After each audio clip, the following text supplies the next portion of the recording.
2024 internet sphere. Yeah, my StreamYard just crashed. Give me a second, guys. I'll be right back. But yeah, iFi is in the back, and as soon as he joined the stage, my StreamYard crashed. So give me a second, guys. Give me a second, iFi.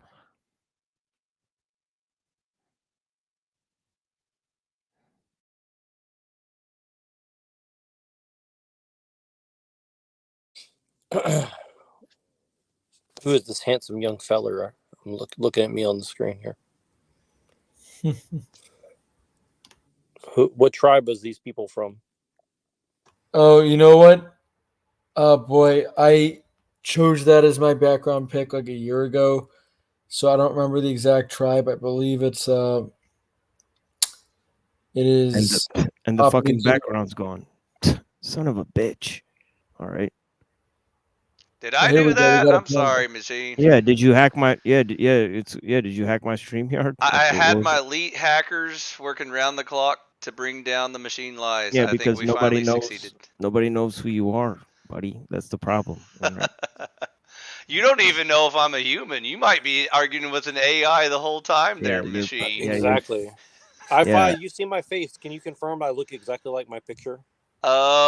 Slightly. You got a tan since the last time I saw you. All right. Well, I'm gonna fucking refresh this goddamn page so that I can get my background back. I added you on Discord again, iFi. Don't block me. I'm sad. I created a Discord server just for Jack Part 3, so I thought Jack Part 2 would get an invitation. So you're invited. Well, you have to be able to. I have to be able to send you a message first. So. Okay, that's cool. I'll do it right now. Send it. All right. But yeah, Brown's boy. Cats or dogs? You have been accepted. Reindeer. Reindeer? How about the pee? Would you drink reindeer pee to get high? Would you pee high to get to reindeer? No, reindeers. That's how they used to make. That's how they used to get high and see Santa Claus is through reindeer pee. Ooh, it sounds like you've been reading some R. Gordon Wasson. It was you mixed the shamans would ingest it for the tribe, and then I can't hear you. Yeah, your audio is extremely wobbly, Brown's boy. They wouldn't part, dude. Never mind. Never mind. There, you're back. Now we can hear you. Go ahead. All right, and we got this character here too. I'm gonna take a music break here and play those remixes I made here, and then we'll continue with the show. Thank you guys so much for being here with me. Is this gonna be an anime show? Can we bring our best anime clips? Oh yeah, definitely. But I'll have to distribute them how I prefer to distribute them. In the case of this, it will be with music and electronic music mixed with hip hop. So yeah, check this out. That video game really inspired me to create this thing here. So check this out, guys. I can even hook you up with anime that comes with music. It's the best of both worlds. For sure.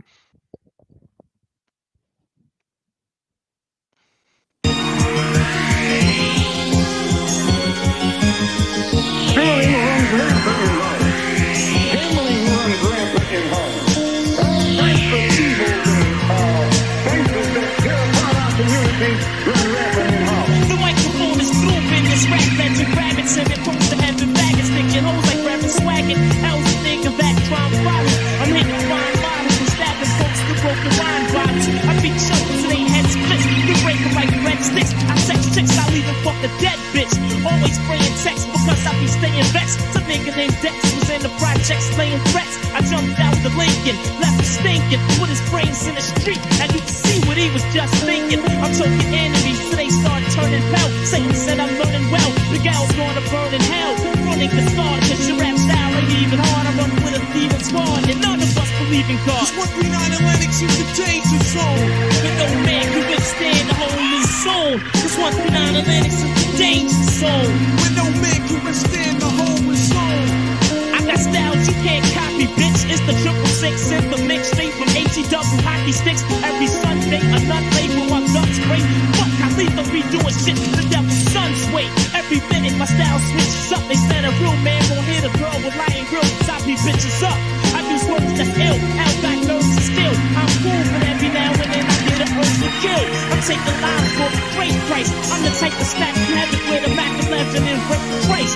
And I'm fast to pull the captain of fat chest. The big L smacks best. Tell us my address. I want some satanic shit strictly. Little kids be waking up trying, yelling, Mommy, the guy's coming to get us. 139 Atlantic to the danger zone. When no man can withstand the hold his own. Cause 139 Atlantic is the danger zone. When no man can withstand the hold his own. Cause 139 Atlantic is the danger zone.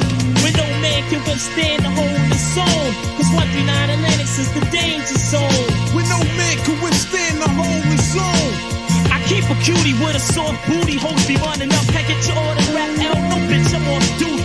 I'm breaking hot pups. Niggas drop when I shot these folks. It ain't no food on my fridge, just body parts. I keep the gear fresh, I keep the brains fucking. I never been brothers, bitch. If I get AIDS, fuck it. A beef for me, you better prevent it. Cause in a minute, I'll jump out a tenant grinning and leave a nigga body dead. And my swollen arm, new main girl, won't stop. They gave a blowjob to my whole arm with no fraud. Hey yo, crazy bitches slacking with L. Then they niggas got mad and tried to step to L. But I'm sick of being a nigga that is best you wet so I can just spread pencil head before I turn your white sweat to red. 139 Atlantic is the danger zone. When no man can withstand the hold his own. Cause 139 Atlantic is the danger zone. When no man can withstand the hold his own. Cause 139 Atlantic is the danger zone. When no man can withstand the hold his own. Cause one.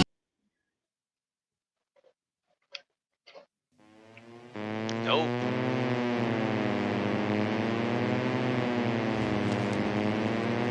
Are we watching another one? Yeah. Huh. Yeah. Yeah. Yeah. Yeah. Yeah. Yeah. Yo, I got stress on my brain, it causes chest pains inside the best frames. Ghetto blood counts and scores by slug shots and drug spots. Well, if you're too poor to move out or get a new house, it's like living in a war walking through shootout. And you doubt God exists when hard fists be pounding on your head like jackhammers. You're trapped in the black drama. You hear the laughter, seconds after that you fade out. You played out, you laid out, your heart nearly gave out. You're lucky that you made out with just a few scars when the bleeding ends. The streets let you breathe again, but evil men will soon be on the receiving end of universal law. I'm calling on the meek and the poor to fight back and never forfeit. Today you have to go to war with forces that are all upon the 7 continental borders. A mental fortress is essential to absorb this. My sword hits the human orb until it orbits. In the art of war, kids see grim reapy morbid. Send pieces of the lost civilization in the past and my photograph etched inside the pyramids. To laugh at this revelation without 365 days of concentration and 24-hour meditation would be foolishly pagan. I'm ancient as amen, see I stay grim, throwing foes in a pit full of pit bulls to be shaken, or strapped to the crossroads of hell and in a sin which trapped the sinners in to sell such a sing-sing. I bring grim tidings, titled your wave are not exciting. Stop writing the dick, start writing your own shit, cause I stick figures that think they fat and can't rap when blast. I make them slim fast, looking like stick figures. I'm all that, I bag chips at concerts and shows, get more panties than hoes that Bruce Victoria's Secret clothes. Foes is tagged like exposed toes at the coroners. Kids with cold feet rise and fall like the barometer. Grim will mentally chop your career. See shit is locked down here like penitentiary blocks and tears. Escape out of your ducks every time you hear my name. You better duck feet or catch a fucking face full of duct tape. You get smacked like a trick that slipped off for money. Then smoke like Resurrector with the blunt dipped in honey. Rotate your head like a gyro. My hair grows in knotty spirals. Feet resembles Christ's description from the Bible. Water walker, immune to all physical torture. Pull out fast in a Porsche upon a double crosser. My penis rise up in the morning like a phoenix and blast iron cells into a low-blooded anemic. The Imperio, material Denivio. MCs get murdered in Syrio. You can't fuck with the material. Unorthodox paradox. I see this scene widescreen magnum box. Grab start like Dr. Octopus. Course more like the grandson of Kush. I'm hanging devil's heads on an evergreen bush. Sugar forces, sorcerers, bitches get exhausted. Pussy lips be tripping like leaky forces. Undercover see ciphers played up like windshield wipers while I'm guzzling pipers. Changing my Sun City ass diapers. Don Peace, chapter seat like midi timepiece. You get stampeded by the wildebeest. I rap dash plus tracks back like Chow Yun Fat. Opposition, no forces, get the eardrums flat. Common denominator. I swing the mic saber like Vader. You was fooled by the orientation made from a traitor. MCs get their wigs blown. Sound choke on fist bone. Choke on my death every time they break a wishbone. Eventually, I knew the whole world would mention me. Potentially, I have the key to make G's. MCs breeze on my tracks. I rock the boot with the trees. Killer bees spread rapid like diseases. Serious, life's the second coming of Jesus of Nazareth. Be fabulous. Raise the dead crowd up like Lazarus. Hazardous vocabulary attacks be beautiful. Acoustical notes we provoke. It comes out musically dope. Niggas realize they just can't cope. They're here busting out the head resembles fire and smoke low. I blast Watson circus like General Monk was Turkish. My science is divided deep into your central nervous. Pervert area code, people's murder. I'm boxed in, sucking hologram chicks, inhaling oxygen. Parallel world of crab niggas and seashells mixed. I pierce my digger so right through your pelvics. I'm hell stricken bronze, wrapped in trees of palm. Physical existence is descendants of Allah. I travel at high rates, weaker men are primates that either migrate or get burnt to the stake. I feed off lyrical light beams of amphetamine. My terminology's panatomic like lobotomy. Crazy El Loco, gas niggas like Sunoco. Flush them like Presto, blast in your chest bone.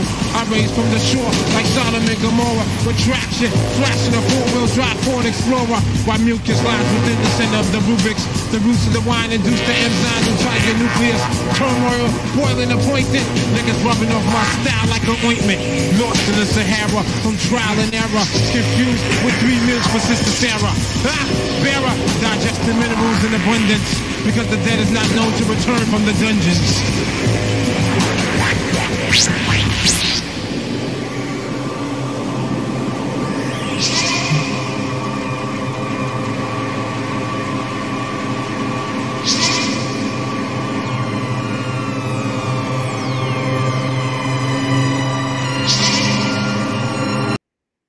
It's experimental, robotic disharmony, and chaos. Thank you guys so much. And here we'll go to the screen here. Continue on with what we were trying to present to you guys. Blessings. You don't want one more music video? Oh shit! No, not unless I made it, and I don't got any more. So that'll be you a didn't nope. make it. No, it's off of someone else's stuff. No. We don't do that here. Oh, we don't I thought do that here. I thought you frequently use like other. Not anymore. Not anymore. We've stepped the game up. See. Oh, snap! So no more copyright strikes. Is that what you're saying? Well, no. We may still get one. I told you that every time I restream you, I always get a copyright strike, no matter what. It's like every time. Okay, I don't know where this is. I think I need to open this again. Give me a second. I just assumed you didn't care anymore. That's why I was like gonna throw it up there for you. But anyways, check out Lorne Sega Sunset in your free time since you don't want to do it on stream. But it's pretty cool. For sure. I'm a big Lorne fan. If you haven't noticed. Yeah, Lawrence pretty good. For sure, I like his acid rain and stuff and his 555. Okay, here it is. Here's this Where'd Jack go? Did he take off already? Neurojack. Neurojack falls out all the time. All the time. You must not be you must not be aware of the situation. But Neurojack is in and out as usual, which is good. He's got things to do. That's fine. We don't hold him to this show. Yeah, this is just a panel show. But yeah, gotcha. Let's go to this 7 minutes in where he's talking about this control system at his home and have a more personal conversation with him.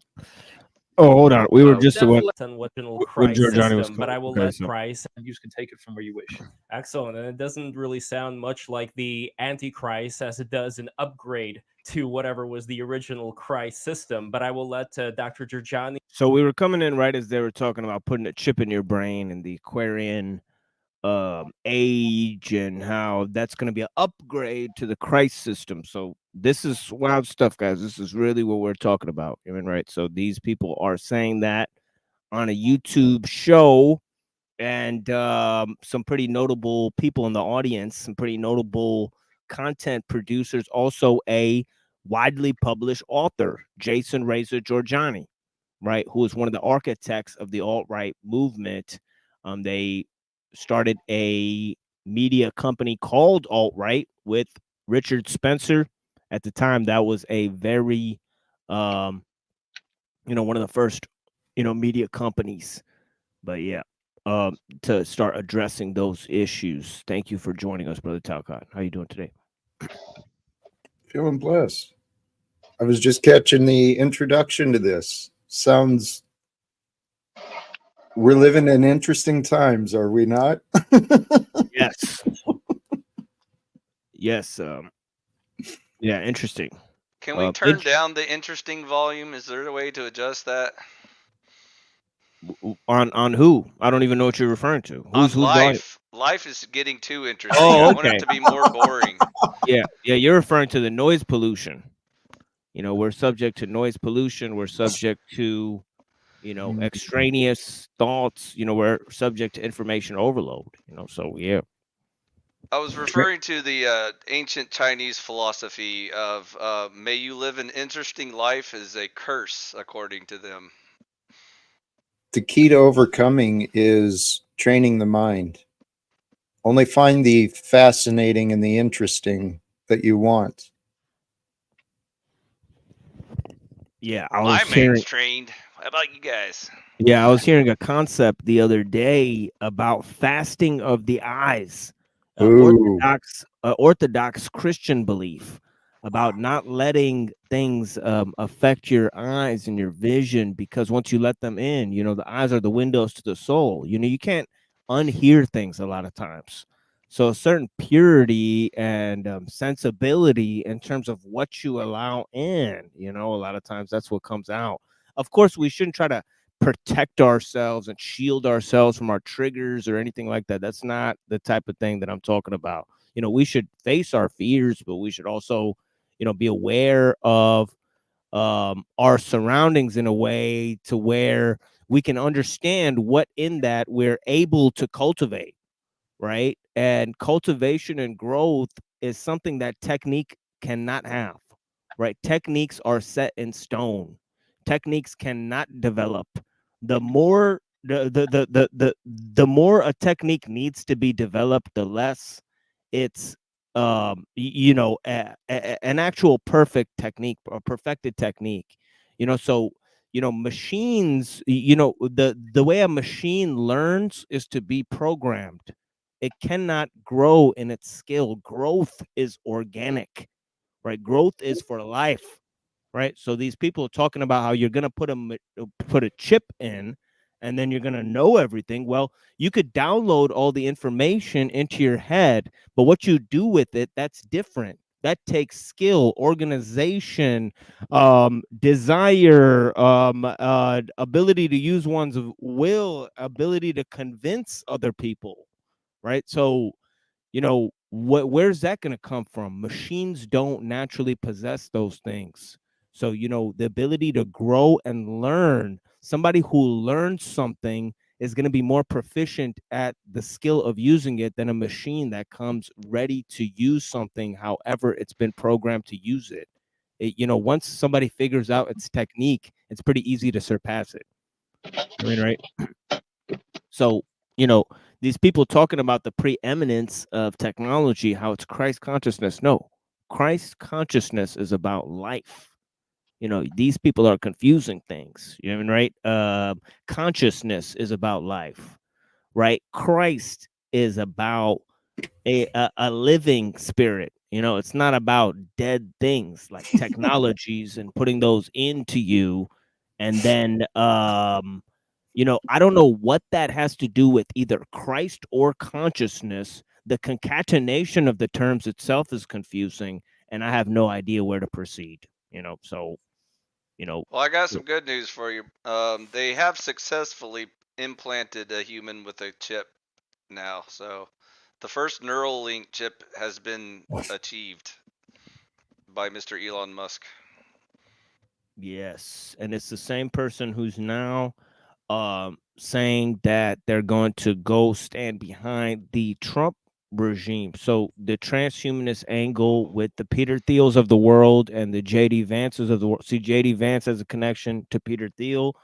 Elon Musk is backing Trump, right? So this is the transhumanist agenda is going right to the top of the White House. So if you people don't understand that the situation is urgent, and they're going to start really seriously ramping up and implementing these things, so you're pretty much very, very asleep, and it's time to worry about your humanity, and the rest of the humans. That's what I want to warn Elon Musk and Donald Trump about. They need to start worrying about the truth of humanity, not these crazy ideas they've got, man. Well, I don't know about Trump. He's just I wish Elon Musk cared about Earth as much as he does about Mars. That would be beneficial. That's an excellent point. Yeah. That's why I want to talk to him. He doesn't realize. I heard he said a long time ago that he was willing to give billions of dollars towards the solutions for solving problems. I think I've got him. I can't get him done by myself, but Elon Musk, Donald Trump, other people who are alive today, we've got to do something to stand against what the World Economic Forum and the Davos Group and the Bilderberg Group and the military industrial complex and all these different groups, man. They're using all the people as pawns and they're experimenting, right? I mean, that's what this is about. They're somehow connecting neurotechnology to Christianity. Is that what I understood? I don't think it's for religion. Yep. It's for the dude to like use his senses or something, but it's successfully implanted. The first human has the neural chip installed, complete. So you can watch it on Lex Friedman. He talked to him about it.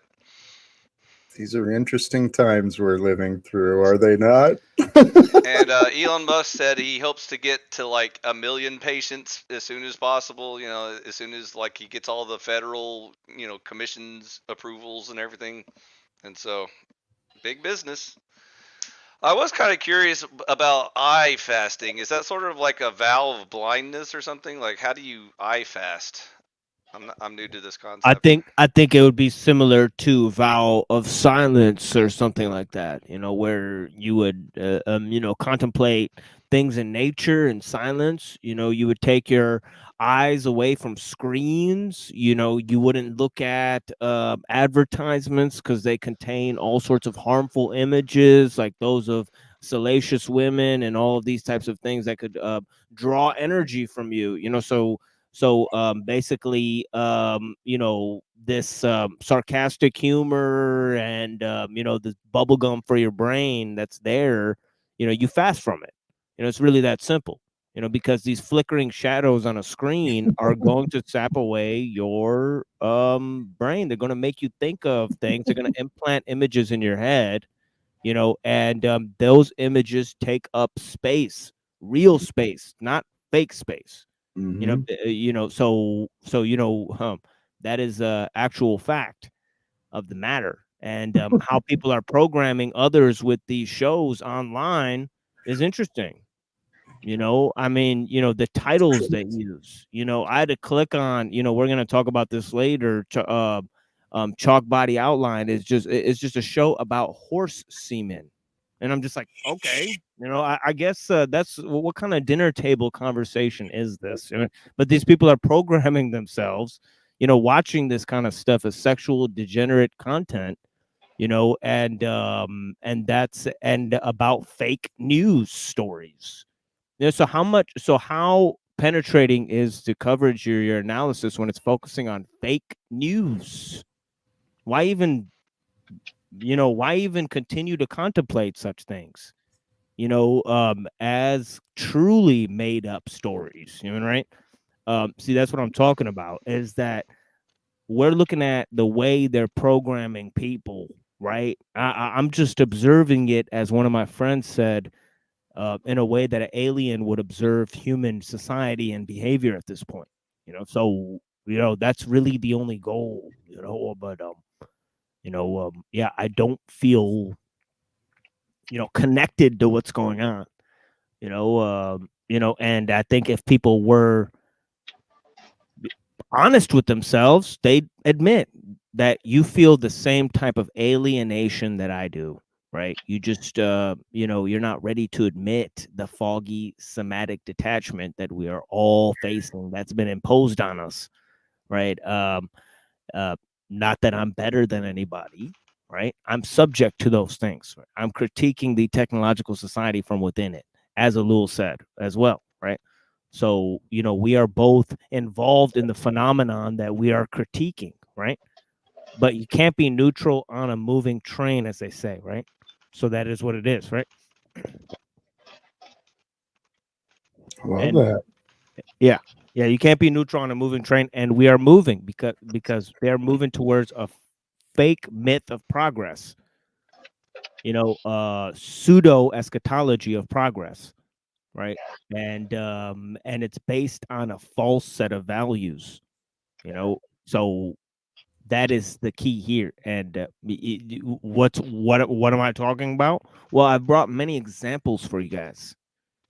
So that so here's some of it. Giorgiani, he's going to tell you, he's going to talk about the preeminence of technology, the preeminence of man. Try to spot his lies along with me.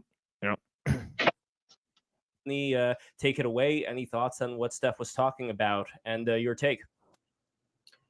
Well, Steph led in with Jacques Vallée, and I've studied Jacques Vallée's work for many years, and actually had an opportunity to meet with Jacques at his home and have a more personal conversation with him. And one of the things that Vallée does when he traces the close encounter phenomenon throughout the course of history and identifies, for example, the fairy faith of the Middle Ages as one manifestation of it, angelic encounters in the Bible as another manifestation of it, right? Going all the way back into the Sumerian so-called myths and recognizing the Anunnaki as perhaps the earliest literary evidence we have, right, for close encounters and actually for the manipulation and control of human society by these entities. One of the things that Vallée does as he delivers this genealogy of close encounters is that he's very... So it's interesting. In the book of Enoch, right, what is the thing that the that these rebel angels, right, like that are ruled by Azazel, what is the thing that they give humanity in order to usurp their rule? Well, they give them knowledge. Knowledge of what? Well, it's funny you ask. They give them technological knowledge, right? So they give them knowledge of technology. So what are these people who have the book of Enoch, right? These Maccabees, right? Why are they writing such material? Because they want to criticize Greek civilization and say all of this knowledge and technology and civilization that you guys have, that you guys think is so supreme. Well, the devil made that shit. That's really just that simple. God doesn't rule things that way. God rules by nature. Nature was actually created by God. The earth cried out to God because it said the earth was alive before it had inhabitants. It says that in the book of Enoch, that the earth was alive and it cried out to God. So the earth has a direct line to God that human beings were not considering, right? And they use this fact as a way to criticize Greek and Roman civilization, who they're in a mortal conflict with at the time. So it's an interesting piece of propaganda that's written by the Jews, right? And in that, it makes a very interesting point about the technological system, right, and about the world civilization, right? But yeah, Browns boy, were you gonna say something? No. Oh.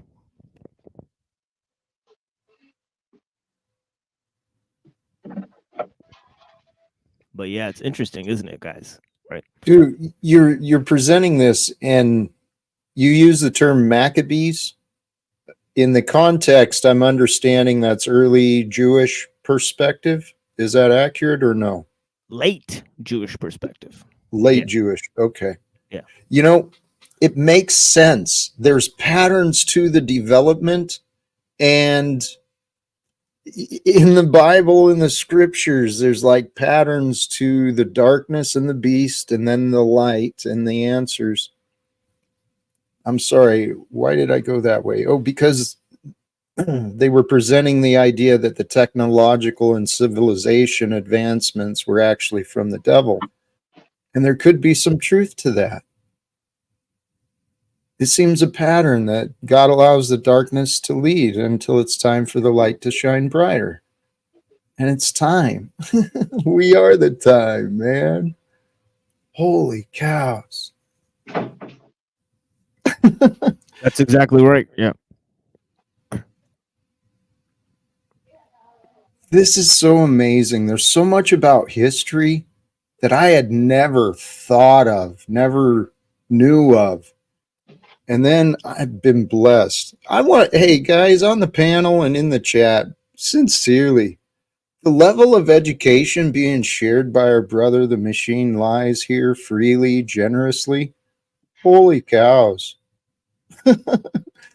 I don't know of any other time in history where this could even be remotely possible.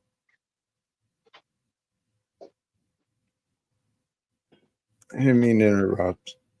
But No, it's true. We're here for a reason, and that it you know, that will only become clear over time. You know, but yeah, you know, definitely there's a purpose to why. You know, this time these people are sharing these things, and I'm here looking at it and marveling at what they're sharing, and also sharing some unique aspects of things myself with some of my friends, Pill Eater and Neurojack, and you know, who knows why? Who knows if they're watching these shows? Definitely, I know that Jason Reza Giorgiani was responding to some of the people in the chat. He wasn't responding to my chats, but he was responding to some of the other chatters. So it could be possible that he read my chats and he was quite dismayed at them, and it had maybe a bad effect on him. And then he decided not to do an interview with our friend Pill Eater. But I can only speculate, you know, right? But hopefully he does decide to do an interview with Pill Eater, because he is a very erudite and knowledgeable fellow, and he does not hold the same positions as me. So it doesn't even matter if, you know, if I disagree or anything. Careful not to get into the details of various religious scriptures in terms of their belief system, rituals, law codes, and so forth. Okay. And I kind of probed him about this personally. And it's very clear that he's concerned with the psychological and sociological reaction to the recognition that we've been manipulated by the beings that even in today's contemporary American society, most people like to imagine are angels, right? Like to imagine are beneficent emissaries of God. But once you process that, right? And, you know, once you, in other words, process Vallee's thesis and understand the way in which he is so far identifying these. So far it doesn't seem it doesn't seem like what he's presenting is false. Okay, people hear angelic voices, right? Some are angels and some are devils. That seems perfectly reasonable to me. You know, some people think that they're talking to angels and they're actually talking to devils. So yes, and they're talking to people who hey, blessings. Hey, it's good to see you, my friend. I'm happy that you're with us. Thank you so much. I'll drop a link just in case you want to come up here. But yeah. No, that's what Slow Boy Whiteboard called me. So that's not my own title for myself. But yeah. All right. But thank you for joining us. Medieval and ancient manifestations as on a continuum with contemporary close encounters. And then you go and you look at the kinds of laws, rituals, and institutions that are being put in place by Yahweh in the Bible, right? And you look at how Jesus literally says that not a dot of an I or a cross of a T from the law or the prophets will be rendered irrelevant or will pass out of existence until the apocalypse, right? And that he's come not to abolish the law, but to affirm it and confirm it.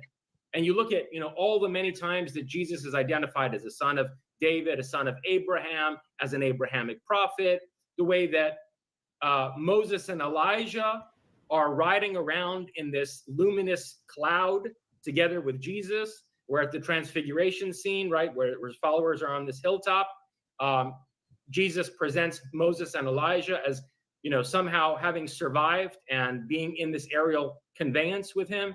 You see that the entire Judeo-Christian project is an early manifestation of the same type of control system that we see today in the close encounter phenomenon, right?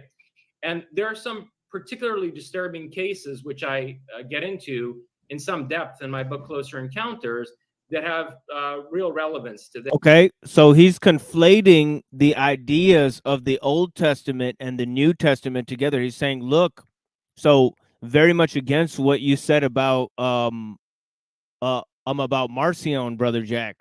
He's saying, well, look, it's Christ is generally a figure of these old orders, right? So maybe he's trying to undermine Jesus as he's been known to do. So I think that is the project he's moving into. He's saying, well, these alien entities control Jesus, because he started out by saying, well, these alien entities are being, are going into the, they're in the business of pretending to be angelic, right? Here, let me read my comment from my brother here, because he's such a notable notable guest in our chat. I'm so happy to see him here for the first time, really. So because in a way the debate there with Andrew Wilson made this whole live stream possible, right? We started doing this live stream right after we did that debate, and actually Brother Jack was our first guest there. When we did our first test stream, our first live stream guest. And but technically our first live stream guest was Andrew Wilson. So let's, but yeah, caught up on the lore. When the stakes can't be lower, that's when the fights get heaviest in these spaces. Yeah, for real. Well, yeah, the lore here is pretty ugly for sure. With the but yeah, we're gonna do a 10-minute presentation on toilet bowl Earth at the end of the episode. So yeah, not to we don't have all day to talk about them, but we will do a little presentation. Yeah, go ahead, Brother Jack.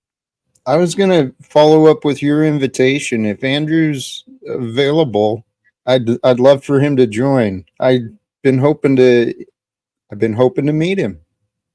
Haven't crossed paths, but anyway. Wherever it flows, brother. Yeah. I'm sure he's very busy on Saturday night, but yeah.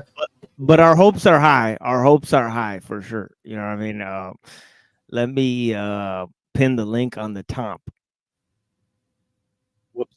Whoops! I accidentally played my own video. Give me a second. Let me pin this link to the top. If anybody would like to join, really go ahead. Nobody's special around here, as you may have noticed. But it is what it is. But yeah, let's continue on. I think he's trying to he's connecting aliens, and I told you guys the correct, in my opinion, the late addition, or as we can surmise, of the Book of Enoch, and I think it was a critique of Greco-Roman culture and precisely the way that I presented from the Maccabees. It was part of the books that they had, and so anyways, the reason I said that was to contextualize the issues that he's presenting about aliens and the Anunnaki and the control system of technology. And it seems like he's trying to reverse engineer those points and say, well, the aliens are, you know, good guys in a way, but they're essentially evil forces that are pretending to be angelic, and the way that we gain power is to usurp their power. So, you know, so that is essentially where he's headed, you know, and that is the sort of Sabbatean Frankist form of, you know, of the full scale antinomian view, you know, that we have to usurp God, you know. Is it usurp God or usurp the God of this world? Right? Well, you know, I don't, well, you know, that's the thing, is that, you know, that brings it back to the question of, is nature evil? Because is it about nature being, you know, is nature controlled by Satan? Well, nature is also ruled by the grace of God, you know, so which one is it going to be, and where do we cut the line off? You know, what natural forces are demonic and what natural forces are angelic, right? And if we don't have a sane view of that, right, then it's going to continually see, that's why nature worship and also and also man, the worship of man, you know, see, I said that, you know, God, man, technology, and nature, that people combine and interlock these few things. They say God is nature, man is technology, technology is God, nature is God, man is God, you know, God is nature, God is technology even. I mean, right? So we've heard everything under the sun be claimed. Yeah, I mean, you know, so you know, so that's the problem, is that people that don't have sane definitions of those things, right?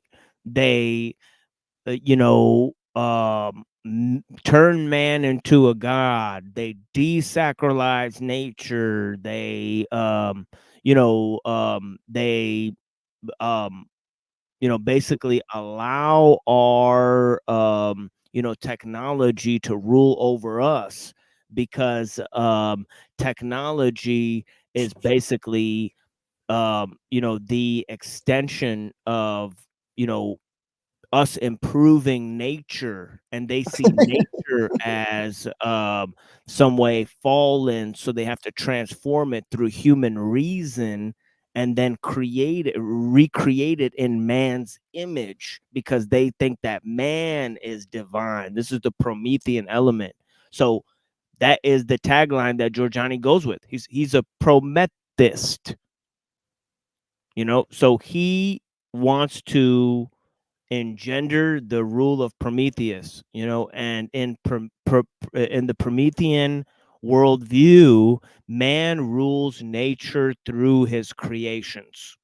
It's just that simple. You know, this is the credo, right? So, you know, it's the credo of what? It's the credo of people who rejected the God of the state, right? They rejected Zeus, right?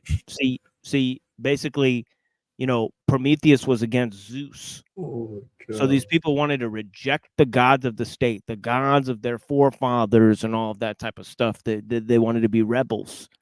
And so they said, no, we pray to Prometheus. You know, and the Orphic Pythagoreans, who took over these rites that were against the rights of the, you know, of God and country and state and all of those types of things, you know, then they basically became the rulers of Athens by colluding with the powers that of the foreign powers who wanted to take over Athens. This is Aristotle, right? He gave his expertise to Philip of Macedon and helped him conquer Athens, right? Socrates said he'd rather die than let that happen. Socrates was like a patriot, right? He said, no, you know, this country raised me up. Why would I go and give my give all the the learning that was given to me by the grace of these people around me, my fellow countrymen that allowed me to learn these things, and then go give them to another people, against my own, against the people that raised me up. He said death is better than that. Essentially, death is better than dishonor. It's a time that more people have that ideal. Okay. Hey, I'll be back in a little bit. I got some stuff I gotta take care of. For sure. Yeah, life serves life. Okay, and death is better than dishonor. To live in shame,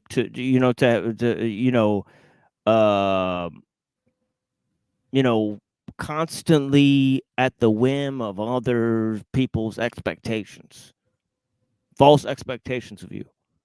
This is a life of shame.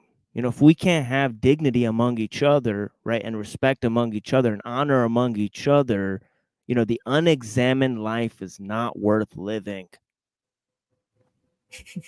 It's just not.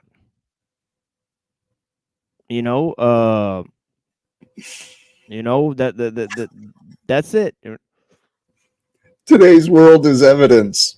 Many people feel like life is not worth living because they haven't examined themselves. Yeah, exactly. Brother, your depth of knowledge, holy cows, I'm following along with you, and you go to one layer, to another layer, to another layer. Your depth of history and understanding, holy cows, man. Thank you. Yeah, thank you, Brother Jack. Yeah, thank you for being here with me. I appreciate you very much. Yep. This is fascinating. I can see how all of these things come together. Not clearly, but not every detail, but it makes sense. Everything you were talking about, where the distinctions between technology, nature, God, man. And I love what you said, without a clear definition, they think of one and they ignore the others. That's the life I used to live. But I believe that in the spirit of life and growth, the wisdom, the creator of wisdom, the giver of ideas, every bit of technology or civilization came from ideas. So whether the ideas were given to our ancestors from the angelic, the demonic, from the alien, whatever, who knows, man? Who knows? It's a mystery so far, but the stuff you've gathered, man. Let me shut up again. Yeah, let me shut up and welcome my friend Earl Pipe. Thank you so much. A very knowledgeable friend we have in chat. Thank you so much, my friend Earl Pipe, for joining us. Good to see you again. And also my friend Dr. D. I don't know if I shouted you out earlier. Mama Sue Lee and also Arpol. Thank you so much for watching. There was somebody else I'm seemingly forgetting now. Man, somebody I just missed. God damn it. ESP Revaluation, thank you for being here. Oh yeah, Leopard Print. Blessings. Thank you, Leopard Print. Good to see you. Yeah, I was trying to find your comment there. Sorry about that. But yeah. Yeah, thank you for Arpol. Yeah. Yeah, Arpol is great. Yeah, Arpol is the homie. At this point, I'm stalking Talcott virtually. Yeah. Yeah. We're traveling the same circles. That's what it is, man. Yeah. Yeah. I appreciate it. Well, I'm happy to be on this journey with you guys. Thank you guys so much. Is the case of Betty Andreasen Luca, who was a housewife in, I believe it was 1960s America. And she and one of her daughters were abducted. Oh, we also have Brother Dean. I don't know if you guys caught Brother Dean's monologue last time, but he was trying to wake you guys up, wake the sleepers up. You know, so go to my last show and go check out Brother Dean's monologue and go learn something from our Australian brother about what's going on in this world, because he was letting people know what's happening. You know, he gave a pretty incredible monologue on my show about the problems we're facing with technology and people's lack of respect for nature. You know, from out of their home, and repeatedly on a number of occasions. And Betty Andreasson said that the Greys who took her from her home, they basically froze all of her family members. Okay, they put them on like pause, and they took her and her daughter away. And when Betty Andreasson Luca was abducted, the Greys took her somewhere. She doesn't know whether it was even off world or whether it was someplace underground or under the ocean, or, you know, in any case, where they took her, there were these tall Nordic looking beings, beautiful, tall, blonde people wearing white robes. And these entities told Betty, we're the angels from the Bible, and we work for God. And these Greys are watchers. They note down everything everybody does. They're like basically like an Android surveillance device, okay? And the entities said to Betty, they took her over to some kind of a mirror or door from which light was emanating in the distance. And they said to her, that's the light of God. And that light sent Jesus into the world. And don't worry, he's going to be coming back soon, okay? And there are many other close encounter reports where people who are in the process of being abducted encounter individuals that they subsequently find out are dead, or they witness entities spiriting away the souls of dead people into the afterlife realm. okay, so it's pretty easy to understand. The demonic realm has the ability to impersonate your dead family members. So this is how they've done seances and all of these things for years. They've gotten ability to contact demonic spirits, and they have them show up and pretend to be your dead family member, and people believe it, and then they start ascribing to whatever these entities tell them, you know, because they think that their family members are coming from the beyond to come and give them messages about what their life is going to come to. You know, when this is not a fact, this is demonic entities coming to implant images in their mind, right, about things, you know, impersonating, because see, these demonic entities exist outside of time, so they have access to people's memories, you know, so they can then access you know, memories, and then impersonate people through those memories, right? So it's not hard to see that every time that this happens, you know, that people should question, you know, what they're seeing, you know, see what the source of the vision is or where it came from, and not just believe everything, but just hold it and see what's going on, and then try to figure out, you know, how to correspond with that, or what relevance that has to one's life. You know, our goal is to change things here, you know, is to do good with the people here. You know, let the dead bury the dead, as you know, Christ says in the Gospels. I mean, right? You know, so what are we going to get messages from dead people for? What am I going to do with that? You know, messages of people whose bones have dried up, right? You know, come on, use your brain, people. Let's not get caught up, you know. But yeah, what were you going to say, guys?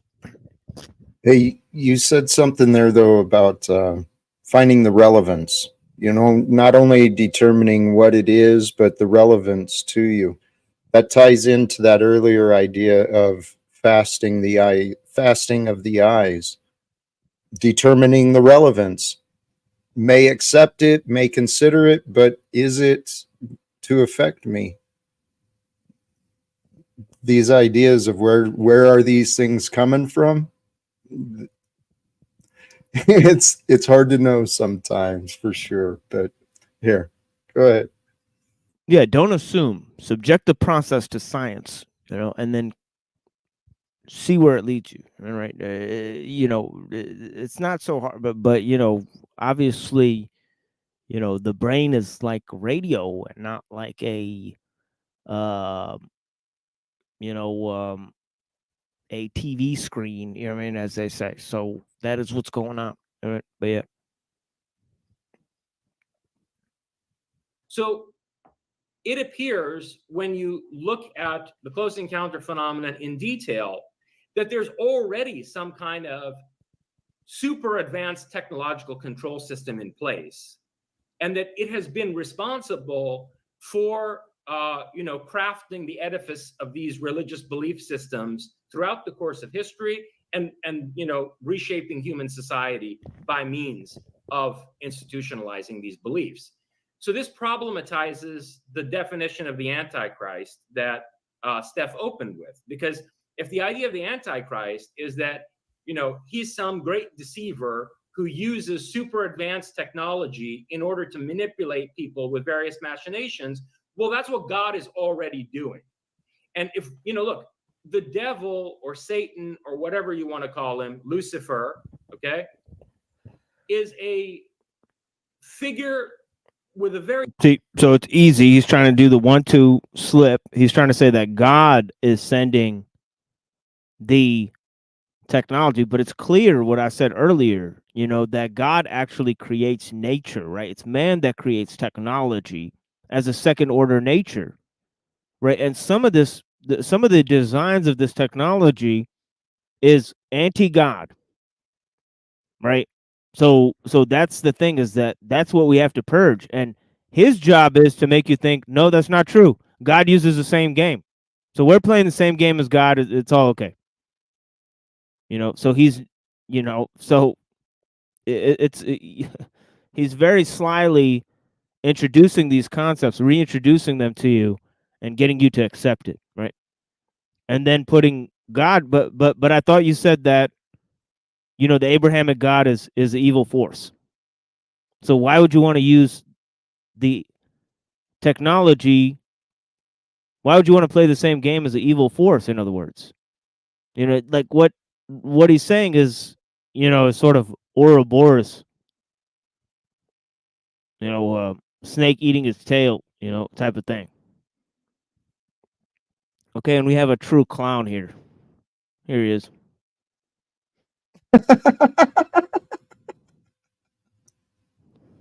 Welcome, Truther Cop. True clown. Yeah.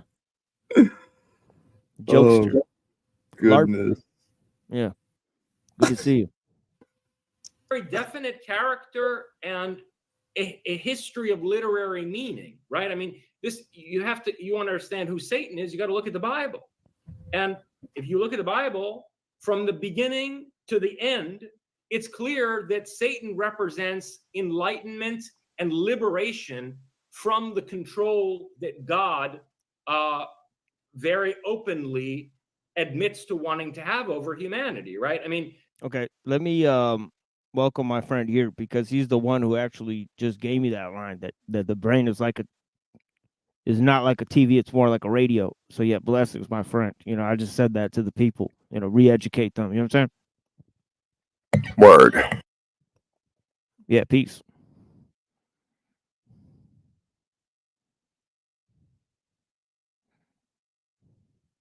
In the book of Revelations, there's this line about how Michael and his angels went to war against the dragon, quote, that serpent of old. So the dragon of the apocalypse is identified with the serpent in the Garden of Eden. What does the serpent in the Garden of Eden do?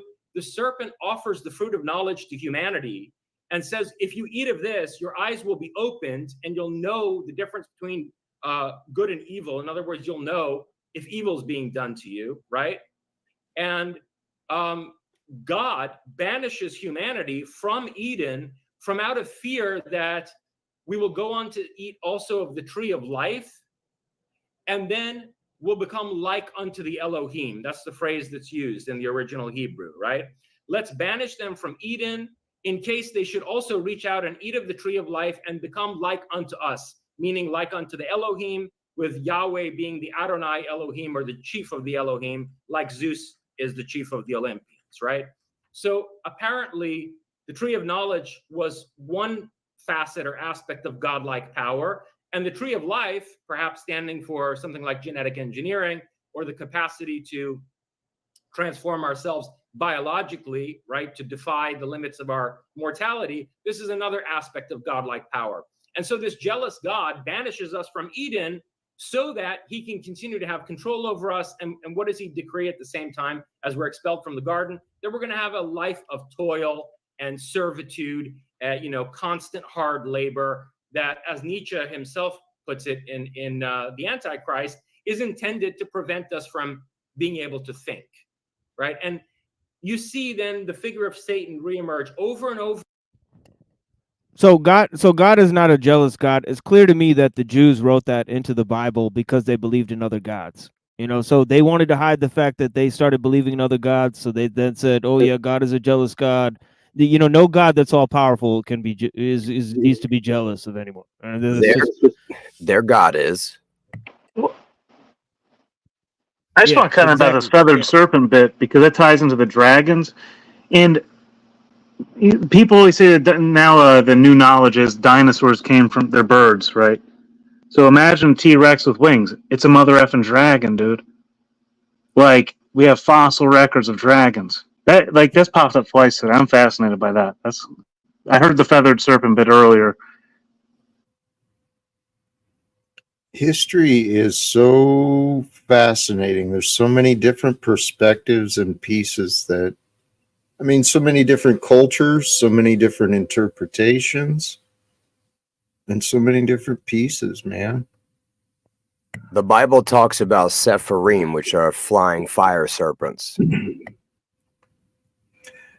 I'm kind of convinced that how to say it without being offensive, but there's a lot of purpose in the history in the Bible, right? The Jews, they got arrogant with the belief they were the chosen ones, and then those beliefs got passed on to the Christians. But at the same time, after all the turmoil and the stuff they'd been through, they lived in terror, many of them. Huh? What are you talking about? The belief that the Christians become the chosen ones. Well, they act like it. They think they're the only ones who know God, and they're anyone who's not like them isn't worthy, and the judgment. No, that's you. No, it's not really. Maybe I'm overgeneralizing, and I don't mean to be insulting. There's many wonderful examples of good Christians, good people. They were chosen by Satan. It's true. We were all chosen into life by the one God, the true God, the Father that Jesus spoke of. Yeah, God don't have no favorites. Except those who love, those who abide, those who follow, those who trust. That's right. That's why it says, say not to yourselves that you are children of Abraham. Out of these stones, God can raise up new children of Abraham. So yeah, for sure. Thank you guys so much for your contributions here. And and also the Leviathan and the feathered serpent, those myths, highly relevant to the conversation, because obviously Giorgiani talks about reptilians, different types of alien beings, and all of those types of stuff. He's also then conflated them as sort of psycho-spiritual entities as well, in their archetypal forms, that they're sort of, archetypal. So you could tell that he's using a bit of meme magic, there in order to recreate this, his own sort of theozoologica, in the way of Lanz von Lebensfels, and create his own sort of esoteric Hitler, Ars Goetia, mode of looking at how humanity evolved. And there's also a racial element to it within Giorgiani because the Persians have this special role. He believes in a sort of Iranian Zionism, the same way that the Kabbalists have taught to the Japanese and the Hindus, and even the Turkish people were given this idea that they're part of some chosen race. I guess the Kabbalists tricked them into believing it. The Germans were tricked into believing it by the Kabbalists as well. That they were the 13th tribe of Israel and all this sort of. So these ideas have many archetypes, and they come from Order of the Dragon. So Order of the Dragon uses actually the symbol of the Ouroboros. So that's one of the symbols of the Fourth Crusade and the rule of the Bohemian kings. So yeah, so we got to go forward here. But yeah, thank you guys. Over again throughout the Bible, in the story of how the certain group of the angels rebelled against Yahweh, and they came down and they interbred with humans and brought them knowledge, particularly brought them knowledge through the women that they interbred with. And this created this antediluvian civilization in rebellion against God, which of course has to be wiped out in Noah's flood.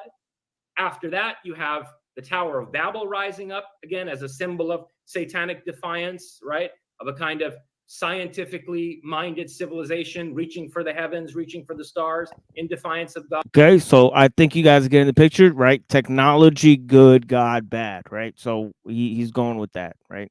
So let's see where he goes with it. God, and God raises that to the ground. Okay, and so you see this satanic rebellion repeated throughout the course of biblical history. Well, that's not some machination that aims to enslave mankind.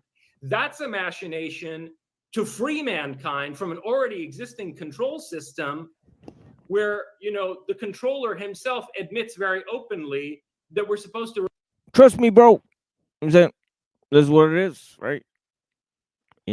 Trust the science bros. They're gonna lead humanity to their salvation, right? That is what he's saying. And they even slipped the name Christ in there when they just now said that that the same order was used to usurp man's power and take away his technology and take the goodies away. So but they're playing the same game as the evil power.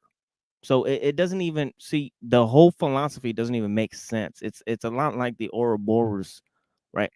But yeah. Well, this guy in a suit and a tie here, I mean, he's got a whole lawyer mentality. He's clearly corporatist of the system. So to cast doubt on what he says, it's not going to take very much in my mind. He's a corporatist. Look at him. Because he has a tie?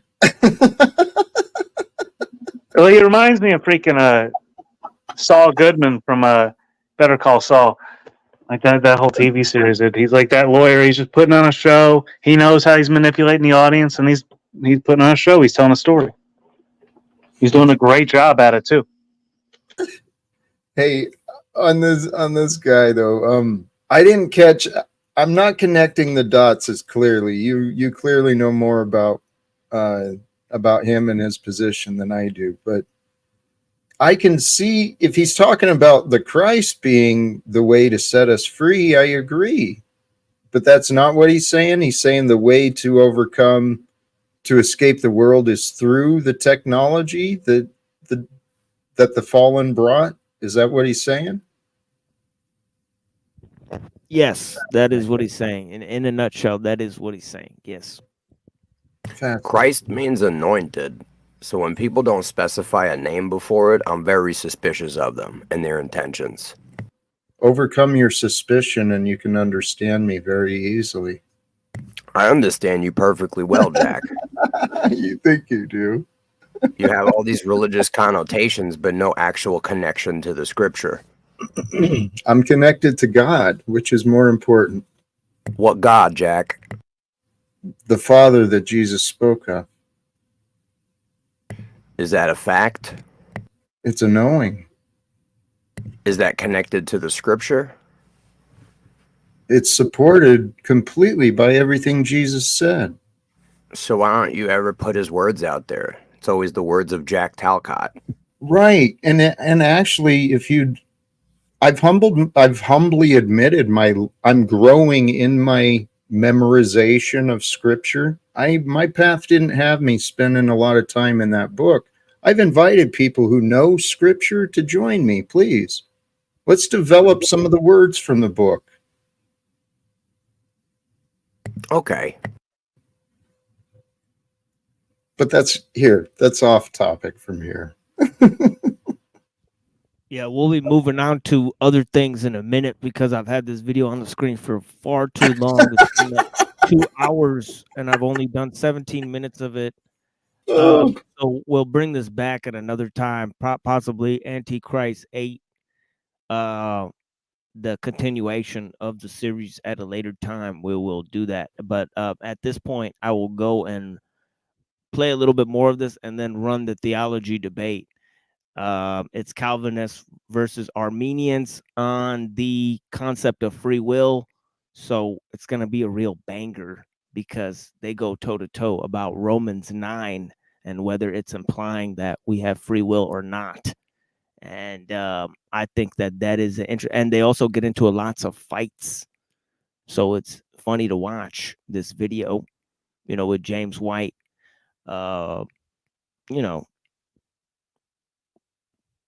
I think it's a good thing. Maybe Antichrist series and then Christians arguing about their beliefs. I don't know. Somehow it makes sense. Right? But heated arguments. But yeah, let's go into this a little bit more and then we'll continue on with that. Remain ignorant, submissive, obedient, and vastly inferior to him in power and ability. So that's the first rejoinder that I would have to the way that the image of the Antichrist was set up in Steph's opening remarks. Wow, where to go from here? While I do want to focus on the Antichrist, I do want to play angels, or rather God's advocate, and ask, would there have been any reason at that point to withhold any piece of information if, for example, people were not ready, let's say? I don't know, like, for example, the Jews, they have a lot of these festivities that have to do with alcohol.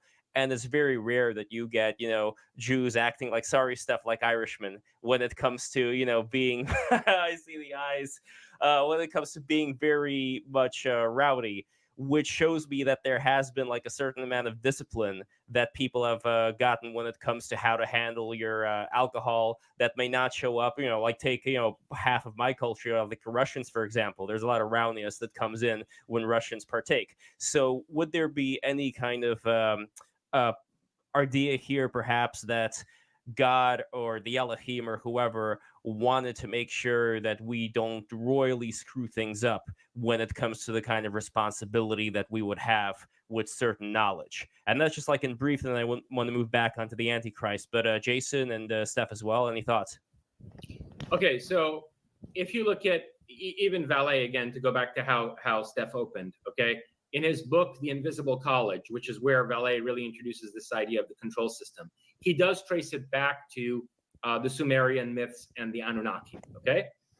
Yeah, the Invisible College is a Freemasonic organization that I presume started by this guy, Francis Bacon, right? And it's about letting basically philosophers and scientists take over the government, the control of it through their expertise.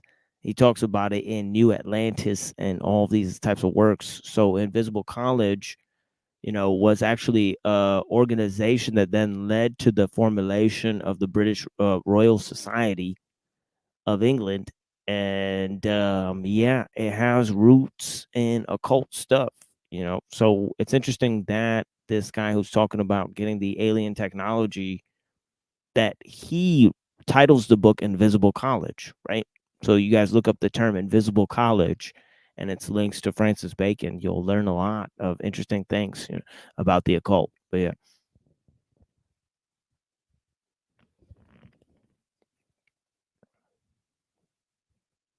And it's been demonstrated by mainstream biblical scholars that you know, most of the myths of the Tanakh, of the Jewish Bible, have Sumerian prototypes. Okay, they were drawn largely from, a lot of them, from Sumerian mythology. So the oldest versions of these myths are present in Sumerian mythology. And one of the things that we see very clearly there, which I discuss again at length in my book Closer Encounters, is that humanity, this version of humanity that we're part of, was engineered as a slave species by these Anunnaki. So in Genesis, when it says that the Elohim made men and women in their own image, that's the original Hebrew, which has been corrupted in our King James and other English translations, that they made us in their image, it means that they're humanoid beings who fashioned a slave race, you know, more or less in their image, to carry out hard labor for them, and potentially also as sex slaves and you know, other forms of degrading servitude. Okay, so I don't buy the premise that is implicit in your question, because it's not a question of angels or Anunnaki or whatever you want to call them taming a savage, barbarous, pre-existing humanity. No, what the myths tell us, and what is even really affirmed in Genesis and the story of Eden, if you read between the lines, is that humanity was created as a slave race to begin with. And who Satan is, the adversary, all the Hebrew word shaitan means is the adversary, right? Ha-shaitan, or the adversary, was attempting to free humanity from its status as a slave race, as a subordinate class of beings. And in the Sumerian version, of course, that figure, which is symbolized by the serpent in Eden, is Enki. And Enki has this battle with, you know, Enlil, who's basically the Yahweh figure. See, and so anyway, that would be my rejoinder to that. And I don't know if Steph wants Very to. interesting. Yeah, Steph. I mean, when it comes to not even what really happened back then with the Anunnaki and so forth, but more as far as how a lot of philosophers and scholars have interpreted all those things having to do with the Garden of Eden and being cast out, and some inherent problem that Adam and Eve had back then. Would you have any thoughts on that? Like any kind of pushback that you may perhaps give to how Jason sees it? Not to say that he's wrong with that historical interpretation, but more of how the lessons that we extract from it may be slightly different as far as our growth goes. So there's a lot of things, actually, with many of the things that Jason is saying, that we could go one by one into. So, for example, I've heard Alex Jones talk an awful lot about this idea that the entities are giving the elites technology.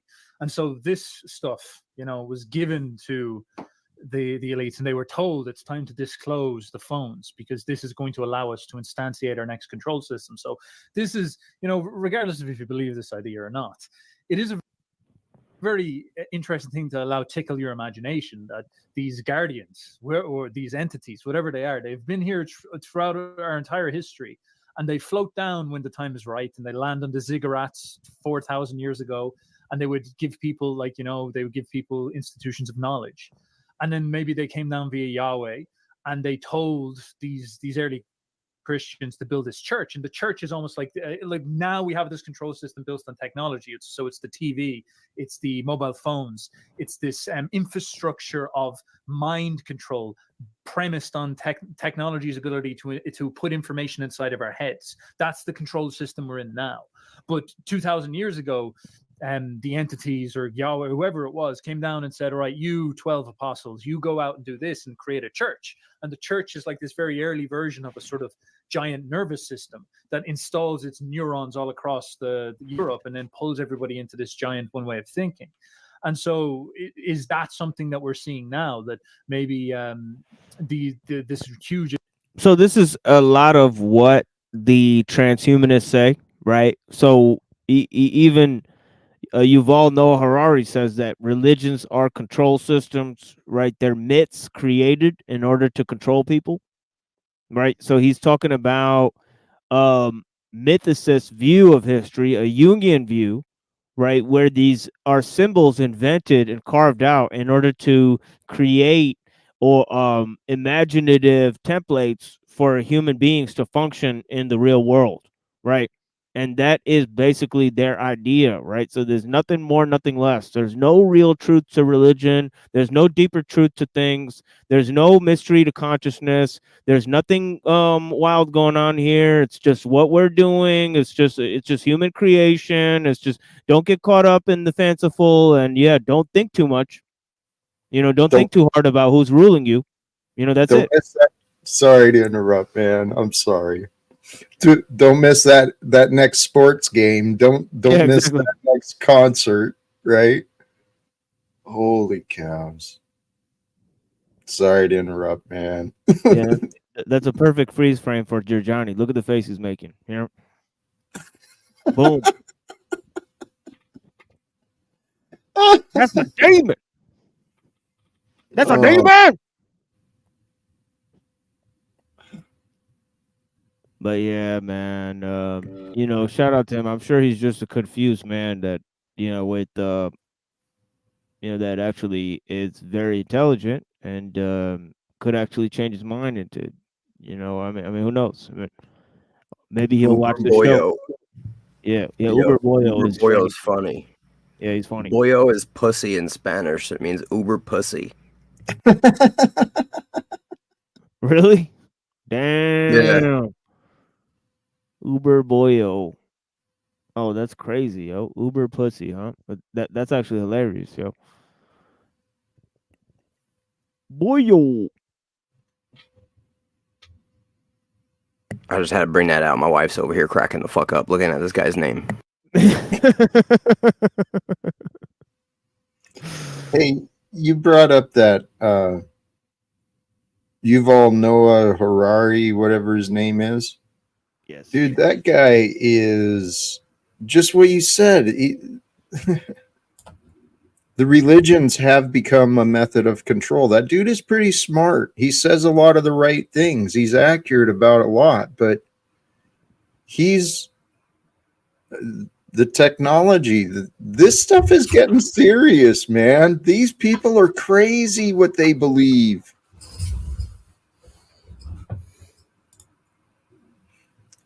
They've literally said that most people are worthless eaters, right? And that humans are biological programmable machines at this point. And it kind of, these ideas tie into this discussion. The answers came by whatever means, is it ET beings that drop in periodically in the development of a society? Who knows? We're limited by what we think. And that's how that's how the masses have been controlled, by teaching people what to think, telling people what to do. The patterns of slavery, if we were created as a slave race, we inherited it from our owners and we've just been passing it down. Yes. So, in my opinion, I've been following it around for the past hour or so. The technocrats are underestimating people because they already tried replacing a bunch of people and just totally failed because they couldn't get their programming straight. But I'm open to listening to dead people or allegedly non-existing people, because a lot of people that are just available to talk to or just white noise. So I'm open for having more conversations. People of just extraordinary existence. I don't know what the PC term is. So I get what you're saying, Hank. yeah.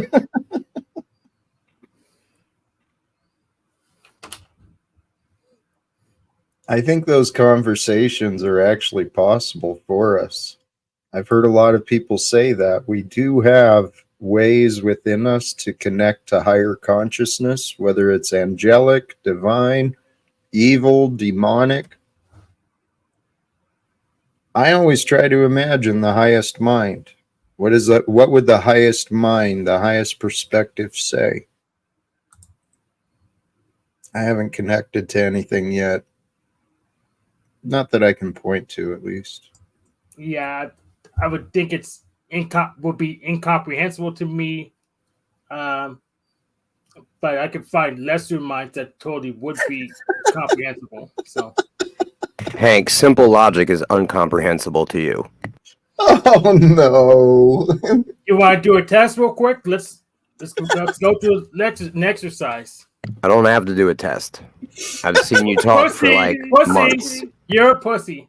You don't want to test. You don't want to test your hypothesis. You sound pretty triggered right now. You don't want to test your hypothesis. You made an assertion and you don't want to test your hypothesis, so you might as well. I don't have to. You might as well renege it. Otherwise, you just. I don't have to test something that's already been proven by your own mouth. Show me the proof. You want me to show you your own mouth? Look on the screen, Hank. It's right there. Can't miss it. So where's the faulty logic at? It's in between your ears. It's more unfounded. It's more unfounded claims. Slightly north from the mouth. Do you I don't have an X-ray camera, Bunny Christ. So, but you things in your imagination. Well, that's because you're only looking at the physical. Well, how could you see the non-physical if I don't have a camera that supports that? With an eye that doesn't see the physical, Hank. But I only have a Logitech camera, so what eye you're looking at? I know. I get it. You don't see anything but the physical. I get it. That's what I'm saying. I'm just asking for like validation because you seem to be just making claims and not. Some people don't deserve validation. You're deflecting, Rant. Well, you'd know, Jack. You're a master deflector, right? I know it when I see it. Yes. So what am I deflecting from? I should know it, right? So trust me. You're deflecting. Well, I'm sure you assume that this is deflection, but you have to look deeper, Jack.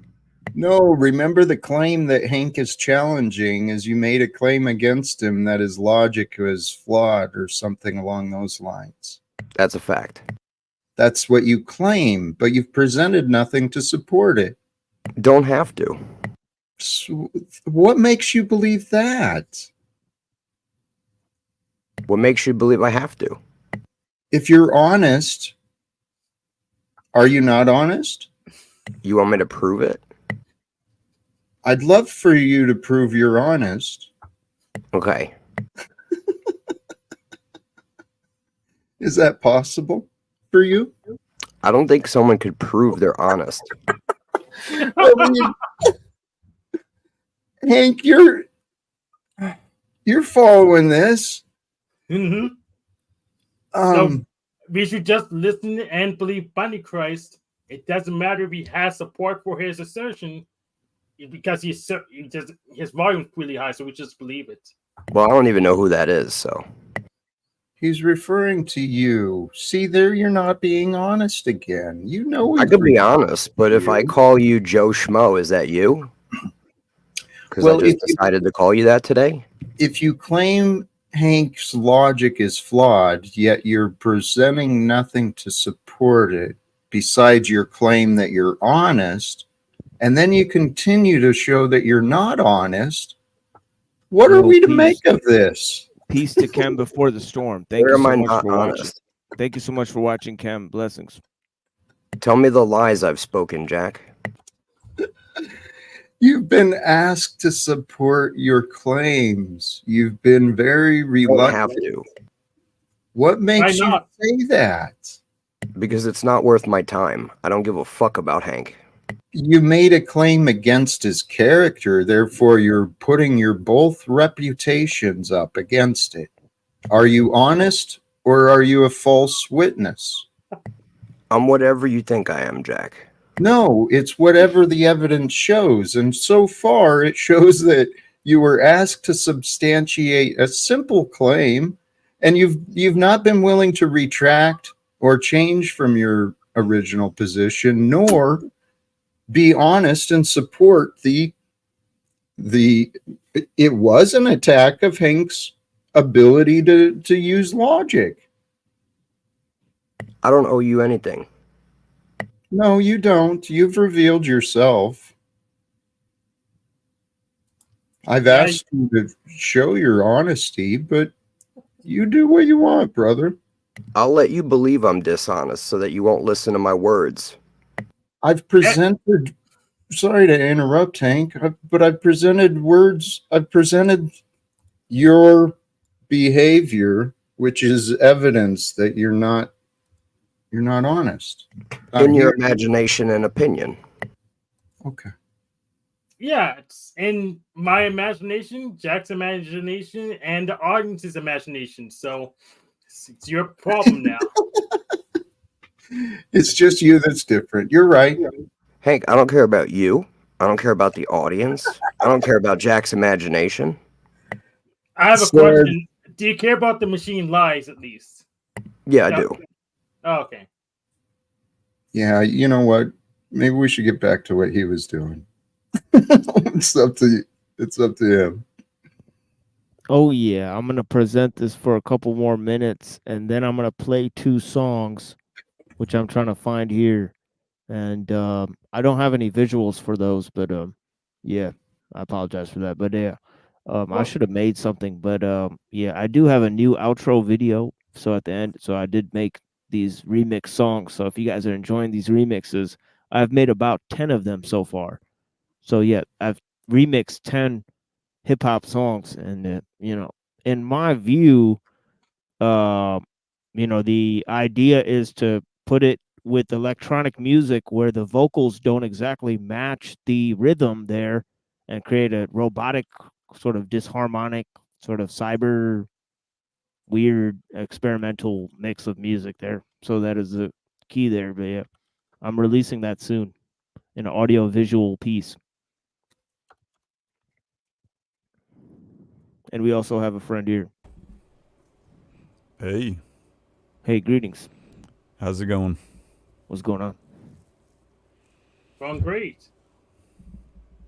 Going great. I had a wonderful day at work. Both shifts were good, so I'm feeling great. Very good. How's it going, Jack?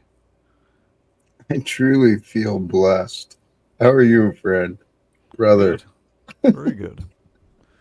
And we got Rants up here, huh?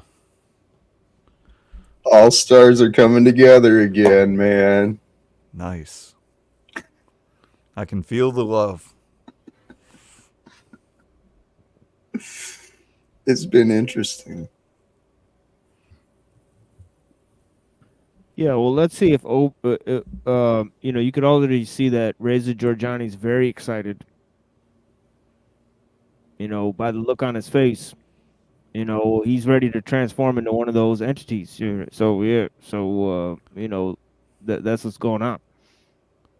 Advancement we've seen in the last 200 years in technology, specifically the cybernetic project, because that was a big study in the English elite, has been to the rise of this sort of technological system that we're a part of now, that has kind of brought mankind together in this very interesting way. Like all of us in some sense now share a culture in a more unified way than we've ever seen throughout our history.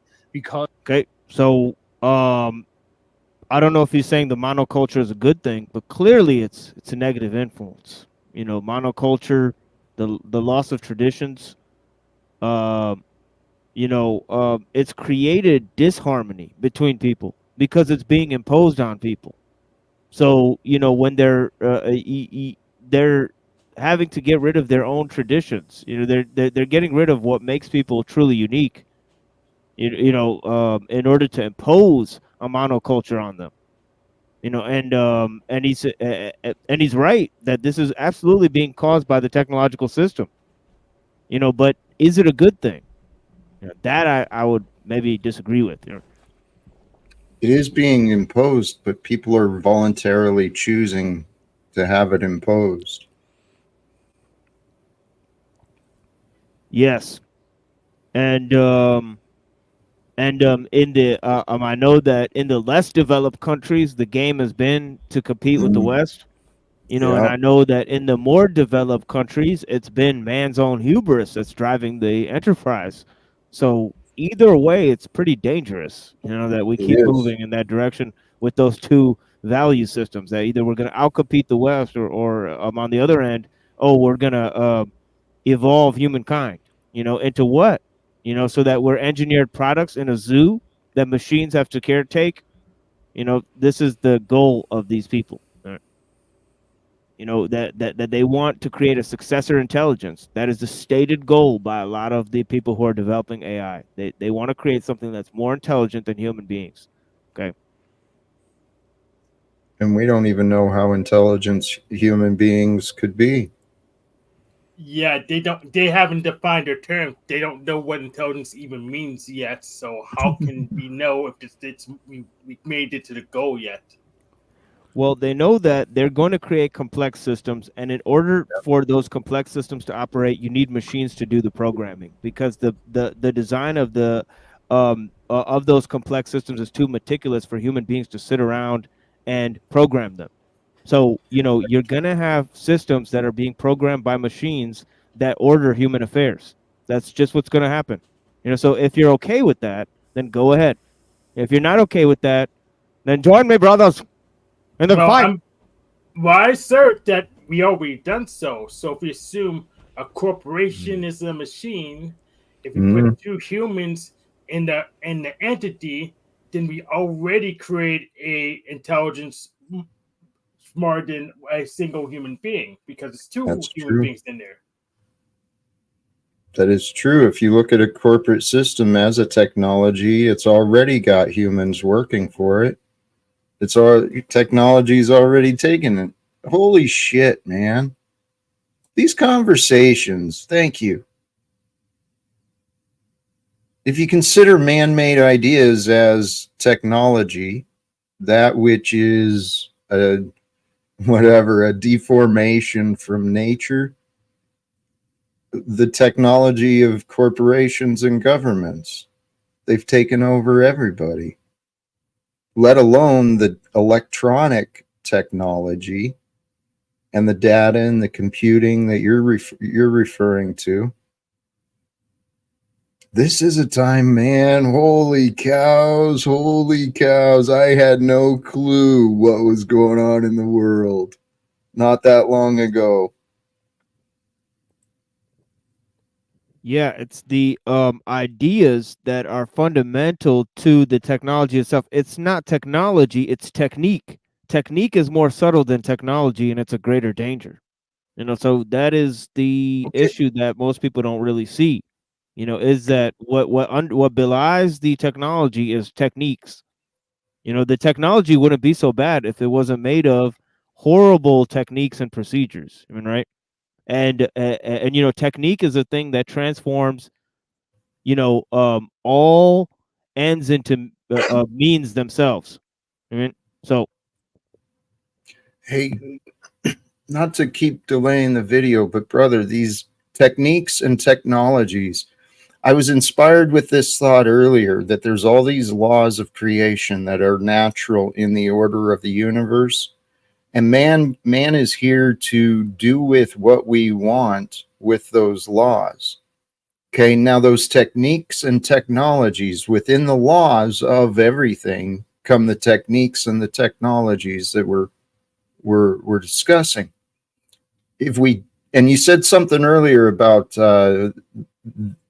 there's no deviation from a perfect technique, something along those lines is what I understood.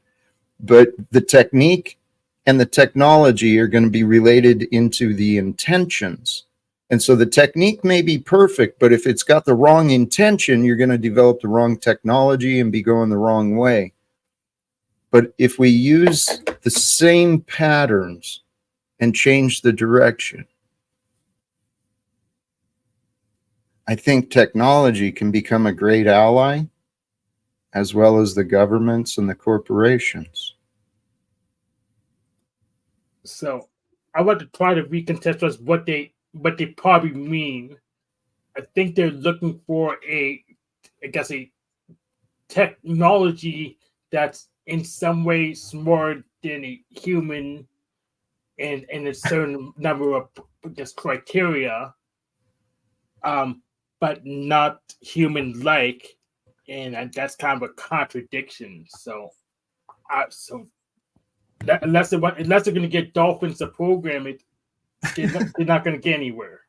Well, what we need Well, what we need is human-centered technology that accentuates the designs of nature. Instead, Yes. what we've had machine-oriented technology that works as a replacement for nature. That's the wrong way to do Yes. things. I mean, Well, so that's impossible if technology is second order nature. So It is an overlay that is in contradiction with the natural laws of God. oh, Replacing it then with the how laws if of it man. is so if it's a contradiction of natural laws of God, how can we even build it in the first place? the key word in your statement was second order, Hank. Okay, Right? so Second order nature, right? yeah. So like let's like a second order, not a second order thing. So acceleration's second order velocity, but it's impossible to have acceleration without velocity. So but are you asserting that it is possible to have a second order thing without the first order thing? Your mind can't escape the scientific prison you've been placed in. Well, acceleration is fanciful, right? That is being imposed, right? That's the trick of it, right? Now technology being a second order nature, right? That doesn't mean that that technology itself is bad. It's the manipulation of nature. That's the key element within it, right? So that is the so it's how we manipulate nature that could be good or bad, right? If we try to usurp the design of nature, try to create something superior to nature through the hubris of man, it's clear that we failed almost every time. Well, we can't create something superior to nature if it's all natural anyways. Just as you It's can't not have superior. acceleration without Yeah, velocity. It's inferior. yeah, but that's the thing. That's exactly the point. So you agree, right? Well, you need to get your units straight, otherwise you're not going to communicate. Well, the people who are trying to create a second order nature, right, in order to usurp nature, and they think that they're doing better than nature, as you said, that's false. I agree with you. Yeah, I agree. Yeah, I agree with So, myself too. Right. Of course you agree with yourself. I'm trying to use your own agreements against your point. Yeah. You see? So they can't get out of nature by using technology because technology is part of nature. Right, but it's not part of nature. It's a second order nature, as you said, right? That's a distinction. Well, yeah, of course, everything's part of nature. Of course, everything. Have acceleration without velocity because that's. Well, hold on. Everything's happening in nature. Everything's happening in something or on something. It's how you define nature. Are you talking about nature with a big N or a small N? You mean, right? Nature with a big N, I don't believe in that. So you can cast that aside. All right. Well, I don't. Maybe you need to sort straight because it sounds like you're certain like you could have a second order thing without the prior first order thing, and I would assert that's impossible. This is that broken logic I'm referring to. Here, let me. Can I try and jump in with some of these? No, he's identifying how it's built on faulty logic, but I think he's not seeing that it's the ideas themselves that I'm attacking, right? So you're agreeing in the way I'm attacking the ideas, but I think you just don't see that I'm agreeing with what you're saying, that that the metric is flawed that they're using to advance the human condition, right? But so I agree with that portion of what you're saying, right? But just it's the subtleness of how technique plays into that, and how second order nature is not the same as first order nature. As I say, nature is God-made technology. The technology that we make is man-made nature, right? So second order nature, right? So it's not interfering with what God made, right? Yeah. So I'm on top before I let Jack jump in. Yeah, Hank's going off. He's on fire. Yeah. Ren says, I want clarification. Do you think you can have a second order thing without the first order thing, Ren? You can have acceleration without velocity? That's the logic. So yes or no?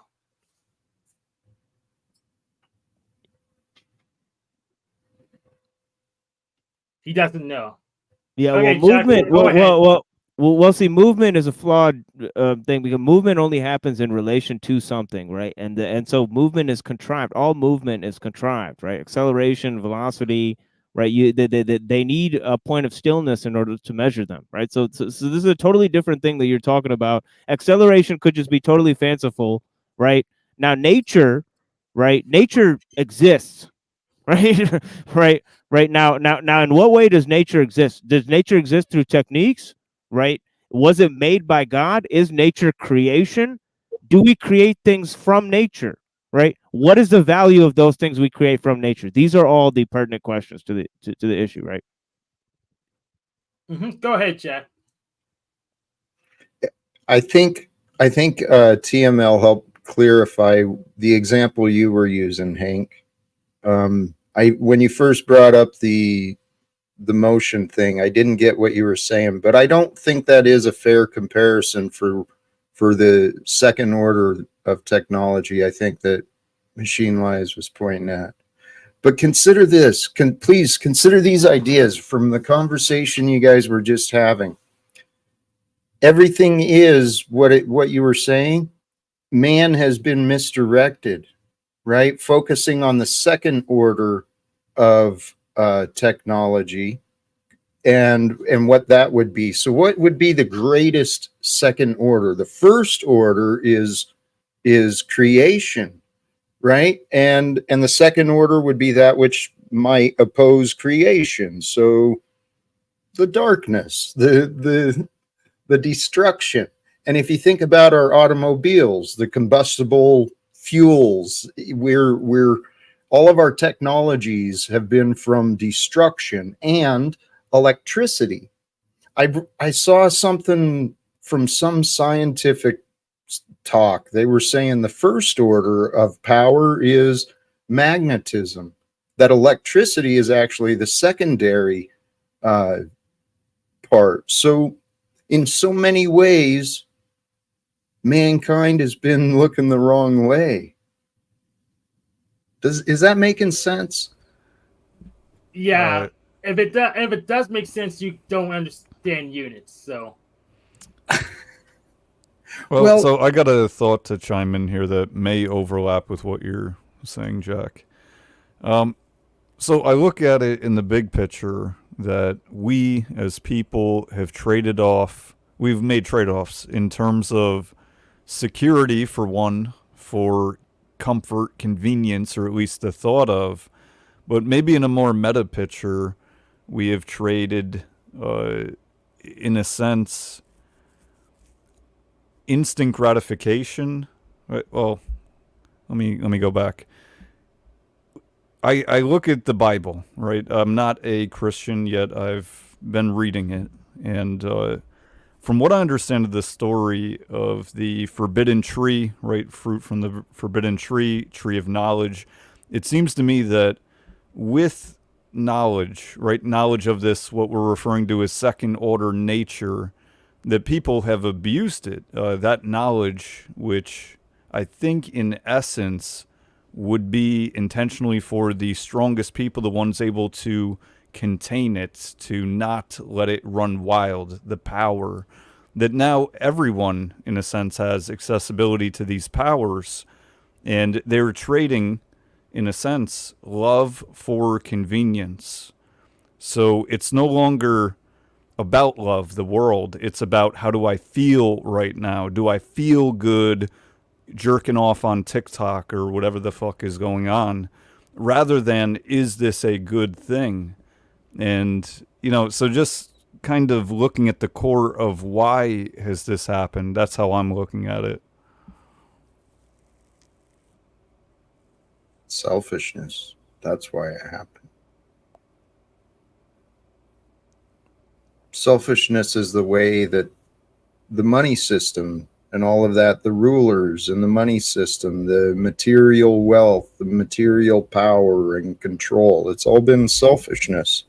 Selfishness has inspired creativity, and the competition has resulted in a lot of great products and a lot of trash.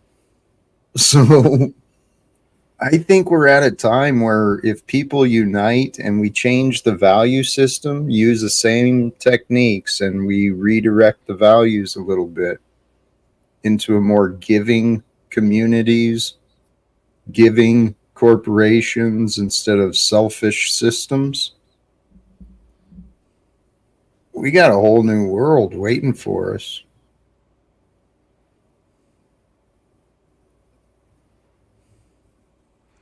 Oh, and even the technology. There's the reverse of the combustion. I can't remember what they were talking about. The fusion reactors and stuff. Well, the technology had been unstable in the past. There's so many there's evidence of so many transforming ways, right? Between technologies, best practices, ancient wisdoms. We're at a time unlike any others. Nature is that which precedes mankind's tampering. So all things that exist before mankind tampered with it, that is nature. And technology is a means of manipulating that nature. Or paper James nature. I'm just going to let you know so you don't waste your breath. I'm not going to talk to you, Hank.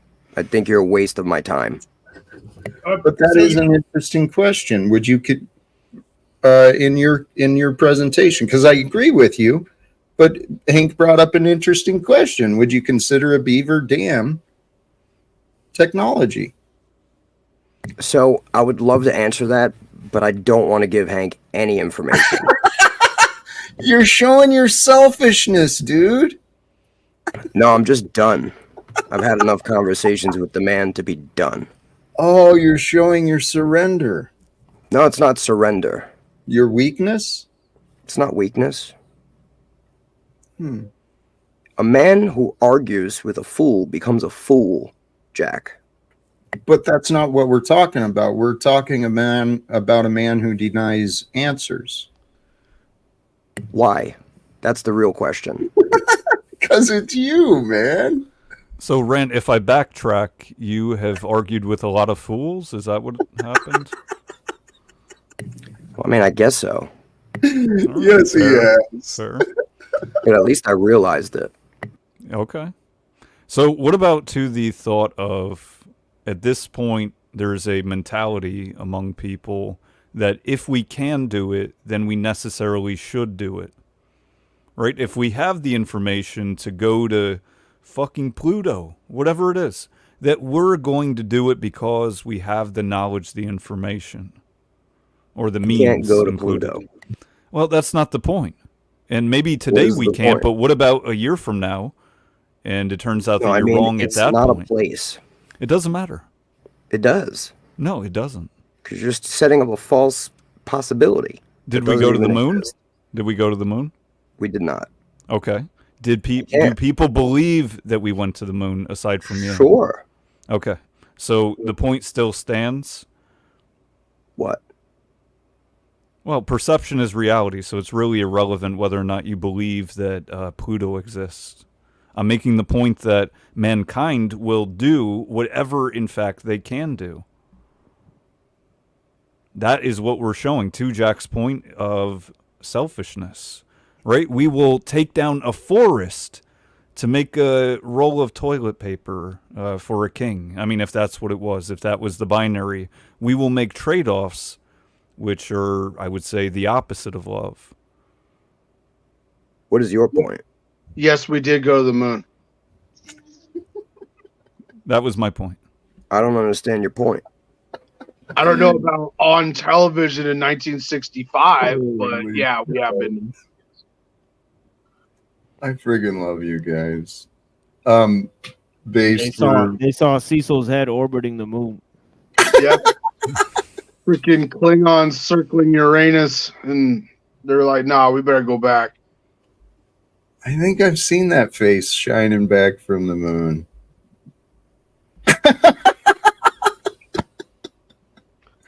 Holy cow, Cecil. that was like on one of your hippy dippy mushroom trips or whatever. You're like, no, make it stop.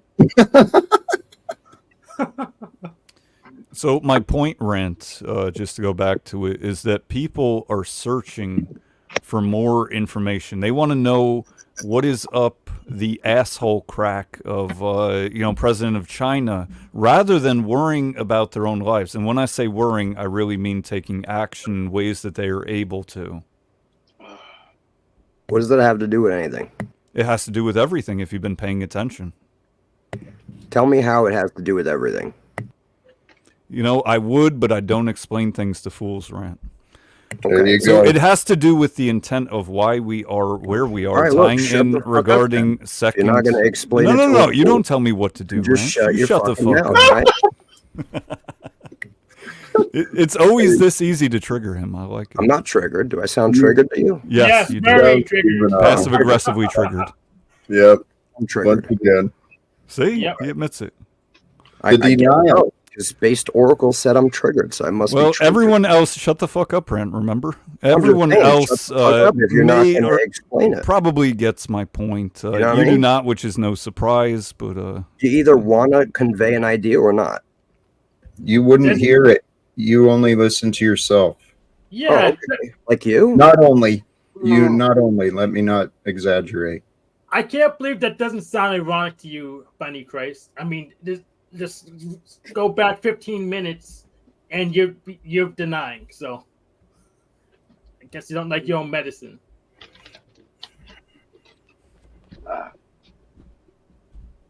He doesn't know what to do or how to respond, and that's No, I just don't understandable. respond to this fucking Hank over here, bro. But see, you're showing your ignorance, and this is what has kept you and I from understanding each other or from having good conversations, to be honest. Jack, you wouldn't know what ignorance is if it punched you in the face. How would you claim to know what I know? It's the same way the devil doesn't know what pride is. You certainly have your practice of pride, do you not? I don't think so. But you refuse to answer questions. You want to just flat out ignore another being, another child of God who's here in the present time with you.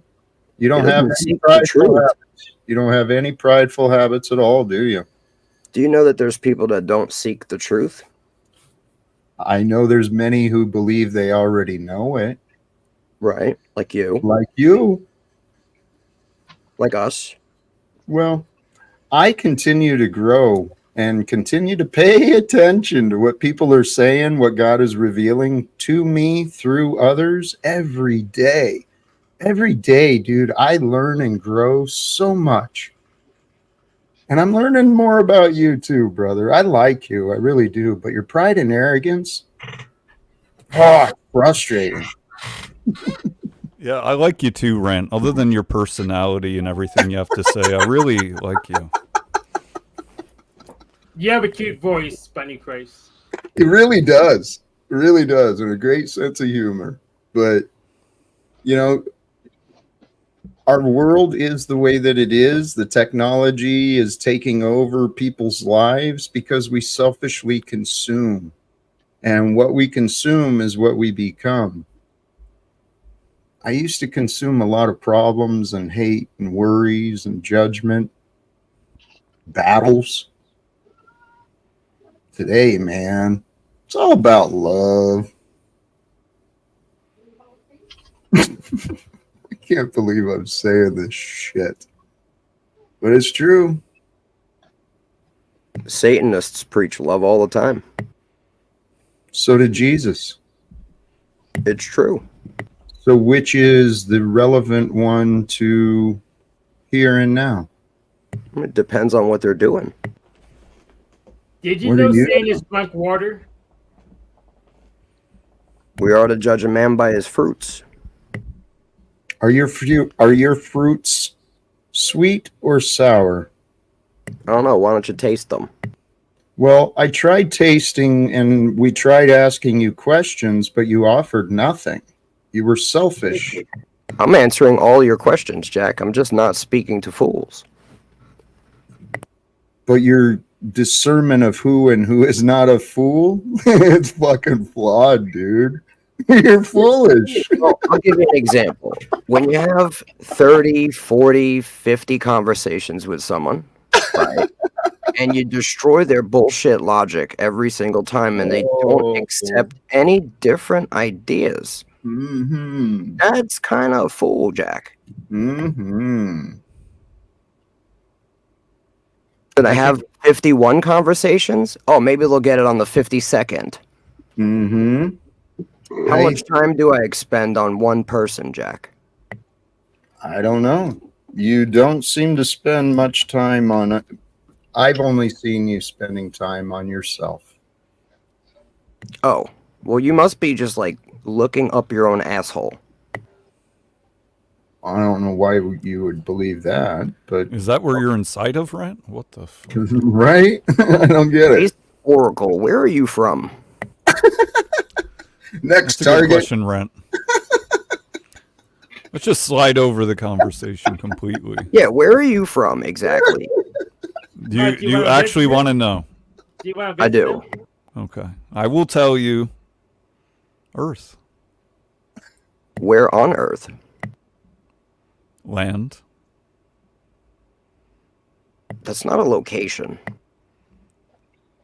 What is Part of Earth. irrelevant? Like, I'm in the Ozarks. I don't believe that. You don't have to.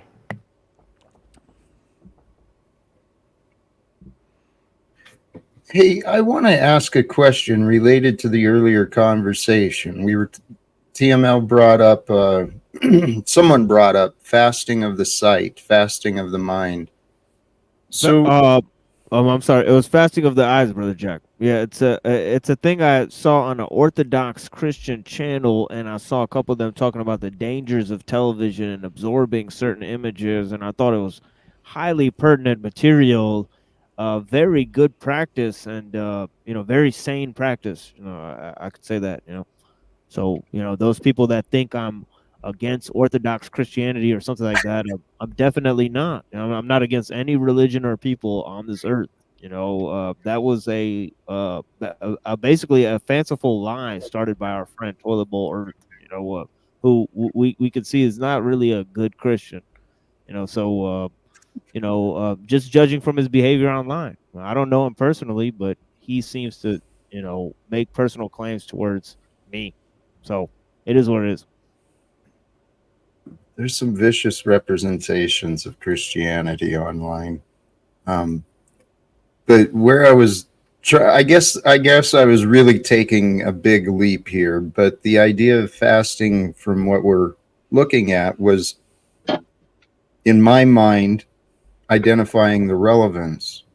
And I was trying to understand what jurisdiction or relevance, other than a deflection from, obviously talking about his own behavior onto a next target.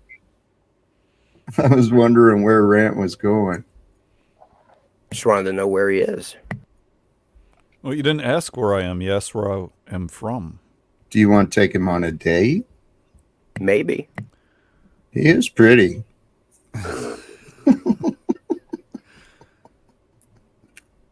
I keep forgetting to put base Oracle over here so that he could, because he likes that spot. Oh yeah. I am known for the right. Yeah. Yeah, so Rant, I do appreciate you attempting to court me, but no. I might have a nice pair of shoes for you, bro. I might have a nice shine box for you, bro. That was quick. Well, where you at, bro? I'll come shine your shoes. Holy cows, man. TML didn't mean to deflect the No, it's okay. thought. I'm just about to take a musical break, and then I guess I'll just move on to the theology debate. Every few seconds of this Giorgiani video is a terror to my mind, and I'm going to just go ahead and continue this some other time before I quick become question, just Cameron. exasperated and have an aneurysm or something. But yeah. Yes. How do you shine cement shoes? What polish do you use? I guess that's for me to know and you to find out. Damn, you gonna shine Hank's shoes too? You won't talk to him, but you'll shine his shoes. That's interesting. The Yeah, prideful egos. Well, somebody accused Hank of being fake black and putting on black shoe polish. So I Oh my so I can't believe that. But yeah, Hank's definitely real, guys. Hank's not fake. So Hank's a real deal. But yeah, anyway, so we'll listen to 2 songs here. Thank you to the 40 people here watching Saturday night. You guys engaged in some interesting conversations and material here with me. And you could have been watching a lot of chitty chat, but you chose to look at some interesting issues. So I think that's a testament to all the people that are here. Definitely. But yeah, we'll go ahead and listen to these songs, and I'll be back with some theology debate here. So yeah, people who are interested in that, we'll look at some of that. Thank you guys. But yeah, these are some of my favorite songs. I played these on the show earlier. Check it out.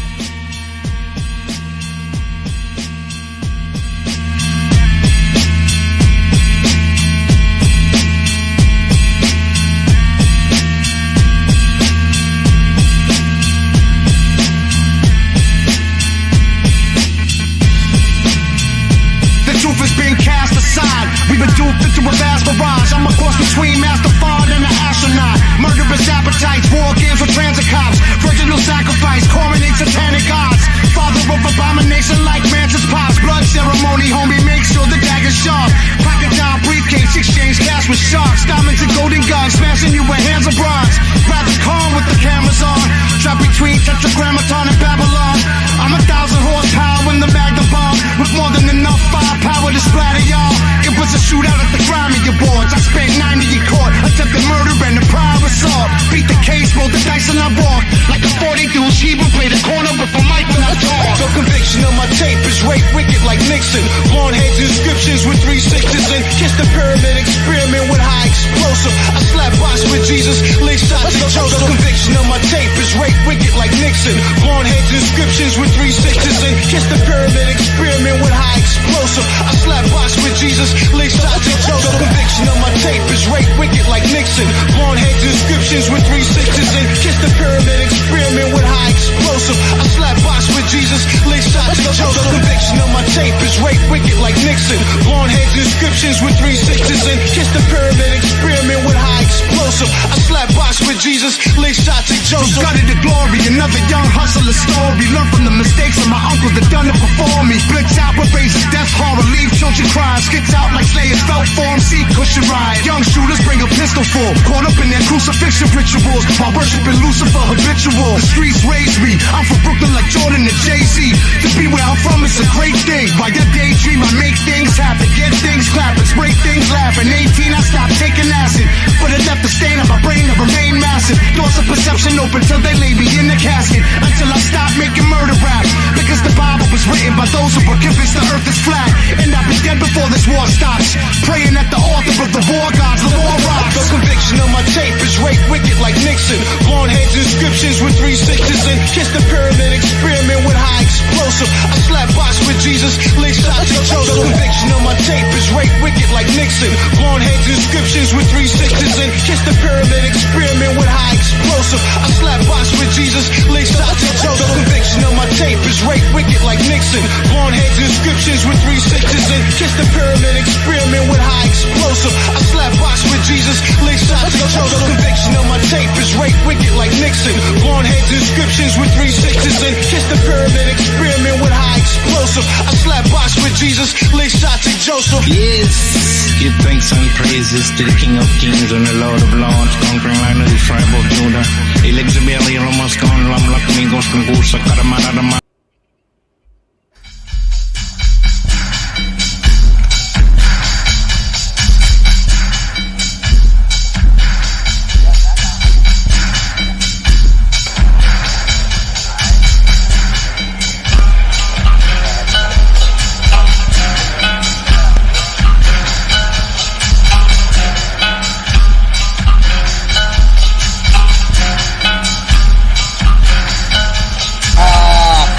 cannot see what them not see. I come with Selassie. Bloody up in white sheets until they're soggy. For your posse, your blood clot mugshot looking fussy.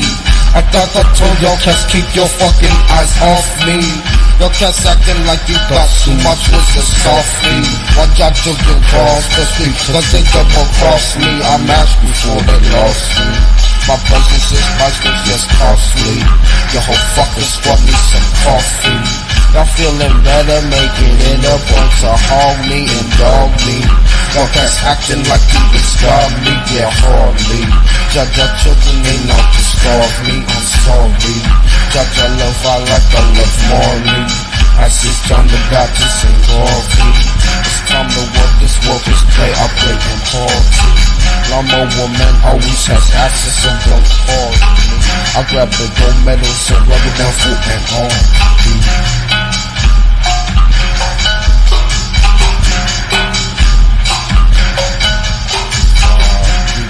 Bloody up in white sheets, ain't no white sheet. Get your ass up, boy, sitting in my seat. I said, why recycle white trash when they get reason that we sidetrack? Let some milk and no ice cap, taking our life back. Empress of the sun who gonna strike black. Lion of Judah making your mic scat. Give me that mic back. I know you're listening closely because my mic's tagged. Right in the rhythm like I was high-hat. Murdered the sample who wanna sabotage my death. Fuck where you from, this is where I'm at. This is where I'm at. This is where I'm at. This is where I'm at. And I'm fair to be.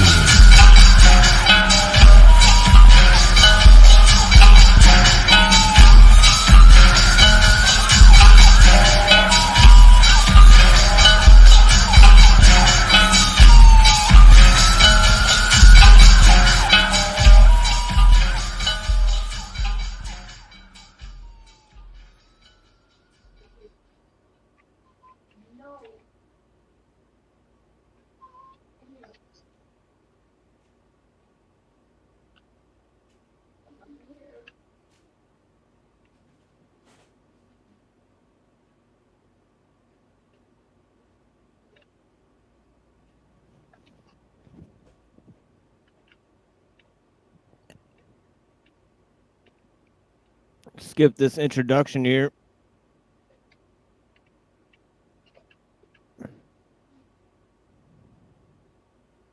And go to James White intro. If you guys have never heard of James White, he's one of the top theological debaters of our time. You know, he's debated Bart Ehrman.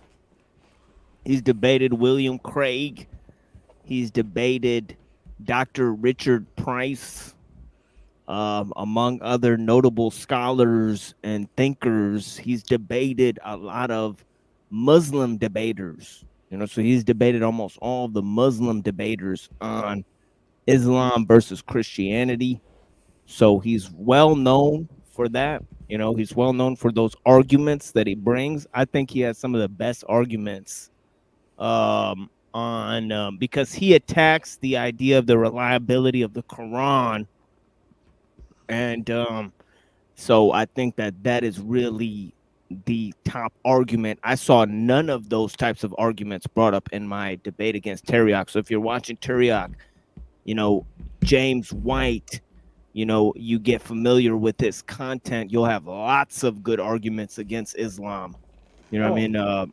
And that's coming from somebody who is well familiar with theological topics and also comes from the Islamic faith, as you guys know. So I actually look at that, his achievements in combating those issues, and I'm pretty impressed.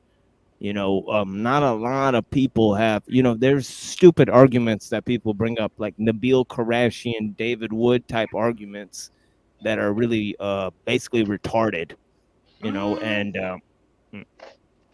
I disagree with you. The David Wood arguments are actually pretty good because he also attacks not just the fallibility of the Quran, but there's a whole bunch of Qurans, a whole bunch of different Qurans in Arabic, and that's a David Wood argument he got from Jay Smith, I think. So Yeah, but So- that's ultimately that's the exact thing that I'm talking about that James White already does. But I'm saying that James White was doing that way before, right? The David Wood type of arguments that Nabil Qureshi type of arguments that Islam basically says that Christianity and Jews are people of the book, so it basically accepts Christianity and Judaism.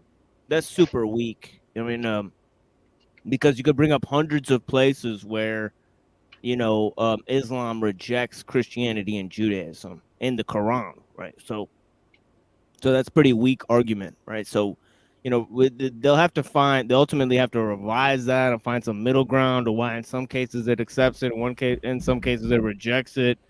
So we get into the same problem that we did in the Tariq debate, right? But in this debate here, so if they just go with the reliability, right? But they're claiming that the versions basically signify some type of interesting whole other concepts. But yeah, I think the idea also, I heard the idea from David Wood and Nabil Qureshi about the Mutazilites and all this concept of the Mutazilites, and they bring up weird arguments. So yeah, I mean, it's been a while since I've looked at all their arguments, so if you've got any other ones, Hank, because I already mentioned the reliability of the Quran stuff. So if they're using that, then I mean what? Yeah, they have another argument that since the Quran cites the Bible, and the Bible validates the claims to Quran, pretty much. That's the one. Yeah, that's the one that I attacked.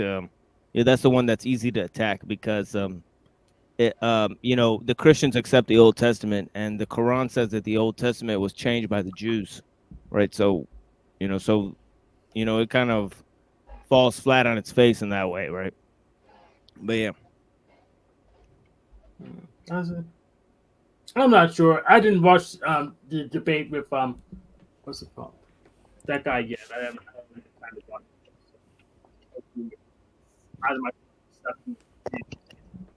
it. I think you got cut out there, Hank. I don't know what you said. I didn't watch that debate yet, so I still need to go with it. Yeah, for sure. Well, greetings and welcome. It is great to have you here this evening. I guess I need to talk a little bit more quietly. It's good to have you here this evening. Those of you who got in, we will be having a hike afterwards to get back to our cars. And hopefully you brought your backpack for that. This evening, we are focusing upon the Word of God. If you have come here to see one side beat up on the other side or vice versa, I hope you're sorely disappointed. Instead, I hope what we have this evening is a focus upon the scriptures, and I hope you brought your Bible because I'd like you to turn to the book of Romans. They don't focus on the scriptures at all. More than half of the debate is them waging personal attacks against each other, which is funny. But yeah, that's just a lot of these debates. And I do need to establish somewhat of a context. Romans 9 does not exist unto itself. It is the part of a continuation of a presentation by the Apostle Paul. And in chapter 8, he has established what subject it is that he is specifically addressing. We know about what's called the golden chain of redemption, beginning in Romans 8:28. But please notice the terminology that is used there. We have introduced to us there the purpose of God, and we have the calling of God, specifically a certain people who are called according to his purpose, who are foreknown, predestined to be conformed to the image of his Son, so he might be the firstborn among many brethren. And then please notice the terminology that is used. For those whom he predestined, these he also called. Please notice that that particular term is going to become important again later on, demonstrating that we have a consistent argument here. We have a consistent context. These he called, and whom he called, these he also what? Justified. This is soteriological language. This is language that is in reference to the doctrine of salvation. If we can justify nations or things like that, then we can start talking about nations. But specifically here, the apostle is talking about soteriology, the salvation of God's people, the justification of God's people, and those whom he justified, these he also glorified. Then we have the beautiful presentation in verses 31 and following of the law court. And no one is able to bring a charge against whom?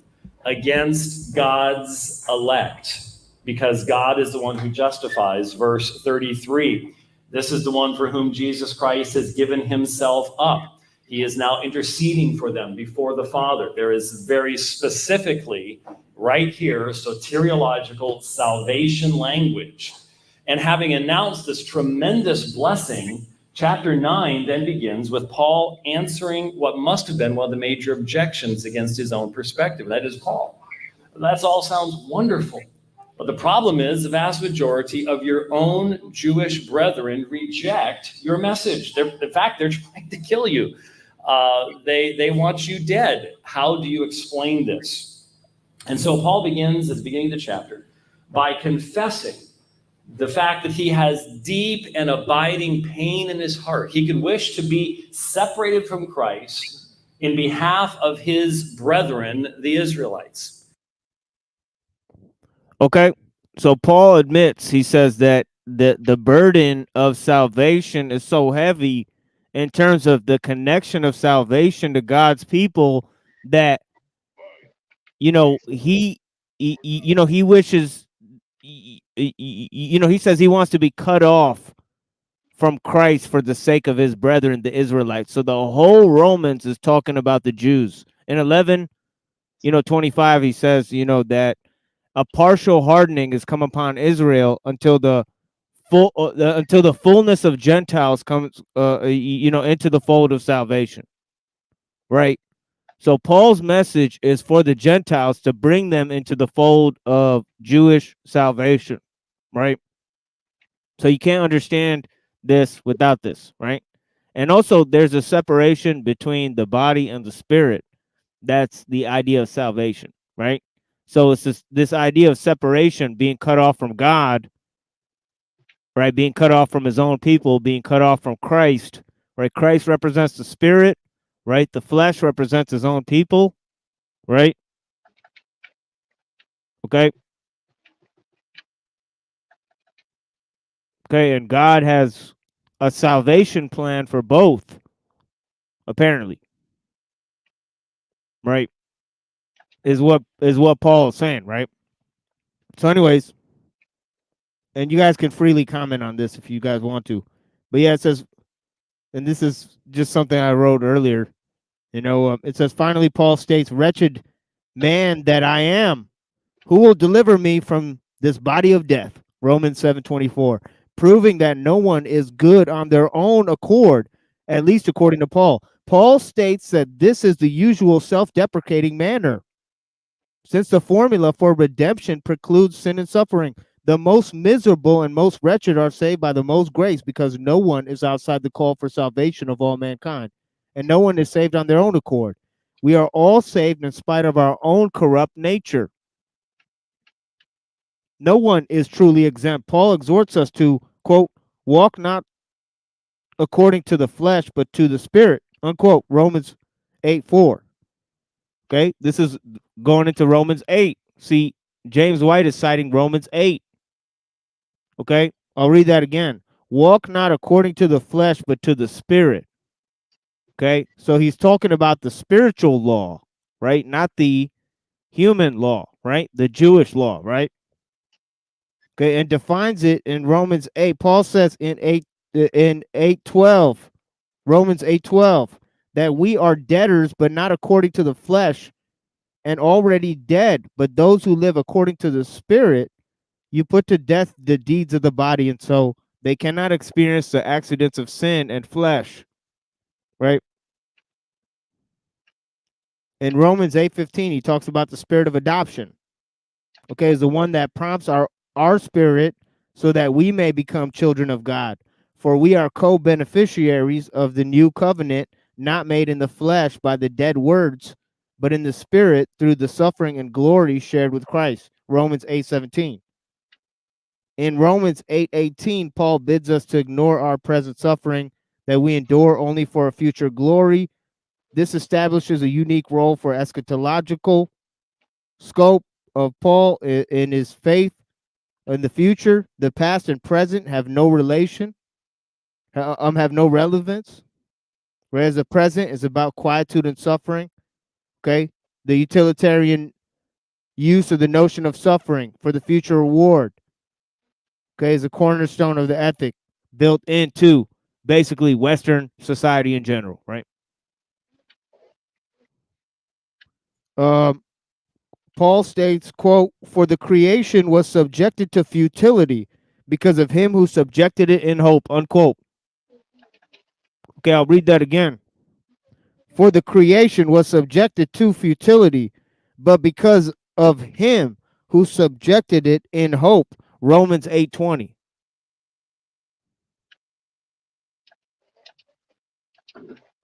Okay.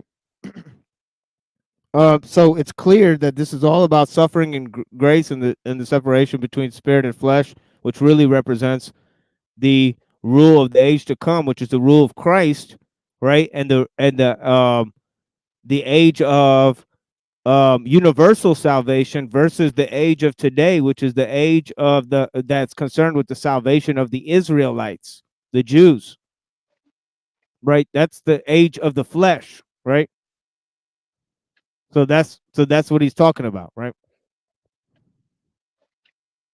It's an eschatological scheme, right, about the coming of the kingdom of God, right? So it's a future-oriented salvation. Okay. So that's why, see, when you're dealing with time, see, it's hard to put in free will in there because, see, something has to come about to make something else come about. So it's like it's causing. You know what I mean? So things are already set in motion, right? You know, when you get to Romans 9, it gets pretty heavy. Okay. I guess I'll just go and play some of this and get into James White, and then I'll. I'm gonna step out. I have need to clock in at 3:30 a.m. EST. EDT because from daylight time. All right. So I'll see you later. For sure. Yeah. Have So a blessed time. Yeah. Yeah, I need to get take prepped care. for work. Yep. Yeah, for sure. See No ya, Hank. worries. See ya. Yeah, talk to you soon, my friend. Okay, I don't know why I switched to Cecil, but all right. What's up? He could wish that he could literally be anathema from them. And he then lists the great benefits that they have. He talks in verse 4 about the adoption as sons and the glory and the covenants and the giving of the law and the temple worship and the promises. These are all given to them. And then he finishes up in verse 5, whose are the fathers and from whom is the Christ according to the flesh, who is the blessed God above all forever and ever. Amen. And most people believe that's actually a reference to the very deity of Christ, that it was through them that God actually entered into his own creation in the incarnation. What a tremendous blessing has been given to the Jewish people. But then you have the key issue in understanding what Rome. So you hear that, right? The specialness of the Jews is connected to the fact that Jesus was Jewish. That's what he's saying, right? He's saying that Paul's saying that in Romans 8, that this is what's going on, right? Romans 9 is talking about. It is not. So in other words, I mean, Paul's understanding that in the Old Testament, it's all about, the salvation of the Jews. That it's basically about the Jews ruling in Israel, and then when they rule in Israel, then the world is at peace. Yeah, that's going on. Right? So, so much so that some of the rabbis came to the conclusion that the dwelling in the land is worth more than all the observances in the Torah. Right? But yeah. Not as though the word of God literally has fallen, has failed. That's what verse 6 begins by saying. For they are not Not all those who are from Israel are Israel. And so the point is that God has exercised a sovereign choice in guiding the promises, guiding the blessings all the way through the history of Israel. Israel cannot object to the fact that the gospel is now going out all. Okay, not all those that are from Israel are Israel, and also those who don't know the Torah but follow parts of the Torah are a law unto themselves, right? So there's all of these stipulations where Gentiles and Jews share in the salvation, right? He's trying to bring Gentiles into the fold of Jewish salvation, right? But he's still making a distinction between Jews and Gentiles, right? Okay. And notably, it's claimed in the New Testament at different parts or alluded to the fact that, it's claimed outright by Paul that he is a Pharisee and also from the tribe of Benjamin. But then also it's claimed by him, not claimed by him, but alluded to the fact that he's under the protection of Rome or that he's a Roman citizen. Right. So he seems to make such claims. So, it could be that he's part of the Roman Jewish elite, being a member of the sect of the Pharisees, right? So that he's part of the members of both organizations, right? Anyways, I mean,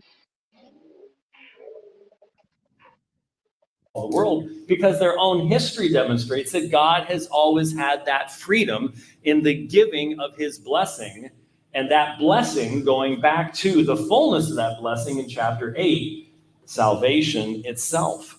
And so he specifically points out in verse 7 that not all the children of Abraham are the seed, but in Isaac shall your seed be called. And so God sovereignly chose that those promises, those blessings would go in one direction. Abraham had other children, but that's not where the blessing was to go. This was God's purpose.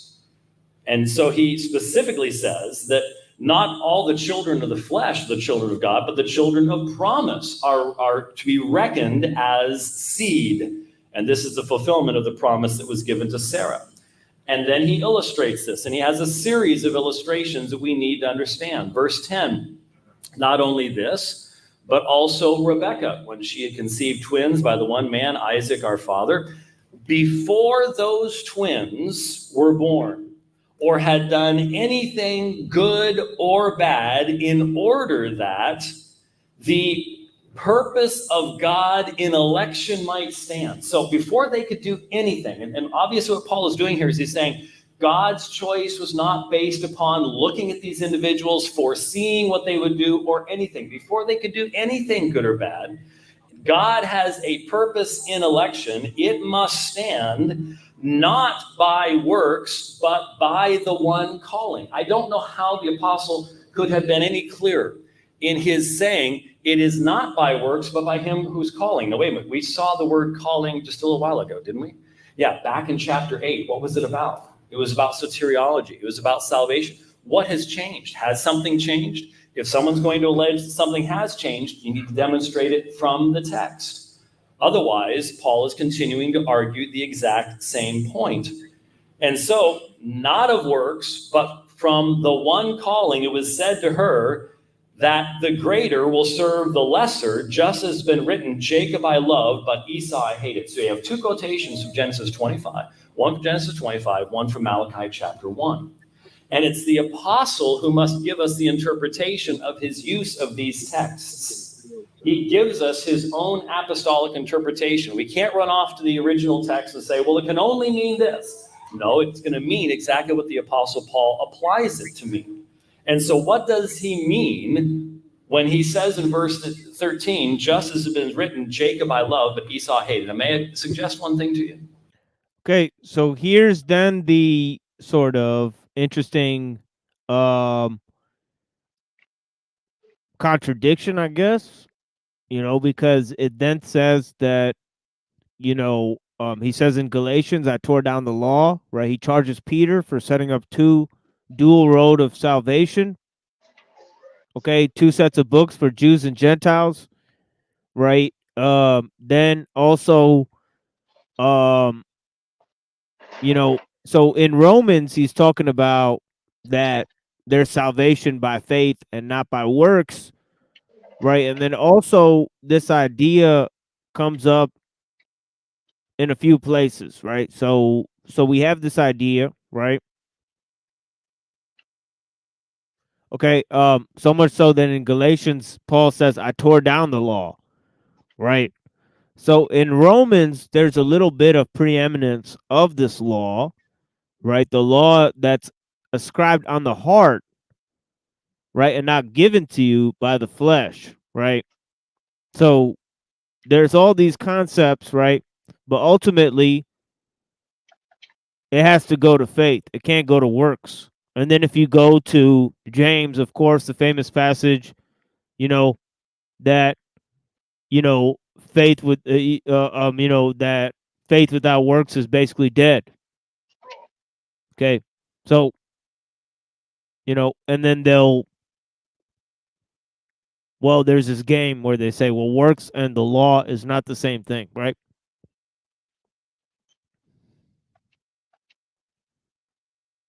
Yeah, assalamu alaikum.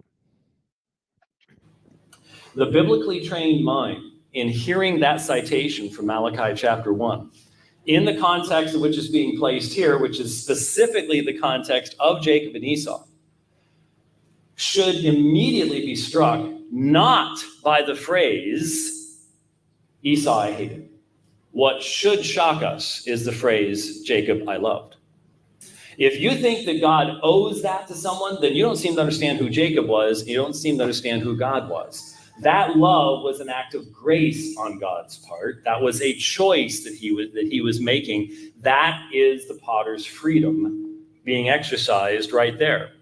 Now, when we read the Apostle Paul, he helps us to understand what he's saying by raising objections. And if you find yourself raising the same objections that Paul answers, that means you're disagreeing with the apostle. That's not a good place to be. And so in verse 14, what shall we say then? Is there unrighteousness with God? May it never be. And so immediately Paul recognizes that whatever it is he just said, on the part of many people, the response is, well, that's unrighteous. That's unfair. And Paul's response is, no, you don't seem to understand the truth of God's freedom in this matter of the giving of his blessings, the sinfulness of man, the justice of his punishment of man, etc., etc. Is there unrighteousness with God? May that never be. For he says to Moses, I will mercy whom I mercy, and I will compassion whom I compassion. Now, we in English don't have verbs that match the Greek verbs at this particular point in time. We talk about having compassion, having mercy, but they are active verbs in the original language. There's something that God does. And he quotes from Exodus 33, that tremendous encounter with Moses, where he freely reveals himself to Moses, and he reveals the freedom that is his to reveal himself to whom he will. He will have mercy on whom he has mercy. He will have compassion on whom he has compassion. God's mercy and compassion cannot be demanded. They must be free to be truly rich and to be truly biblical. God's grace is always free. It cannot be demanded. And that was the case in the encounter with Moses in Exodus 33. And so he quotes from Exodus 33, and then he gives us, again, the inspired apostolic interpretation.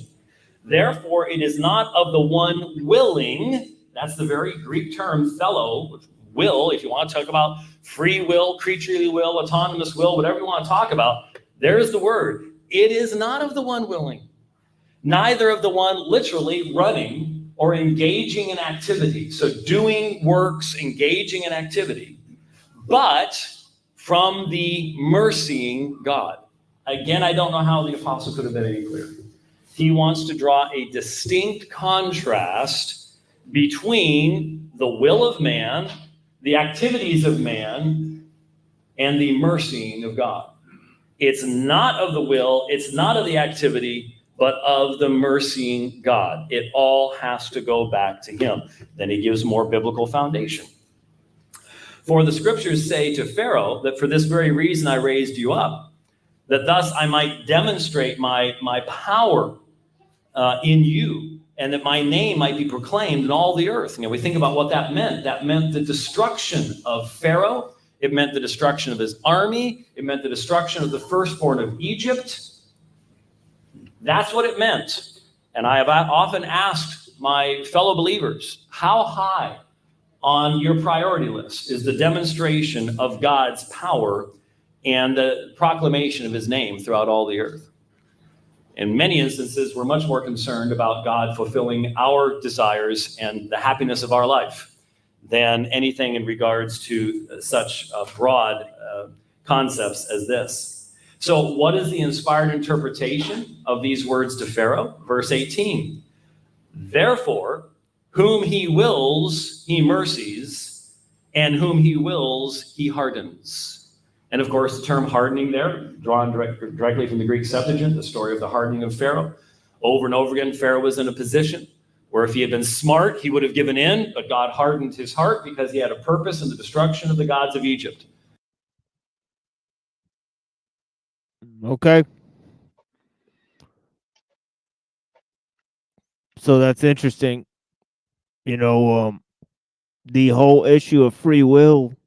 And of course, this is the idea that's in the Matrix. You know what I mean, right? Where he's talking about, oh yeah, would you have chosen that way anyways? Or were you programmed to choose? Could you have decided otherwise? If you're chosen, does that mean that you're being cultivated, or that you can be, or that you're programmed in another sense? Do you have a way to grow and change according to your own tendencies? And is it because of your own uniqueness that you're chosen, or is it just that you're just the one chosen? One vessel made for salvation, one vessel made for destruction, right? I mean, it's all a question, right? So yeah. Anyways, let me go to this. Let me go back to the book for a little bit. And and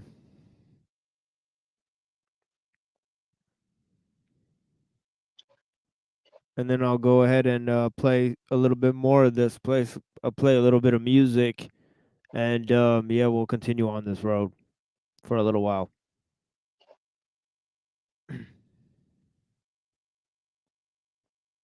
Yeah, so for the creation was subjected to futility because of him who subjected it in hope. Romans 8:20.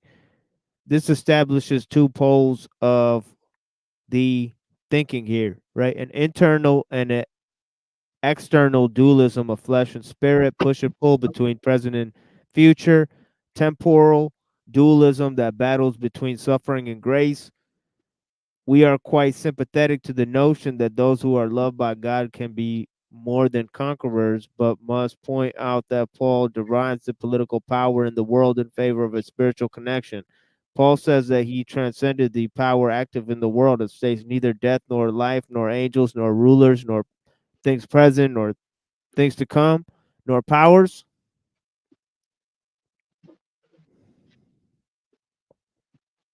nor height, nor depth, nor anything else in all creation will be able to separate us from the love of God. Romans 8:38 through 39. In Romans 9, it is hard to tell if Paul is talking about the promise God made to Israel, the Gentiles and nations being saved through the promise of Israel, a brand new path of salvation under a new covenant that invites Jews as well, or a dual path of salvation for Christians and Jews. Furthermore, we cannot suppose that Paul is speaking of a message according to his own gospel, according to the scriptures and traditions, or according to a prophecy foretold in the old scriptures that transcends the old covenant and transforms it into a message of salvation for all mankind. Lastly, we must ask who God saves at the end of the day. And does Paul actually see himself as a convert to a new religion or simply a fulfiller of an old tradition? Paul laments, quote, "For I wish that I myself were accursed and cut off from Christ for the sake of my brothers, my kinsmen, according to the flesh," unquote. He reports with anguish in his heart that implies that Israel is accursed. What he says next is that, quote, to them belong the adoption, the glory, the covenants, the giving of the law, the worship, and the promises, unquote. Romans 9, 3-4.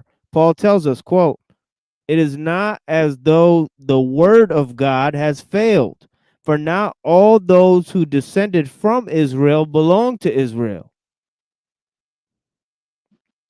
unquote. Romans 9:6. So in the first instance, Paul is cut off from his brothers in salvation for Christ, but it is through them that this promise was fulfilled. It is through the patriarchs that Christ was brought forward. Romans 9:5. Ultimately, however, not all those who call themselves Israel are Israel. It is not hard to see, right, how some of that could be a little bit confusing. But anyways, Paul says Israel is blessed, but only some of Israel is truly blessed. He employs the verse, the elder shall serve the younger, quote unquote, in an eschatological scheme, which means that God chose Israel in order to give salvation to the world, almost reversing the original meaning of the verse. According to Paul, one is hated or blessed only by God's decree. Those blessed and hated ones are chosen by God in advance, yet still put through trials. Then Paul cites Hosea in Romans 9:25 and claims that God changes who he hates and blesses. After all this, we are somehow to believe that God's salvation is not open to all people. This is due to the staggering claim made by Paul that God brings in nations who are not Jews to serve the ones who he once cursed. We fail to realize how such a decision to come to faith could ever be achieved by those various views. St. Paul removes that option unless he means that God blesses those he once cursed by getting ahead of the sinner in a sort of guidance that is a synergistic union of the human and the divine. That's exactly what James White claims, right? The synergy, right? Anyways, ultimately one cannot, or I think the Armenians claim that. Yeah, the Armenians claim synergy. Anyways, we'll come to see that in a minute, I'm sure. Ultimately, one cannot possibly believe that Jews were tested by God and cursed by God, but eventually blessed the whole world, even in a state of disobedience. Furthermore, in a paradoxical twist, the law has now been superseded and fulfilled, and is both the source of the knowledge and proof of that which superseded it. Anyways, let's go to Romans 9 here and see what we can come up with. The other guy just does personal attacks, and then it goes more into what they want to fight about. He had a purpose in what he was doing. And so very clearly, you have mercy being given to those whom God wills, and hardening being given to God, whom God wills. And who is in charge in all of this? God. God is the one doing all of these actions. God is the one doing all of these actions. Now, once again, if you're going to say, well, it didn't have anything to do with Pharaoh, it didn't have to, look at the objection that is then raised in verse 19. Therefore, you will say to me, why does he yet find fault? For who is able to literally resist or to stand against his will? So the objection that Paul himself had heard to his own teaching and preaching more than once was, well, think about it. How can God still find fault? How can God judge if God is free in all of these things? If he is so sovereign in all of these things, then there's no basis for judgment. He's being unfair. There's unrighteousness here. Who can stand against his will? And again, I remind you, that is the objection against the Christian position, as expressed in the scriptures themselves. And yet each one of us in this room, upon hearing what Romans 9 is actually talking about, understands the objector. We understand the objector. And I firmly believe that unless the Spirit of God reveals to us who God is and who we are as his creatures and his absolute sovereign right to use us as he pleases according to his personal justice and unchanging nature, until we really realize who he is and who we are, we will never embrace what Romans chapter 9 has to say. It won't happen. It won't happen. Now, the answer that is given, some people, even Reformed authors, don't necessarily believe that Paul gives an answer. I think that he does. Because the very first two words of verse 20 are, "O man, who are you to answer back to God?" And I think that's the answer. We are a creature. We are God's creation. He is our creator. Every breath of our mouth, every beat of our heart comes from his hand. And who are we to answer back to the one who made us? And then he gives the illustration. The thing formed will not say to the one who formed it, "Why did you make me like this?" Will it? And that's a question we have to ask, because we live in a secular age, and that's exactly what secular man does say. That's exactly what our society teaches us to say. Our society teaches us to question God and to question his word. And yet it's foolishness when you truly think about what it means.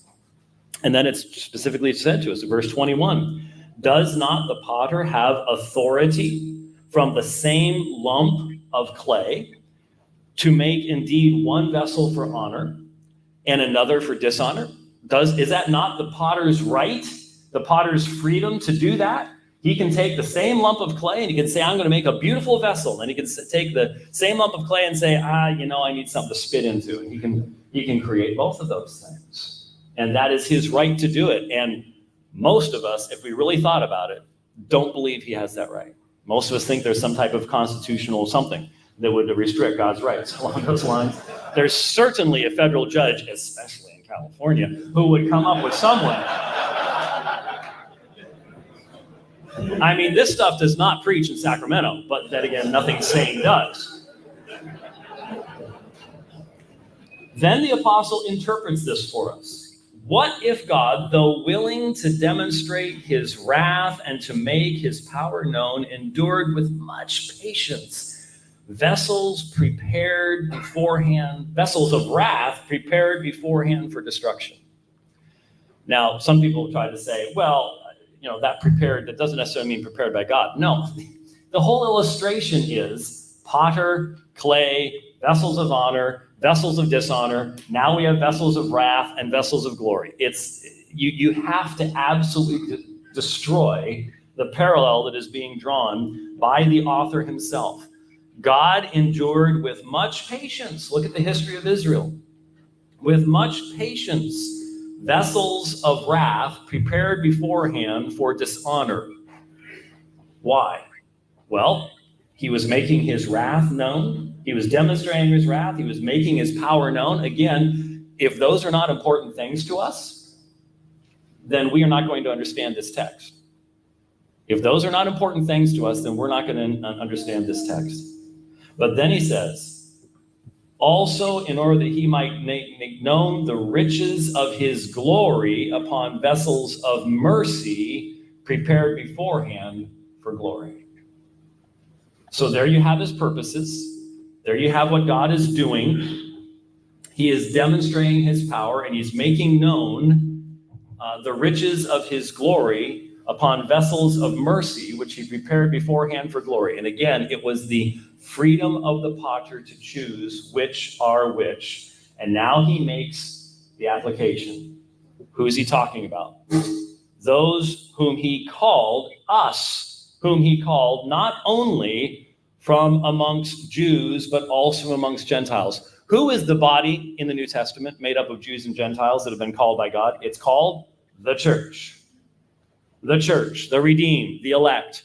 And here is the exact same verb in verse 8. This involves soteriology. This involves God's blessing of eternal life.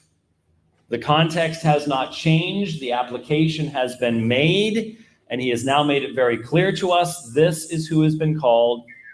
Jews and Gentiles, these are the vessels of mercy. And please note very quickly, verse 27, when he's talking about the fulfillment of this from various passages of Scripture. Notice it's the remnant that shall be saved. This was always God's purpose. This was always how God had acted. And there is the very term from which we get soteriology, a remnant shall be saved, in verse 27.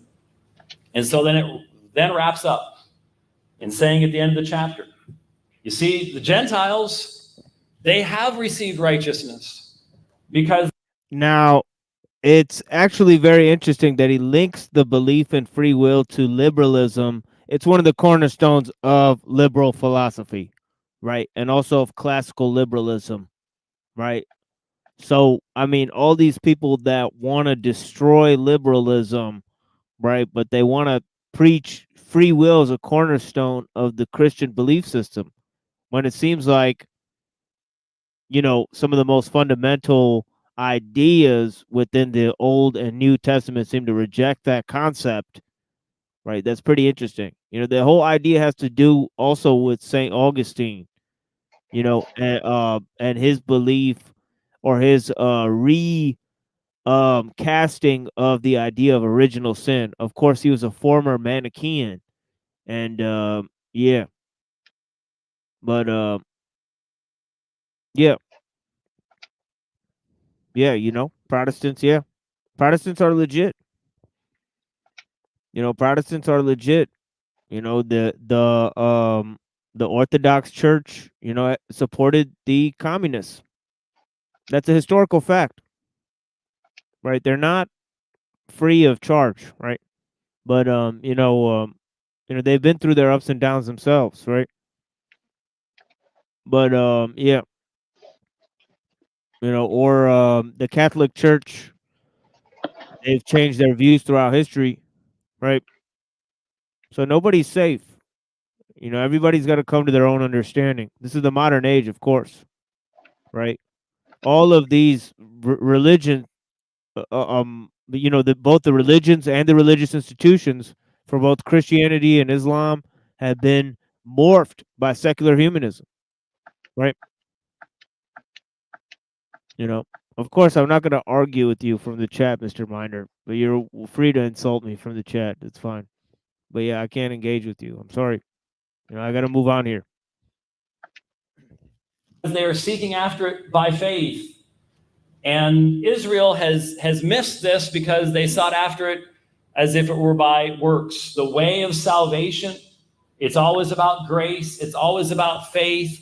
But you see, that flows from the recognition of God's absolute sovereignty in his willingness to now bring the gospel to all the nations and to draw together into that one body, the church. The same ones that are seen in Revelation chapter 5, where by the death of the Lamb, he has made them a kingdom of priests, men from every tribe, tongue, people, and nation. This is the consistent teaching of what the Word of God says. Yeah, and in a second, the Armenians are going to disagree with the Calvinists about their position. So maybe you follow Armenians, right? Maybe you agree more with the Armenians and the Protestants, right? There's two different positions here, right? So, yeah, they're Protestants, but one of them agrees with free will, one of them doesn't. Which position do you hold? Do you say man is free or do you not? Right? That's the only relevant piece of the discussion, my friend. Now you can have your own justifications for what your belief is, right? You know, that's the relevant material you want to put in the chat. Okay, not, you know, insults. That's pretty lazy. You know, I expect more from you, sir. But if not, maybe we won't get to it, right? But yeah. It may step upon our traditions at times, but it certainly is the consistent teaching of what God's word says. A little bit quick, a little bit fast, but it's only 20 minutes. Let's discuss what this text says. Thank you very much for your attention.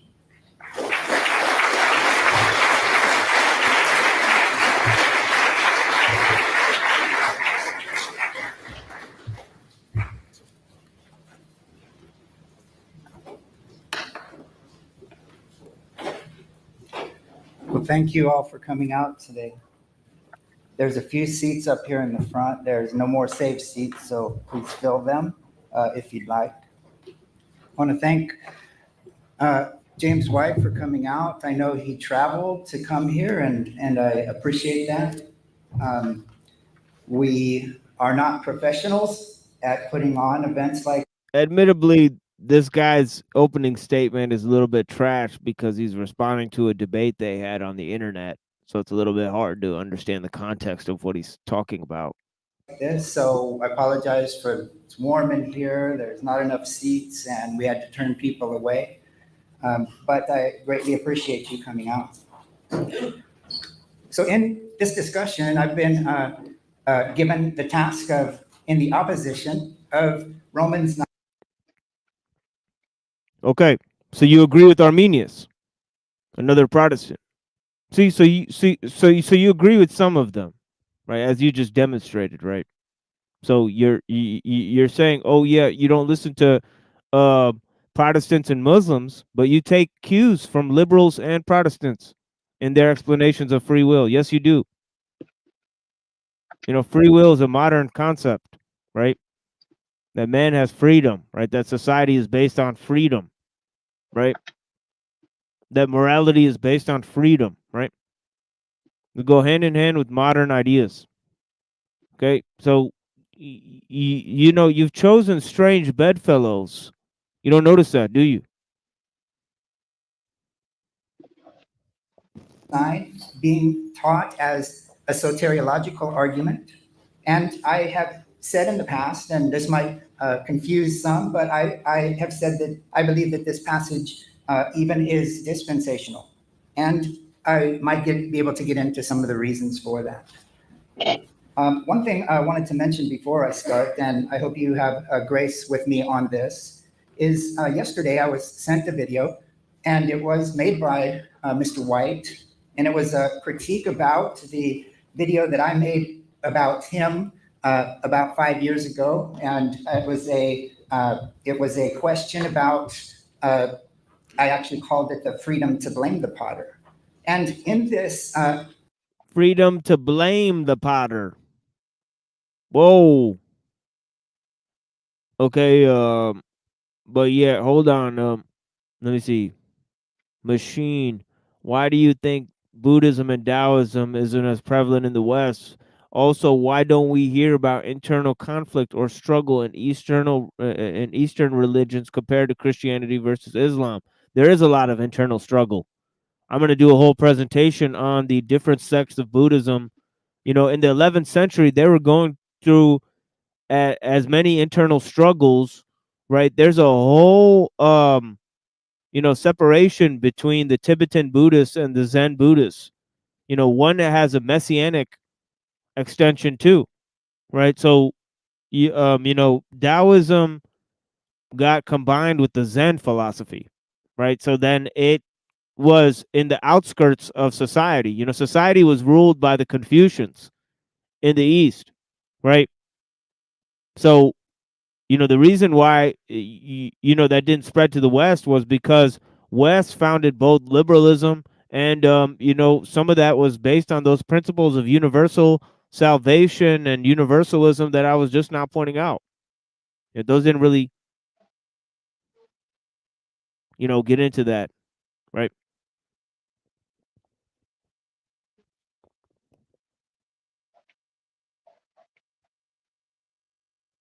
I discuss things that I do use some hyperbole, but I want to cry foul a little bit that the debate actually started yesterday. If I would have known that there was going to be a YouTube debate before, I would have presented one as well. So the opening statements, I believe, began yesterday and continued today, and I would ask for some grace to address a couple of points here. And I will get into Romans 9 and the discussion of it. Hold on. Free will is not equal to libertarian freedom, and you know that. Nobody said it was. Nobody said it was. I'm just saying that their morality presupposes an idea that man has the capacity for free will. You know, that they cherish freedom and free will. Are you going to sit here and argue that, or are you dishonest and stupid, right? Come on, don't act like they're not related concepts. You know, the idea that man has freedom, right, is definitely a liberal concept, right? So if you want to promote free will, you're going to be in line with liberal ethics, right? So you're a moron, right? You're a moron, right? Stop dodging the fact that it is definitely linked, right? These are ideas that are definitely linked, right? Okay, in the medieval sense, in the times, okay, they argued about free will. They had disagreements about theodicy, about the problem of evil. Okay, different Christian saints came to different conclusions about these things. Or are you stupid and dishonest that you don't fucking realize that?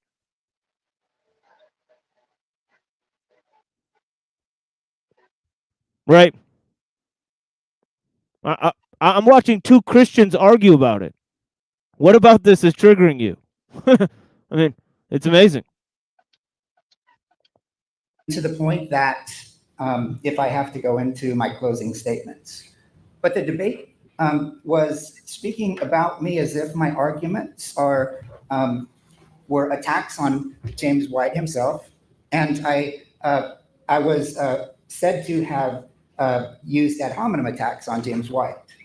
Now, to me, that is like the pot calling the kettle black, because most of the things that I've studied.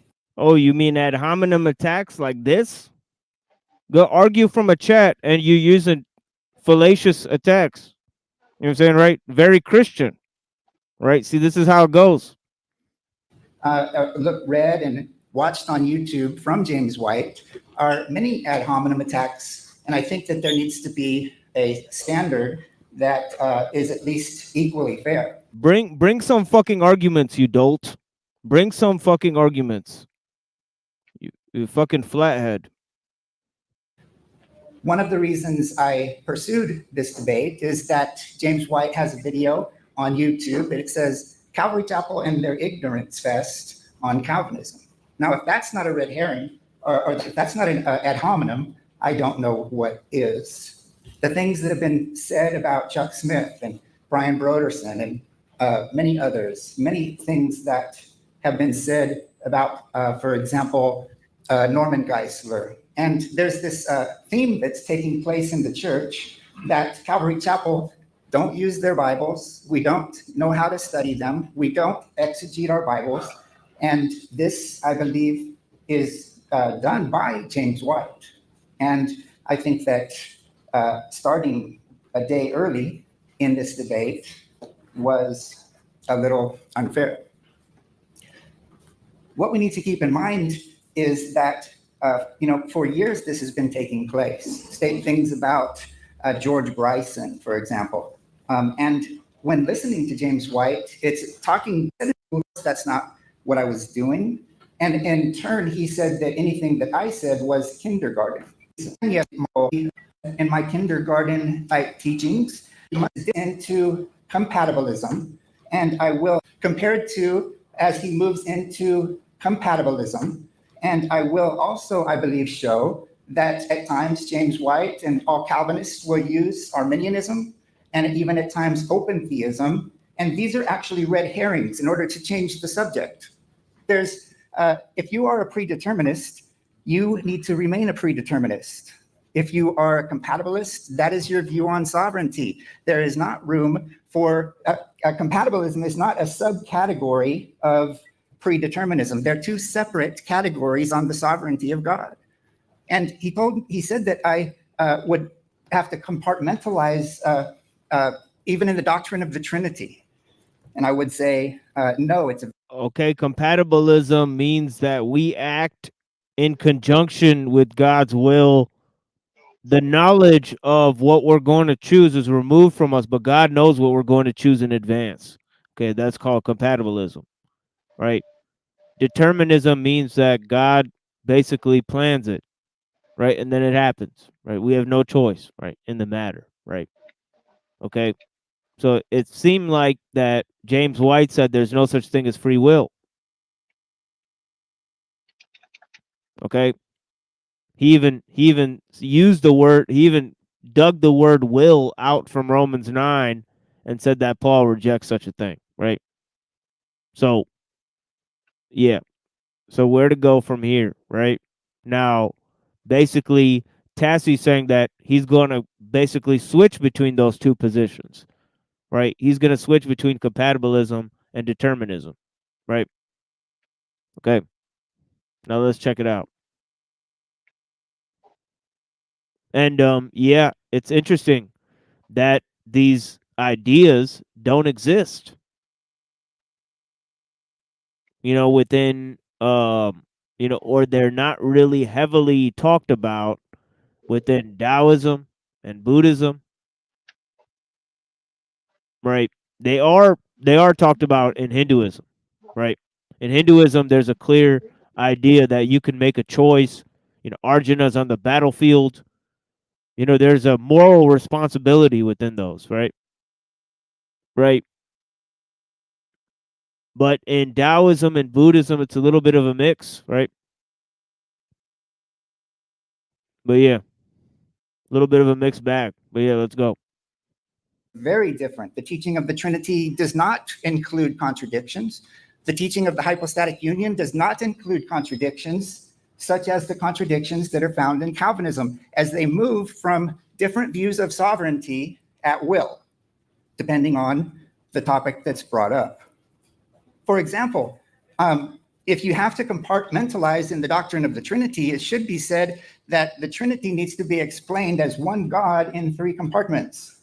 And that's not the teaching of the Trinity.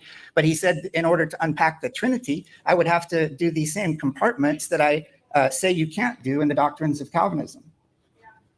I don't even think you can be saved if you believe that there is one God in three compartments. In the hypostatic union, there is not one God, one Jesus that is one compartment man and one compartment God. That is not the true teaching of the hypostatic union. And I would not use the same contradictions that James White says he uses in exegesis for the same exegesis he uses for the doctrine of the Trinity he uses for the teachings on Calvinism.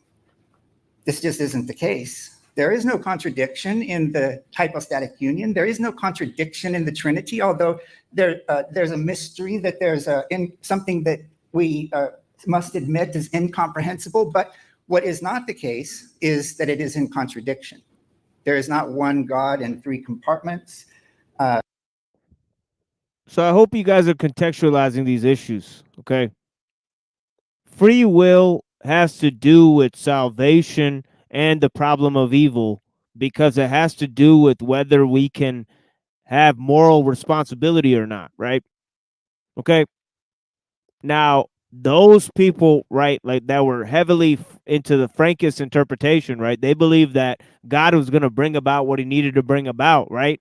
So you could commit sin in the world, right? Libertines and Frankists, right? They believe you could commit sin in the world and it didn't matter, right? Because A, salvation was by faith alone, and B, what was going to happen was going to happen.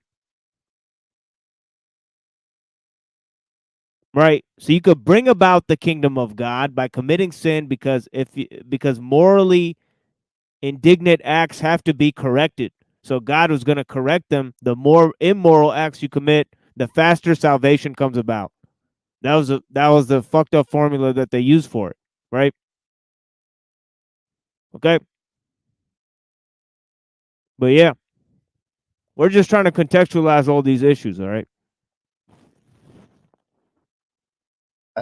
That would be completely different than what I am saying about Calvinism. So what am I saying about Calvinism? Well, what Calvinists do is they hold to several doctrines of sovereignty and they change them as things go. And if you leave with anything, I would hope that you would be able to see that that takes place. If you press on the doctrine of predeterminism and God's sovereignty in all things, then that you must stay in. And there are Calvinists that do stay there. You would call them hyper-Calvinists, but they stay in their view of sovereignty called predeterminism. And compatibilism is not a subcategory of predeterminism. It is a different view of sovereignty. And you can't move from one to the other. Arminianism, or the doctrines of permission, sometimes they're called in the views of sovereignty. The Calvinist feels like that they can use those at times, but in other times, they'll use predeterminism, and other times they'll use compatibilism, and then other times, such as perhaps in the fall, they'll use decrees of permission. Molinism, all of the categories, open theism, we are constrained to hold to one view of sovereignty, but the Calvinist believes that they can use all of them, and they do them as if you can. We need to think of the doctrine of predeterminism as one thing. And if you are a predeterminist, you cannot be a compatibilist. Compatibilism is synergism. The only true monergism would be the predeterminist, or actually the universalist is the strongest monergism.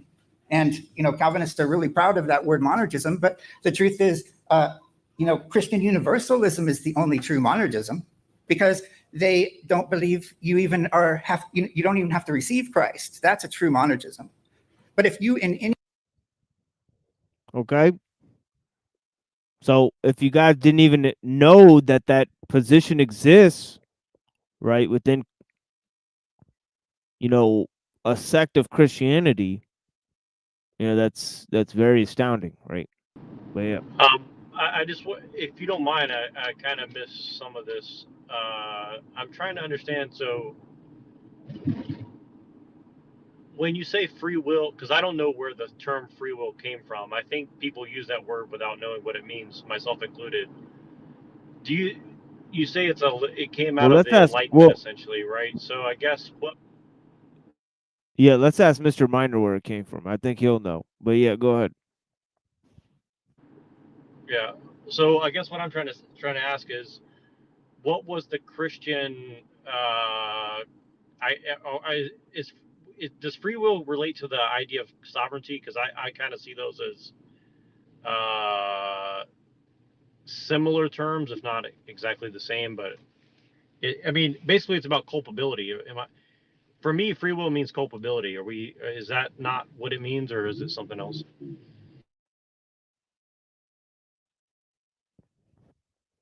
In a sense, it's just very rudimentary.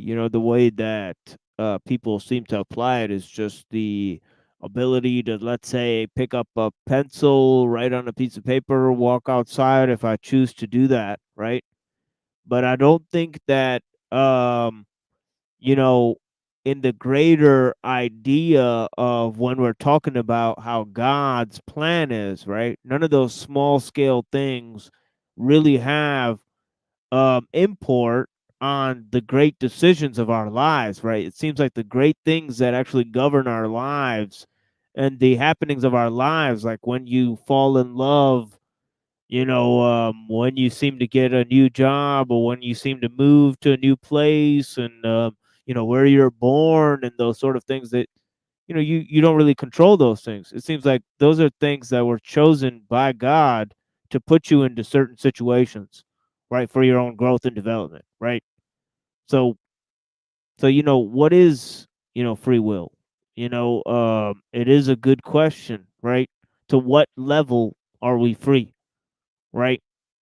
So that is the idea, and then that goes to the other question, is that whatever we can do for ourselves is something where God's plan for us maybe sort of takes a back seat or isn't relevant, in those things. But how could you say that God's plan is not relevant in each minute instance?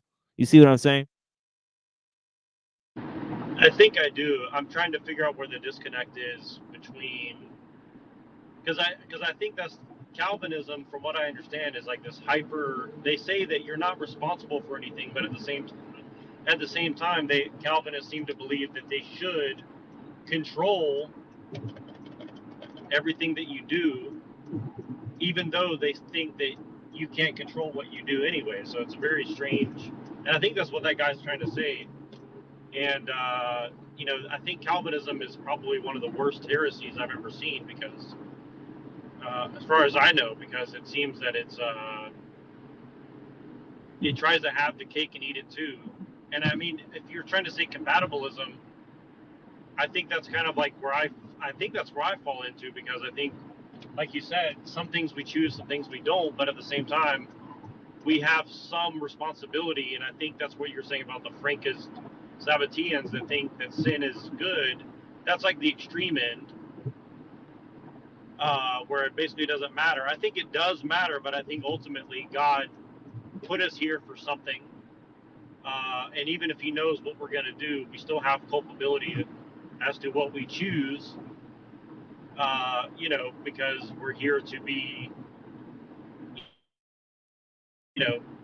again, I just like the crucible metaphor. I think it's the closest I can think of to explain what I mean, where we're here to work through whatever it is we're supposed to work through, and whatever comes after this, I'm not sure, but ultimately God wants us to come back to him, and it's kind of up to us if we want to do that or not.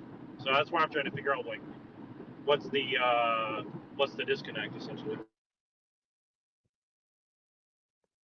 Yeah, I mean, the disconnect is in a sane definition, because see, I just gave a very sane definition about the extent to which we order some events in our lives to the extent to which we don't order some other events, right? Like, a lot of people say they find their significant other when they're not looking for anybody, right? That they fell in love when they weren't really looking for a relationship. That's something that was decided the course of their lives was something that came about through, basically random events, right? So see, this ability now, he's defining it as you could do anything. Well, if you could do anything, then you could do anything. That's a stupid definition, right? I mean, to put it bluntly, that means that you could create an alternate reality. Yeah, it even means that you can fly, right? But he's now saying that, that I claim that, I'm mad at God or something. I mean, I actually don't know what you're saying. It seems like total trash at this point. Mr. Miner, I have no idea what the fuck you're talking about. Please exit the chat. Well, I think If any sense at all you're talking about people claiming that they want to fly, so they're sad because they can't fly? Okay, are you talking to Dumbo, the Disney character? I don't even understand what the fuck you're talking about anymore. You know what I mean? But yeah, straight up well, I cartoon. think Straight up cartoon character. Yeah. I think you're saying that you have about, just because you could choose doesn't mean that, like, the difference between freedom and choice, right? And I think that is that kind of basic comprehension of what you're trying to get at, like, the difference between having freedom to do anything and having choice in the circumstances in front of you, essentially.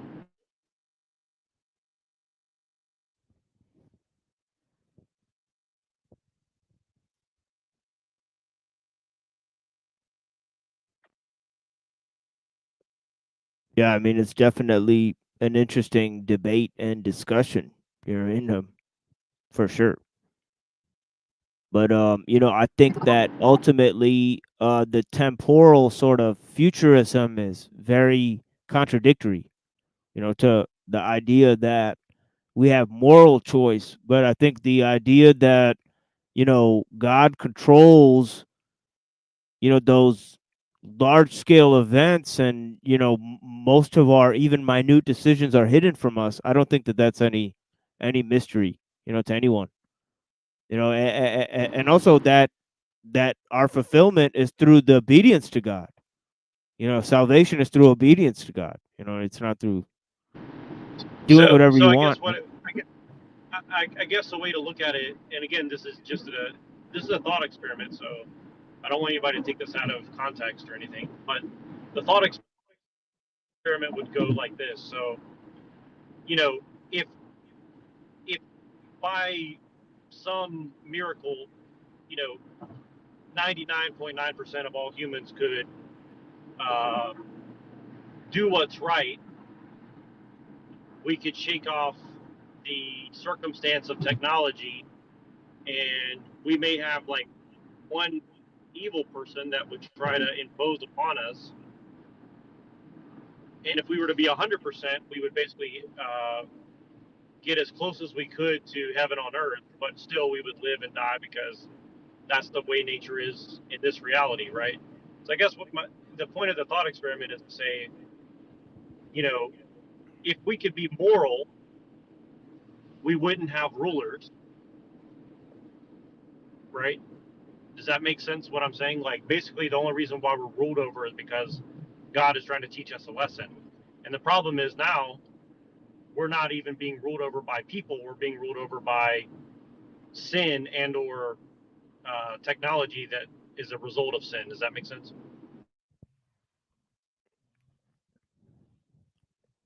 Yes. Yeah, it sure does.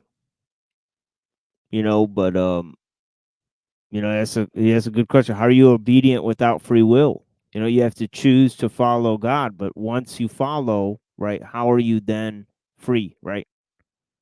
Right. So, you know, No, exactly. the goal is to get rid of your free will. And so free will is not an inherent moral good.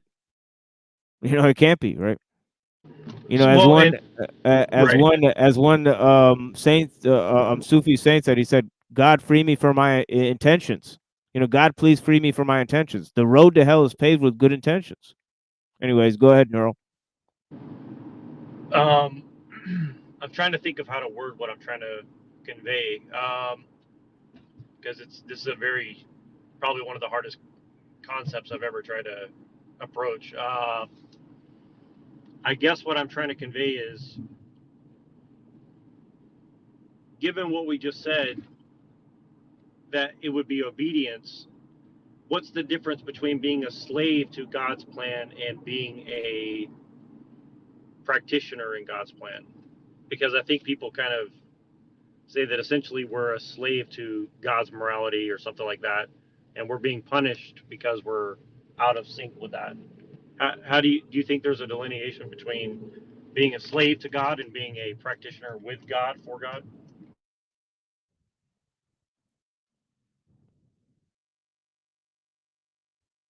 Well, I think that I don't personally view a difference, but I think that the idea that we are flourishing through our obedience to God. You know, we're not made you know, that in subjects to God we are elevated above the condition of normal humans, right? So as to say that, you know, our normal human condition is a lot more slave like than a condition in which we're actually obedient to God.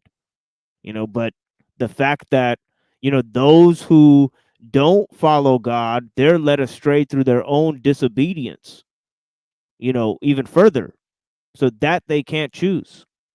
And they don't choose that. You know, one vessel made for glory, one vessel made for destruction. Right? So, you know, do you disagree with the verse, or, you know, what is it that you disagree with? You know, what's your opinion on Romans 9, right? You know, no, choose is not the operant word, because choice is not freedom. You know, I could make you sit in a room and force you to choose between two things. Where's the freedom in that? See, you're conflating choice and freedom, and that's why you're a retard. Essentially, what you're saying is freedom is something that can only be ascribed to God, and everything else is subservient to freedom, essentially. Am I understanding correctly? Well, I think that, you know, we make a choice, right?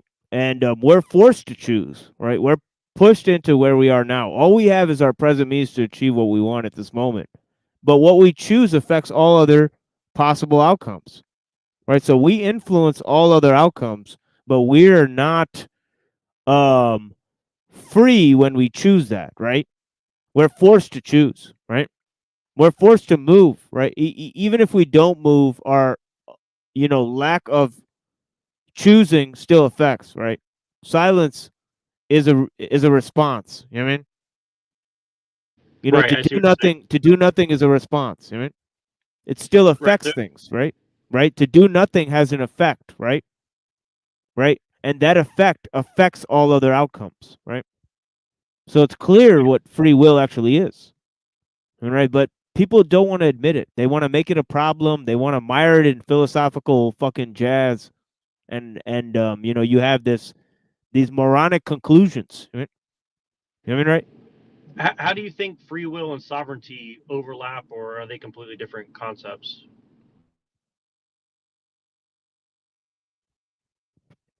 Uh-oh. We got a free willer. We got a free willy. Wait, what was the question, Miro? Free will. Wait. Well, I have a question really quick. How do you? Is there a difference between the term sovereignty and free will? No, real quick question, Jack. Stick around for the answer. You can't hop out. Yes. Sovereignty is more a political term than free will is. Free will is a metaphysical concept, as Mr. Miner mentioned earlier. You know, he kind of mentioned that there's a little bit of a distinction there, right? That sounds good to me. Jack, are you going to hang around for the answer? Because I'll answer your question, but if you hop out, you're going to make me very angry. So Well, stick as around. long as I have service, I'll be here. So I Okay. have one bar. So to your earlier question about the slave thing, so a man cannot serve two masters. So either you are God or he is God. Either Caesar is your God or God is your God. And so you have to pick who your master is. So if God is your God, he owns you. You are his property. You will do his word and his will no matter what. Even if it's against your own will, you will obey his will. So in that sense, that's why you are a slave to God. And that's the only way you can get to heaven, is by that complete submission. Well, I understand what you're saying, but I guess what I'm saying is, because I agree with Machine's explanation. I guess what I'm trying to get at is like, so we have to choose to, we are forced to choose certain things, including doing nothing or even not existing, essentially. And what we do, we're held accountable for, because it's out of alignment with what God has intended us for. Obviously, now that we have all this knowledge and stuff like that, the world is the pathway to doing evil is very easy, and the path to doing good is seemingly muddier all the time, right? So I guess do you see any reconciliation for God to, forgive us? And again, like, just to use a biblical thing, like when David or, these biblical people who were basically very good in the eyes of God also did very reprehensible thing, like, have sex with his friend's wife or kill people or whatever. How do you say that, well, he's still a man of God, even though some of the actions he took obviously were... Because on Monday he was a man of God, and on Tuesday he answered to the lusts of his own flesh and denied God, and so on Wednesday he asked God for forgiveness and became a man of God again. So it depends on which day you ask who his master is. On Tuesday he was his own master. He said, forget God, I will take what I want. And so he disobeyed God, and so God wasn't his master anymore. And so on Wednesday he said, I'm the filthy man, I shouldn't have done that, forgive me, God, I come back to you, please forgive me. And so now God's his master again. You can't have two masters. David can't be his own master and God be his master at the same time. You just pointed out the conflict there. If David was the master, he could do as he pleases and take any woman he wants against God's will. So you kind of answered your own question. For sure. What I'm saying is ultimately he was following God's will, but still in the interim. Ultimately, that's the point. You just made it. Right, Ultimately, right. That's the final Well, answer. Right. And so I guess what I'm trying to get at is, like, how can we really can't judge other people fully then, but we have to, like, I heard Owen Benjamin do this quote yesterday. I thought it was kind of interesting concept. He said in Islamic law, and I'm sure this isn't correct. I'm just, for the sake of conversation, this is what I'm saying. So he said something to the effect of, in Islamic law, it's not for us to judge a man's heart, but it is up to us to enact punishment for crimes. And I was just kind of curious how that might seem correct, and or how does that apply to Christianity as well? Because It goes back to the old fallacy of when people criticize Christians for saying, judge not lest you be judged yourself. That's not saying Christians can't judge. It's saying anything we judge you, we are also judged the same way. So we don't escape judgment just because we're Christians or whatever.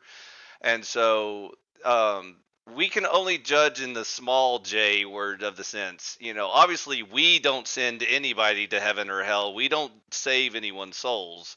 All we can do is make accurate predictions.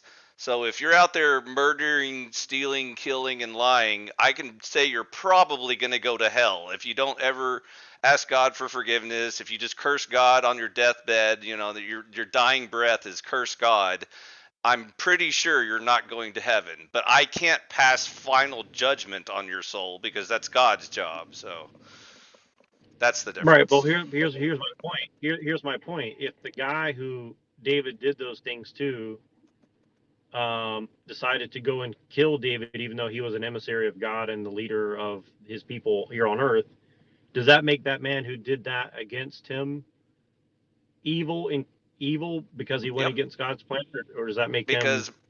Because just because a man adulters with your wife does not give you the right to murder that man. I don't know if you ever heard of two wrongs doesn't make a right, but that's the easy explanation. Okay, if somebody comes in your house and tries to, do bad Kill things to you, your family, and you defend yourself, and you end up killing them in the process, you can really have a good argument with God about how you didn't intend to kill that man, but you accidentally killed him while trying to defend yourself, and whether or not God believes you is between you and God. I would suggest that you know in your heart what you intend to do. You're trying to either disarm an attacker or you're just angry and trying to kill him.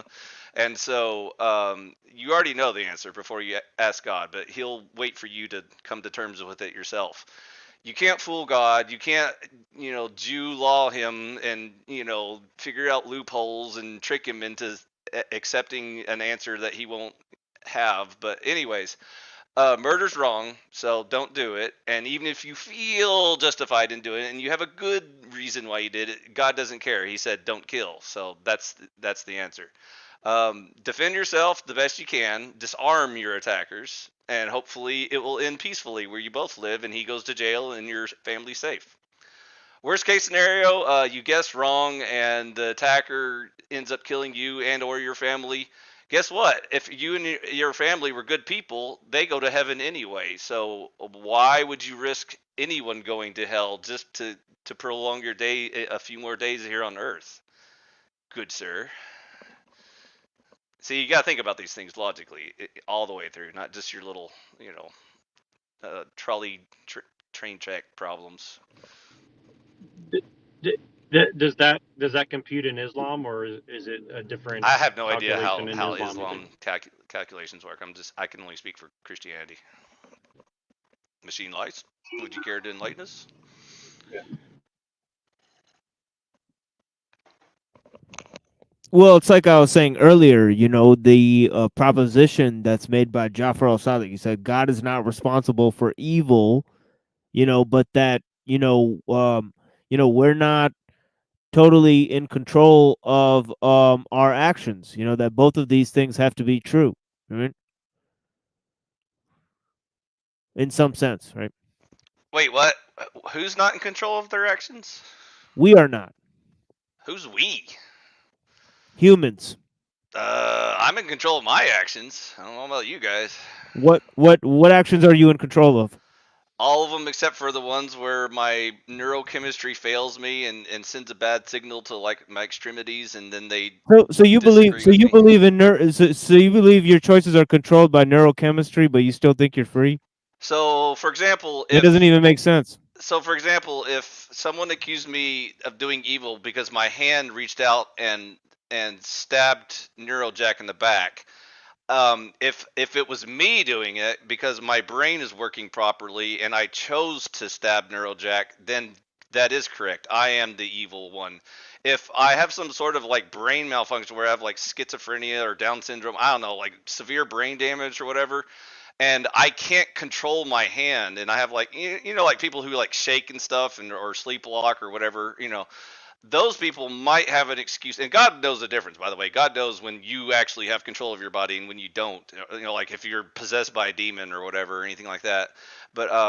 But if I can't control my actions physically, like my brain says put the knife down, but then my hand reaches out and stabs Jack anyway, then I wouldn't be in control of my actions. But that's like almost never happens ever. Yeah, I don't know why you let I-Fi on the show. Like Because seriously, I'm like the this straight libertarian garbage human being, right? Who lives with his Thai wife and lives off of her knickknack selling on Etsy.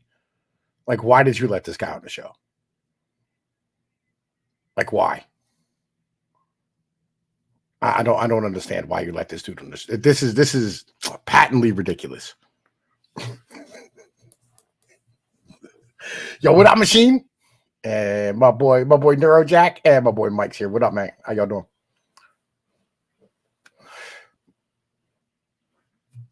By the way, Pinoid, have we met? Do I know you?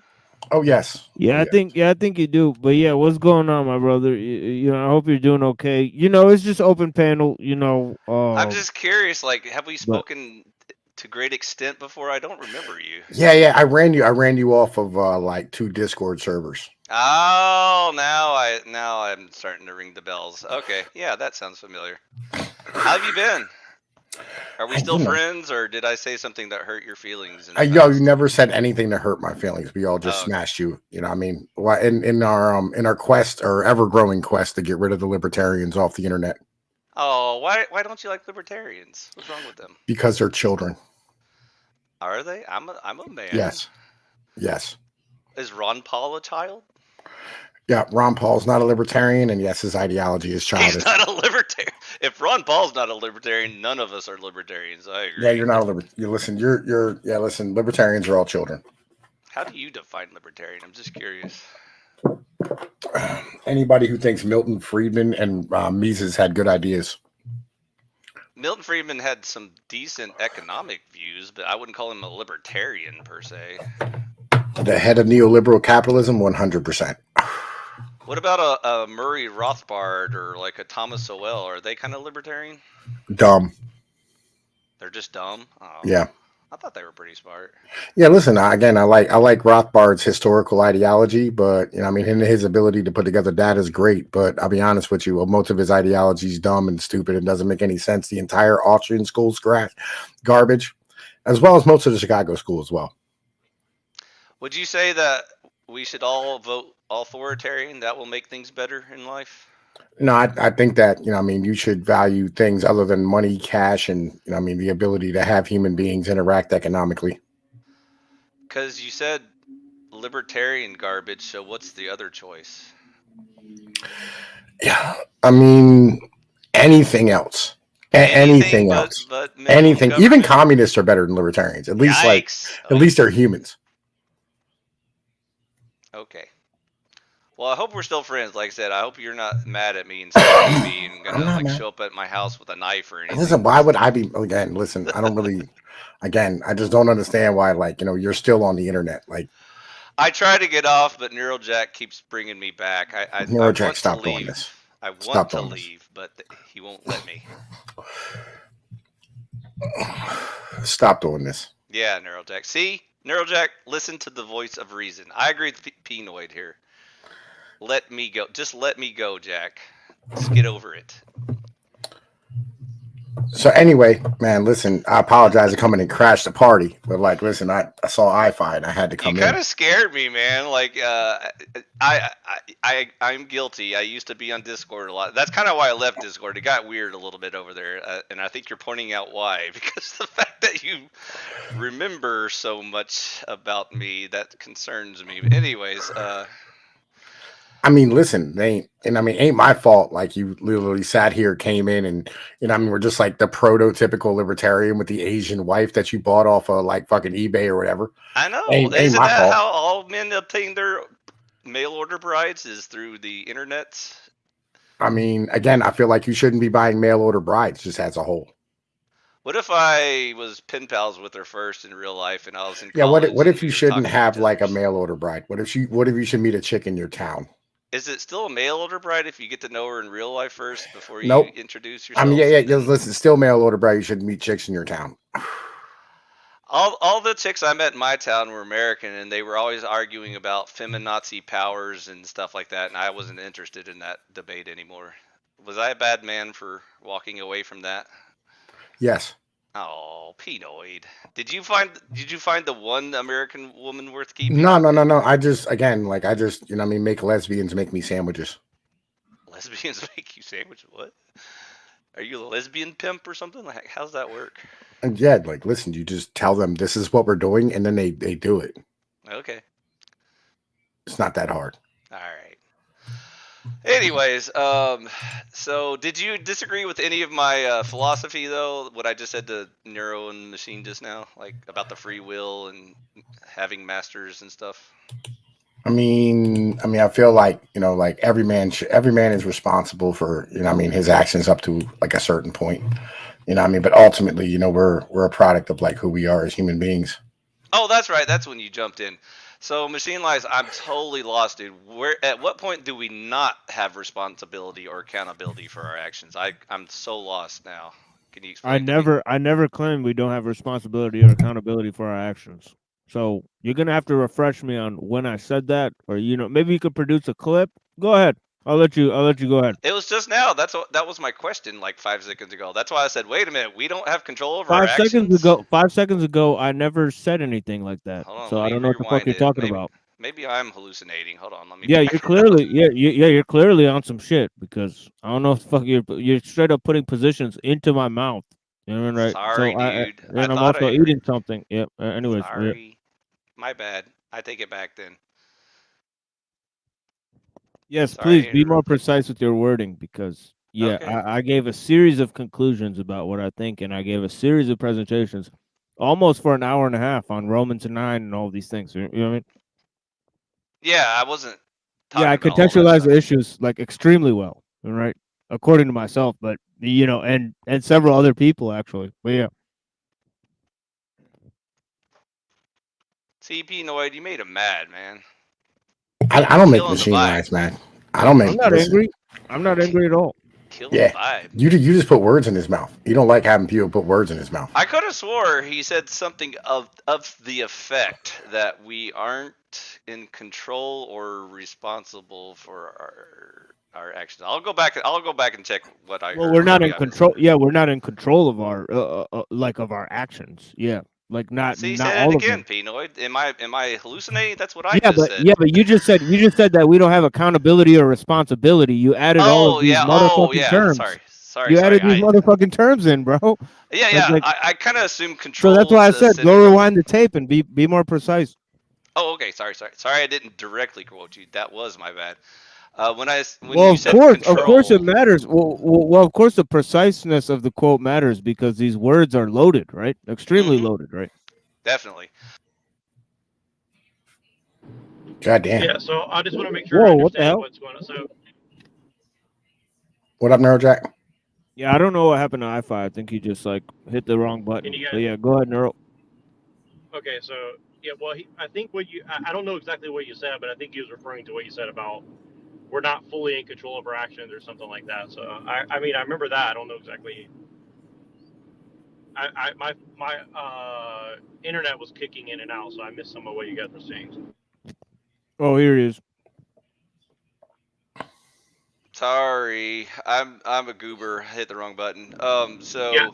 So I so, yeah. misquoted. That was my bad, Neurojack. He right. said Well, control. I know, I but- interpreted accountability. But now That that was we my know, bad. but now that we're on the same page, can we get back to that really quick? Because I mean, I want to ask Pinoid. Basically, he's trying to tell other men like, okay, you shouldn't have sex with this woman, you shouldn't marry this woman, You have to marry in your town. So when our overlords ship in Congolese women into your town and it's 90% Congolese, should we just marry women from the Congo who moved to our town because that's what our leaders sent in, or what? Yeah, you're better off spreading your culture than, you know what I mean, trying to like go and get somebody else and, you know what I mean, like actually, you know what I mean, like going into another people's country and bringing their women here. So if we, so should we have not let the Italians in or the Sicilians into America? I mean, probably not, you know, but like we're here now, so it is what it is. So if we were to put you on a boat and send you back to Sicily, you'd be fine with that, right? I mean, I'm from Calabria. I mean, put me in Sicily, I'd be fine too. But yeah, it'd be what it is. You'd be within your right to do so. Okay. I mean, I'm just trying to see because it's kind of, I'm just saying, like, if you take what you said to its logical conclusion, basically you're saying whoever has the might makes the right. Am I correct? Yeah. Okay. I just want to make sure I'm clear. Yeah, I mean, I'm fine with that. Like, yeah, legit. It's not just that. Like, I believe every people have a right to like have their own nation in their own area. So basically, if you feel that someone has invaded your land, you have the right to just slaughter them and throw them in a ditch, basically. Right? Yes. Okay, just want to make sure I understand your argument. Yeah. Why not? Why wouldn't you? By the way, Pinoid, would you prefer a very heavily European-influenced North America or just a purely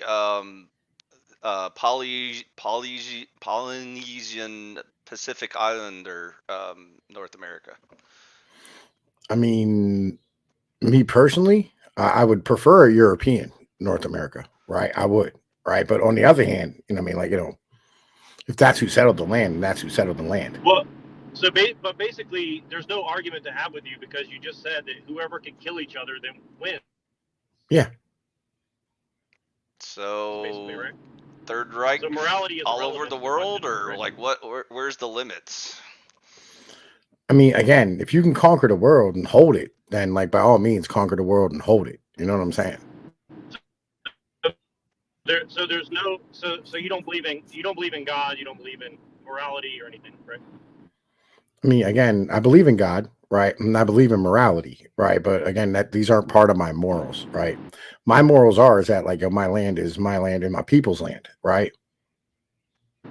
But your people aren't from here, so is this your land or? I mean, again, we're 3 generations deep in these hills, so it is what it is at this point. But that's avoiding the question though. No, it's not. It's not. But what about like unclaimed lands? Wasn't there a lot of unclaimed land a long time ago, including the Native Americans? Does that exist now? Does that exist now? Not now. I'm saying before. Then shut the fuck up. Oh, okay. Sorry. Right. Where we are right now is like, you know what I'm saying? Like people are on the land, right? And so therefore the people who are on the land whose culture it is, they deserve to have their culture and their people. That's the basics. So God doesn't care who you slaughter, who you rape, who you whatever. It's just do whatever you want to do, basically, right? No. I mean, again, like, so how can you have, right, like God and a religion if you don't have like a basic culture?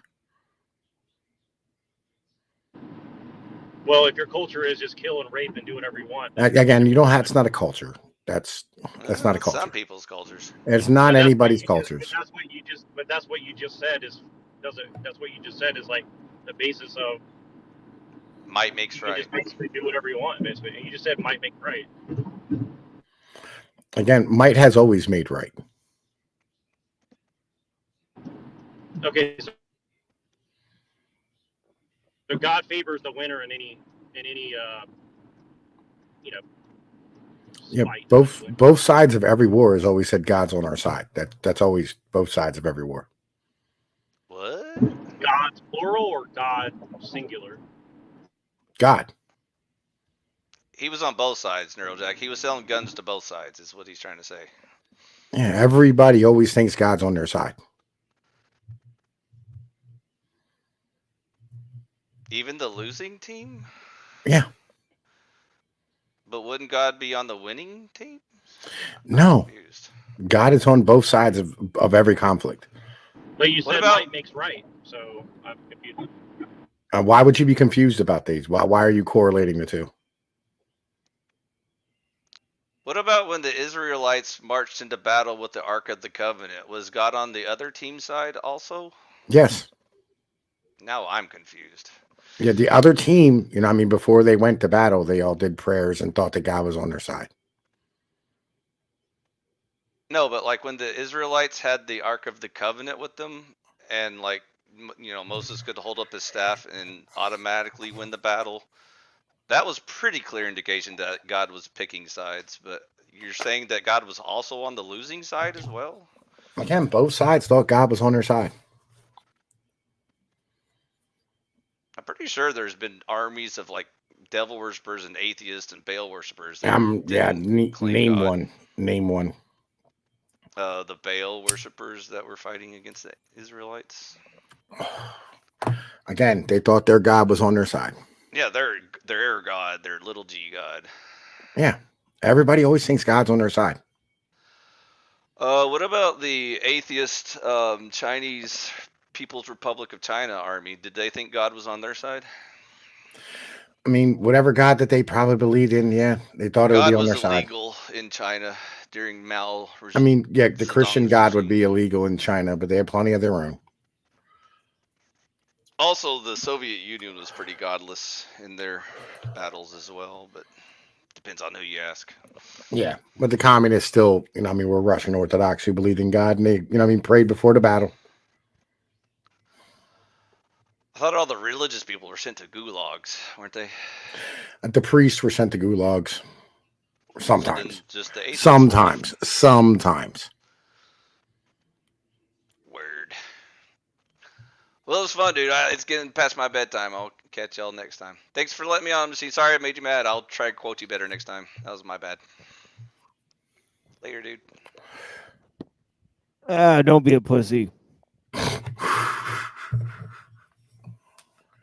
Am I wrong? In every war, like they always say, God is on my side. I'm 95% sure.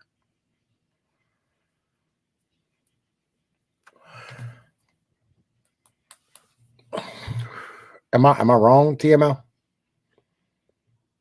Wait, I'm sorry. What was the question? Everybody who goes to war thinks God's on their side. Yeah, that's one of the interesting. Well, what causes the war? You know, is it God that's, you know, chosen you to fight the war, the circumstances, the extreme circumstances of war that impinge upon the consciousness of a single individual that's involved in it? You know, I mean, people, you know, as I say, there's no atheist in the foxhole. I mean, yeah. I mean, so, you know, there's no atheist in the trenches. I mean, so it is what it is. Right? Yeah, I mean, or we could step away from the idea that, like, you know, I mean, God is in control of like the war and all that type of shit, and it's just kings and rich men, you know, what I mean, sending poor men's kids to go die, as it's always been forever for their own land and stature. As God intended, right? I mean, again, I don't listen. I mean, I don't know. You know what I mean? I don't have the answers for like these like giant questions of where is God and like when children die of cancer. I don't know. So, but does your God think that might equals right? My God as a whole, right, protects me and my family. That's as far as I can figure it out when it comes to God.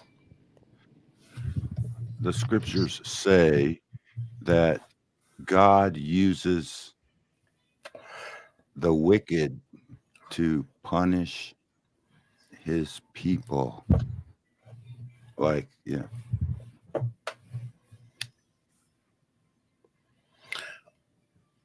Thank you for that. It's appreciated. Sure. Okay. So, Rocky, let me ask you a so question. God Rocky. uses Does what? Does your gods believe that might makes right? My God wants me to be mighty. No. So if you go and What? kill a 10-year-old kid, Why would he want me to do this? I don't know. You're the one who said might makes right. So if you can do it, why not? Again, that's not how this works. It's not how this works. But that's what you said. No, I said might always make right. Why do you think like the world acts the way we do and has democracies? All these things? It's because we're mighty.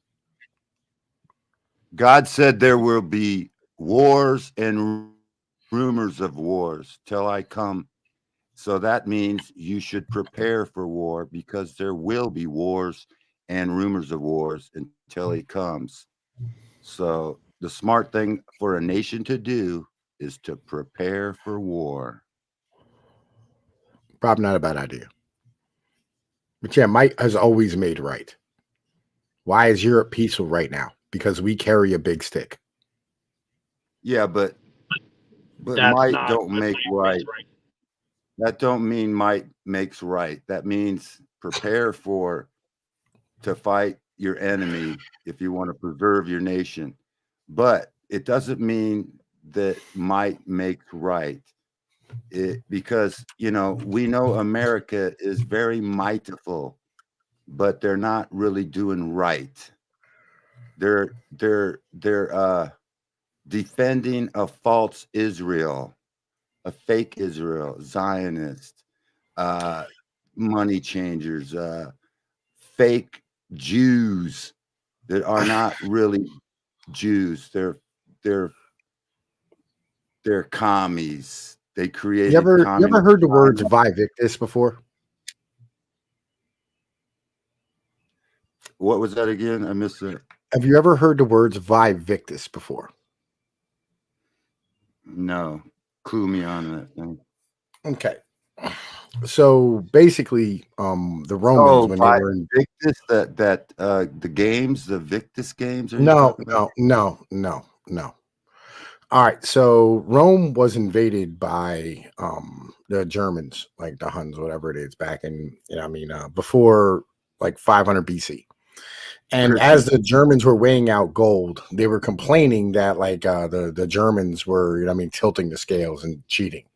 And Brennus, the general of the troops, threw his sword onto the side where they were having to wait it out, and he said, "Vi Victus." Right. And it means woe to the vanquished. That's right. That's what right is. You can do nothing. That's life. That's normal. This is how the world works. Vi Victus. Mm-hmm. That's why you should prepare to fight Rome. Should have prepared a little better. The winner writes down the history, and the history will prove them right. That's why our history's all screwed up. I agree, but this is what it is. Yeah. So you got to might find out makes right. Might makes Rome right. Rome surrounded Israel in 70 AD. Israel was destroyed because they rejected the Messiah. Revelations is mostly over. We're in Revelations 20, and the nations are being deceived, just like it says, Gog and Magog surrounding the saints. But fire will come down and protect us. It's almost over. I think history is almost over. It's been a lie for, I don't know how long they've been lying. The propaganda will never stop. Another some more evidence that we're in Revelations 20, 7-9 is it says all the nations are deceived, and you can see the fake space program that all the nations are faking on the world, and we got all the nations believing these fake Jews. All the nations are just fucking deceived. And nations means, ethnos. That means doesn't matter what race you are or not nation you are. The whole world's been deceived. Satan is openly worshipped in the world. You got the Olympics. They're celebrating. They're just openly, they got movies. Satan is a hero.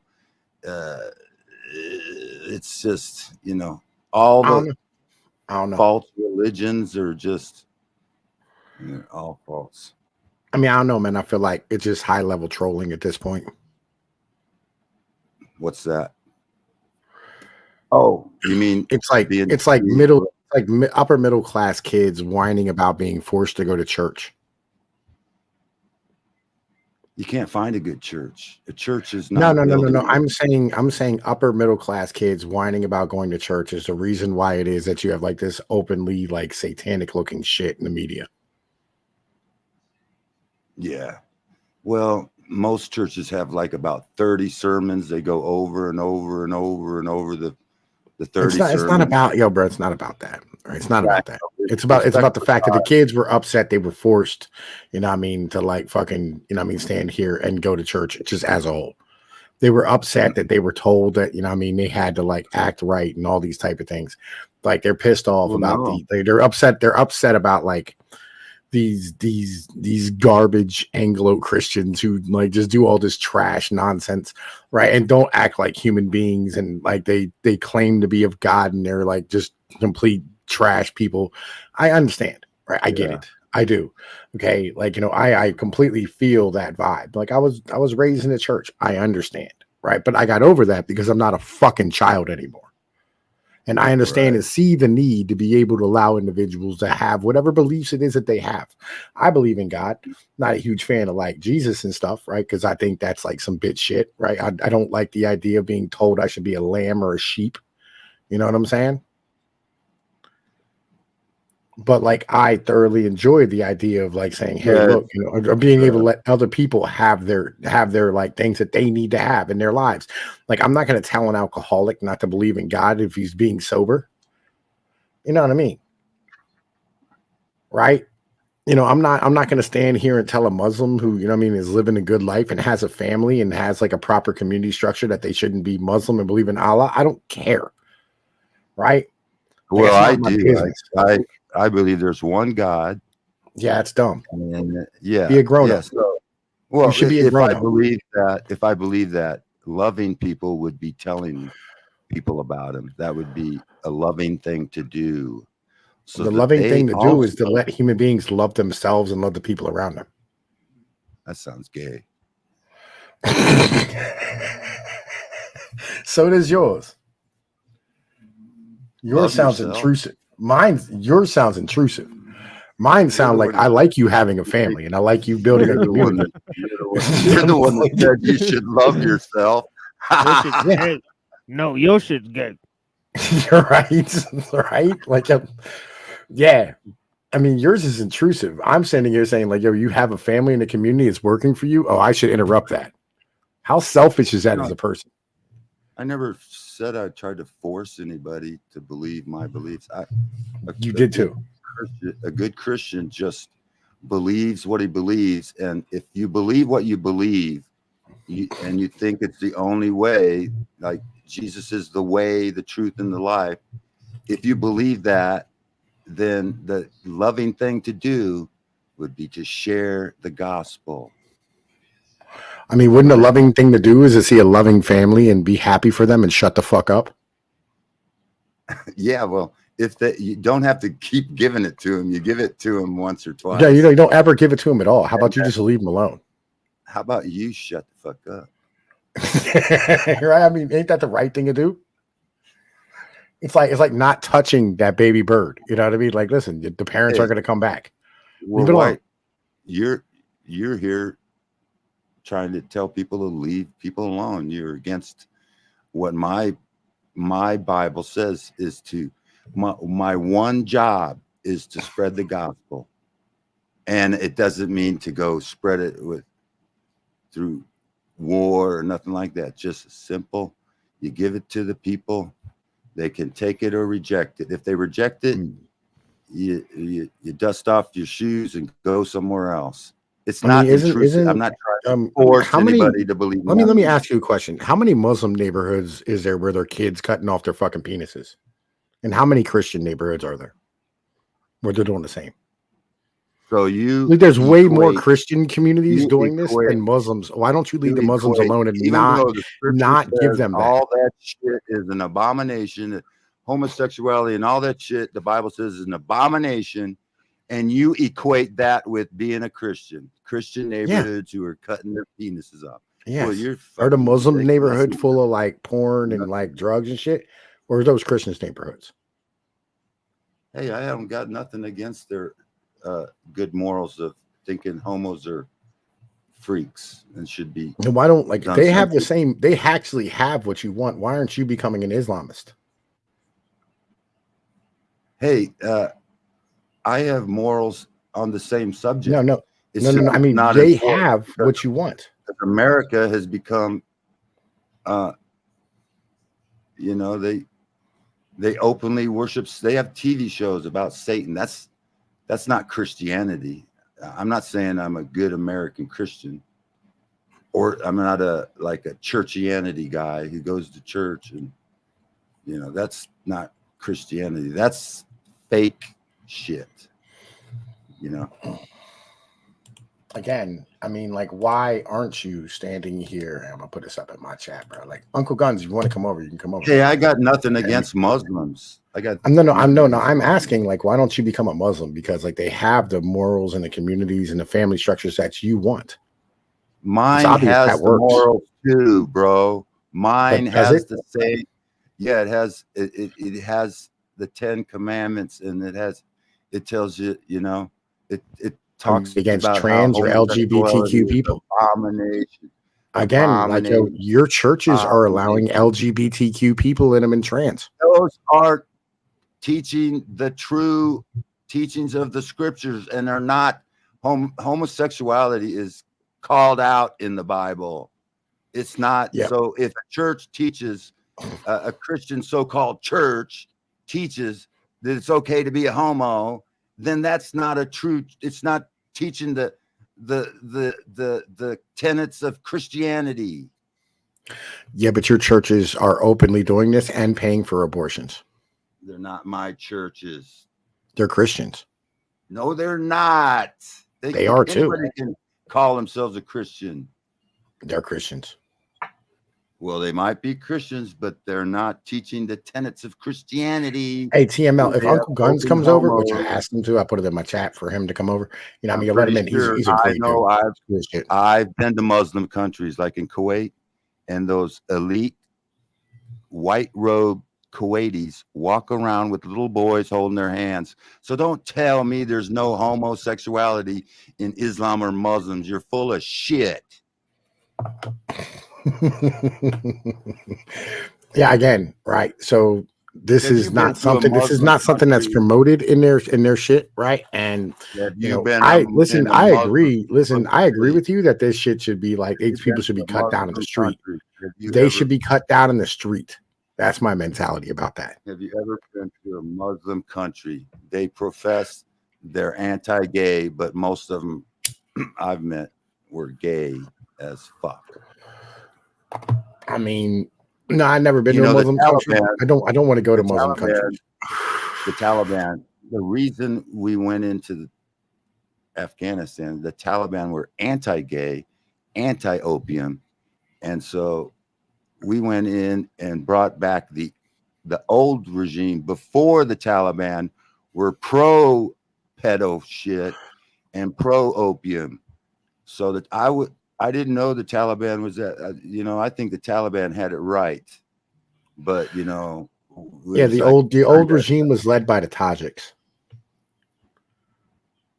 Yeah, they were pro pedo and pro opium. They were in on the drug trade, and I think that's probably considered anti-Muslim shit, but they were in on it. So they called themselves Muslims, but they were really just pedos and drug pushers. But the Taliban came in and tried to stop that. And the US CIA, hey man, we need our opium for our drug shit. And so we promoted the CIA or the Al-Qaeda. CIA, Al-Qaeda. Al-Qaeda was a creation of the CIA to throw out the Taliban or whatever. The Taliban was nobody liked the Taliban because they stopped the pedo rings, and they didn't they were supplying the CIA with the drug. They wanted to stop drugs, and they wanted to stop the pedos. So we couldn't have that. So we went over there. We put in power a pedo, and we were guarding the opium fields. I understand like how all that worked. You know, I mean, like 100%. when Like I the was in Taliban, the Kuwait, Taliban shut down the opium trade, right? The reason we went into Afghanistan was both number one to get the opium, and then number two also to like try to hunt down the people who did 9/11, right? Who were hiding out in, you know, I mean, that country at that time. that was a And they fake ran scenario. over the border into Pakistan and Iran. 9/11 was not fucking run by the Taliban. No, the people were hiding among the Taliban. No. 9/11, everybody knows, was an inside job by the freaking okay. That whole thing, 9/11, was to have a reason to go in and fuck with the Muslims, and you know, we were on the run. We were protected the Jews or whatever. It's all fucking fake. The history is fake. You believe bullshit.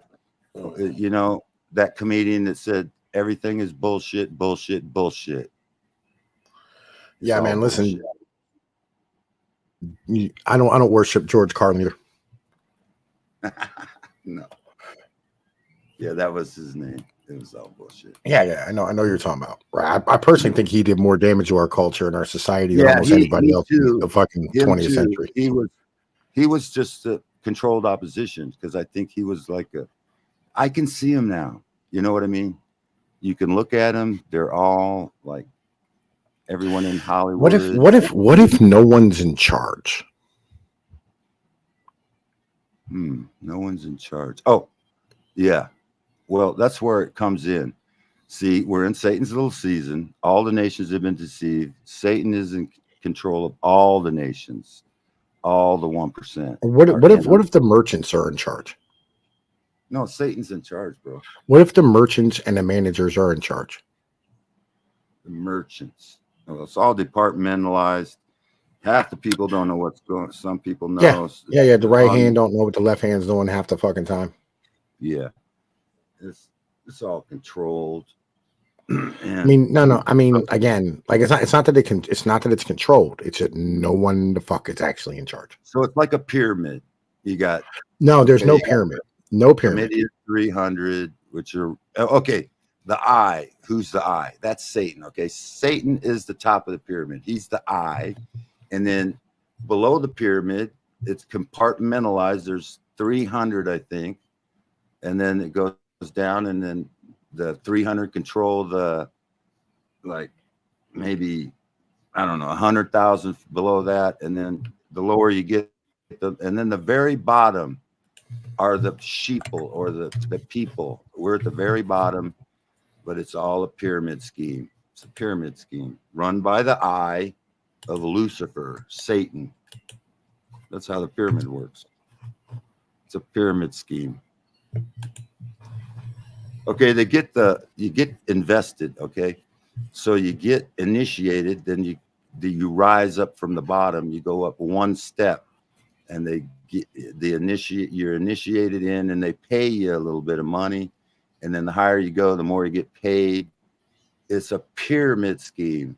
So you know how pyramid schemes in a marketing system. Yeah, that's what it is. A marketing system.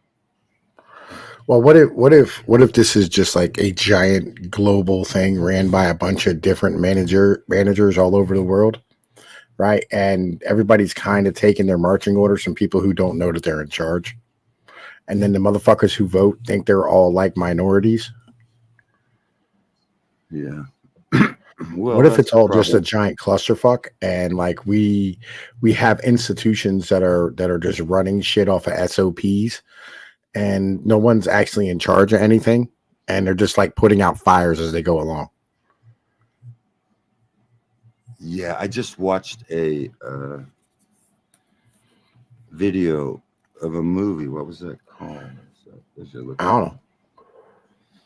It was about a guy who was the monopoly or what.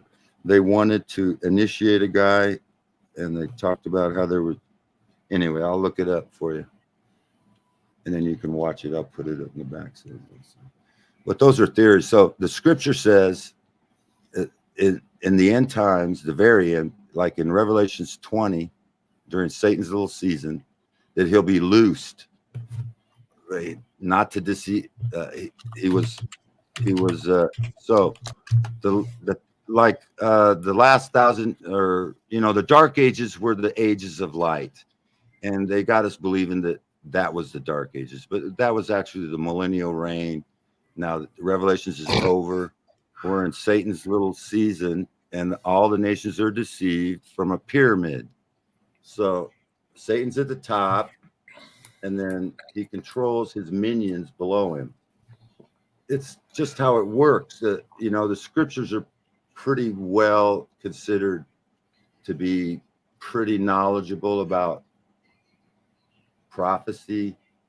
I mean, we can all agree that. I don't know. Like, I feel like you can apply anything to like the scriptures and then just call it prophecy. You can just read into it. Oh yeah. It's like so. You ever heard of Darwin's universal acid? Try to stay away from Darwin. Have you ever heard of Darwin's universal acid?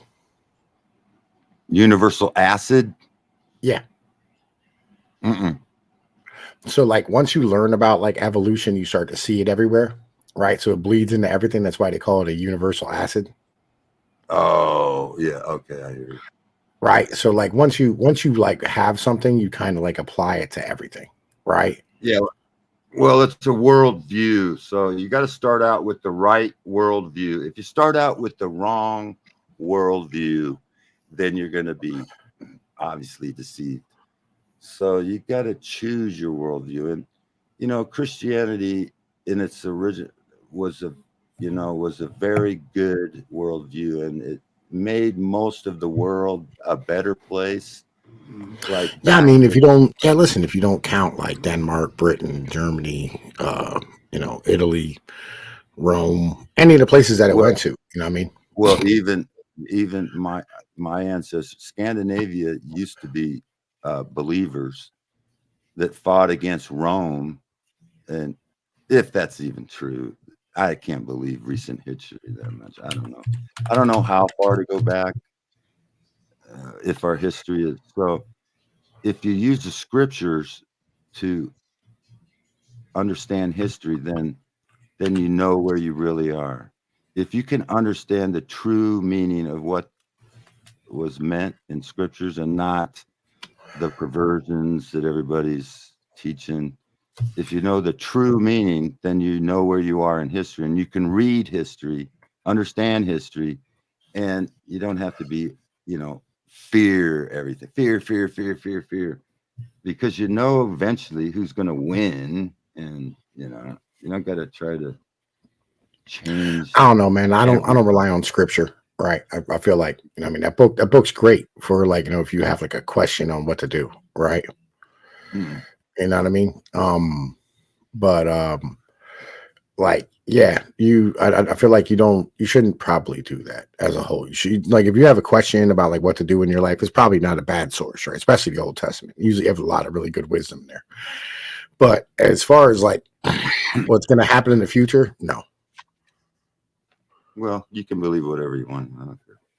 You know what I mean? Like, just like relying on Nostradamus, just whatever. I don't. You know what I mean? Like, I'm not like, you can apply like, oh man, the twins shall fall. Right? Get the fuck out of here, bro. Like, you can apply it to everything. And it's kind of, everybody just fits everything loosely. Like, oh, he's the Antichrist. No, he's the Antichrist. Mr. Beast is the Antichrist. Like, this has been just all day. Mm-hmm. Right. Everybody does it all the time. There's lots of Antichrist.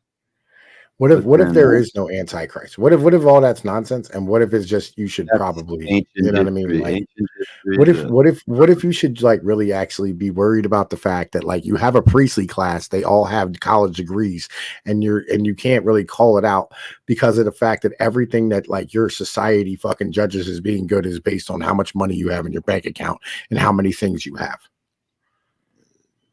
Yeah. All right. Okay. What if that's the truth? I didn't mean to take over the show. No, you're fine, man. You're fine. What if that's the truth? Well, you can think whatever you want to think the truth is. No, I'm believe that asking, what if that's the truth? if there's a bunch of priestly people that rule, you talking about? Again, did you hear what I said? Or were you like just trying to daze it out because it, you know, what I mean, messes, it's Yeah, I was antithetical to trying your to thought daze it pattern. out. I was trying to daze it out because it's. Go ahead and say it again. What if, hypothetically, What if, hypothetically, right, which is actually true, you have a priestly class of people with college degrees who are actually running things, but you can't call out your further education because everything in your society is based on having things and more money in your bank account as to being judged as to how you're doing in life.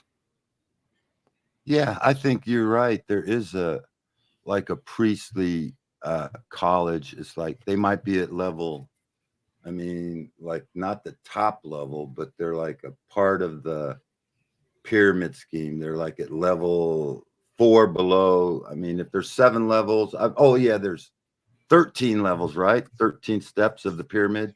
So it's Cyrus got his penis cut off in 13 pieces. So they got the 13 steps to the top. And I think there's probably a college fake education type. Maybe they're like 4th from the bottom or something. I don't think they're really that high up. They're just like, they really stupid, you know, they believe everything. They go to school and they believe all this stupid shit. They're not hard to control. You just teach them a bunch of fucking They're the ones who bullshit. make the day-to-day decisions about what happens every day. Yeah, give them a degree, you know. Oh, I'm like a doctor, and I say this jab is good for you, and I'm educated, and you're not. I'm on the 4th pyramid level. You're just a plebe that's on the bottom level. Believe what I tell you. I went to college, therefore I'm smarter than you. And yeah, but do they control? No, who controls them? Who taught them that bullshit? I think there's a higher step that taught them that bullshit. Yeah, the college. Yeah, college. The people that write the books, you know, So Harvard, Yale, Princeton, NYU, Georgetown, the places that write the curriculums for the colleges. Yeah, and those originally were good institutions, I think, and then they were taken over. Nah, I mean, like, what if they were always like just finishing schools for your upper class? Yeah, that's what they are. But yeah, and so what are they doing? Who are they training? They're training your people who are running your system. Not the normal college plebe, but you have to go to an Ivy League school or something where, you know, you go to a regular college. That's for the dingbats. You got to go to one of. Yeah, I hear what you're saying. It's fraternities. That's what they are. I mean, again, it's not fraternities. It isn't the skull and bones stuff that's fucking shit up. All these people, right? All these people, right, as a whole, are literally running the day-to-day shit that you deal with every day. You don't think the Skull and Bones are a higher Ivy League college than a normal plebe goes to? You think they're all equal, and that there's not certain upper league where you send, if you want yours to be in the, you know, top percent, like presidents or nothing, that you go to a special Ivy League college to get initiated into the upper echelons of the pyramid? You don't believe that's true. You think it's all, so the I at the top, you know, you don't think there's different levels of colleges? Oh no, I know the Ivy League 100%, right? But I know that like the Ivy League is, it's where we pollute the majority of our like power from our government from, right? So when the government has a question about what they do, they go ask the Ivy League, right? They go ask Harvard and Yale and Princeton or Georgetown or MIT or NYU, whatever it is, right? They go ask them what to do. And what that did was that polluted them with all the power from the government, you know what I mean? Because like the government doesn't want the responsibility of making decisions.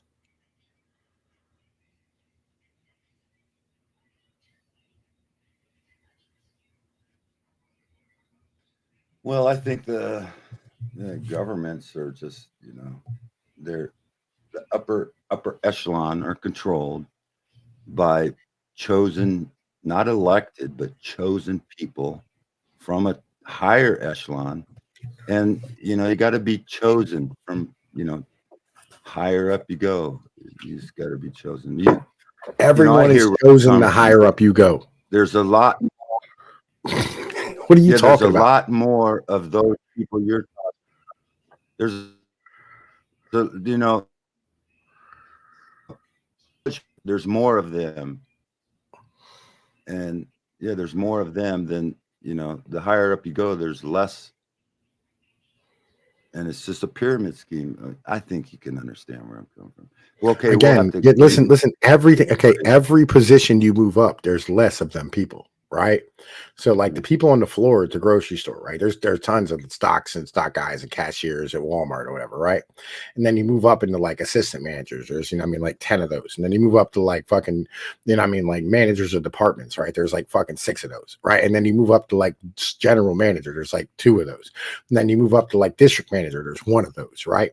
You know, but every time you go up, you're literally like, you're shortening the amount of people that like you need at those positions. Yeah, that's how the world works. I don't know, like why are you acting like this is just a government thing? Was saying, But bro. they're all chosen, right? They're all chosen. That's what I was saying. But they're not chosen by some secret committee. They're chosen because like they have the proper degree, training, and experience to get the job done.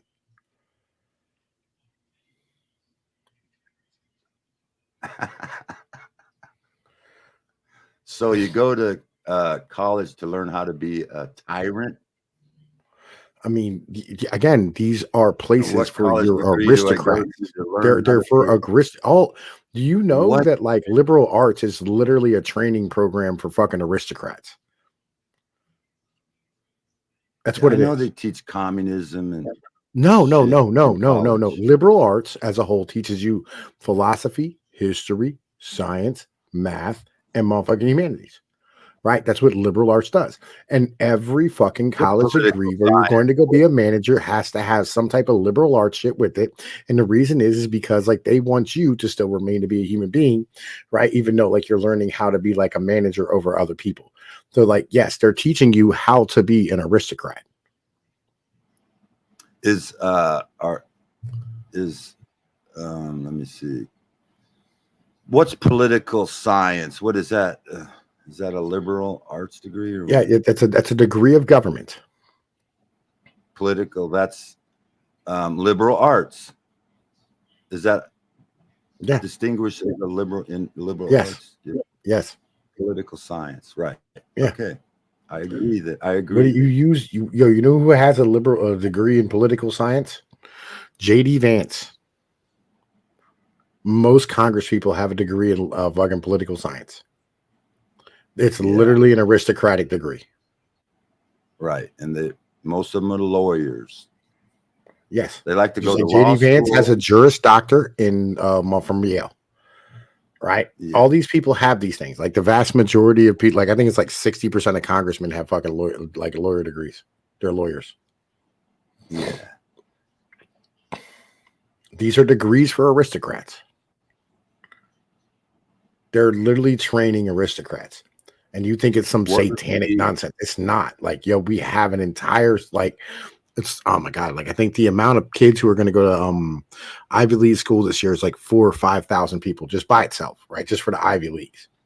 Right. And then 30,000. I'm sorry, 30,000 people are going to go to the Ivy Leagues this year, just this year alone. Right. All over the world, all over the United States right now, there's going to be like 1.5 million people who are enrolled in fucking college. Do you understand? Like, all these people are going to want to be aristocrats. That's why they did this shit. Every one of them, when they write their college essay, they say, I want the ability. What up, TK?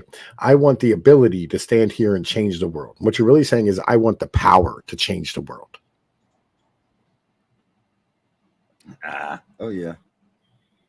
We can agree that college they learn to do that stuff, and we can agree to disagree that it's not satanic, run by, Satan, I guess. Yeah, it's literally, this is just, we are being ruled by college elites, and like everybody doesn't understand any of these things because they've never, you know, what I mean, like sat down and thought about it. They Well, I took always away thought your like democracy, right? Like you don't have a democracy because your vote means nothing, right? That's why, you know, what I mean, all the fucking like people, all the organizations are under the administrative branch, right? Or which used to be called the executive branch is now called the administrative branch, right? Because like literally they're just the administrative motherfucking like they're just the administrative branch of the government. They administer the government. yeah, Machiavellianism. Yeah, listen, I'm an Italian school guy. It's Where is the power? Machiavellianism. You can call Where's it the power? That's what Machiavelli teaches you. Where is the power? How does it move? They renamed. They you can call it administration, or you can call it executive branch, or whatever. It's just the same principles of Machiavellianism, or whatever. And yeah, again, but where's the power? The power isn't in some satanic cult. They're not doing satanic shit. Some of them They're trying, like, they want more people in the system. That's why it is that, like, they want you to be androgynous in an office place because you don't need your penis or a vagina in an office.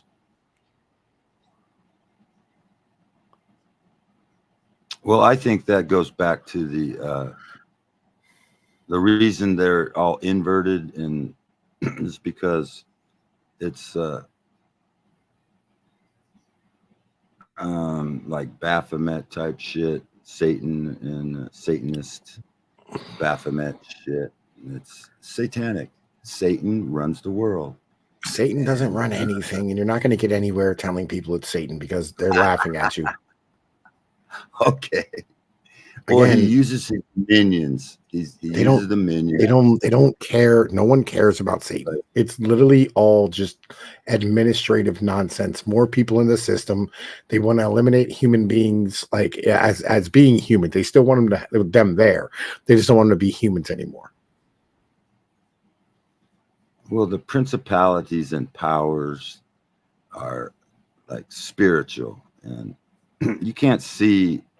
Like, you can't even see who's at the top. He's invisible. It's a principalities and powers. We don't wrestle against flesh and blood, but principalities and powers and governments in high places. That's what the scripture says. So they have their hierarchy.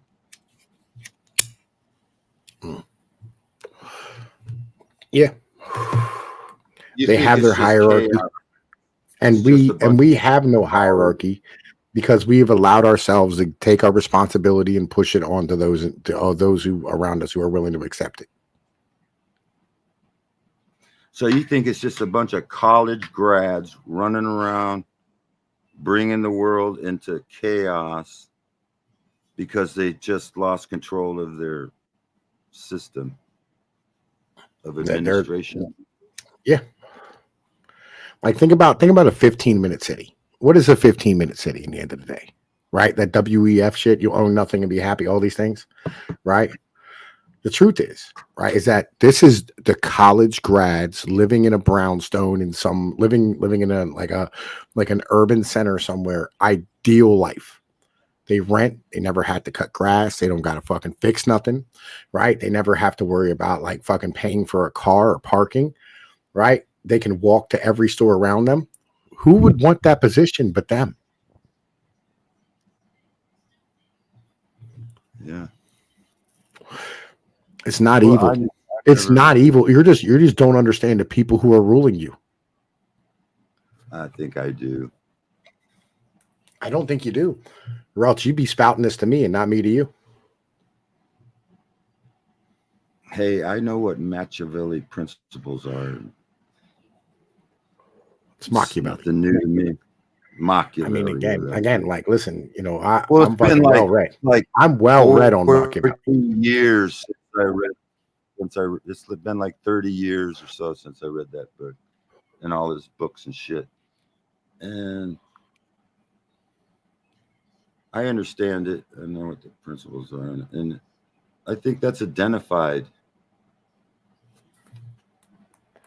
That's identified. You are literally squabbling with rich kids, rich people's kids. That's who you're arguing with, and you have no idea.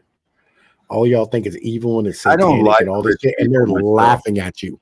And that's why they keep putting this satanic shit on TV. Because they're laughing at you, getting upset about it. I'm not upset about it. That's why listen, everybody's mentioning it now. Everybody's talking about the Olympic shit and fucking the TV shows and all these things because they're laughing at you. Mm-hmm. I know they are. Not laughing at me though. Yeah, they laugh at you, right? And I'm standing here going like, you know what I mean? No, they're not laughing at me. Right. I'm standing here and I'm going, man, listen, like, how about we stop giving them a target? Jesus. Yeah, they're mocking Jesus. Yeah, I hear they are kind of laughing at me. They're mocking me, but I don't take it. You know, they're the ones that are going to pay for their shit. They're not going to pay for shit. You're aiming at a target that doesn't exist. I'm not aiming. I let them fucking dig their own pit, man. It doesn't bother me. Again, you're aiming at a target that doesn't exist. You're chasing a boogeyman that they created for you. You don't know shit about me, bro. I know you came on here spouting about Satan and Revelations, but in reality, they don't give a fuck about the Bible. They don't care about the Bible. I don't care about them. They've never fucking done any Satan worshiping shit that wasn't ironic. They do crazy things because like it's what their parents wouldn't let them do.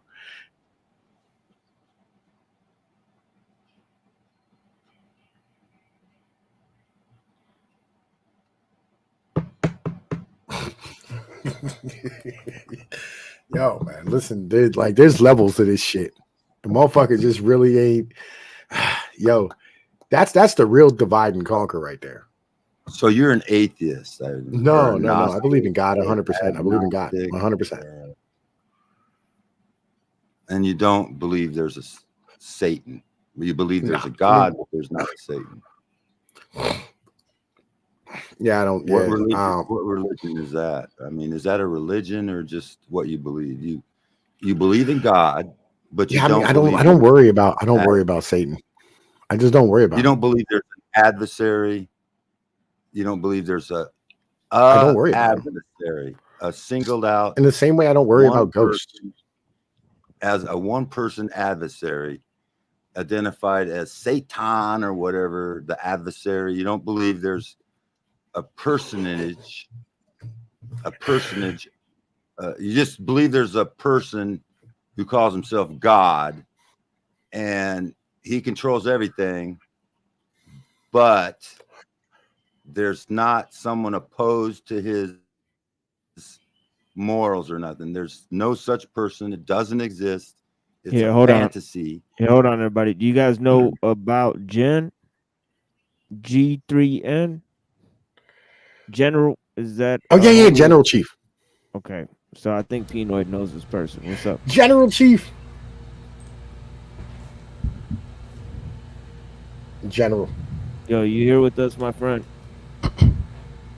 Hello? Hi, General. Greetings. What up, buddy? General. Hey, what's up? General.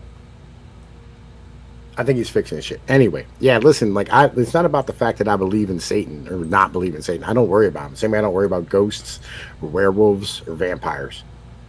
Right? I don't worry about them. Them either. They might exist. Like I believe they might exist. Worry Right? Like about I've met giants. I met giants in my lifetime, right? You know what I mean? Like the Nephilim. Yeah. Right? I've met them. Yeah. Right? But again, I don't worry about them. Is exposing the enemy or Satan the same as worrying about him? Did I say I was worrying? Yeah, you're about paying him? attention to him. Yeah, you're paying attention to nonsense. You're paying attention to nonsense. No, exposing is not the same. Yeah, listen, God put his hand on you, right? If God put his hand on you and shit, okay? Right? But what are you worried about? Well, see, my the book that I go by, it tells me to do a couple things. It says, number one, give the gospel, and one of them is expose the enemy. Expose the enemy. Doesn't say to fear the enemy. Doesn't say to worry about the enemy. It says to expose the enemy, that we can expose it. That's Yeah, I'm one exposing of the my, enemy to you right now. Yo, rich people's kids are the enemy. General, you there yet? I agree. I Yes, agree. yes, I am. They're Hi, the yo, enemy. man. Listen, what up? Yo, how you doing, my brother? Hi. Hi. Yo, we're over here. Like I was explaining the cathedral to this dude. Yo, you want to go? Listen, General has a whole different belief. He believes in nature God. That's true. Yeah, you want to tell people about nature God, because like nature God's super interesting. I kind of like his idea of nature God. Well, it's just there's one true creator of mankind, and that's the Darwinistic process that led to us. You know, that's basically it. Yeah, that's kind of what Dr. Skrbina believes too, who wrote the correspondences with Kaczynski, who I talk to all the time. He's a panpsychist. He essentially believes a similar concept. But yeah. Well, Uncle Ted was a pretty cool guy. Yeah, I agree. You know, it's ideas worth spreading, Ted. You know what I'm saying? It is what it is. Hell yeah. Yeah, we were breaking down Uncle Ted last week on here. It was great. Yeah, I've been doing that at the end of my shows. Not this show, but all the other shows that are labeled under the other titles. I think there's a few of them: Lurch, Purge, Exorcism, Schizophonetic, and a lot of other ones where we talk about. Well, we're really gearing up to read Ellul. So we're gonna get into Jacques Ellul, but we're laying down the foundation with Kaczynski before that. So we're looking at his three works: industrial society and its future, technological slavery, and anti-tech revolution. Why and how? And then we're gonna move to Ellul. So yeah, some interesting concepts in that, and we also looked at the fundamental ideas which led to the concepts in guerrilla warfare. So we're talking about Lenin, Mao Zedong, Che Guevara, and the Cuban Revolution and all that stuff last time by reading Carl Schmitt. You know, so yeah, last show we really talked about Kaczynski. We really covered Kaczynski here a lot, but yeah, we like Kaczynski. Yeah, I'll have to go back and watch that. yeah, for sure. Yeah, we've gone through the first 100 paragraphs so far, so we've looked at the first 100 paragraphs. Yeah. And yeah, we'll do Yeah, I was more of super that. based in his ace. You know, what I mean, I'm a big fan of Uncle Ted. You know, what I mean, I like what he did. I think that though his methods be violent, it's very hard. You're talking about to, Ted. yeah, Uncle Ted. You don't mention him by name because like YouTube strikes you. Well, I don't know if it does because I got we sort clipped. of- I got clipped twice. for talking about it Yeah. back in the day. Nah, recently. So recently, can I ask you a question? Was the unmentionable Ted, Uncle Ted, or whatever you call him, was he educated in an Ivy League Yes. school? Yeah. Yeah. Okay. That's what I thought. I think he graduated like 15 or some nonsense. He was real smart. But then the government did like some MK Ultra experimentation on him, and he dropped out of the ivory tower and he went to go live in the woods. Which is the most base thing that you could possibly do, is going to live in the woods. Mm-hmm. You know, being part of nature. Lift heavy things in, you know, what I mean, live heavy things in nature, made by nature. It's always the best way to live your life. I live in the woods and have 40 acres and live off grid for 25 years. Well, that's super based. That's super cool, yeah. Do you have a mule? I homeschooled all 9 of my children. Do you have a mule? Did Seven the of- government, seven the out of government give you 9. that? Like, and how did you do that? Because we all want to know. No, I'm not like a bushcraft guy. I'm more like a Amish guy. Like I have a hydro that produces electricity, so I use, you know, some like a hydro. If I can understand it and put it together myself, then I do it. But if I have to, like, I don't understand all of it because my inverter is pretty complicated, but my solar panels are pretty easy to understand. My hydros, falling water produces power. I could put just a water mill in my backyard and run some ropes off of it, but I've got it connected to a generator instead. It's the same. So my generator runs all my electrical shit. So I like electrical shit, but I really don't want to go to electrical cars and shit, even though for me it would be good because I can just hook it to the sun panels and charge it if I wanted to, but I don't really want to get into that crap. I don't want support like, going electrical cars and stuff.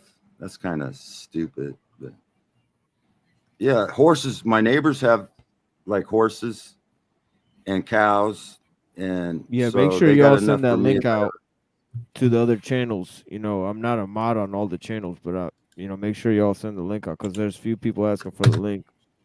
Siphon. You got to behave, Siphon. Just FYI, you got to behave, dog. Don't make me look bad. Well, we had lots of crazy characters roll through here. So, I'm just saying, man. He a Zoomer. I'm pretty sure me and Rocky. I'm pretty sure me and Rocky will be used to whatever comes through here. Listen, he a Zoomer, okay? Like Zoomers are special. You know what I'm saying? I'd like to go back to like the horse and buggy shit. That'd be cool. Probably healthier. Go back. I wrote an article on that today on my Substack, right? About I called it Tread Lightly, right? That was the title of the article. But basically the principle is that like the Amish, the reason why it is that the Amish still have like an intact like an intact culture and community and family and all these type of things is because of the fact that they said no to like the communication devices, right? They don't have the advertising and all the shit. You know what I mean? How's it going? What's up? Yeah. Nirelius when I nine senior fourth wants a shout out. There you go. You got a shout out, dog. All right. I don't know why. Hit me on Discord. Well, they sell the best.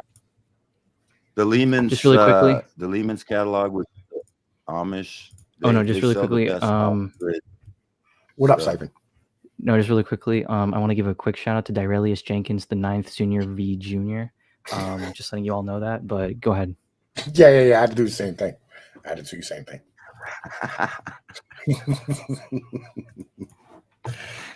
I'm reading comments, and they're all talking about me, giving me shit.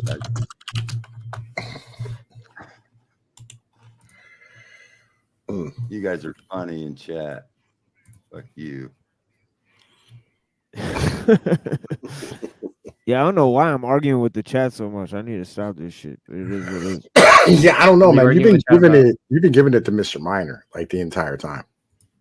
Yeah, me and Mr. Miner have this like fucking history. I'm pretty sure it's like some fucking 12-year-old kid who's like Orthodox Christian or some shit. Is just fucking pissed off, but I don't understand what his problem is. But yeah. Yeah. Wait, so what are we talking about now? I don't know. Apparently they want the story where I met the Nephilim. What are you talking about now? I don't know. We were talking about Uncle Ted. Uncle Ted. Uncle Ted was based in Zaist. Okay. Yeah. So I'm here, dissenting opinion. Okay. I don't actually think Uncle Ted was based. I think he did literally. That's fine. Yeah, that's fine. Yeah, it's fine to disagree with that point, and it's fine to challenge those ideas. Obviously, we don't recommend violence, and obviously that there's ideas in Ted that we have challenged. For example, his view of macroevolution. I put the hammer to that view early. But anyways, go on. You're making a point. No, I just want to know what about Mr. Ted you agree with. Just want to know, like, particularly if it isn't the violence or if you don't encourage it? Well, what part of it do you encourage instead? You know, the violence obviously was wrong and reprehensible, and no one should ever use violence. I will say though that that is what made him famous. We wouldn't be talking about him if it weren't for those actions. Well, don't you think that he could have gone through like a different alternative, right? Because a lot of people, when they think about like sort of his ideas, right, they also think about like, you know, the things that were done to get those ideas popular, right? But Yeah, don't and you think that's there was a and another that's a way to get his ideas more popular? Yeah, rather that's a than key doing this point. That's a stuff? key point that he makes in the manifesto. You know, that actually people are more interested in the manifestos of serial killers than they are in the works of the academics, right? So if an academic wrote a work on it, right, it wouldn't have the same impact, right? So what's the reason for that, right? That you know, it's a reason is high intensity, right? And you know, a low bar for relevance for most people, and then a low level of education for most people. You know, Well, the that problem that they're you start to run inundated. into when you start introducing his ideas into like politics or into any other like avenue to make change or whatever, right? Is that like they're gonna immediately start, you know, decrying you as a Ted K supporter. They're gonna immediately start like, you know, throwing whatever insult they can. And so I simply think that if you use violence to advance your message, then you're gonna be like, you know, that's gonna overshadow every single idea that you have, like in terms of like, you know, the normal everyday person, right? Now, of course, right? Um, I think this is important to mention, right? Obviously, like you can have like really good ideas, you can have amazing ideas, but if you present them like really poorly, or if people attach a stigma to it, it's going to be a lot harder. And I see violence as counterproductive to reaching like an effective message and an effective like political strategy. So I just think that it was very flawed. I think that he could have used his position in academia. I think he could have leveraged a bunch of other things too, right? Ted K was an incredibly exceptional person. It's not like he couldn't think of anything else that he would do. I don't think that that was like the number one thing that he could have done in order to get his word out there. I think there was so many other things he could have done. Right. Now say he totally separated his actions, right, from his ideas. Right. Now say you then had to look at the ideas on their own terms, separating the fact that he committed the violent acts, because there's several notable thinkers. He's simply just parroting what others throughout history have said. Notable thinkers like Ellul, and Rousseau. What do you think about those guys? Were Rousseau and Ellul crazy? Well, no, absolutely not, right? To say that these people are crazy just because they're associated with someone else that people think is crazy, that doesn't mean that, you know, that doesn't mean that I get to like discredit every single person. So what right? about the ideas? I'm just So saying, leave like, the I actions. personally, So yeah, go so let's leave the actions out of it and let's just critique the ideas. What about the ideas do you find troubling? Shout out to Yuku, by the way. It's not necessarily the ideas themselves. How do I say this?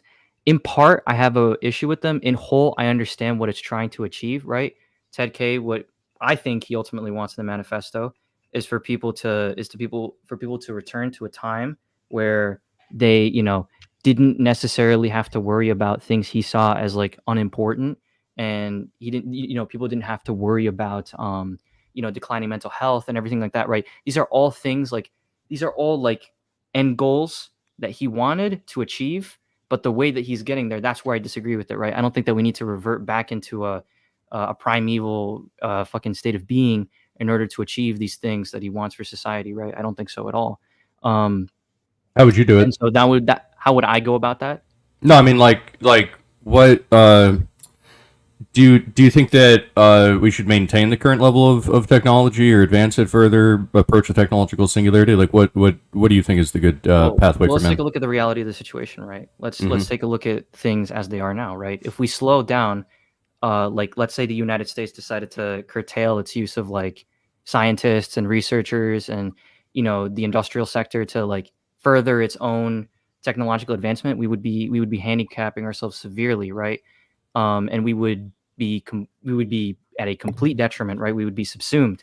If the world collectively decided to do it, right? If every single country, which is I think very idealistic, by the way, if every single country decided to cede their technological advancement, whether cooperatively or forcefully or whatever, right, then we're gonna end up going through a cycle, right, where we lose all information, we lose all like. No, we could be like the Amish. They still have positive portraits. I mean, all right, wait. So you're I mean, saying, because like, wait. This is something I talk about often, right? This is where I get Yeah. my communitarian ideology from. I think if you cut out the giant food distribution logistics network that we have, and people locally have to provide at least some of their food. I'm not talking about everything, you know, because not everything grows everywhere, all these type of things, right? You would end up with a better society as a whole, if that makes any sense, right? Because you're outside, you have to be around your neighbors, be around your community, all these type of things. These things I think would be proper steps in committing, like creating a system that ends up, you know, I mean, having, you know, better results for humans. I mean, so let me just say something right now about like, I suppose the method. Like, so you said that, General, you said that you want to be something like the Amish, right? You said that you want to have like a carefully controlled, tight knit society where, you know, different technologies are chosen based upon like the long term benefits that they have toward everyone, rather than just the you know, short-term gains and advances that you would make, and you would have an advantage over other nations with, right? I don't know if it's the ideal solution, but I'm not opposed to it. Okay. So what do you think the ideal solution is? I don't think there is a solution. I think that everything's just going to burn to the ground. But you know, I like the optimism of Uncle Ted. Hey, I want you to know, yo, General Chief is like my homie, bro. Like and by the way, he isn't Asian. He's living in a tent right now beside a Trader Joe's, stealing Wi-Fi, right, with his Taiwanese ladyboy girlfriend.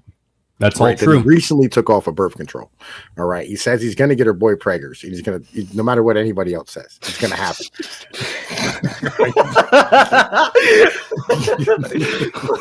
That's just facts, man. Yeah. Right. Anyway, right. Yeah. Be careful, So, Chief. Don't let the Han Chinese get you, okay? Yo, General Chief, that's my man's in them though. Like real shit, that is my fucking man's in them. But like, yeah. So You say you're I the think Unc, where General's you're at it, Unc. legitimately, Unc status? technology restriction is not a bad idea, right? That way, because like your ultimate goal is to have community and families and structures that operate long term, not just for, you know what I mean, today. And you don't want people to continue to just be like atomized individuals, especially coming up here in the next Siphon. When do you think we're gonna be able to not like have people to pull from anymore? Because like all these countries are just not having kids. Like Brazil's actually older than us at this point, and that's the largest country in South America. What do you think? 20 years? I'm not too familiar with like birth rates or All reproductive right, survivability well, like, let me- throughout the world, but like I would say Birth- right now that like let's say like what I know from my background knowledge, like I do know that places like Vietnam or whatever, like they're starting to move away from like the industrial sector. They're starting to move away from like these manual labor jobs, and they're going into jobs that require more like intelligence. I'm not saying that these jobs are like inherently, but like you get the idea, right? Where it's like you're not gonna be a doer, you're gonna be a thinker, right? You're gonna be the person who's working behind the fucking the desk, and like you're gonna be in a cubicle, like, you know, that kind of job, right? So like these people, they're moving more toward that in places like Vietnam, right? In other places, like in Mexico and like in other like developed countries or whatever, or developing countries too, they're starting to move more away from manual labor. They're starting to move toward more thinking centric jobs.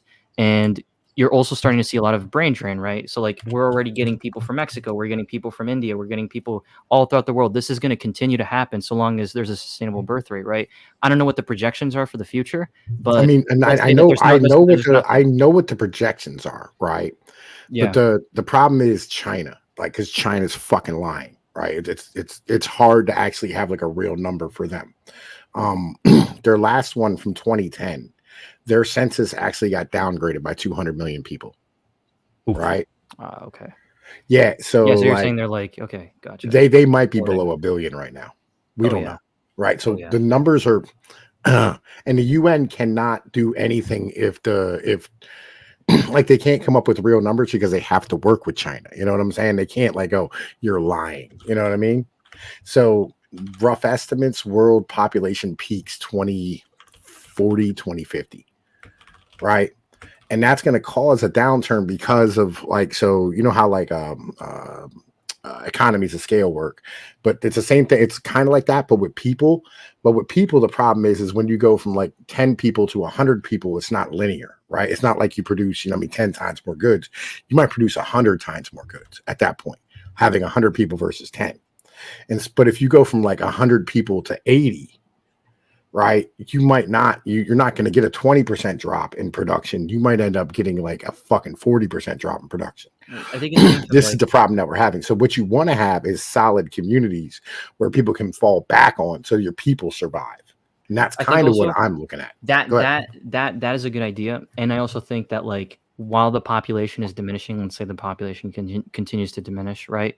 You have to increase your productive capacity, right? You can't keep things the way that they are, right? And I suppose this kind of ties into what we were talking about earlier with Ted K and like technological advancement and everything like that, and like whether or not we should adopt what the Amish have, which is like carefully selecting technologies to integrate into their communities and societies and stuff like that.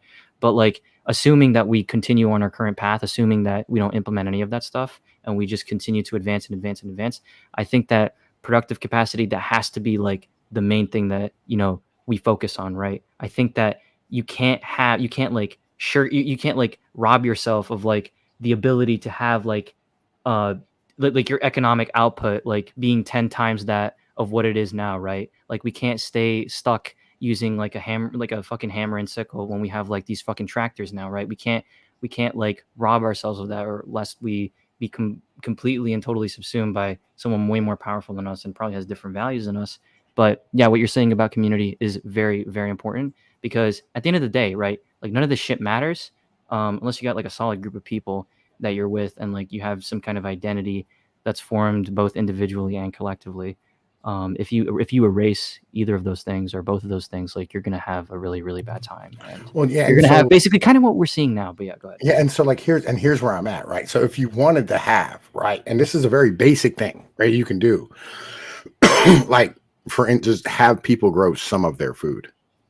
You know what I'm saying? Just some of it. Yeah. You don't have to have not all of it, but at least that way you're out back, you're talking with your neighbors, you're communicating with like the Just really motherfuckers. quickly, speaking of food, do you think that hot dogs are sandwiches? No, No, they're a Hot dogs are taco. not sandwiches? Why It's not? clearly a Why are fucking they a taco. Come on. Why? Because look at it. Okay. I mean, I don't think hot dogs are food. Let me What's your technical point about it. here? I'm looking at it. I mean, there's it's- earthworms in them. It's a taco, dude. Look, it's like it's open like a taco, and then you have the filling, which is the hot dog. If I change the rotation of a sandwich, is that now a freaking taco? I have a question. I feel like a sandwich is Instead of only eating a it horizontally sandwich and I eat if, it vertically, is that now a taco? Or I just fucking like I roll or it is it up? now a popsicle? That's true. I mean, If like you freeze it, it's a was popsicle. It frozen? Yeah, was it frozen? Is I mean, because it was frozen at one point, right? Probably, yeah. I don't know. I don't really know. I mean, like, listen, I mean, I'll be honest, like, I feel like the only true, you know what I mean, like meat that should be put in a bun is a bratwurst, right? Me personally, or a sausage. No, sir, I don't think I have any use for rubber nipples.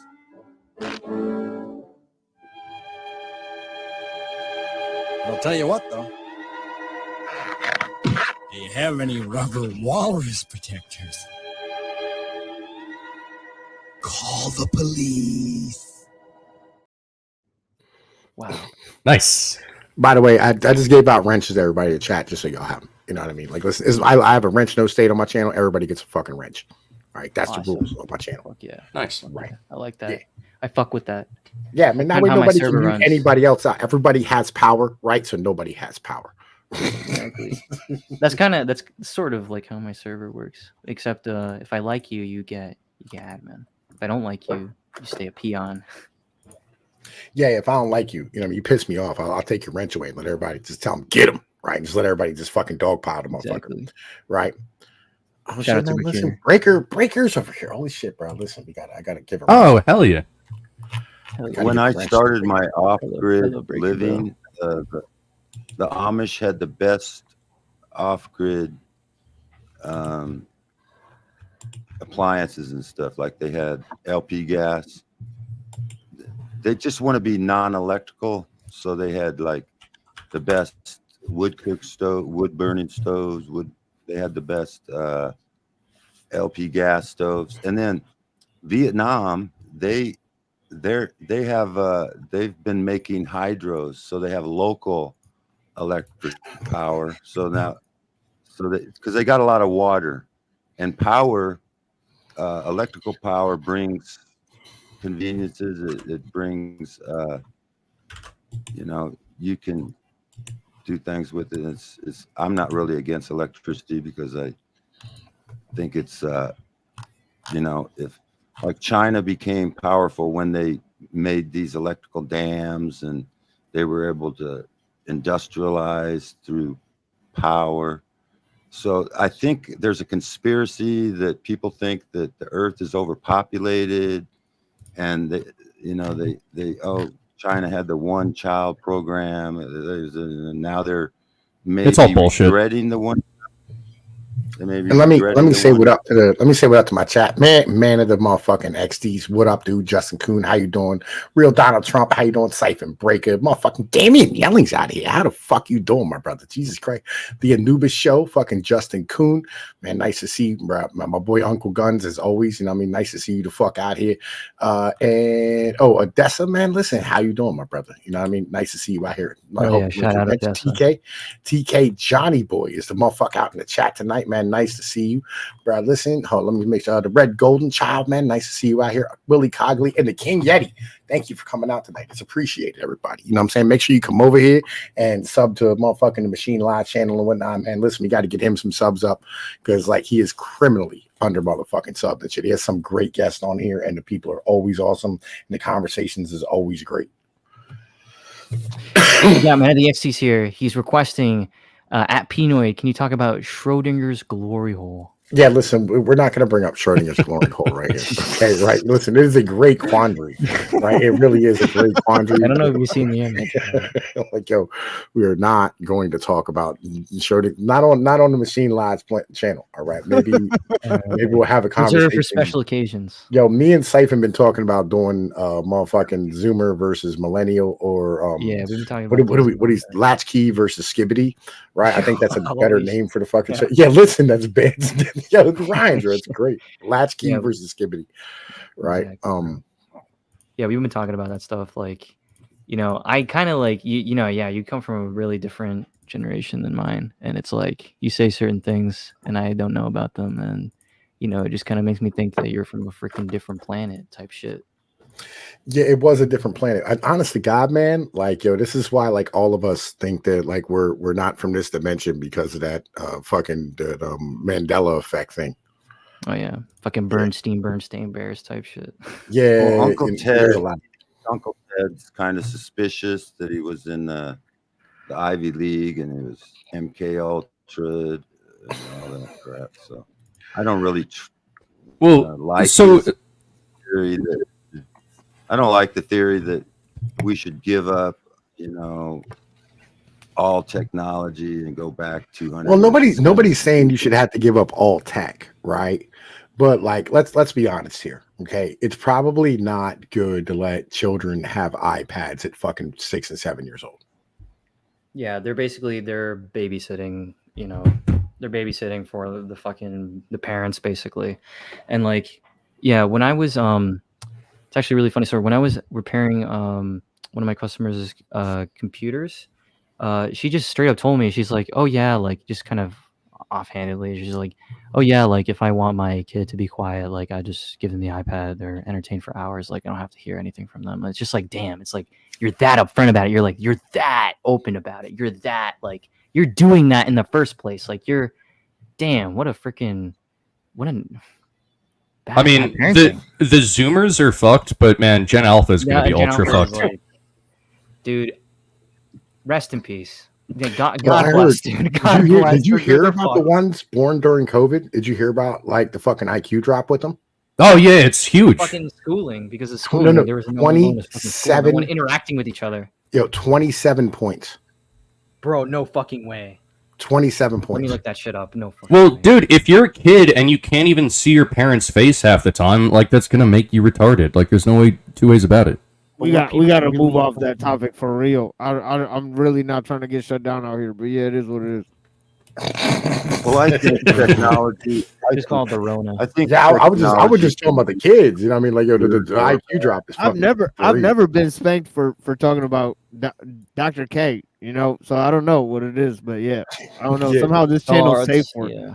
Somehow I this mean- channel's safe talking about Dr. K. You Yeah. know, I guess because I put it in a way where it's about society's end game and not really about, you know, political violence or anything like that.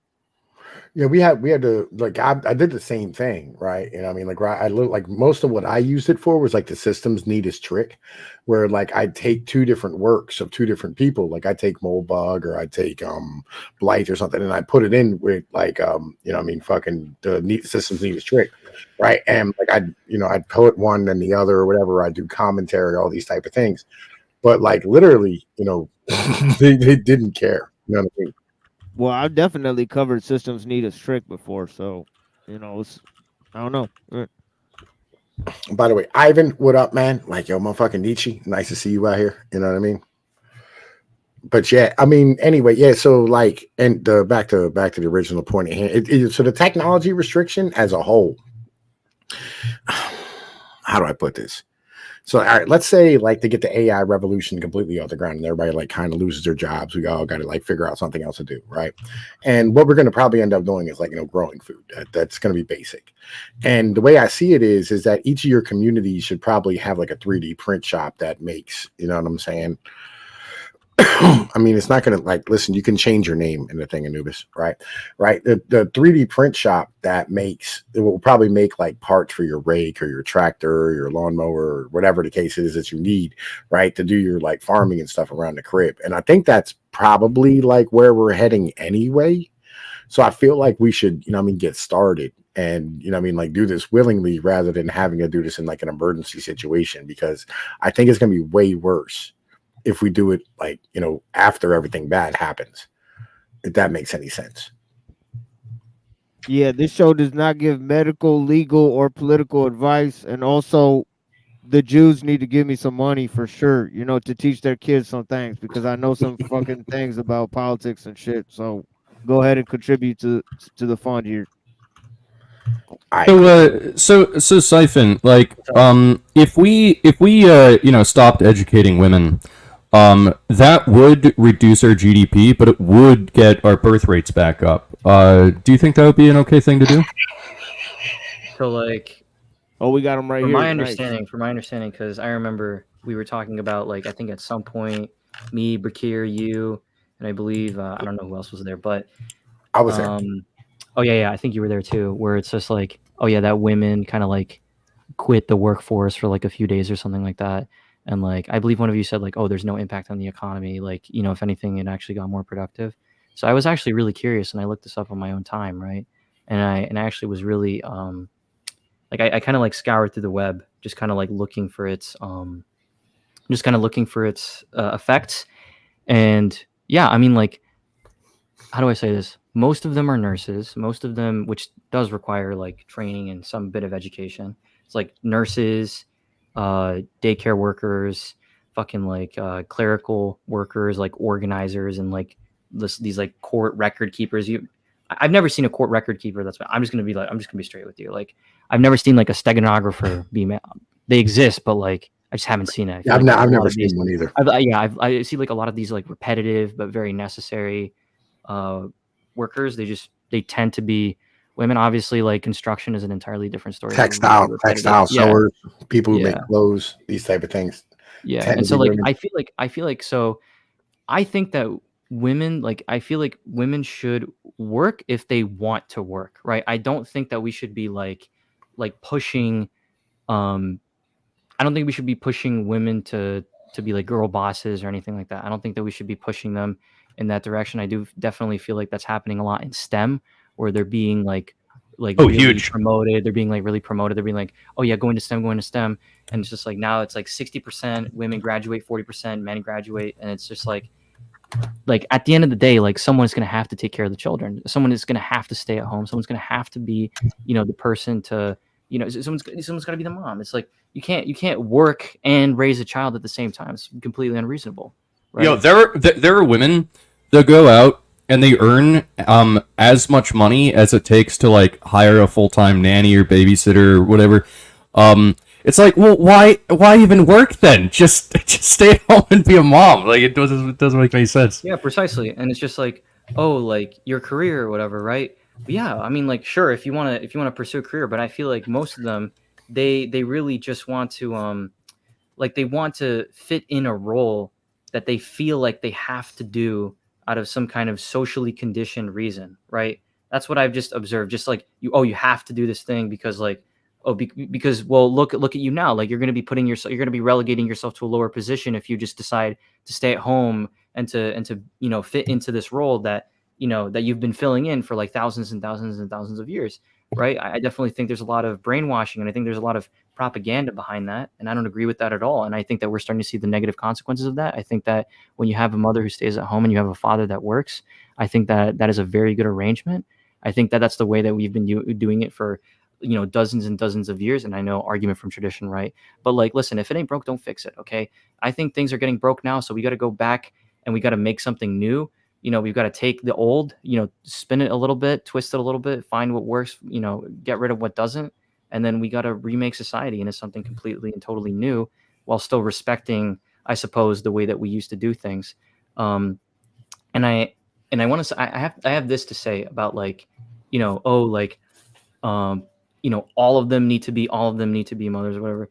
Sometimes, like, I don't think every woman needs to be a mother. Okay. I definitely don't think so. Okay.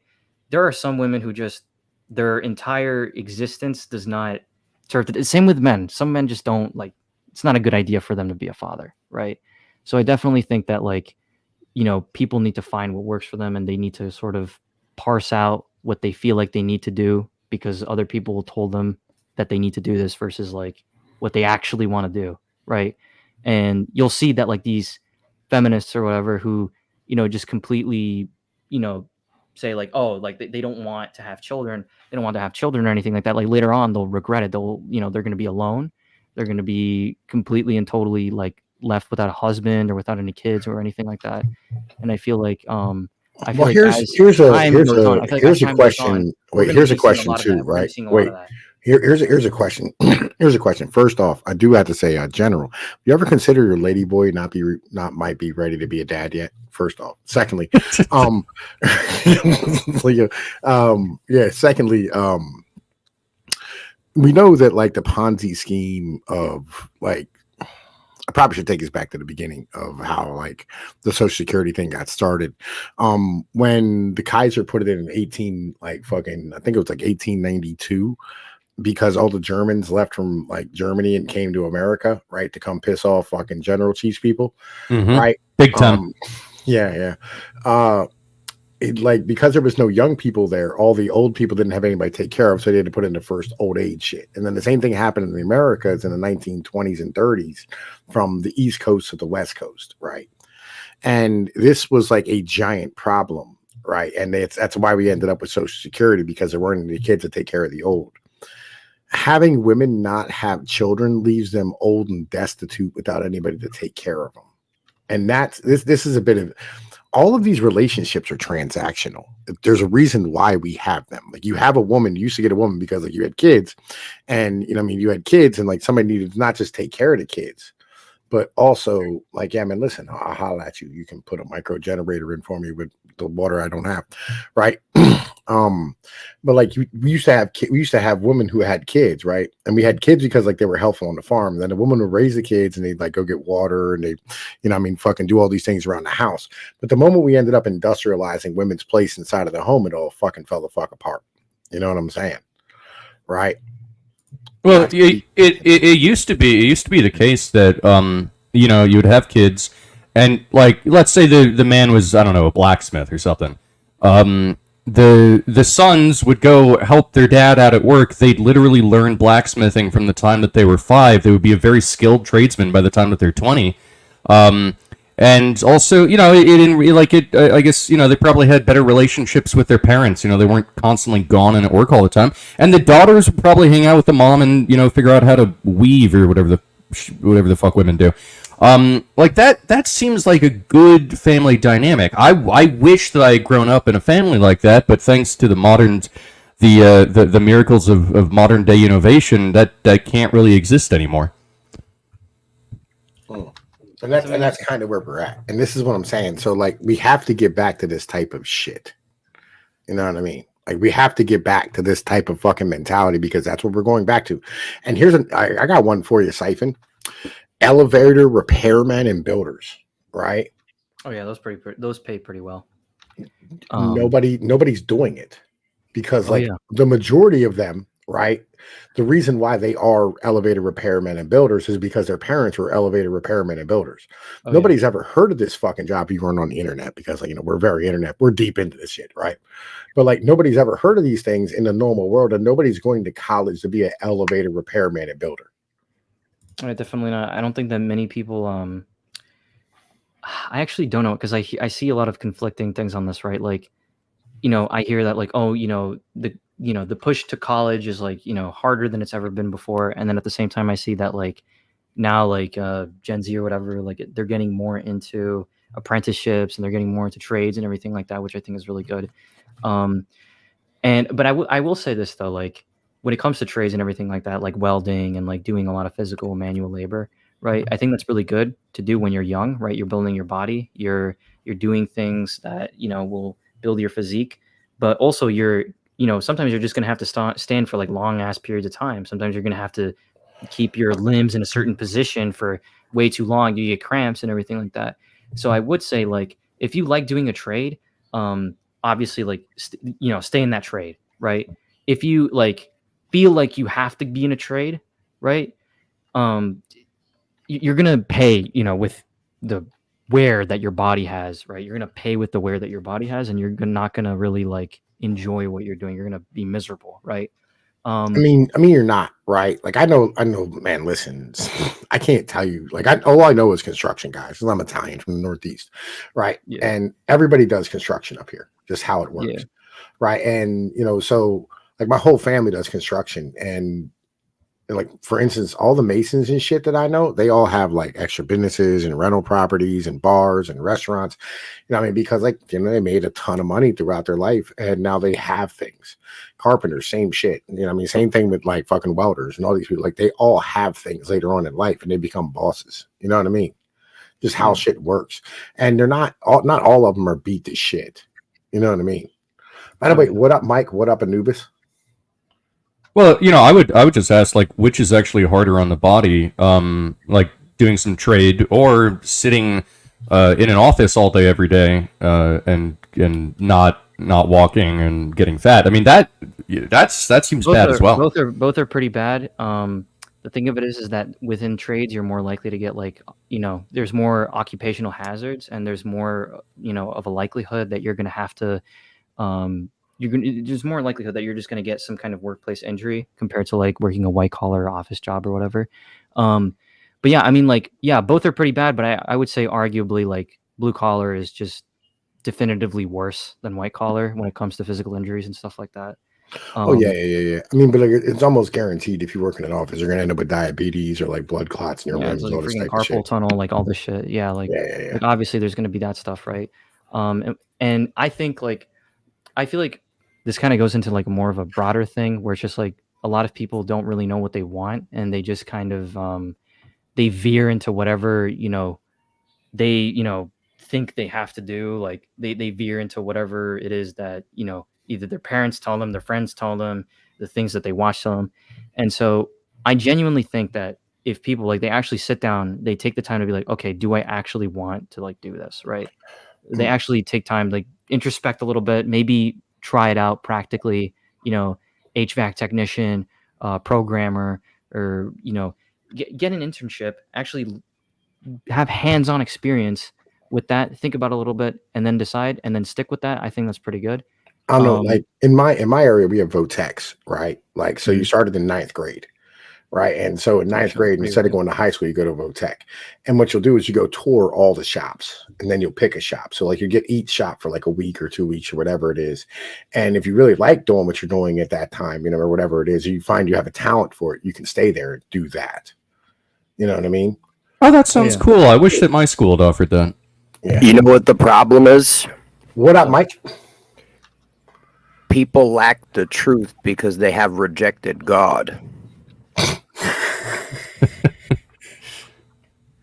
Would that be It nature sounds gods or just God? funny. You know, I know it sounds funny. You know what I mean? People serve money too much.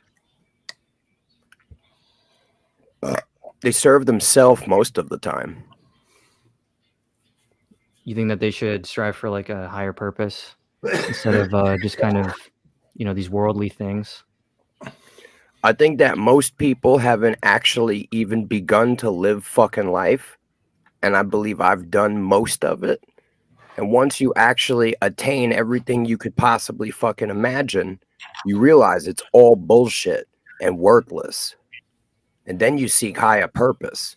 But first you would have to muster up the balls to actually fucking live your life, which most of you coward ass bitch niggas will never do. I feel like I live my life. Yeah, most people, yeah. I mean, I feel like this is kind of like something I talk about sometimes where I feel like most people, they just kind of like live, you know, in this No. state of You just don't like, even know how to live. You don't even know how to most people, they begin. just sleepwalk throughout life and they just kind of like do the same thing over and over and Okay, over again. so Anubis and Brakir, I think that you guys are familiar with these two, right? Breaker's not in here. No, I mean he's right here, right here. Oh, there he is. Hey, what's going on, Breaker? Not Breaker. What's up? Hey, buddy. Nice profile pic. Hell yeah, bro. What up, Breaker? Or Anubis? What are you doing, Anubis? I'm doing fine. With how I know Penoid, let's just say, long time ago. Well, I'm still a fan of Turd Flinging Monkey.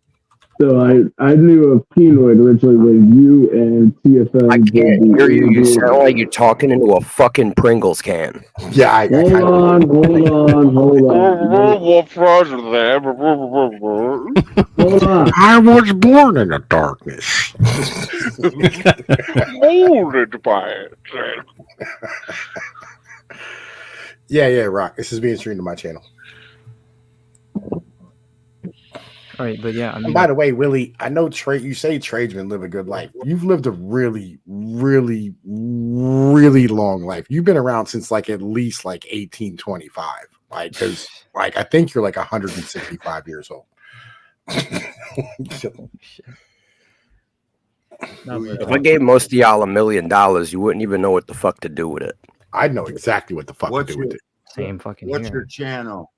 What's your Penoid channel, News. Monkey Man? Penoid News. Are you an evolutionist hold on, I monkey got you. man?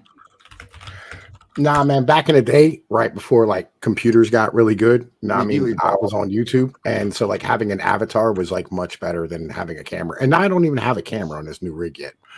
I just haven't gotten one because I'm lazy. But what's up? You can hear me now? Is it better now? Yeah, it's Yeah, much just better a bit now. better. What up, Anubis? Yeah, my bad. I was using Bluetooth. Sorry, I've been fucking double tasking shit. But how do I know Penoid? I know Penoid because I'm still a fan of Turd Flinging Monkey.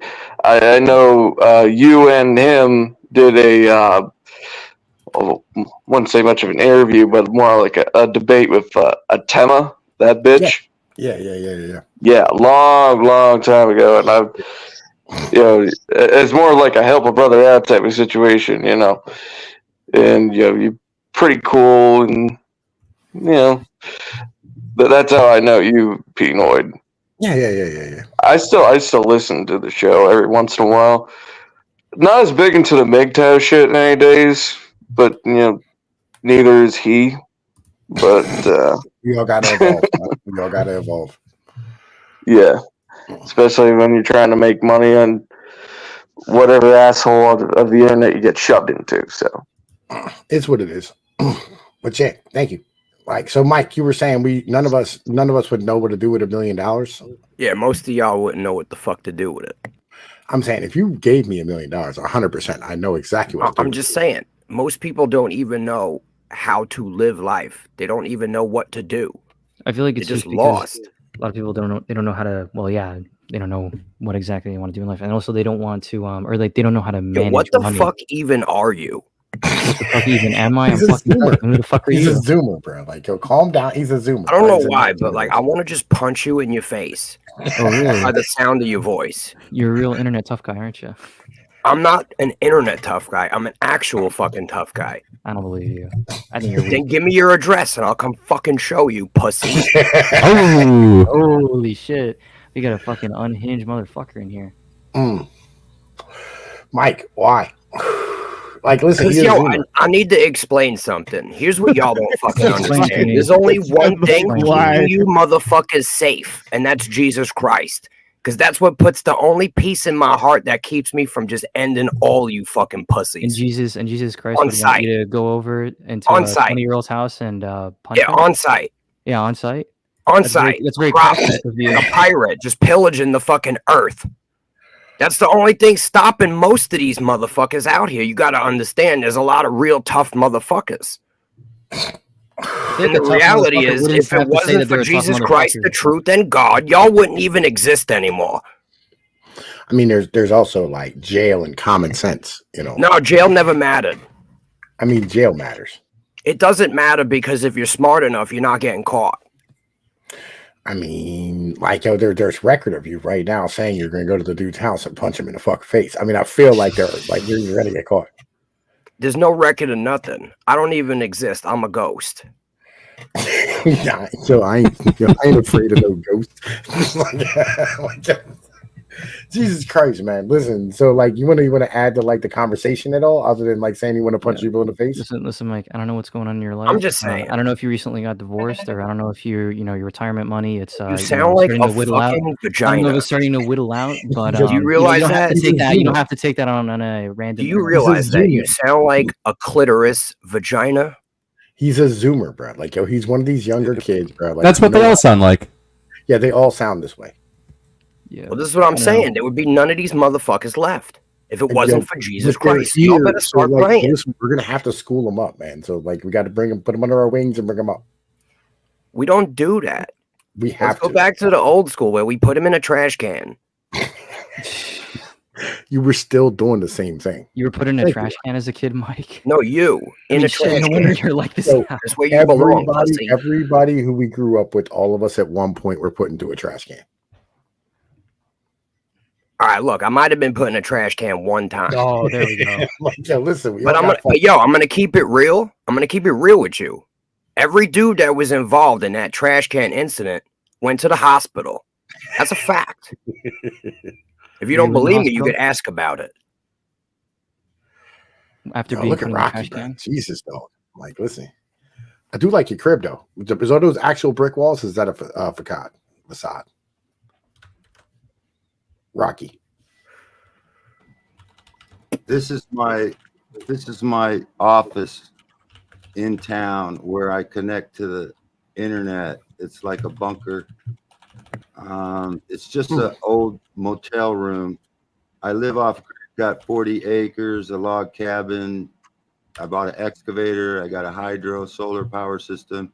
I've been living off grid for 25 years. I raised 7 children off grid. I homeschooled them.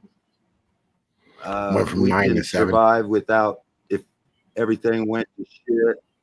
We got deer, we got elk, we got Ooh, brown elk. bear, grizzly bear, cougar. Your general loves elk. We Oh, so got- you must be West my Coast, daughter man. studied. How much did all that cost you? What, like a Yeah, blue I number live 2 in from the Uno and like a Monopoly jail free card? I live in the Rocky Mountains. It's the Redoubt area. Look up Redoubt area. That's an area where Christians have gone and they have created a redoubt area, which means a fortification during a time. If you watch the movie, what was that movie? The Wolverines. That was located in the redoubt area, and that whole movie is like predictive programming. Hey, When Rocky, this shit I hits just the fan. The redoubt.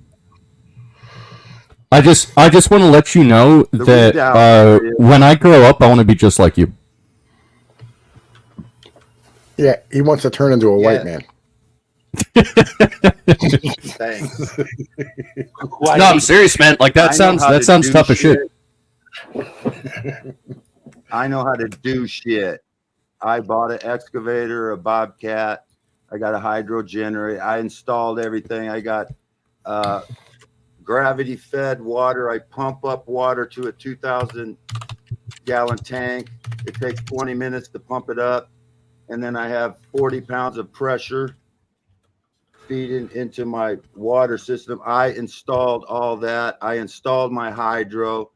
I know how to make a hydro. I made a hydro once, but my neighbor makes the best hydro.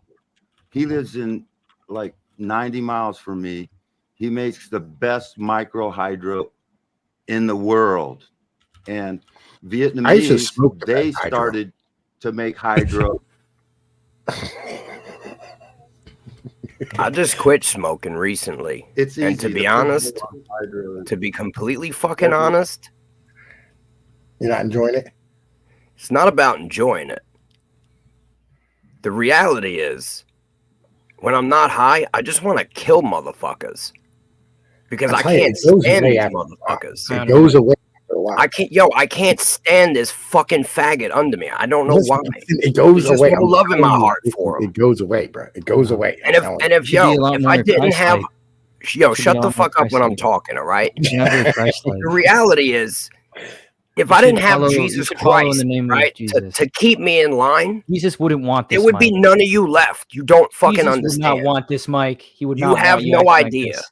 The devil is taking you over, Mike. Y'all know this character. Yo, Justin if Coon? the devil takes me over, hold you on. better just hide. Lucifer, he's all your possessing your Zoomer body right now. generations, all these fucking bullshit, Yeah, hold on. fucking bitch ass motherfuckers walking There's a around. They demon just side- ain't there's a demon safe. inside of you right now, Mike. You know what I mean? Hey, Mikey. Hey, Mikey and Siphon, hold up real quick. Do you guys know Justin Coon? Yeah, we know Justin Coon. Who's that? For sure. Yeah. What up, Yo, Justin? what up? He'll fix his shit in a minute, apparently. But yeah, Mike, why are like? Listen, bro. I'm telling you, you're gonna have to learn how to like live without. Y'all hear me? Look, Y'all hear me? at the end of the What up, day, Justin? you want me to be happy in a fucking world that's upside down and ruled by evil? It's not happening. No, you're not gonna be happy. You just learn how to like live with it, not hurting. You want me to bang myself over the fucking head with a sledgehammer to be okay with it? I'm not doing it anymore. That's not what I'm saying. Bro. I'm saying What do you want eventually, like you just get used to being uncomfortable. Okay, Just- You gotta get out now, of, you gotta get out of your the comfort zone. movie Your Red old age has made you Dawn- too stiff. God the movie damn. Red Dawn only that the red Chinese would invade was the original What the script. fuck? But because Hollywood is in control of the media system, they're not allowed to have red communists as our enemy anymore. So when they made the movie Red Dawn, they had to replace it with Korea. Originally, the script was for China to invade America, but Hollywood's not allowed to say nothing, you know. Like, Hello? anyway, I just wanted to put that Hello? in there. Hello? Hi, Justin. Oh, finally that fucking shit decided it wanted to work. What's up, Justin? Yo, Man, Justin trying to knows figure all shit, man. This motherfucker's super well read on like different shit, bro. Like, Oh, he's on Bubba, the- you don't know. I'm working on some. I'm finally trying to put all my ideas together into a new fucking theorem, neo-agrarianism. Okay. And I'm still working on it. It's still. I need to get with you, Bubba. How can I get a hold of you? I did get back on Discord with Arthur Nix and them, but you still got a Discord or? Yeah, the link's in the description, as always. Okay. All right, I'll find you. I want to. I want to holler at you. I want to throw my ideas at you. Remember that shit we were talking about last time? Fucking, there was a book you were reading from about, Kimmergy. like, Kimmergy. yo, tell Machine lies about this shit. What do you want to know? Yo, from the start from the beginning. Oh shit. Well, I don't know this fellow. Tell me what you know, Bubba. Yo, what do you know about Camergy, TML? Camergy? The Kimmergy movement, the the early 1930s. I don't know shit personally. Can this be explained? Yeah, I not surely familiar with- can. I'm not familiar with that for sure. Yo, also, just as a brief aside, would your neo-agrarianism limit how many Funko Pops I can buy? Because if so, I don't know if I'm interested. I would. My goal is to take all plastic waste and turn that shit back into usable. Tom, Funko where do you Pops. find these fucking creatures, bro? Listen, bro. We got a lot of people. You know, what I mean, got Are a lot you of like knowledge. going to the psych ward promoting your channel or something? What the fuck is going on? Yes. The fuck is wrong with you? And listen, why would you not go to the psych ward? They're Hey, all we like are not stuck- crazy. We are all fucking normal. Every Definitely. person will ever. We're all normal and diverse. Bear with me. I'm trying to get. Come here, you goddamn book. Ah. Autoimmune disease sucks, by the way. Yeah. Yeah. Justin Coons. I'm here. Hang on. I'm trying to get my damn As I book. said, captive people are easier to have as subs. Ugh. You know, Okay. that old school woodworking. All right, Tom, you still got a copy of that digital copy you had? If you want to bring it up, I'll just pull that book out. I think so. You want me to start reading on it? That way it answers his questions? Yeah. Just read that first paragraph thing that you read to me. Sure. Like, that's just hot. Sure, give me a second. Let me find a good one. Yeah. Find a good one. Here we go. I'll read. It's going to be more than a paragraph. It'd be about a page and a half. Anyway, I'll read the first page. Anyway, Chemurgy. Although the word that heads this chapter is not yet in your dictionary, it already affects your life far more than you realize. Because you're going to hear much more about it in the future, you should be introduced to it. However, because Chemurgy touches your life at so many points, and because it is less a new thing than a new way of looking at old things, it is not easy to introduce simply. Indeed, until only yesterday, I thought it could not be done simply at all. And then visiting the office of Dr. Harry Everett Barnard, the fatherly and white-bearded, young-minded chemist who is the technical director of the National Farm Chemurgic Council, I found on his desk a simple introduction to Chemurgy. Cheese, 3 1-pound heaps of it. 1 pound, that was that familiar stuff called cottage cheese. If you are hungry, it is a finished product to you, and the producer a farm product with a ready market. If you have already had all the cheese you want, that pound is a farm surplus. Unused, it becomes a loss to the producer and a waste to the community, a waste for which you must pay. You must pay for it because this pound of cheese, like everything that man produces, is merely a bundle of labor, and labor must be paid for either directly or indirectly. You cannot waste the cheese.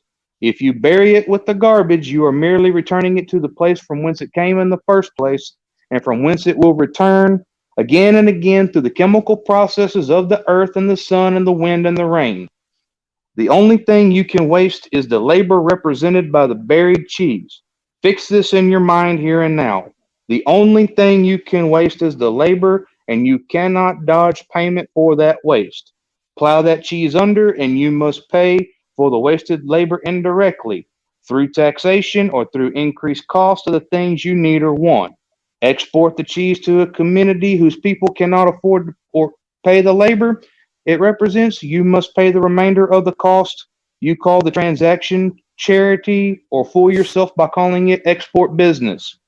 Unless you want to go on paying for the wasted labor disguised as cottage cheese that you cannot eat, you must consider that cheese is not a finished product, but as a raw material that can be turned into something you can use. That is, you must add more labor to increase its value. By adding this labor, however, you do not add to the cost. On the contrary, you reduce the cost because you are now using the labor you would have wasted and paid for otherwise. Now, what can you do with cottage cheese you cannot eat? Consider the second pound of cheese on Dr. Barnard's Yeah, hold desk. on. Yeah, hold on a second. Let me read what it says right here on the screen. Yeah. It Yeah, you says, guys give me, I inflect my words.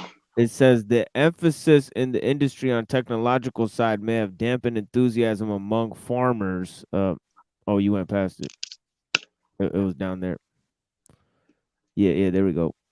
Yeah, Iowa, the state of Iowa, the college, one of the Iowa colleges has revitalized Chemergy under Chemergy 2.0. I made contact with them not long ago. Quite and then it says- interesting.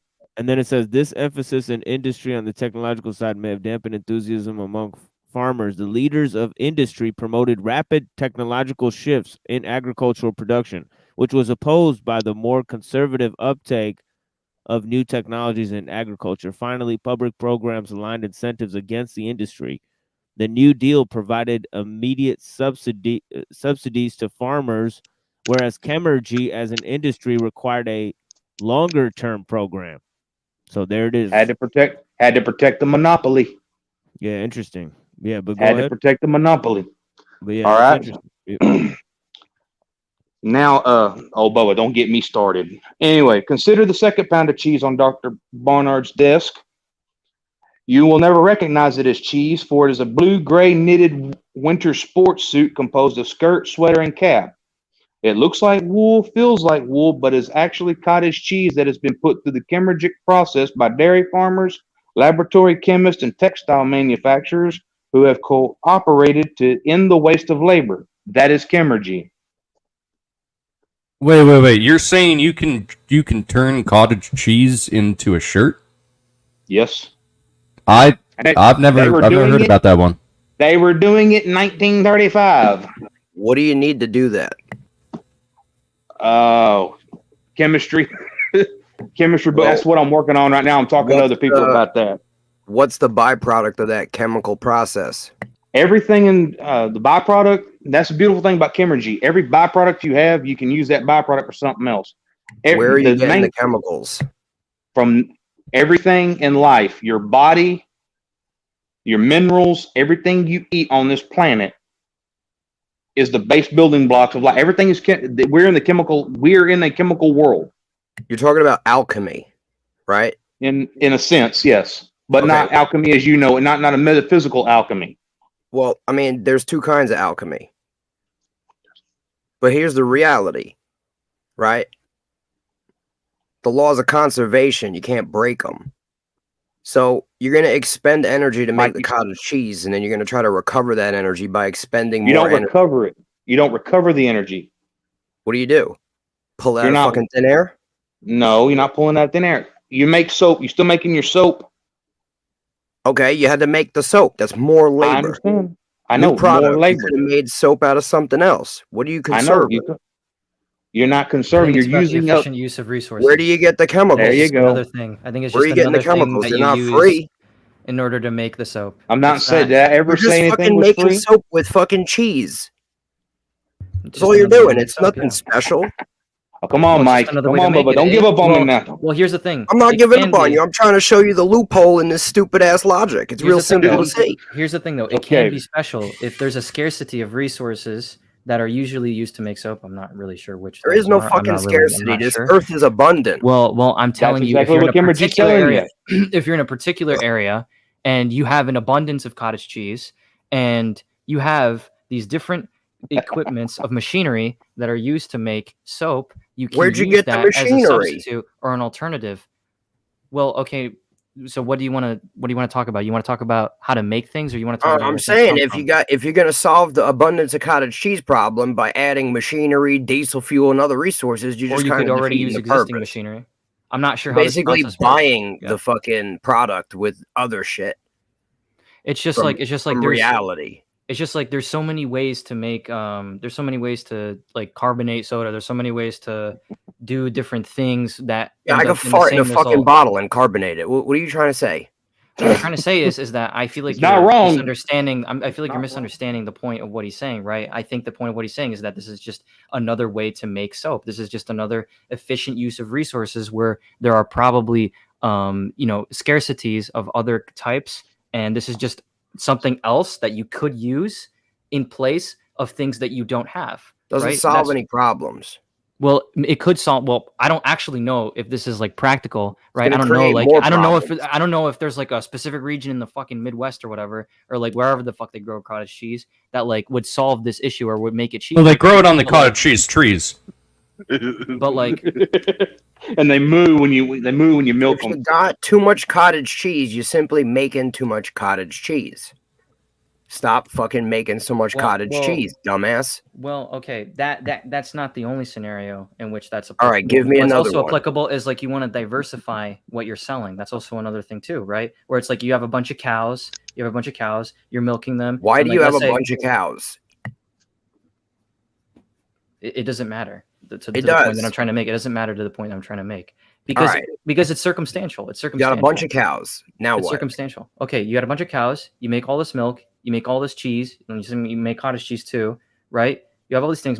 So you make steak, right? Probably another reason why you would have more cows, right? And this is just another thing on top of like everything else that you're already selling, right? So you're using you have a more efficient use of your resources because you're making more things by just one thing, which is milk, right? It's kind of like the way that I think about this is kind of like wait, hold on, wait. The way that I think about this is like a refinery, is like an oil refinery, right? A barrel of oil can make you a toothbrush. A barrel of oil can make you so many things. It can make you asphalt, can make you paraffin. This is just like, I basically what I'm trying to say is like And milk is like oil. It's in this all case. a problem. All right, how all about the this? stuff we make out of oil is a problem. So we probably we- should never have done it. I'm just using that as an example. Wait. We dump a lot What's of a bad shit, example? right? Hang on, wait a minute. How? We dump a lot of stuff, right? For instance, I mean, like milk is actually a really good example of this, where like in order to keep the price up of milk so that farmers can be able to survive, right? Like because they're also to sell shit for below the cost of value, right? Like they'll dump a bunch of milk every fucking year, and the government pays like them to dump Pays them to dump it. What if instead of like us paying them to dump it, we take that milk and turn it into something more useful, not like cheese or anything like that. We take it and we turn it into shirts. What if we Right. stop drinking milk because we're not even supposed to drink milk? Nah. I'm as a Chinese man, I love my milk. I don't care if you love it. The reality supposed to drink is milk according you're not to who? supposed to drink milk According after to you're who? a baby. That's how Okay, mammals according work. to who? Milk You has a lot of breastfeed fucking up until a things- certain age, and then your body is I don't know, not I think milk is designed pretty good. to fucking digest milk. Google I like it. to. Not everyone is lactose I like intolerant. to. though. Yeah, exactly. Doesn't matter. You're I like not to eat. I like supposed to eat to ice have cream. milk I like in to. your body. I like to eat a lot of fucking milk byproducts or whatever the fuck derivatives of milk. Fuck, dude. I mean, I like to shit. eat You're cereal. not supposed to drink alcohol or smoke tobacco, but we fucking love doing that too. I don't care what you're supposed to do. I like milk. I'm just saying, this whole country's hooked on fucking milk, right? I'm happy with that. You're worried about what's too the much problem with cottage that? cheese. You're worried about turning cottage cheese into soap. Now, here's You the have bigger thing. fucking problems. Can you solve any of the actual fucking problems? Well, you see, Mike. Okay, we have this thing. It's called a society. Okay, and we have this thing called specialization. Okay, We And live in one. Not everybody needs to work on the same thing at the same time. We can have, diversification. We can have different fields of labor doing multiple things at the same time. It's this thing called efficiency. We should do what matters first, and this Well- does not. Well, okay, you're being very. I'm gonna need you to be more narrow and specific. Okay, things that matter. Yeah. What do you mean? Okay. You mean The things that man's matter to studying you? chemergy, right? Are you doing any chemergy currently in your life? Chemergy. What is A little bit. chemergy? It's Whatever what we the were fuck just they- talking about. What are you doing? Learning how to make the base components give me a for summary things of right what that now. is. I mean, what are you actually doing right now in chemergy? Have you done any chemergy? Bro, I'm gonna. I Look this up. took some. Okay, I took cornstarch and made plastic with it. And then what? What did you do with the plastic? What? Been playing with it, see what I can do with it. Bending it around, trying it on other projects I've been using. A few things. You gotta understand. I also got autoimmune disease. Sounds like a fun I'm a hobby. one-man operation. I'm a one-man operation. It sounds like a fun hobby. Like, wait a So- minute. Technically, I do Well, chemergy all the time because I'm from the south. So Someone please tell me what the fuck on chemergy is. panel, and I keep have to respond to everything in chat because I never get an edge in wise. But Yo, do you realize you're being saying the milk's fucking not good genocided for- right now? And you're worried about turning fucking cottage cheese into fucking soap? Are you fucking kidding me? Slow down. Then mount bayonets and go after them, Bubba. Show us how it's The done. land of milk and honey, the land and milk and honey is a sign of prosperity in the scripture. So you saying you're a Christian and you think that milk is bad for you is stupid. So raw milk is good for you. Ooh, When got they him. homogenized Shots fired. Got him. Shots fired. Get the popcorn out. Rocky, the land of milk and honey is symbolic. Number one. Number two, I didn't say it was bad for you. I said the human body is not designed to drink milk after infancy. Mine is because I can still drink milk. That's not imagination. That's a fact. Facts are found on the moon. Number two, humans aren't meant to drink bovine fucking milk. You know what else? George Floyd is a fact. Why are you drinking milk from another fucking animal? Why are you eating beef meat? The death of George Floyd. I don't is a eat fact. beef meat because it's all mRNA now. Bubba, You're catching mRNA from the freaking soul. mRNA. If it's mRNA, mRNA's in the atmosphere, friend. Yeah, it is. it's in the meat. Then it's in the okay. So the cow's piss and shit gets into the water supply, so you're getting it anyway. Did you guys know that there's actually mRNA in almost all meats? It's in I every just fucking told thing you. at this point. It's in your produce. It's in every fucking thing you touch. You're not getting away from it. Now get over it. It's like microplastics. It's in your fucking body. Clutch your pearls. Get over it. There ain't no such thing as Alpha's not going to be the microplastics. microplastic shit. They're going to You're be dealing with mRNA. nanotechnology You have that to you learn to can't hunt. see. You filthy motherfucker. You learn to hunt, and you don't have to put up a ton of that. It's shit. not microscopic, it's nanoscopic. It looks like a piece of plastic, but when you zoom in, it's got all kinds of shit going on.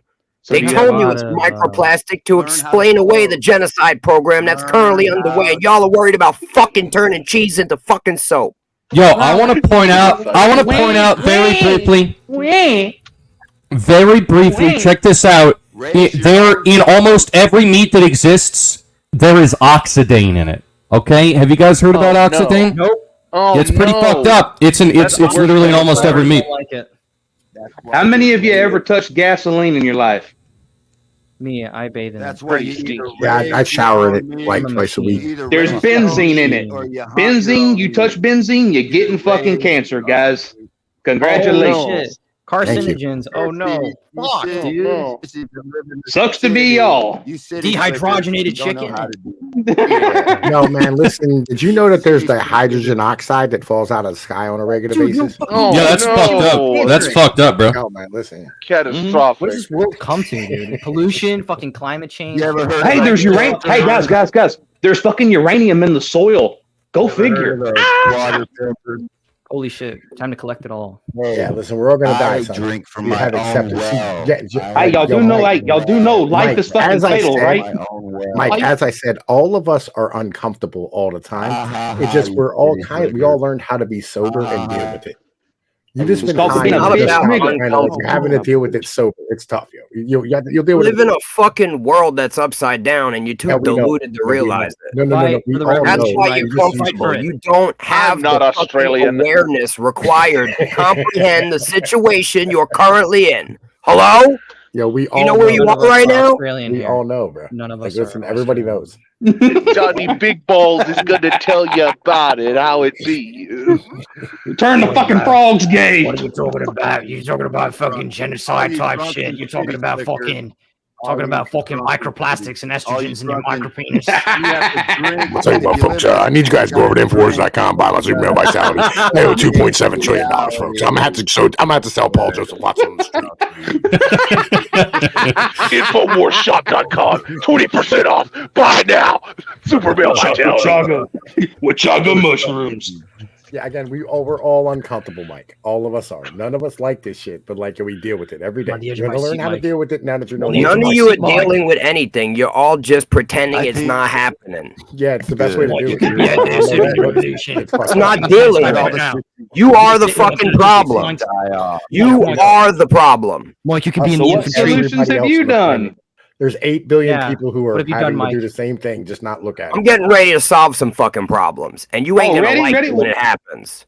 Oh, come on, run it up. Fix bayonets. Let's roll, Bubba. Come on. Let's see it. Show us how it's done. What are you doing on the internet? Talking to these losers when you should be fighting for the I'm revolution. daring you, boy. I'm daring you. Come on. Show me what you got.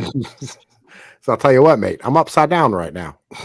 Mike, you got to be in the cabinet. Oh, it's complete chaos every time I show up, Mom. I know that. I show up, you know, shit. I show We up. got a fucking- we got a microplastic alchemist, a half a fag. What else do we got?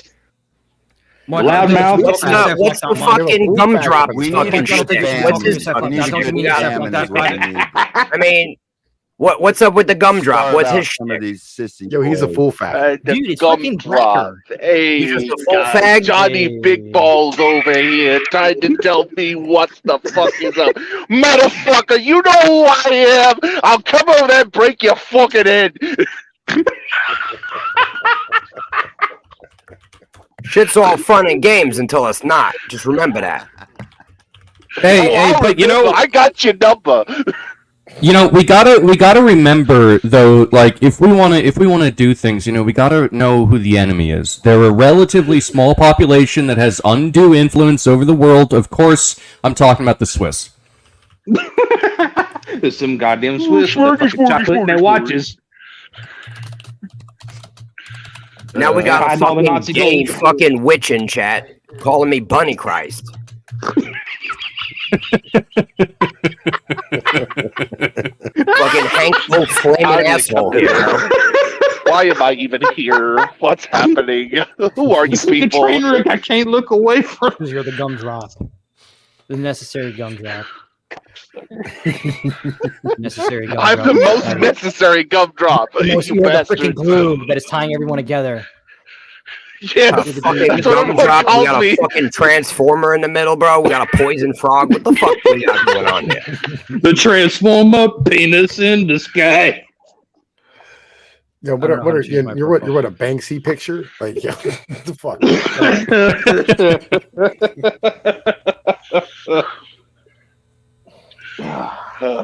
What a great night tonight. I'm just saying, we got what the fuck we got going on here? We got a Oh, look at the doggo. I like the dog.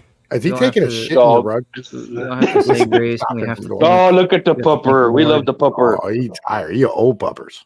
We Yeah. have to thank the Lord, everyone. We have to. Oh, the look at rejoice. the pupper. We have to get rid of our differences through this dog and Christ. Channel the energy into the dog with ancient Hebrew thaumaturgy. Bro, I got like 8 gallons of distilled water over in the corner in mayonnaise jars. I was Oh, you fuck sure that me, ain't is that this? corpse? my dog has cancer, so I have to. Oh, I'm fuck. trying to help him. Oh, little pupper. Bless the little 13 years pupper. old. Get better soon. She ate that. Most. I'm trying to help her. I'm feeding her raw meat instead of that stinking dog food that gave her cancer. How old is she? 13. So my family wants to put her down. So Time to get the shotgun out. I'm trying Go to out get back her and dig a better. hole. Oldie Alex. That's what I that's what I normally do, but my children won't let me do it no more. I mean, listen, no. you You know, should I- have You have to one get of your your kid to kids do do it. You have to get your good kid to do it. education for them. That's what I did. I put several down with a 22 pistol. Yeah, it's time for Yeah, your I've kids done to it. teach a That's lesson what that I they must normally do. sever their That's what I bonds with their freaking attachments. They gotta learn. They gotta learn. Death is fatal Yo, and eternal. It's the ultimate lesson. Wait, you don't respawn? Yeah, you don't, idiot. Well, that's Oh, what the okay. Kimmergy is for. You see, you take the Kimmergy, you take like the I crystallized can, labor I of can the take your dog. body. No, I can take your body, throw you in my methane reactor, and break you down, and power my lights and shit like that. And good way to hide a body too. Good. Joshua Demers, it's the retarded geniuses in my motherfucking chat. Bro, I shit in a bag and turned it into rubber bands. Why don't you eat it? Genius. That would probably work. That would probably work. Hey, my dad's colostomy bag used to swell up and blow up. Hey, Yo, it's technically a bomb. Hey guys, we're milking spiders to make underwear.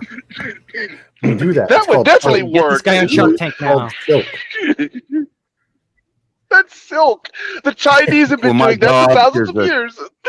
Yeah, that doesn't exist, bro. Like legit. The Chinese, they're not real. Generally, My point is, it's a labor-intensive process, and it's fucking everything's a pointless. labor-intensive process. Good God, boy, get over yourself. That's why Silk is so sensitive.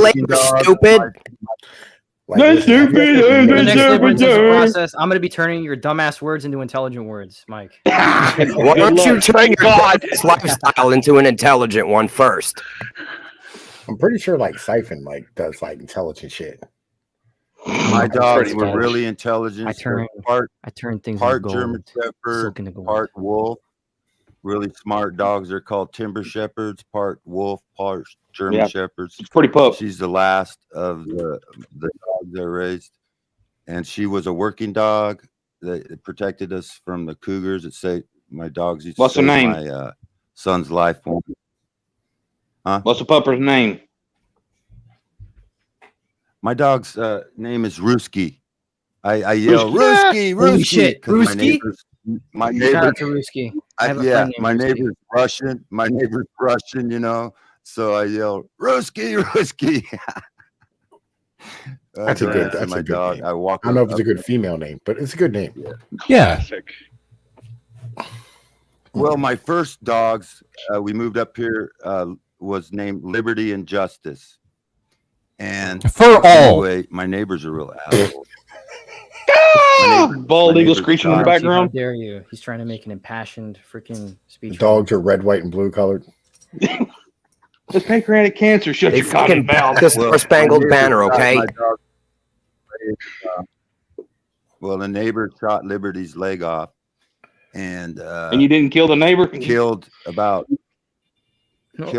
3 of my timber shepherds that I was raising to sell, working dogs, and he got away with it because the sheriff, they were on Forest Service property, but they weren't chasing deer or nothing. They were just what he would do. He hated dogs. He would bait dogs with bacon in the back of his truck, like luring my dogs off so he could kill them. And What a jackass. they outed him to the sheriff. Ooh. Yeah. Yeah, That's where we're you mortal fucked up, enemies. Rocky. You should have just kept your mouth shut and dealt with it. Agreed. Yeah, maybe. Fucker. Ah, well, it is what it is. Sometimes people go missing in the woods and you just can't explain it. Yeah. Especially when you have an sometimes, you know, you just take a walk in the woods, never come I back. had a squatter on my property. And Hey, free the meat. whole town was on my Did he was They he wanted me to taking his kill shit? him. Was he taking his shit or was he like a Russian in a tracksuit? Good question. He was, It's that fucking That's when you break Ruski. out the starting a cult. He was actually teaching people how to squat. He's trying to teach people how to squat and take over their land. So I mean, like, And the how whole often town did he found leave out, like and they- sunflower seeds behind him? The whole town wanted me to kill him and bury him. That seems The a whole little town wanted harsh me to for bury you him know. I with mean, my just being excavator. annoying and wearing a tracksuit. But I mean, I feel you where you are. I don't like people in tracksuits either most of the time.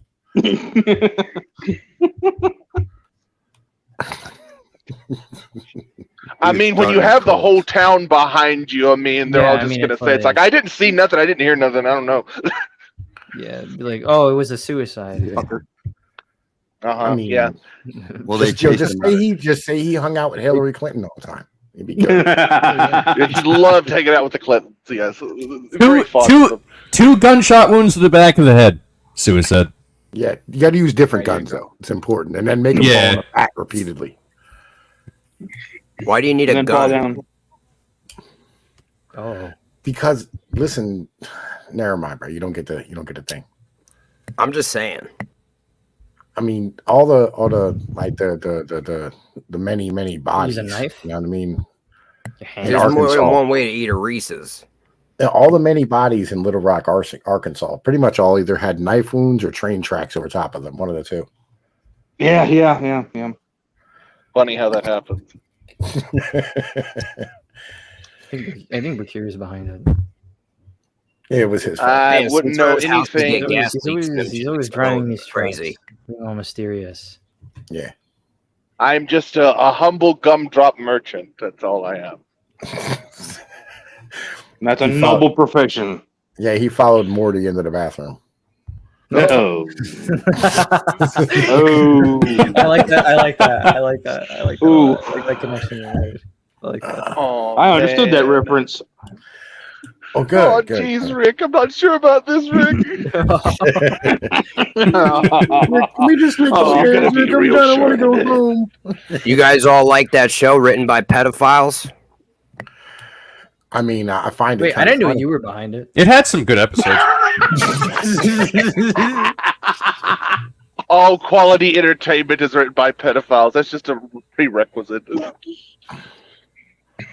Yeah. I don't agree with you, and you know what I mean? At the end of the day, this is probably why y'all are so fucked up. Listen, And you're not? You can't tell me Kevin Spacey wasn't a good actor. Yeah, House of Cards got a lot worse after he left. Yeah, I mean that movie 21 was the shit, right? American Beauty, fucking. There was another. What was the other one? I saw that I really liked him in. The Margin Call. Nobody saw that, but it was fucking great.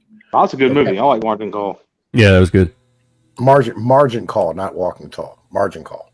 No, Margin Call. I know what you're talking about. Margin Call. I watched it. Yeah, great fucking movie. Yeah. Hidden Right. Gem. Yeah, Kevin Spacey. He literally like he Boiler acted Room. like you get a my, chance, Tom? Did you ever no. watch Boiler Room? Watch that Yes. one. Yeah, Vin Diesel. Yeah, fucking. But yeah, Kevin Spacey. He literally acted like my old boss. It was weird. Like I was like, what the fuck? Yeah, like he studied the fucking role and shit. Well, and they never even found hard evidence that he had sex with that young boy. He was just like texting him or whatever. It's not that big of a deal. Yeah, I mean, like the text had videos, but like whatever. Who cares? Yeah. This would Nah. again. You learn, Mike. You learn how to be uncomfortable, though. It didn't affect me, so like, do I really care?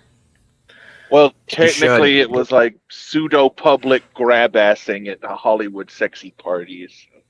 Yeah. Fucking degenerates. I mean, that's Hollywood, right? Like, that's to be expected. You're just mad because you're not a part of it. No, not really. I'm quite glad I'm not. It's all fun and games till Diddy grabs your ass. You're just mad because you're not Diddy.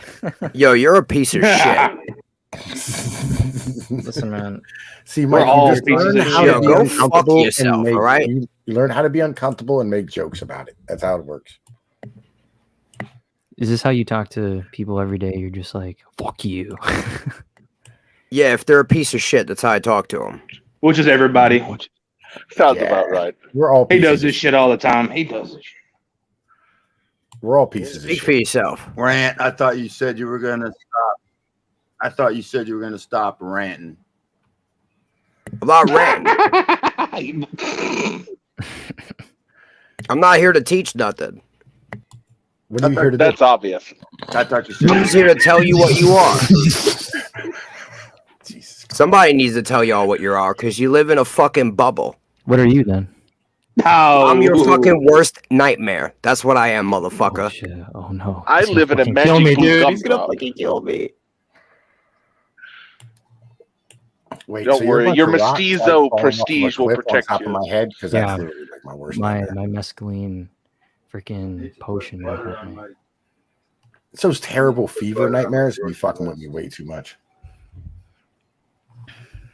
Actually, Mike was in my sleep paralysis. Actually, that's why there was a shadowy figure in my room. It was Mike. He's haunting me. You make my blood boil. You'll get over it. You better go get that checked out. All you have to do is just make a Greek pizza with olive oil instead of marinara sauce, and he'll run away screaming. Put tomatoes and put ham and pineapple on it.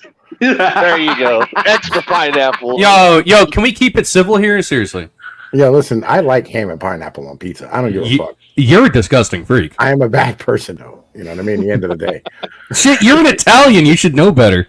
Listen, no. I get a pass because I am Italian, right? So, like, listen, that's just like I tell everybody, I'm like, I don't know why all y'all just got a bandwagon Nickelback, because every time that Rockstar song comes on, I know all of y'all sing it. You know what I mean? Everybody sings it to the top of their lungs, and we all act like we hate Nickelback, right? We need to stop this shit and quit pretending. Look at this photograph. That is not a freaking name I've heard in so long, probably years now. Yeah. Nickelback. Sometimes I want to save the fucking world, and then I look at you motherfuckers, and I don't know what there is to even fucking save. Bro, save That's what yourself I was before you think telling about you. saving the world. What the fuck are you That's what talking I was about? telling you, dog. There's no reason. Bro, save I why don't are you need gonna to save why are you gonna save the myself. world? I'm good. Then You're you the good. one that's in danger. We all Oh are. shit! So are you gonna freaking protect me from myself or some shit? I'm in danger.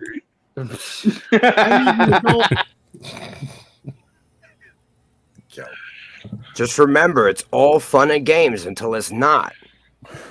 Ooh. It's real fucking funny until it ain't. Ooh. I mean, like, we keep trying to make it funny.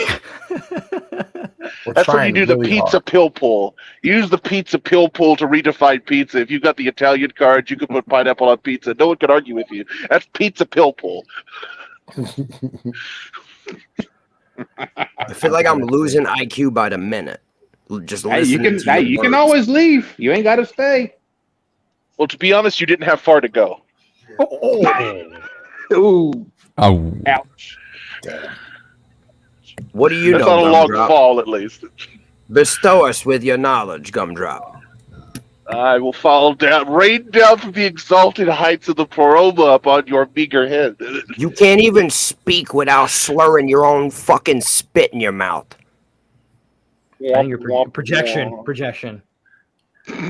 I can hear the fucking saliva gurgling around your fucking mouth. Projection. Let me tell you, buddy, I got more balls than brains. Did you got I can tell spaghetti you up what your to do. fucking nose?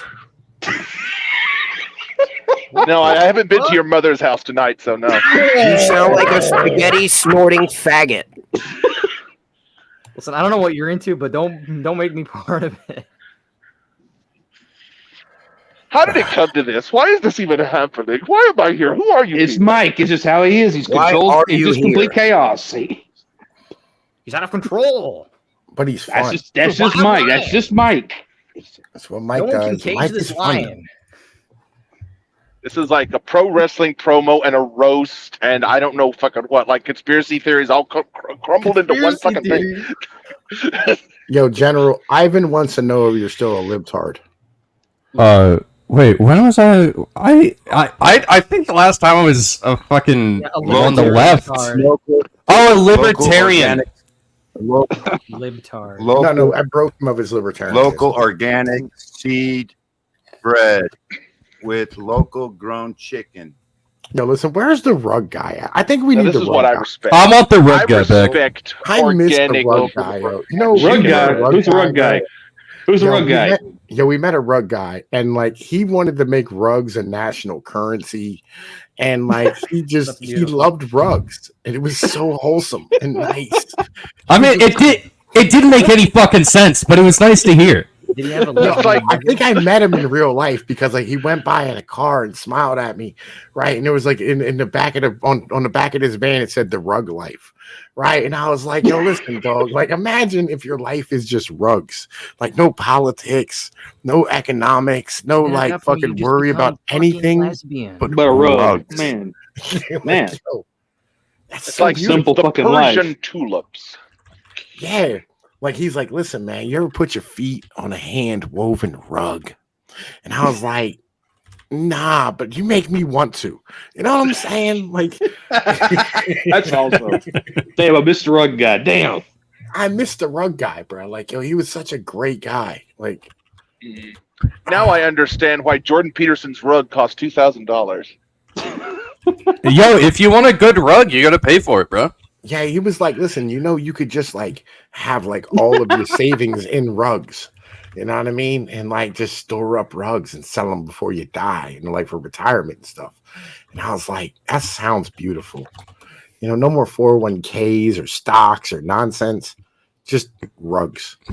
Like, God, man, listen. See, we need that's what Rocky is. He just like, listen, seeds, man. I got organic seeds in his bread. Just reminded me of that for a minute. We need I'm we need just- to get back Respect to organic chicken. I'm breast. imagining like the guy is storing the rugs in his living room, and every time he gets a new rug, he has to like lift up the couch and put it onto like the rug pile. His couch is like 5 feet off the ground. just has like a storage. I unit got a full of couple rugs. Afghan rugs. I got a couple Afghan rugs that You're living the life, bro. in Afghanistan. You got the rug life. You know what I mean? Hey, Mike, how do you feel about rugs? Oh God. I feel like you motherfuckers I walk disappoint me in my soul. That's how you stay sober and like deal with life. You think about the rug guy. You know what I mean? Every time things turn into chaos, you go, what about rugs though? You know? Yeah. Yeah. Keep it simple. Keep it basic. Just rugs and make fun of General's Taiwanese ladyboy wife. I respect these objects. She's very pretty. Yeah, I mean, listen, you keep trying, dog. You get a boy preggers eventually. No. Still with an eye. It's called perseverance, okay? At least I have some. Hey, okay, if that's what they call it, okay. Yo, Machine, he's not trying to fucking spam. I think he's having a problem where things are just duplicating for no reason. Yeah, I don't know why. Yeah, I don't know why it's duplicated. So much spam, so little time. Yeah, it's not even like he's spamming the N-word or something. You know what I mean? At Yeah, least I'm it's not trying to bad. respond to this. Imagine if, guy. imagine if you bought a rug and it flew. Damn, bro, fucking Man. Houdini. Earlier, I was Not taking a only nap, eating organic, and I heard y'all talking about not Uncle only Ted. eating What about Here's where y'all are wrong. Yeah. Okay. Y'all are wrong because he didn't do none of that shit. Number one. What Number shit? two. All right. There was a fucking MK Ultra program running, and all them kids was a cover up. He was trying to shut that shit down. The same shit they had him in. He was trying to save them kids. And they smoked him and they shut the whole fucking thing down. And that's how they covered it up. But y'all are too dumb to realize that. I feel you. He was going to save the kids by blowing them up at the university. He wasn't blowing shit up. Somebody's got. That's how they covered up the evidence of the program that he was trying to expose. So who sent the friendly mail packages? They did. Oh, and Dun, dun, and Uncle Ted just 100% took the blame for it, and he was like, No. "Yeah, I did that shit." No. They pinned it on him. That's how mafia works. But This is how he, mafia works. but didn't he say like, "Yeah, I was the Unabomber"? No, they said that he said he was the Unabomber. I mean, like, Are you people were stupid? writing him. No, people were writing him. Wait, in let me jail. let me say something to Joshua really quickly because we're kind of been chatting Go, back and Lord. forth. So Joshua, the reason why it costs more to buy like the individual parts to make a whole pizza is because you're not buying it in bulk, right? If you're a company and you mass produce pizzas and you streamline them and you have a whole process from them, you Yep. already have like you're buying these things in bulk. When you buy things in bulk, they're a lot cheaper, right? The profit margins on them are a lot lower than if you bought them individually. So that's why it costs less. It's Bingo. just because of the mass production. Yeah, economies of scale. You know what I mean? Yeah. Economy of scale. Economies of scale. You know. This Like- is how economics works. Yeah, I mean, I don't know. You know what I mean? Like somebody told me that one time and then we all just believed them and shit. It might just be like, you know what I mean, like midgets having sex with gremlins inside of like a fucking factory somewhere. You know, Evil Jew magic. Evil Jew magic. might be. Wait, isn't that literally just the plot of Willy Wonka and the Chocolate Factory? Yes. Joe, you are not wrong. What's funny is Buck finally said something of value. Evil Jew magic. Let's talk about that. I don't know how long we could talk about that and remain on YouTube. Yeah. Yo, Hank. You can grind cactus tails and make your own flour. That's You know chemistry. who rules over you when you find out who you can't talk about on YouTube. That's chemistry. Exactly. That's chemistry. Actually, it is. Actually, that is. Well done, guys. Well done. Yeah, listen, I was thinking about that shit because I was reading about like you can make flour out of like cattails earlier and shit. When I came across Tom, there's a picture to find Armor Meat Company came out with a breakdown of what they could do with a cow. And I think it's from like 1940 or 1950. You can do a Google search for it. It'll pop up and it'll show a cow broke down and how they used every part of it to make shit with.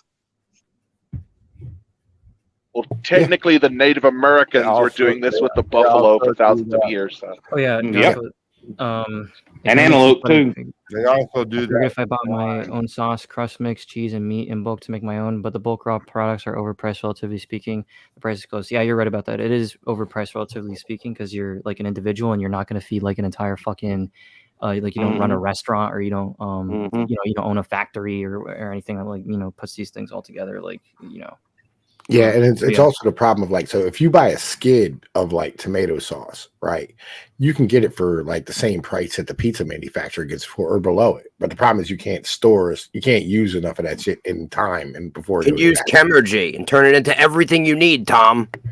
You could, you know what I mean, if you had the proper ingredients, you could use Chemergy to turn the tomato sauce into like, shirts and shit, you know what I mean, and like underwear. That's true. Did you know that you can turn a bull semen into pizza sauce? That's actually facts.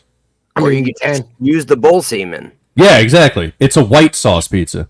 Yeah, Exactly. if you shoot it directly into your eyeballs, you know what I mean, you'll grow big muscles. Bull yogurt.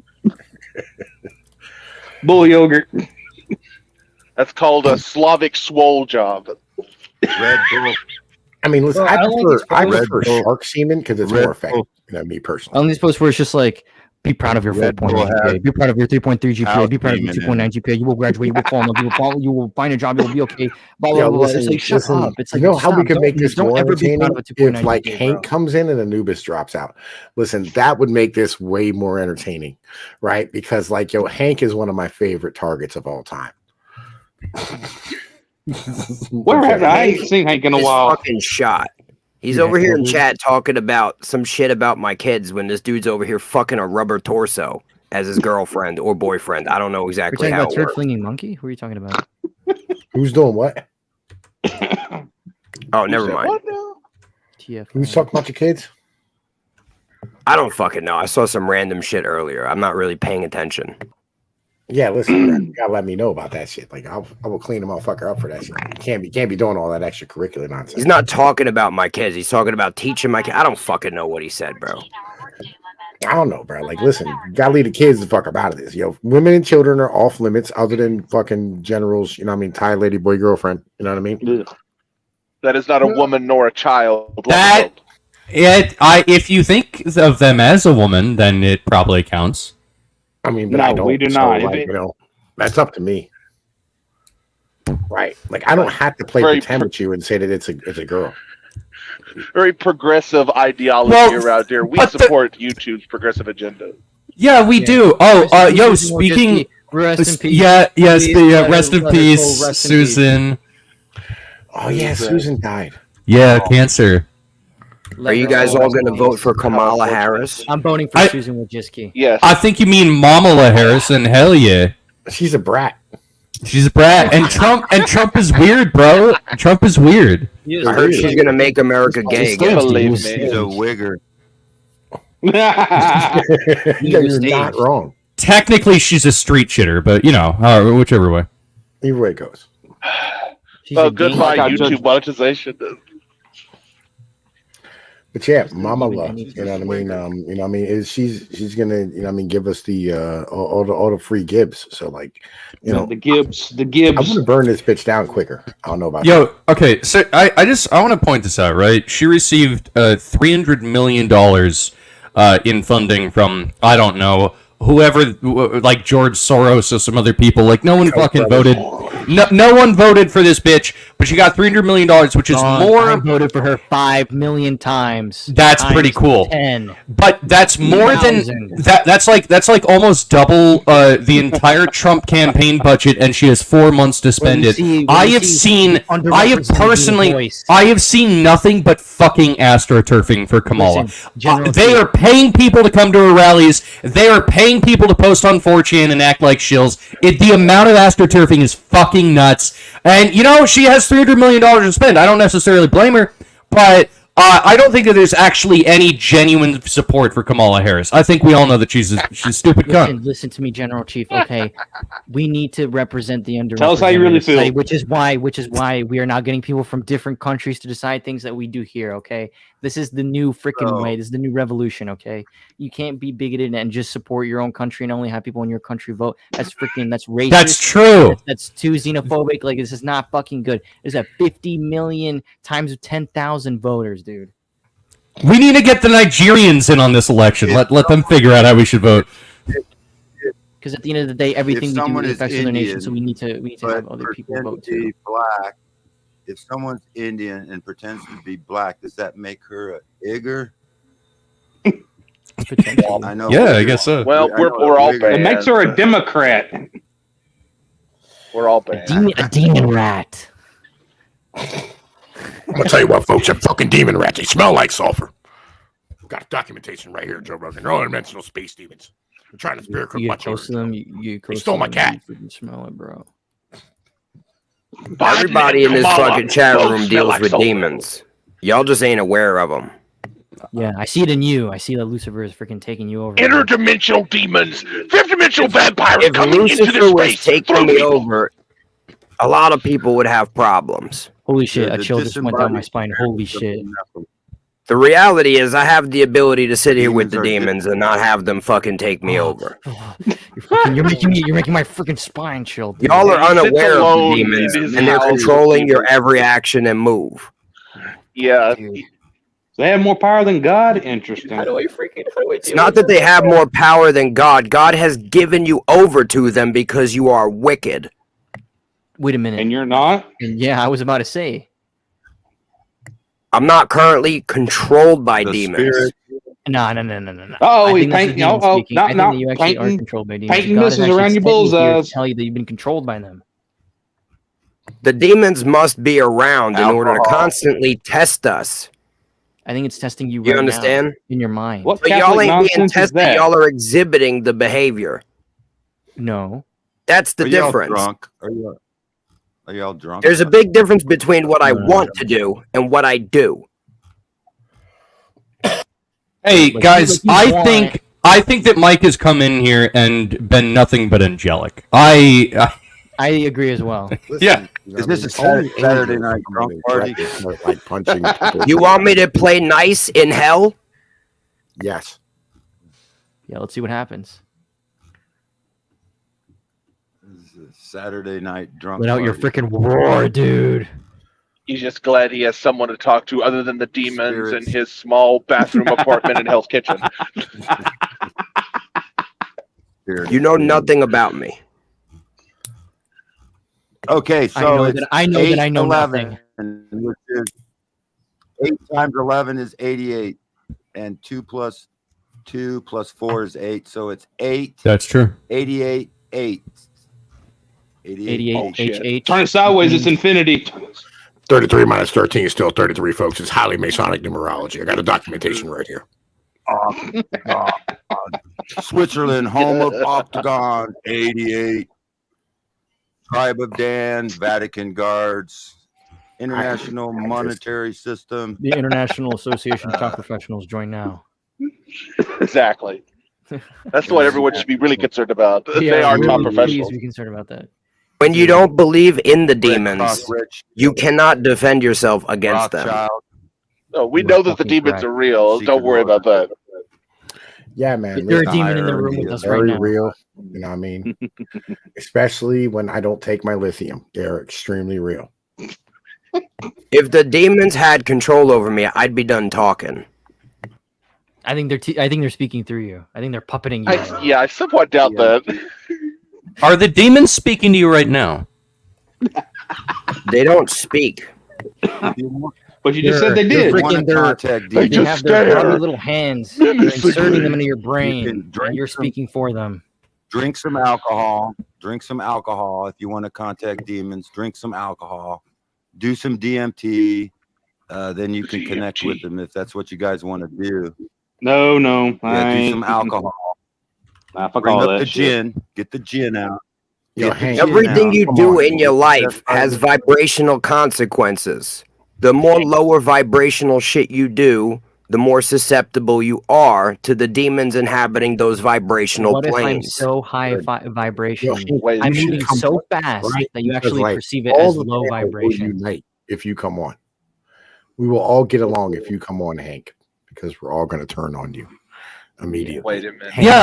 Yeah, Hank should come on. He sounds like a cool guy. Hank Hill. This Come on, Hank, get on, this get on, means get that- on. This means that all big booty bitches are evil, and I think that's blasphemy because they're all about that bass, no treble. All about that bass, no treble. Awesome. Freaking amazing. Hank, come on, man. Listen, come on here and show everybody your hats. Come on, Hank Hill. Come Is on, it the orange hat with the Mac logo on it? Come on. Is it Italian Dale Gribble? No. He's a black guy with a bunch of fedoras. He's a black gay witch that wears different colored outfits. I think I've met this guy. He's cool. He's a cool guy. Please come on. This is Go on, how it Hank. goes. The blacks want to be Italian because Italians represent mobsters. They want to join the gang, so they want to be like Italian. So they're Italian wannabes, is what they are. You know, Gangster. They want to join a gang. Hank join the says he's mob. driving to his job right now. Oh, good for him. He works on the corner of the 7-Eleven giving hand jobs. Oh, good for him. I've been driving this whole time. I don't know what his excuse is. Goddamn. Fuckers. You know, I feel like, you know how when you see things, they're just so By the way, fast, what up, Evil Dead? just Nice to so see you right now. fast that they're actually slow. Like they look like they're actually going slow, but they're actually so fast that you perceive them as such. Like that's like me, but with vibrations. My vibrations are so freaking high that they seem low. Are you saying that you're so straight you seem gay? Nah, that's not what I'm saying at all.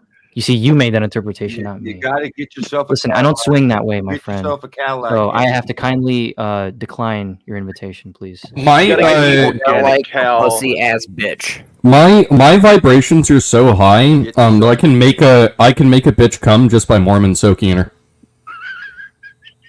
There you go. Be a pimp. With two people jumping on the bed. Moist. Just like a gangster. Just like a gangster. Get yourself a Cadillac. And you can Freaking be a gangsters, pimp. dude. No. Me and Brakir do logistics. Freaking fat Hank, pig what you do is gangsters. you draw like boxes on paper. All right, you stop it. He works in an Amazon fulfillment center, and he calls it logistics. Apparently, Diversity. Well, it is logistics. I'm half He's Italian, and I never Moving shit from one place to another is I called never- logistics.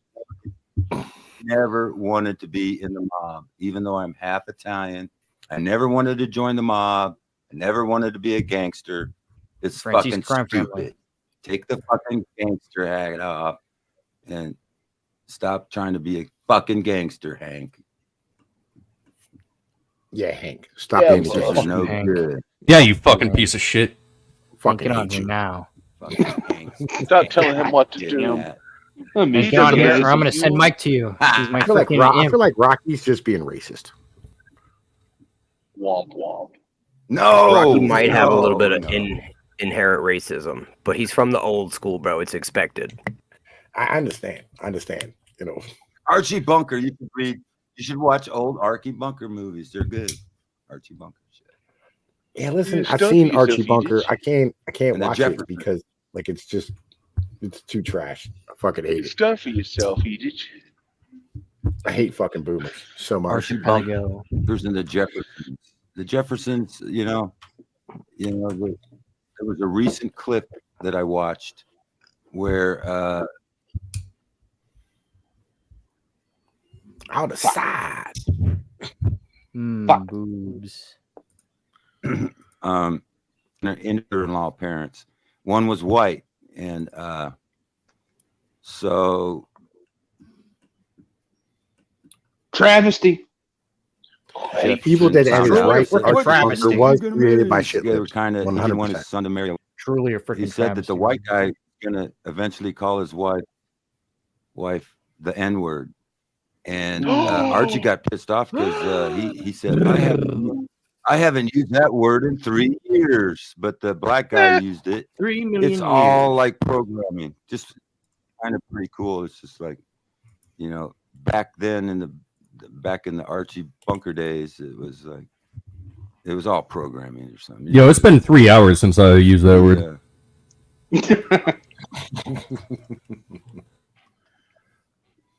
No comment. I think you guys are retarded. At the moment, in my head, I just had that all about Must that be bass, a about fucking that bass, genius. no treble. God damn it, Siphon. Or fucking not Siphon, Breaker. Like, motherfucker. The curse of the gumdrop be upon you. Ha ha ha. Rejected. On the wrong, Pickle Rick. wrong fucking side. Pickle You know, Rick. the Italian mob is controlled. The Italian mob was originally the hit squad for the Vatican. They were controlled by the They Vatican, still so are. they're an arm of the Vatican. Wait a Yeah, minute. they always were Did you an get arm this? of the Vatican.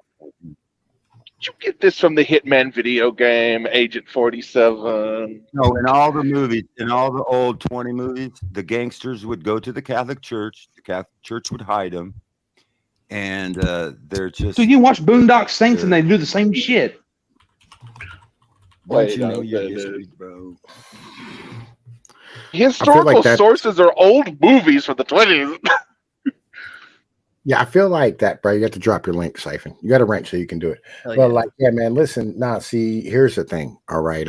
There was a point where the mob was pretty much like controlled by the CIA while they were working heavily with them, especially in Italy. It was called Operation Gladio. You The should look it up. CIA, Catholic Gladio. Intelligence Agency. I CIA know it- stands for Catholic Intelligence Agency. Okay. It does Okay, not stand for the Catholic first Intelligence people- Agency. Stop being a Protestant. Okay, This is one of listen. those Protestants where the Catholics are Okay, responsible for everything. the- God damn it. I hate that shit so much. It's the problem with the boomers. Like, they're like, fuck the Catholic Church. I don't want that popery. Like, you're Italian. Stop it. All right. 'Cause, like, literally, it's the only power we have left in the world. And like Ferrari. Like, for fuck's sake. I don't know with that damn commie pope you got right now. I'd be questioning that one. Yo, he's just trying to survive. That's why he's a commie. All right. Well, He's literally still- just trying to be okay at the moment. Y'all need to have now. What's that? What's that archbishop that was giving him this really freaking base? Vagino. Confessional booth. Whoever that guy, he's pretty cool. I like listening to Booth. him. That was the first. The confessional booth. That was the first CI intel of gathering intel. It was the Catholic confessional booth. So you go to the Catholics, confess your sins, and now they got the scoop on you, and they use it in bribery. That's CIA. Now the Facebook is a self. You go to Facebook, confess your sins. It's a CIA data collection base. The original CIA was the Catholic Church confessional booth. That's why the CIA Again, stands you for do the you do understand that like the Catholic CIA didn't Intelligence. exist until like the 1950s. Okay, everybody. Yeah, I know. gotta go I'm tend just to, telling you, tend to my factory. It's Good night, a everybody. it's a Stop being way an Anglo. Like, that listen, you stop sell- being an Anglo. You are sucking the cock of the Englishman, and it's not nice. Yeah, I hate to be the one to tell you this, but that wasn't a confessional booth. Maybe. That was a glory hole, motherfucker. We all know what you were doing in there. It's 2024. It's time to be out and proud. Yo, man, listen. So I heard somebody recently. It's not who being came up honest. with, OSS came up- existed before CIA and became CIA. It was called the OSS, and that Yeah, that's what I just only said. got started in the 1940s as well. And they got all their stuff from the FBI. We had a fucking reset in the 1900s. So it's only 40 years from when we basically started all this shit. Okay. All right. Yo, listen. So like since we brought up this glory hole thing, I have to like address some shit, right? Somebody gave me a new physicist theory, right? It's a Oh, physics yeah. theory. Here Okay. we go. Right. So, okay. Here's the idea. All right. If you go to a glory hole and you stick your dick in, right? Now, and you don't know whether it's a man or a woman, right? It's Hank. It's both. You know what I'm saying? Gay and not gay at the same time, right? So it's No, it's Schrodinger's- always gay. This is Always Schrodinger's gay. glory hole. It's always gay. Well, there's a probability wave function of whether it's a woman's mouth or a dude's mouth, right? So I just told you it's Hank. well, okay, yeah, that's pretty Gotta good. be Hank. You know what? Anytime you're aware of Hank, it's always Hank's mouth. He's like a quantum tunneling wormhole. Hank exists. He's the anomaly. His Hank hunger for cock knows Hank no limitations. metaphysically travels, all right, using quantum teleportation that he learned in Gay Black Witch School to currently be at every glory hole simultaneously. Yes. Once you become aware of the existence of Hank, he's always sucking your cock forever. He's sucking every cock across the world. No, you have to be aware of him. It's like a cognito hazard. No, Hank is like a gay constant in fucking physics. He's the Rocco's basilisk, but the infinite cocksucker. And Virginia. CIA is the intelligence gathering for the on Seven Hills. It Oh God, not the seven. Oh, not the seven. He Virginia. Andrew Jackson hanging on the wall. Q proof. CIA works for the Washington D.C. It's the intelligence gathering for the Washington D.C., which sits on Seven Hills in Maryland, Virginia. They are Catholic controlled, working for the Georgetown University I've ever heard in the is history of the Catholics rule the world. All roads lead to Rome. Well, and it's DC sits on Seven Hills, Capitol Hill, Meridian Hill. So what? My town sits on Seven Hills. Jesus Christ, people! Yo, what Wait a minute. Like, Is this Just alcoholism or telling you, bro. schizophrenia? I don't know which. Yes. Why not both? Why not both? It's Schrodinger's schizophrenia. I'm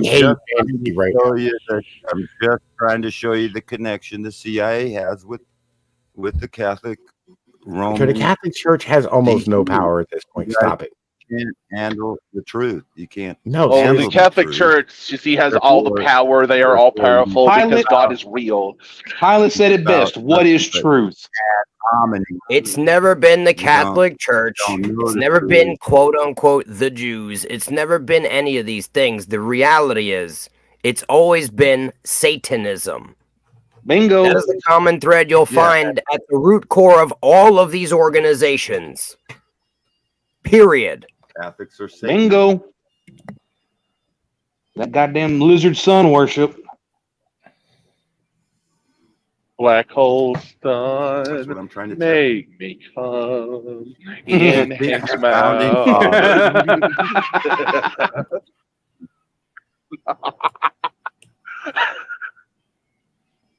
So would that be would that be like the Ouroboros where the snakes eat the dough, but it's Hank with a cock constantly Well, swallowing that's only if Hank tries to put his cock into a glory hole and has to suck his own cock.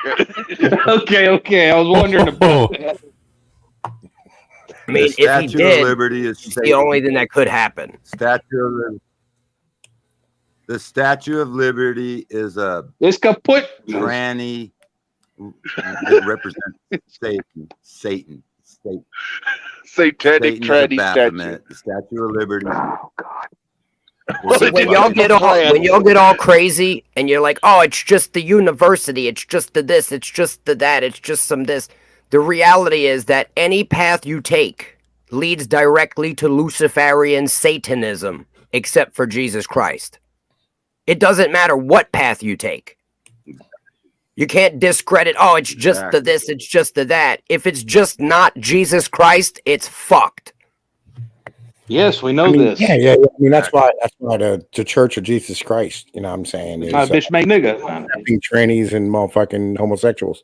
You know what I mean? So yeah, 100%, like, Especially in the Church of Jesus Christ of Latter-day Saints. Mormons were right. Prove me wrong. Yeah, they always have been. No. Well, I mean, I just like I understand that Jesus is like the one true thing that you should believe in or whatever. I just wish that Christianity hadn't been so awful for Europe. Mike, stuff him in a locker, please. I'm just saying. I mean, he's not 100% wrong. Shit.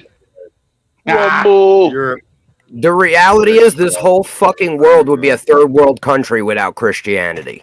I mean, the Romans were doing okay up until Christianity, and then we had the Dark Ages for 500 years in medieval Europe. Come on now.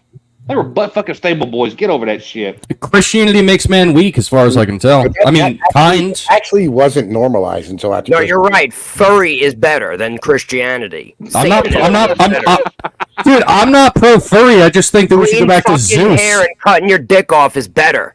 No, I want Zeus back. Zeus was cool. Like he lightning bolted people. The Greeks were fucking homos, bro. Okay, that's the reality. You're mixing up the Greeks and the Romans. They were a bunch of faggots that would get naked and go wrestle in the Colosseum and then fuck each other in the ass. Pretty much. I mean, And the oracles of Zeus were trannies. They were male prostitute whores. That's where you get your trannyism. Hey, you know what? They might have been male prostitute whores, but at least they knew how to run an empire. A lot of this is historical revisionism by motherfucking like elites today trying to normalize their fucking deviancy. That deviancy's always been there, Tom. Hell, look at the British. They've been kid diddlers since the freaking Romans invaded. And this has like every elite person has always been some type of sexual deviant. Evil is always going to rule because evil people gravitate towards authority, power, and they don't give a fuck. They're willing to do the most atrocious shit to get what they want. Until the people get mad and windmill the shit out of them every 1,000 years. I'm getting there. There you go. I've only begun to get angry. You're all slaves to. He has not yet begun to fight. So I guess that we've concluded that it's not that power makes people pedophiles. It's that pedophiles like power. I guess that's the closer way to say it. Yeah. It's because they're power. Somehow. 1/3 of the population is batshit completely insane. The other third are a bunch of goddamn pussies, and then the other ones we're just trying to figure out what to fucking do. Because we don't want to start slitting fucking throats, because we know when we start slitting freaking throats, we won't stop. I agree. I'm just saying. I don't know, man. Listen, I'm tired of like always having the same conversations over and over again about the same shit. Right? I know, but the rich people are. Well, then change your fucking mind and get in line with the truth, and we won't have to have it. The truth is, if you want to save your nation, you become Christians. We have to set up. We have to set up this where people can live like humans. Principle called blessing through association. So God will bless a nation who are Christians. It's called blessing through association. The mature believer in Christ are invisible heroes that are a blessing to all nations who allow Christians to exist and promote Christianity. They are a blessing to any nation and your neighbors. If you are a Christian, you are a blessing to your neighbor.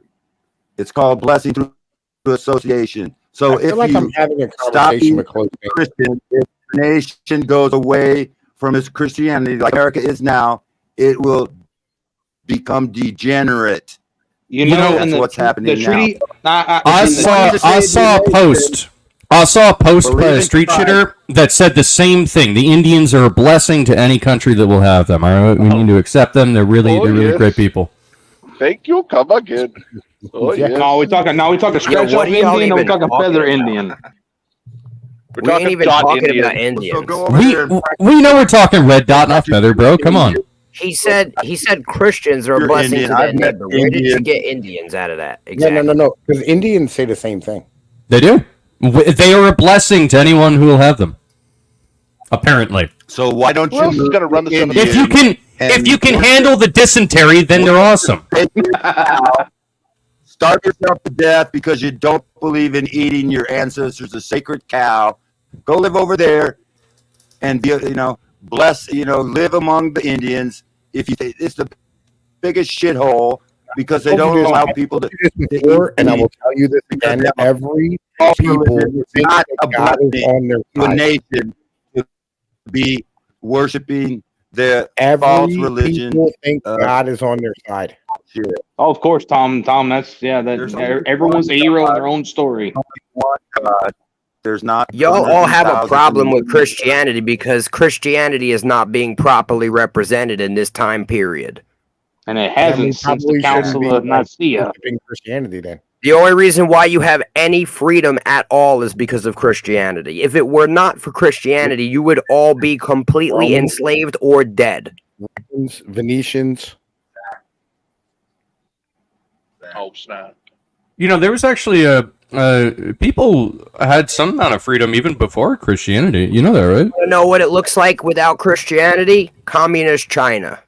Well, do you think that there's only been two types of civilizations throughout the entire world, Christianity and communism? Oh, God. You do understand communism came out of Christianity, right? Oh, shit. Well, then why is it diametrically opposed to each other? It's not. It's like the evil twin. It's like saying I came out of my mom, who is a bitch. Communism was created by the false religion of Judaism. No. Again, communism was created before, like communism was practiced in America in the 1600s. And the Mormons did it through the United Order.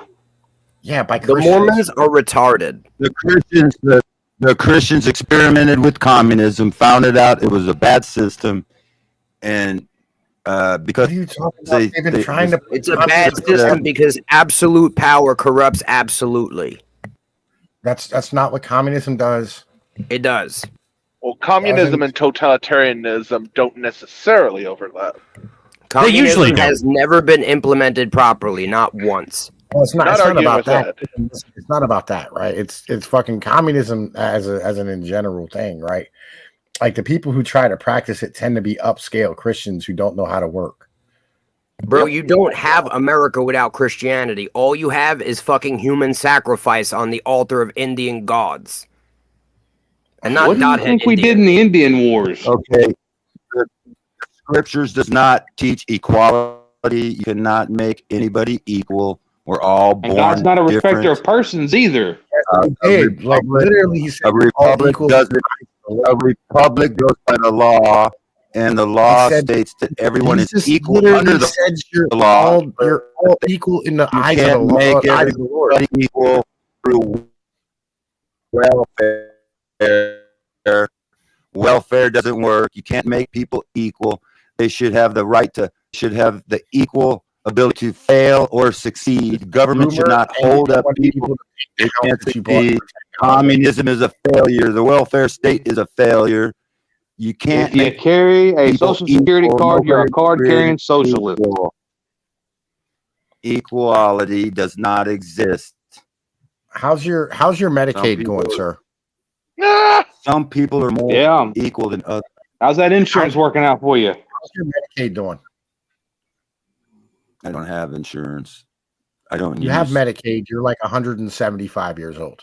Yeah, but it'd I be don't doing use better. it. It'd be doing better if the government got out of it.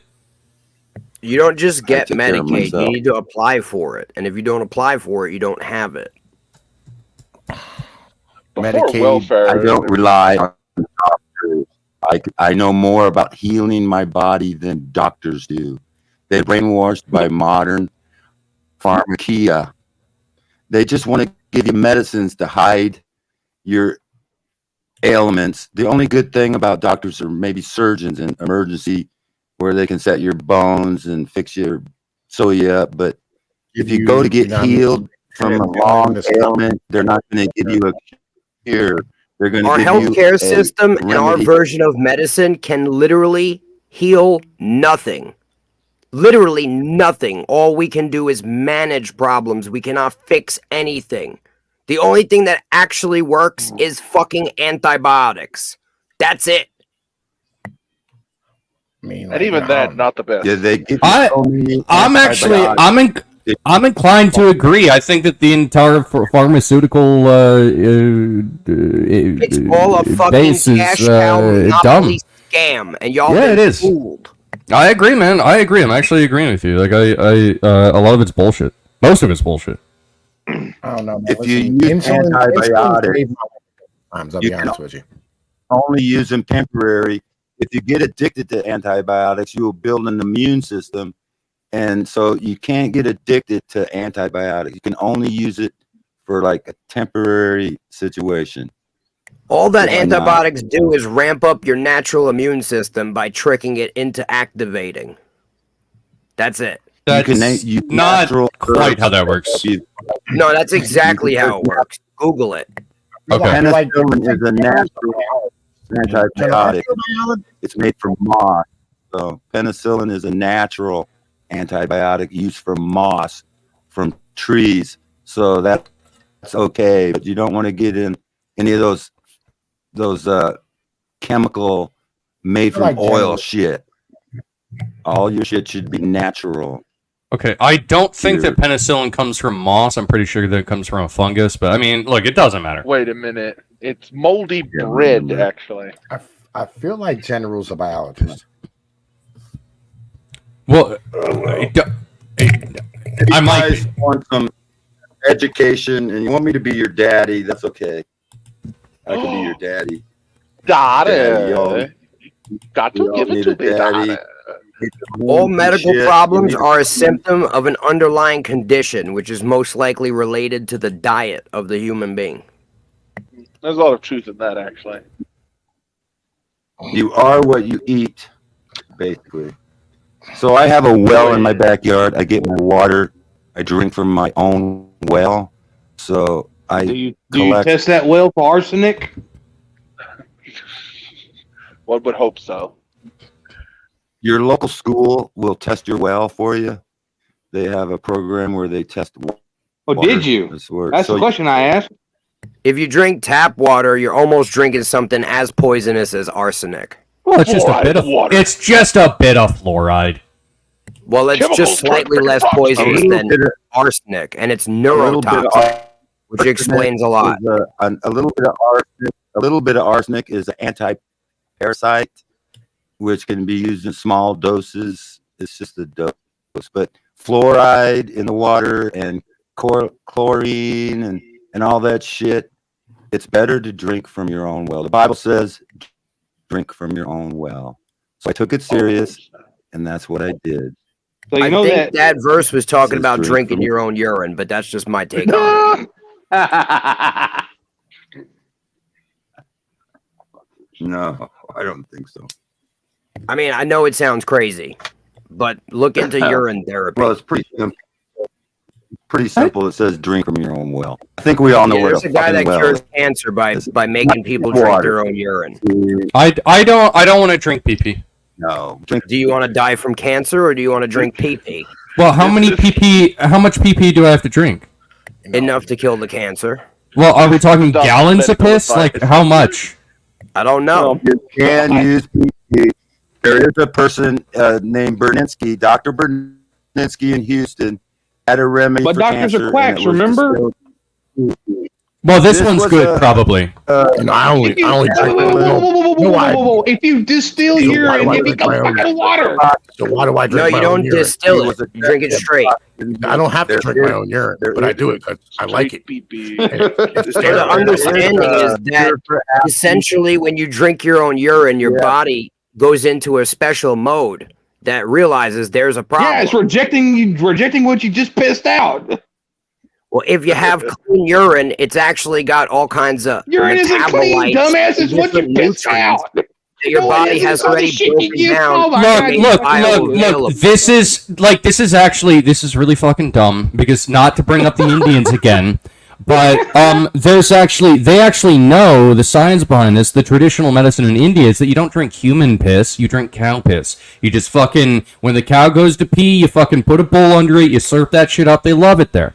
And that's why the white man. That's why the white man came in and wiped their ass out and subjugated them. if you look into the science behind it, it has better cure rates than chemo. Well, In the Middle there's, East, you drink cow there's piss. a whole It's thick thing. like syrup. If you got at, Well, if you go ever you get ask the Middle athlete's foot, Eastern glug glug glug glug. I'm just saying that's on where I your got foot. the understanding of Hey, that Bible verse. You know what? You drink piss. I'm gonna abstain. If I end up dying from cancer, I guess you showed me. I'm not But you- saying I'm gonna ever You're gonna drink die or piss. something. He's a biblical You're literalist. getting it He's literally twisted. drinking from his own well between his legs. Based. Listen, I'm saying that it's possible. I'm not saying I would do it. Jesus fucking Christ, man. Speaking there's of a doc- Jesus, don't you want to be more like doctor Jesus? You're a named Christian Dr. and all. So Berninsky. Look up Dr. Berninsky, Houston, Texas. He was Houston, anything from Houston is quackery. Houston, we have a problem. his cure was Damn right. outlawed. It was The lowest spot in outlawed. Texas, There Houston's are where all the many- shit rolls there are down. There are many different cures for cancer, not just one. That's what you don't understand. There's many cures for cancer. Why are you not worried about cancer? just My dad worried about cancer for years. You know what killed him? A fucking heart attack. Womp womp. So if you have a clean body, then your piss is not dirty. Oh my That's the fucking reality. God. Oh my fucking God. Oh my I mean, fucking piss is God. sterile, as a fact. Okay, yeah, but like, what if I weigh 350 pounds and my piss tastes like Mountain Dew? Then you need to keep pissing and drinking only water until it doesn't. If it tastes like Mountain Dew, you got diabetes. Coming at you live from the power of the internet. Guys, I just drunk a bunch of out urine. I've never felt better. I need $10,000 to invest in my crypto project, guys. God. Come on. It's like fucking Waterworld where Kevin Costner pisses in a bottle and runs it through a thing and he goes to drinking it again. See, that's the problem. Y'all are too Another infatuated with how funny things are to look at the reality that it is. Dude, you are possible literally telling me to drink piss, okay? No, I'm not. That's you. There's another cure for cancer. It's pretty simple. It's called Mike fasting. knows he's I never told anyone to drink piss, and I never Drink said I would. I'm trying to clean state water. the fact that it's possible, Drink scientifically proven, but y'all are too dumb. But and you just wanna said make science jokes is out of crackery. everything. Come on, make your mind up. Come on. It was an example to show that y'all don't take Jesus, anything look how he serious. dances worse than a fucking woman. Nothing serious. Everything's a fucking joke. Another cure for cancer. That's why your life Another is a cure joke. for cancer too. is drink clean water and go on a fast. Learn how to fast, and that will. That's simple. You don't fucking eat for 36, 48 hours. No, actually, fasting is good. I fast myself. I think I'm it's doing a healthy for the fast body. right now. I'm not going to eat till, till Monday afternoon. And I'm doing a 48-hour one. It cured my arthritis. Yeah, learn to make them longer and Okay, all right, longer. so I'm looking Start at out this 3 right here, days. right? Urotherapy for patients with cancer. Cancer cells release various antigens, some of which appear in the urine. Oral therapy is suggested as a new treatment modality for cancer patients. It will provide the intestinal lymphatic system with the many tumor antigens against which antibodies may be produced. These antibodies may be pierced through the bloodstream to attack a tumor in its cells. But there's actually no real evidence that any of this is like. There actually is. There's studies, and it's been proven. So I Well, don't know if what it's you're talking been about. proven, then I guess that's it. Studies. Because the studies, bro. The science Yeah. told us. You know what? Look up on that website. It's not. I'm not talking about science. Look up on the website that you're on and see if they tell you that jabs are good. I bet they do. The science told me to stick my dick in my mouth and just urinate. Yeah, no, I love the science. This is from like 1998 too. Trust the science. Look There up are the doctor who frequencies does that it. you can Look at his use. success rates. Don't look at PubMed. Don't look But you at said doctors National were bad. Library. You said doctors weren't good unless they were surgeons. Well, shit. What should we be looking at? What's the hard hidden evidence? Look at the fucking real world evidence of people having cancer and then them being cured by drinking their own fucking urine. Unlocking the secrets of Schrodinger's glory hole. Google Dr. Brzezinski urine therapy. Google Dr. Berninsky. Does it have to be my own urine, or could it be someone else's urine? Well, actually, he starts people off with his urine. Oh, his urine. Wait a minute. He starts you off with his urine if you don't have urine. I don't want to drink his urine. Wait, I have a question. Does he have cancer? then you're gonna get radiated, bro. Does he have cancer? Bro, you're gonna have to look it up. I don't believe he has cancer. Well, if he doesn't have cancer, there's no reason to drink his urine. Dr. Brzezinski, he distills it and gets the Why do you distill it? If you distill it, you turn it into water, dumbass. Not distill it. No, he concentrates it. He concentrates it. Jesus Christ, if you're going to do your lore right, if you're going to spin bullshit. Come on now. You don't go to Dr. Brzezinski. You don't go there and be in a cup. It's not like that. It's not how You don't want to be drinking clear urine. That shit's got to be orange. He probably gives it in No, a it's got to shot. be brown when you ain't drinking nothing for like a week. Hell yeah. That special dark. But you're four stage renal failure. You got to get the tannins in there. So funny. Yeah, exactly. Another cure. In the melanin. Another cure of a lot of things you would probably laugh at is you would probably laugh at getting coffee enema because you'd say, oh, you guys stick something up your ass, so funny. No, this group loves sticking things up their ass. But wait a minute. I got hemorrhoids. Leave me alone. That works. That actually works. Hey, the colon cleanse. See, a lot of stuff, a lot of cancer starts in your colon.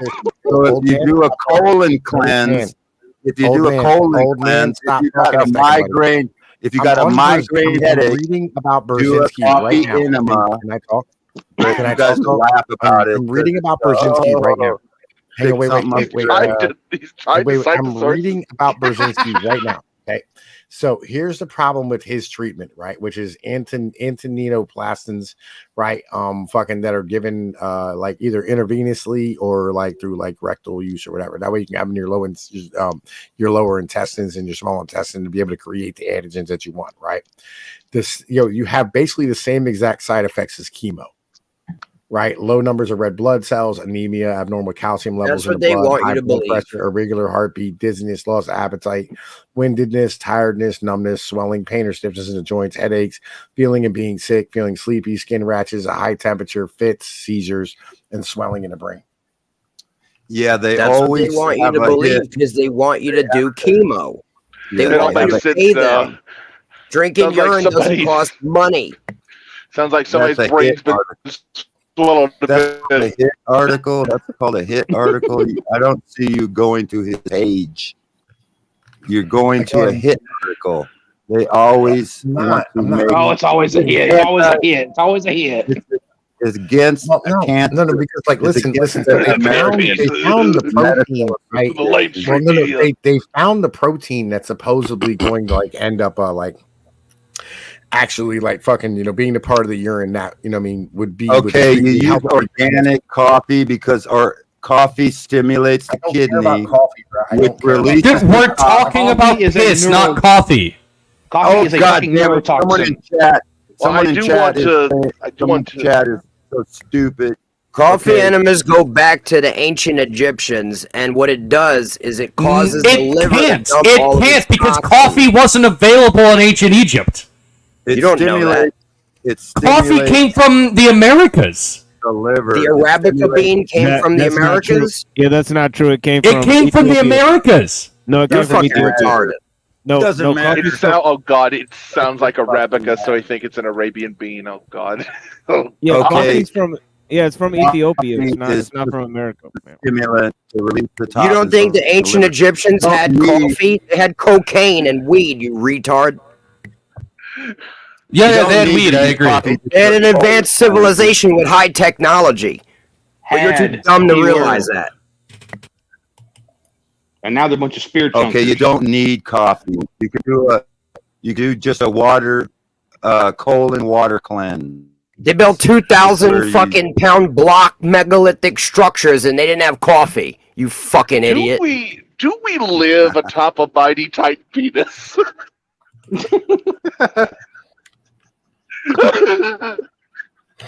Okay, to promote your kidney, you would eat kidney beans. They're shaped in the form of the kidney beans are good. It's not a for you. So kidney, brain it's a food, fucking bean. walnuts are good brain feeds, good brain food because if you look at a walnut, it looks like a brain, and a kidney bean That's a looks like fucking nut. a kidney. So they don't name that shit for nothing. Anyway, I'm just trying to give you some insight, bro.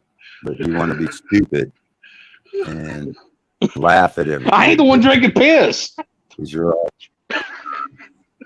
I don't drink piss either, bro. Oh no, you shoot it up like a fucking meth addict. Oh my! You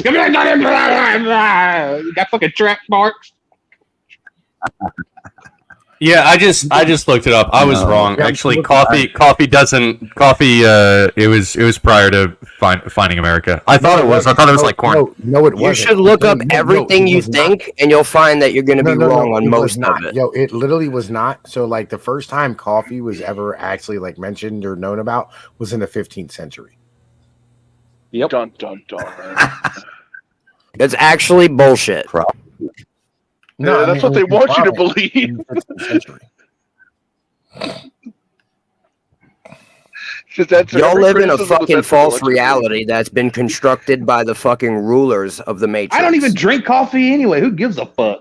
I've never had coffee. Yeah, coffee is different than the plant. You know, the plant produces a fruit, and they used to eat the fruit. You know, that's different. The coffee fruit. The coffee. That's, Oh, it has a that's fruit. real. Yeah, that's It has a fruit. Yeah, It does have a fruit. It's a No, and the bean is inside of the berry. And yeah, like how the fuck are you gonna get the bean from? Is it just gonna fucking fall out of like from where, dude? Like it's obviously in a fruit. Like in a bean. Wait a minute. According to this logic, I figured something out for you, General Chief, and your Thai ladyboy. Just have her eat a lot of apples because apples look like a woman's womb, and you'll be able to get him, boy pregnant. Then just eat the apples. Eat the apples. you know, I hadn't thought about that, but I'm gonna try that. Exactly. According to the kidney bean logic, this will work. No, that's true. Yeah, if it's shaped like the thing, then it does the thing. Yes, it's sympathetic magic. Trust me, bro. I read about They it. have papyrus dating back to 1500 BC that records the use of coffee enemas. I don't think the ancient Egyptians were doing coffee enemas, but I could be wrong. Papyrus says differently. The Here's papyrus from ancient Egypt. I'm going to give a point. Isn't that fucking funny? I'm going to give a point to the coffee enema. Okay, here's what's really happening. You're bypassing the liver and putting the caffeine of the coffee straight into your bloodstream by injecting it into your fucking rectum. That's what's happening. No. And it does work. No. You could also just like inject it intravenously like a The heroin addict. stimulant causes the liver to dump its toxins. You're putting a neurotoxin up your That's what ass, happens. Trying to Your detox. liver holds on to toxins and releases them No, slowly. it doesn't. That's a fucking myth. It's not a myth. And that's true. No, it's not. Go a look at myth. anyone who's an alcoholic. Dumb shit. Oh, me. Okay, if Your you have body a migraine protects you. headache, Dude, like straight up, like I agree with Mike here. Like I think straight up, if you're not shooting coffee up your ass and drinking your own urine, you're doing something wrong with your life, bro. More power You're to missing you, the brother. point. Respect. I'm saying this outrageous shit that is true just to show that y'all are ignorant and will disagree with everything that sounds different. I mean, like you're doing? we try to teach you something about healing yourself without going to the What the fuck doctor. do you know? And because it has something to do with getting something up your ass, you got to make a joke about it because you're so fucking Oh serious. yeah, because you're talking about drinking piss and shoving things up your ass like it's healthy, and yeah, Once that's again. on its face. That's funny. Once again, I never How is told that you to not do funny? this, and I never said I would do it. I'm stating that this is something that is true. Why wouldn't you do You it? disagree. It's true. Why won't you do it? Demonstrate. Why would I do it? I don't need to. I don't have cancer, and I'm not toxic like you faggots. Wait. I have a question. I have a question because like I'm over here trying to find. I cannot find one source that says coffee enemas. I see enemas dating back, but not coffee enemas dating back to the time of the Egyptians. Well, you're just gonna have to read the papyrus, I suppose. Yeah, bro. The papyri. What? You don't have the papyrus on hand? That's your fault for not having the papyrus. Nigga, you were the one brought up the papyrus. Present them. Hang on, listen. You all I'm about with that you, papyrus? right? Like I'm with you if you say like, listen, coffee enemas like date back to maybe 1900 because that's the earliest you're gonna find it, right? 1500 BC. 1980 BC. Was it Kellogg? Hey Tom, was it Kellogg that did that shit? Because it sounds like some dumb shit he would do. Probably, like the circumcision. Right? But like, Look, you can lead a horse to coffee, but you can't make him stick it up his ass. Okay? Enemas as a whole. That's true. That's a fact. No, Mike. Here's how you do it. You twist his balls, hold his head underneath it. He'll take a drink. Enemas do go back that far, but just not coffee. Because again, we didn't have coffee until the 15th century. Womp womp. Tom, where'd coffee come from? Until the 15th century. Tom, I'm where'd coffee dying come from? inside. Oh, it's too much. I'm looking it up, bro. Like I know you are. I know. I don't mind. I know you are. You know me. I don't mind doing the research. Yeah. We both do that. We got to uncover the great papyrus. The great Poupon. Jesus fucking Christ, man! I got papyrus in one ear, and fucking enemas in the other. Jesus fucking Christ, man! Y'all would rather pay someone thousands of dollars to hit you with I don't play a radiation. motherfucking shit. Shut the fuck up. Y'all would rather fucking do all kinds of extra shit, pay these pharmacological tyrants I don't pay bullshit these money motherfuckers a goddamn thing. Will you shut the instead fuck of up just about doing it? some research. But when you do the research, Wikipedia is a bad source. I don't know if you know that. Well, what about the magic papyrus you ain't produced yet? I have to produce your research? You're the one spouting it. All right, go look it up. No, you should produce your research, bro. Like you're saying, I don't care to prove to you anything. You're saying the papyrus spells it out. Fucking whip out your papyrus, share your screen, and let's Go look figure it out up, what's. bro. Where? What do I look up, dumbass? Look up the origin of the coffee enema. On Google? Yeah. On I'm Google. using. I'm using Bing. That's my issue. God That's damn your it, issue. fucking Bill Gates. Bill Gates is trying to hide his coffee enema secrets from the world. Wait, I found the papyrus. I found the papyrus. Oh God, he found the papyrus. Okay, yeah. All right, so from 1550 BC, right? This papyrus, actually, no, man, listen, we could probably get the actual text, right, of this papyrus. Oh yeah. Yeah, listen, bro, you know what I mean? Like real shit. Okay. All right, so this pirates, right? Elderberry, milk, burn, cucumbers, and green dates. Hang on, wait a minute. I'm trying to find the. Well, elderberry I could understand because elderberry is got some properties I can understand the elderberry. The cucumber I could act with it as a grease. All right, so the dry blood from the eyes create two substances, one from powdered fruit of the Don palm and milk of a woman who has borne a son. The other is cow milk. Then in the morning, bathe both eyes from the first mixture, then wash the eyes with the cow milk 4 times for 6 days. Jesus. But in there, Tom, was there anything about fucking coffee in there? I'm looking for anything that has to do with an enema in here, to be honest with you. But there's absolutely nothing that has to do with coffee. Well, are you reading between the lines though? Like maybe it's like subtle. Did they get the context? Did they get the glyphs right? I mean, instead of a middle finger, was it a penis or I mean, was it a jackal instead of a bird? I mean, we gotta be. Was it an antelope or a jackalope? I mean, what the fuck was it? You know, did they get that shit right? Obviously, you guys are too retarded to realize that this was just a demonstration of your ignorance. I'm reading it, bro. I'm reading it. That was the point. I don't give a fuck about coffee enemas or fucking drinking urine. That's the reality. I mean, you've just been arguing for a while. Just to prove you to be an idiot. Jokes on them as only pretending to be retarded. Fool of the one who follows him. Wait. So your plan here was tell everyone that they should drink their own urine, and then when they go, I don't want to do that, you go, hey, you're an idiot. I never told anyone to drink their own urine for the 4th time, you dumbass. You were advocating for it. I wasn't. Salty are we? Salty like piss. I woke up salty. It all makes sense now. Drinking too much urine. Go Go rub one out. You'll feel better. All right, listen, You just don't get it, do listen. you? So, like, if you want to stop a woman from getting pregnant, what you do is you take acacia and honey, put it on wool, and then stick it inside of a woman's vagina.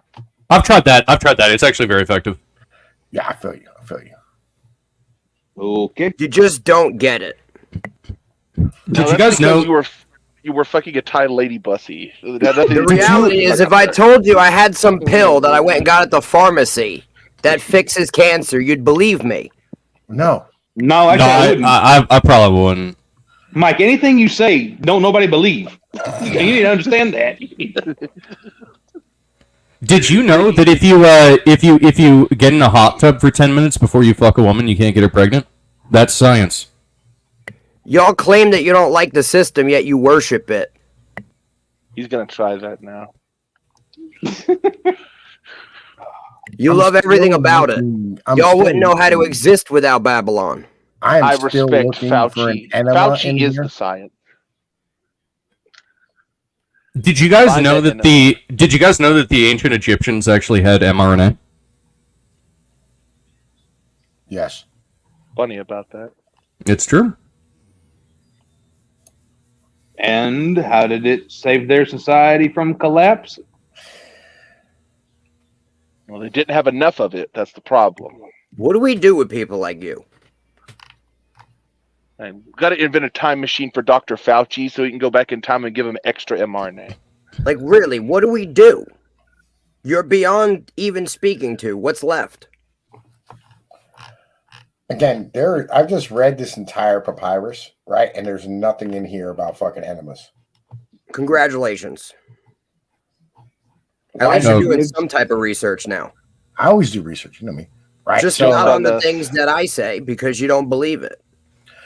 You know, again, no, I do. I read until it gets to the point of like redundant.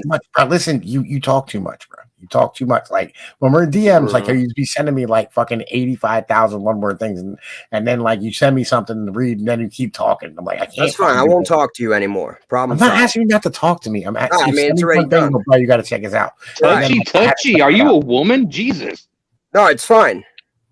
I don't need no friends. That's the reality. I'm not. I'm so tired of you. Man. Listen. Just remember, don't go across your wrist. You want to go down the tracks. You know. Stop. Do not do that. That's not cool. You want to hear one of the cool things? Blindness. You use 2 eyes of a pig with the water removed from them. True column, red lead, and wild honey to create a power injected into the ear while mixing. You must repeat, I have brought this thing and put it in its place. The crocodile is weak and powerless. You have to say that twice. And then you can call it, you cure your blindness. Now that's science. It's fucking I believe science, it. son. That's the science, man. Thaumaturgy at its finest. Yeah, but still, there's nothing the fuck in here about Tom. When did Tom? Where did coffee actually come from? And what? I know you said 15th century, but where? Do you know? Oh yeah, so the first place is in Yemen.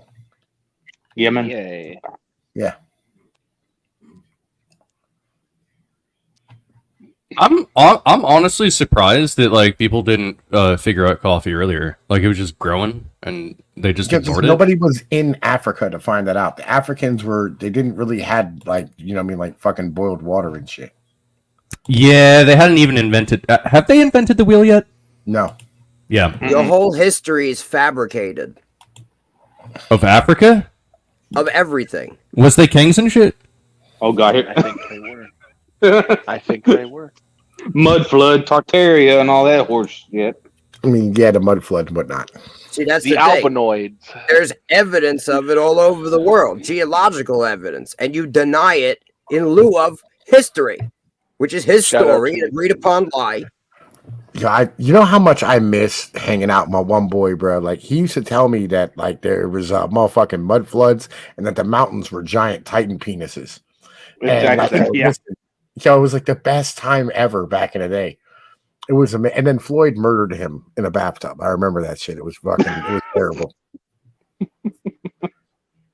See, that's why I hang out with Floyd. Nobody wonders why I hang out with Floyd. It's because where's Floyd been?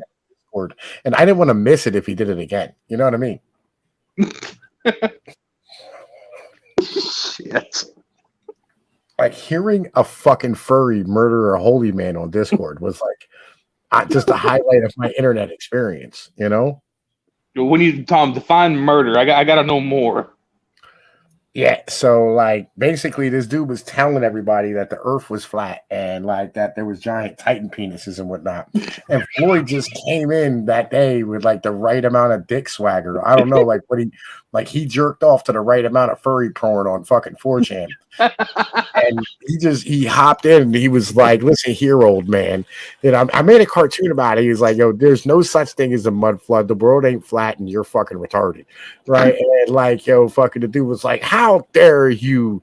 Right. And Floyd's like, how dare you be as fucking retarded, you dumb motherfucker. Right? Oh, God. Like a panic attack. He was like, I can't do this. Right. Did he throw up? He started like coughing. It's like, right, he's just like couldn't breathe and shit, right? And like we're all over here just laughing the hardest I've ever laughed. Like, you know what I mean? It was fucking God, I wish I could. You ain't got audio for that, do you? Damn, that'd been glorious. Yeah, man, I recorded the cartoon like to retell the story of Floyd murdering the holy man with Floyd's voice. You know what I mean?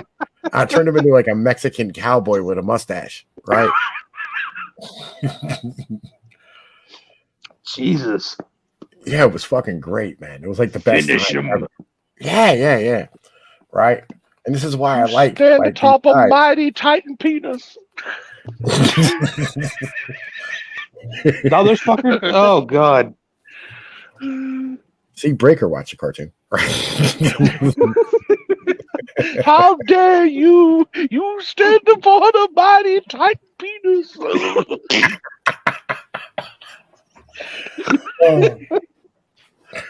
Yo, it's fucking great. It was fucking great. And this is why, right? Legitimately, like, you listen, you can believe in like one or two things. You can't believe in all of them, right? No. So why do you believe in so much bullshit? I believe in some mainstream things and then some crazy things. Mm-hmm. How do you differentiate? Because the shit you believe is mainstream, I believe is crazy. Because like my shit isn't like absolutely mainstream, right? Like I don't believe that like you're voting in any politicians that matter. I think they're all basically ceremonial, right?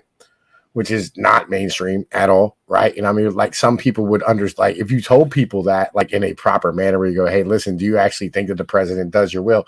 They'd say no, right? But like you would think that, you know what I'm saying? Like if I said, listen, it's all ceremonial, and the motherfuckers fight me on it all the time because they want to actually believe that like shit is what it's supposed to be, right? What makes you think a king wouldn't be ceremonial? Well, it wouldn't at first. Because how do you know? Yo, because you're Oh, a dictator. we got ceremonial kings right now, you know, but we're electing a dictator. What's the difference? Because like we're starting it off this way. No, I'm saying, what's the difference between a dictator and a king? Nothing. So why would you want a dictator? I mean, because a dictator is just another word for a newly born monarch.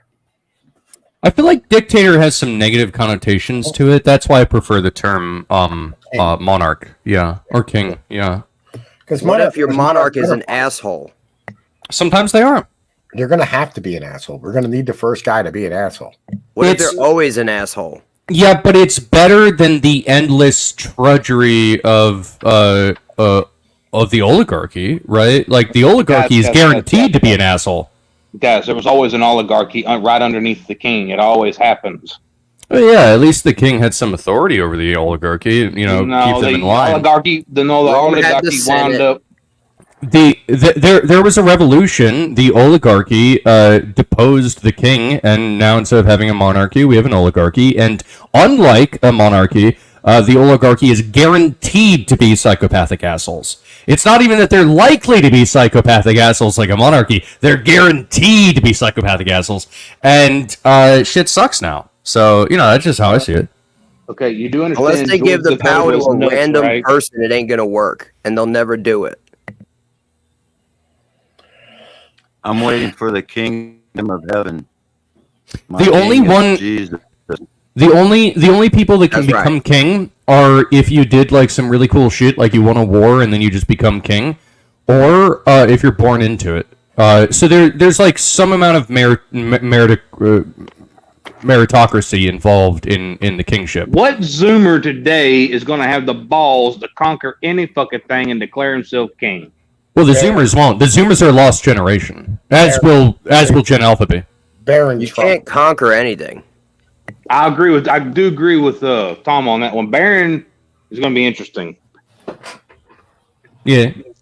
The reality of the situation is this world is being forced to rely more and more on technology, and it's being integrated into our lives, and it will become necessary for survival via your money systems and the way you make money. And if you don't want to participate, you're going to have to exist outside of the system. So you better start now unless you plan on becoming a fucking Borg. Yeah, Uncle Ted was right. Yeah, we're taking it right back to the beginning. Fuck yeah. And it comes all back around. Okay, if your king is Jesus, then Your king is going to be some AI controlled by a quantum D-wave computer that has a demon connected to it. That's going to be your fucking king. It's like King of the Hill with 5 Dale Grove. Well, my king is King Jesus, and if you join his kingdom, there's more power in the kingdom of Jesus than there is in all these. That's where you become a blessing through association. You follow the King of Kings, Lord of Lords. I'm so sick of y'all King nonsense. Jesus. Yeah, So I'm nonsense. tired of y'all's nonsense. We feel the same. At least we agree on something and have a mutual common fucking ground that we both are sick of each other's fucking nonsense. You could just be a Christian. No one's stopping you. I mean, Yeah, I'm saying, like, the whole idea of, like, oh, man, listen, we're going to go to the kingdom of heaven. Like, I don't care about that, right? Like, I give a shit about what happens to my kids and my grandkids. And that's the problem with Christianity. It's like you don't care about your kids and your grandkids, right? You don't give a fuck about what happens after you. You care about what happens to your kid's fucking soul. I care How about could what you claim happens that you to my care kid. about it? They won't exist if they fucking deprive I them. am providing for my children. You're a boomer, and with life trust. is lived life on My easy mode. property in a trust and make them the beneficiary, so they will inherit everything I have. Yeah, You again, think this Don't physical tell reality me. that you're gonna exist in for a blink of a fucking eye is the end all be all? That's where you're wrong. no, again, But you know what? For people like you, it might be the end all be all. again, what about my grandkids and my great grandkids? Yeah, do you Christians want are them to the have soft- eternity, or do you want them to just exist for a blink of an eye and then be dead in the ground like a fucking rock? I'd much rather that them and their future generations continue to exist. Would you rather them to exist for eternity, or would you only rather them to exist continuing for blinks of an eye in the physical?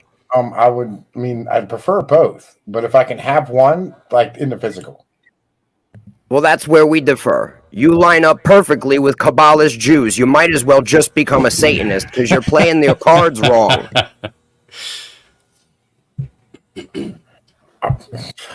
Listen, I'm not Madonna. I'm not a Kabbalist. I'm just saying you're playing your cards wrong. If you don't fucking plan on eternity, you might as well just start fucking pillaging and taking everything. What's stopping you? I mean, doesn't it seem like kind of strange that like you wouldn't focus on, you know, the real world and that you're focusing on this kind of like thing in your head? Like, isn't the real world like kind of important? I mean, I know that's like crazy for me to say, I'm but sorry that you're unaware, but the Right. real world is comprised of more than the third dimension. And the reality is the spiritual world is more real than this physical reality which it stems from. Oh, did you go there? Did you visit? Did you take a vacation? Yeah. Well, that's based. Okay, well, if you know about it. Yeah, the kingdom of heaven. I've seen behind the curtain. Are the salt of the earth. We are There is preserved. but one true God, and that is the nature God, and Jesus Christ is a false idol. Well, my God created the nature God. Nature God created your God, my friend. Your God is nothing Your but God memes. didn't exist. Your God is just a story, which is a mimetic object. That's your imagination. Yeah, 100%. God made the laws of nature. You Laughs dumb in shit. Jehovah. God is the creator. He made the rules of nature. Hey, if you repeat it And enough, I'm sure it'll become true. You guys are suffering from I'm fear sure of if you- missing out. You're too scared you're going to miss out on a little portion of this life that you're willing to sacrifice eternity. But you don't believe in eternity. Fuck, Because you don't really believe in God. I would not That's the want to. reality. I would not want to experience eternity in heaven You or hell. believe That's too in much for God, me. you would believe in eternity. But since you don't believe in eternity. I don't believe in your God, friend. I believe in God, not your God. Well, have a good blink of an eye. Okay, you too. I'd say I'd see you later, but you won't be there. Believing in God. At the end of the day, that's what this reality is about. Separating the shit from the gold.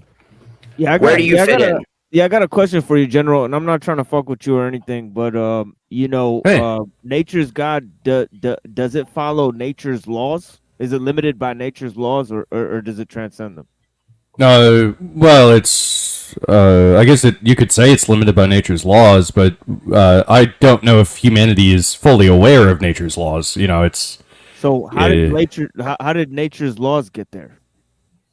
Well, they happened before humanity ever existed. I don't fucking know. So again, is God limited by nature's laws, or did He create them? Well, the nature God is not. It's not omnipotent or omniscient. It is. It is the. Subject. Then it's not God. Well, for all intents and purposes, it is the thing that controls man. So it's our God.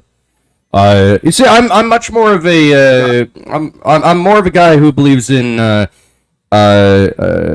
limited gods, kind of like the pagans or whatever. You know, it's not like I think it's actually really autistic to have this infinite God. You know, why not just have like a really big, powerful God? He's really big and powerful. He's not infinite. You know, it just seems a lot less autistic to me. Well, if you Like the look at the Romans. physical reality, it's a fractal, and it itself is infinite. Shit. Breaker, you know more about Neoplatonism than I do, right? This is the kind of shit we're getting into. This isn't Neoplatonism. Okay. This is an observation. Is time a flat circle? Does time truly exist, God or is is not- it merely a man's made construct to interpret what we see?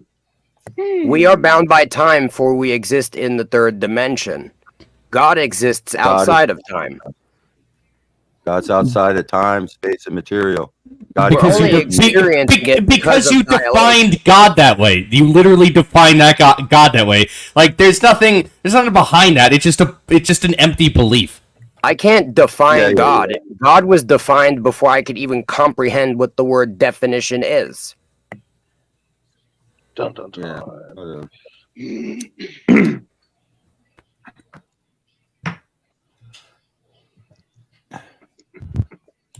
Damn. I agree with that. At the end of the day, we got different, I guess, axiomatic assumptions. It's all right. Like we're never Like going to come to saying an that agreement. we invented math. Math existed before we discovered it. Oh, No one we definitely invented math, bro. You can't Math is a invent man-made something that has construct. always existed. Math is a man-made construct. Numbers has- are a man-made construct. Yeah, they have to be. Language Shit. is a man-made construct. Math is not a man-made construct because everything it is. man is made up Where's of. is go find me the utilizing digit. math. Go find me the digit number 2 in fucking How could nature. man make something that he is made out of? Man ain't made out of math. Math is a model. Math was utilized to create man. Math is a model by which we try to predict aspects of the universe, but you unaware that's of not proportion? something that we discovered. I mean, shit, I are would you say the unaware universe of is most proportion? likely goddamn cellular automata that has nothing to do with Are you fucking unaware arithmetic. of proportion? Are you oblivious to the human beings walking around and how they are proportionate? The Do you fuck think is that got? proportion is not requiring math? What about midgets? What about them? The We're not fuck does that got to do with math? Shit, bro. He said all humans are proportionate and midgets aren't. I didn't say all humans are proportionate. Yes, you did, and motherfucker. midgets- You did. And midgets are an Midgets are an error in the original design. No, they're not. They've been created. There was an error. They wouldn't exist, dumbass. Get your shit It's an right. error. Is day one, No, it's not. But Is an error day is one- breathing is day not an one- error. creation created in 7 days? Is that math? 1, 2, 3, Yeah, 4, literally, like five, math is nothing more than like the English language. The English language is nothing more than witchcraft put into words. That's why And you you're sit speaking down- it. One day, And you're speaking it. one day is 20. You're one casting day is 24 spells. hours. Yeah, I'm Yeah, broadcasting right now. Math is a measurement. All of our measurements are literally just our creations. They don't really exist. No, we discovered it. We Way to discover discovered the shit. measurement by measuring. We did not create the measurement. It existed before we The measured sun it. and the Bro, moon. listen, if The an sun and inch the was like moon if are an inch was 20% shorter, right? time pieces. And we called it a fucking squidget, Requires right? It would still math. like be a squidget, right? Like it wouldn't Yeah, not but it would be change how one far anything is, smidget, right? But again, like One literally, our smidget. And then measurements if you and took our two of them, fucking- that would our be math two and our smidgets. language doesn't matter. And then if you had three of them, it'd be three smidgets, right? You could start counting smidgets using math. You didn't invent it. You observed amounts. We invented math. How many days in a month? How many days in a month? That depends on the month. Depends on the month. Also depends on the calendar. We got the homie back here. No. All months are the If same. it's a lunar month, you can observe it's the same amount of time. So who put that in place? yeah. Was it put in place with math? Because this whole universe operates like a clock. Yeah, that's what I'm saying. Is it not Clock. using math? Is it just fucking random? So I don't know if it actually operates like a clock because It does. Oh, okay. Well, if it does, I That's didn't why you realize. can use a fucking sundial to tell time, stupid. God is the creation of all things. And he uses math. He uses calculations. Every month is the same amount of time. And but the Gregorian calendar divided them all up and split them up and did all kinds of bullshit. Because the But original if you look calendar at the was sun and the limited to moon, you can tell what time it is anywhere on the place. It runs like a clock. That's what it is. It's a clock. We derive the Time clock piece. from the observation of the reality, not the other way around. Because I think, as far as we can tell, right, the Earth, it kind of like orbits the sun, and also it spins, and also in space, there's very little atmospheres. There's not like a lot of There friction is or no drag. space. The sun orbits the Earth. Right? Yeah. No, I forgot about that one. Yeah. No, I'm sorry. I'm sorry. My bad. Yeah. There is no space. It moves in an Analemma. Sure. And that's how we explain the wobble.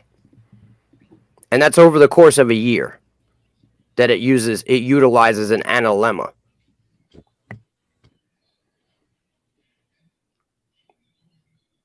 The Earth is fucking flat. I mean, it looks flat to me. It is. I mean, I personally don't care. Like, I don't. Has this stream been going for 9 hours? We never went to the fucking Yes. moon. Oh, We can't go to the fucking moon. Dude, Pinoid's a fucking champion. He's just he No, he- this is the machine. This is machine stream. Mine's are going for like 5. Take a basketball, pour a cup of water on it, and spin it on your finger and see how fucking long the water stays on the ball. Yeah, that's a good point. See, that's why I don't believe that in Australians, because if they were on the bottom of the globe, they would just fall off, right? Because gravity pulls things down. They would fall off, but they don't. That's how we know Australia doesn't exist. If the Earth's spinning, why is the water not being pulled to one end via centrifugal force? Yo, that's what I'm saying. Exactly. How about those magnetic fields? What about them? You ever seen magnets alter water? There is no curve. You can't find the curve. There's no curve. We're not on a ball spinning through outer space from a big fucking bang. That's a lie of evolution. Without the ball, there's no evolution. They're hiding God. The North Star is the throne room of God. Well, see, I don't know if the Earth is flat. I actually think it's a torus, right? It's donut shaped. I think that's actually the big truth that both sides are missing. The Earth could be a banana. I don't know.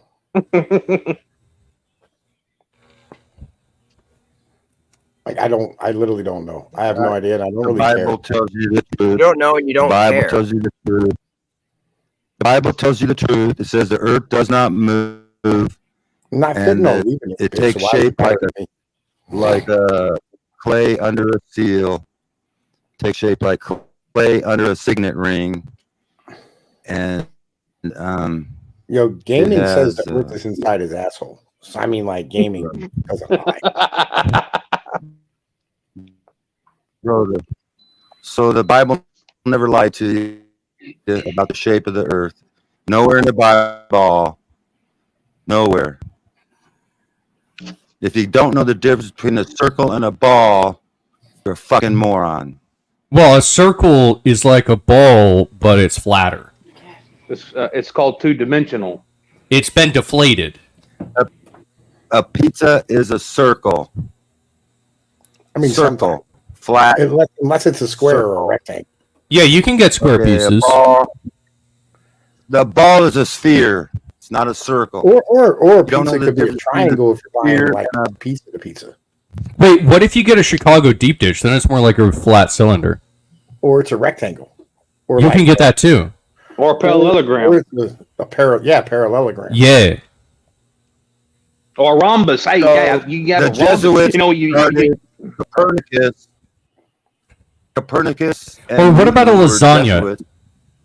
Like a lasagna Everybody really is just like 3 different pizzas, like stacked one on top of one another. Everyone knew that the earth.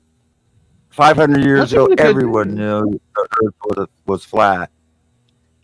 Everyone, until the Jesuits lied to you and told you you were on a ball to promote the Big Bang evolution theory and to make people think the Bible is retarded. So the Reformation, they got the Bible out. So the Jesuits had to make the Bible look stupid. So they came up with spinning ball. So Big why do Bang, they use the Bible? Newton, Copernicus, Mercator, Galileo. These are all fucking Jesuits. Jesuits. Yeah. And you Well- believed them. The Jesuits told you I don't that. know. I mean, like I don't necessarily like worship any human ideas, but you know, like I'm just gonna like I'll just you know, sometimes, you know, because you're a human and you don't know what the fuck is going on, you got to look at like all the human ideas that people have come up with that you can find, and you go, yeah, some of them make more sense than others, and you know, I think that's what I do. I think that's what most people do. Maybe the Earth is you flat. can It's take possible. Then you can take some of that stuff that you learn and go sit your ass out in nature and watch this shit and see what really works and what really doesn't work. Yeah, tell me how the fucking Earth is spinning at fucking Mach 8, and you could look up and see the stars practically stand still. Explain this shit to me. They don't stand still. They do move. They actually, but they do move. They move because if you watch for a while, like you can take a camera and you can like you can speed it up, and actually the stars do move across the sky. It just They move in a circular motion above the flat earth. The North Star is the pivot point, which has never moved in all of history. The North Star keeps its position. Except for the times that it If we moved. were a That's ball like spinning in wobble. space billions of miles an hour, the North Star would wobble. It would be have preplexes or whatever they call them. It wouldn't be stationary. The North Star is the pivot point of all the stars, and they go in a circle above the flat Earth. If we were traveling through space, the North Star would move. Yo, listen, man, my North Star V8 in my old motherfucking Cadillac was like the best motor I ever had. Do you feel like you're spinning right now? Yeah. A little You bit. can go man. outside and watch a blade of grass stand still. The Bible says that John, he went to heaven. He saw the throne room of God. It was 3 colors. There were 3 colors he mentioned. One was ruby, jasper or something, and basically this like red green, and anyway, if you look through a P900 at the North Star, it's the same colors described by John, identifying the throne room of God, the same colors as the North Star. So they tell you that we live on a spinning ball and everything is billions and trillions of light years away. What are the three colors though? God. Yeah, look, It's, I don't know, for general, they're winning ruby, me over. You know what I mean? ruby, the northern lights, the color of the northern lights. Green? The North Star, the color of the green, red, and I forget, but I looked at them with my P900. I looked at the North Star. Those are the same three colors described in Revelations 1 through 3. But Revelations 4, 1 through 3 describes the colors. Shit. If you want to look at the colors, look at the colors. Revelations 4, 1 through 3. Those same three colors are the colors of the North Star. The reality is y'all gave up. You tried to figure out what's going on. You realized that the amount of information you would have to go through is so immense, you would never really be able to get through it because you can't actually get through anything you commit to in your life, so you fucking gave up.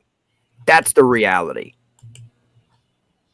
You know you don't know, and you don't care about knowing. Confucius calls that a fool. He says to avoid them.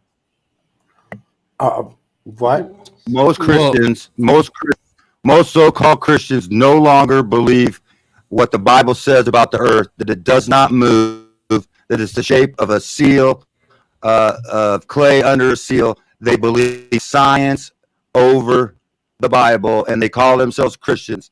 People say that I am making Christianity look like a fool because I believe what the scripture says, that the earth does not move, that God sits above the circle of the earth, which is the North Star, and then someone in chat is calling me crazy because I believe what the Bible says, and they believe in science.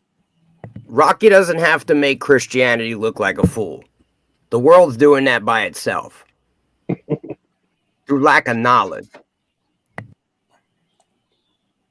I got more knowledge in my little finger than all you motherfuckers on panel. Seeking to be wise, they became fools. What did you do? Seek to be a fool? What? I can agree that I am. I just quoted the Bible, and you motherfuckers didn't even know it. I agree. I may be because I may agree. I may be a fool because the Bible says not to argue with and to cast your pearls among swine. So yeah, I may be a fool for trying to argue with you fucking fools. So that's right. Call me a fool.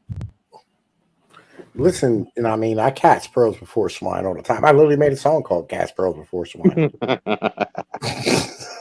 Right? Like, you know, listen. There's no reason. There's things that I don't need to know. Okay, there's things that I don't 100% need to know. Right, and I feel like you're better off just not knowing. You need to know. Why would you need to know shit? Well, if you don't know, then apparently you're ignorant. And if you do know, then you're definitely not being an arrogant cunt. You just know the truth. So that's pretty good. Facts. I mean, like, again, so like, why? And if you do know, what does it profit you when you do know? Did it change your life anything? Did it give you anything? Did it put any fucking money in your pocket to pay your goddamn bills? It gives me an understanding of what direction I need to go. In general, why do we need to know why? Well, when you ever going to fucking get there? Around. Well, how does when that I get there? Our lives? Are any of us? What are you worried about? You mentioned it, not me. You asked the question, I answered it. Why? Again, why do I need to know if the Earth is round or flat? Because if you understand you live in a construct, then you believe in God. Which God? God's just a title. What's his name? You want to get into semantics?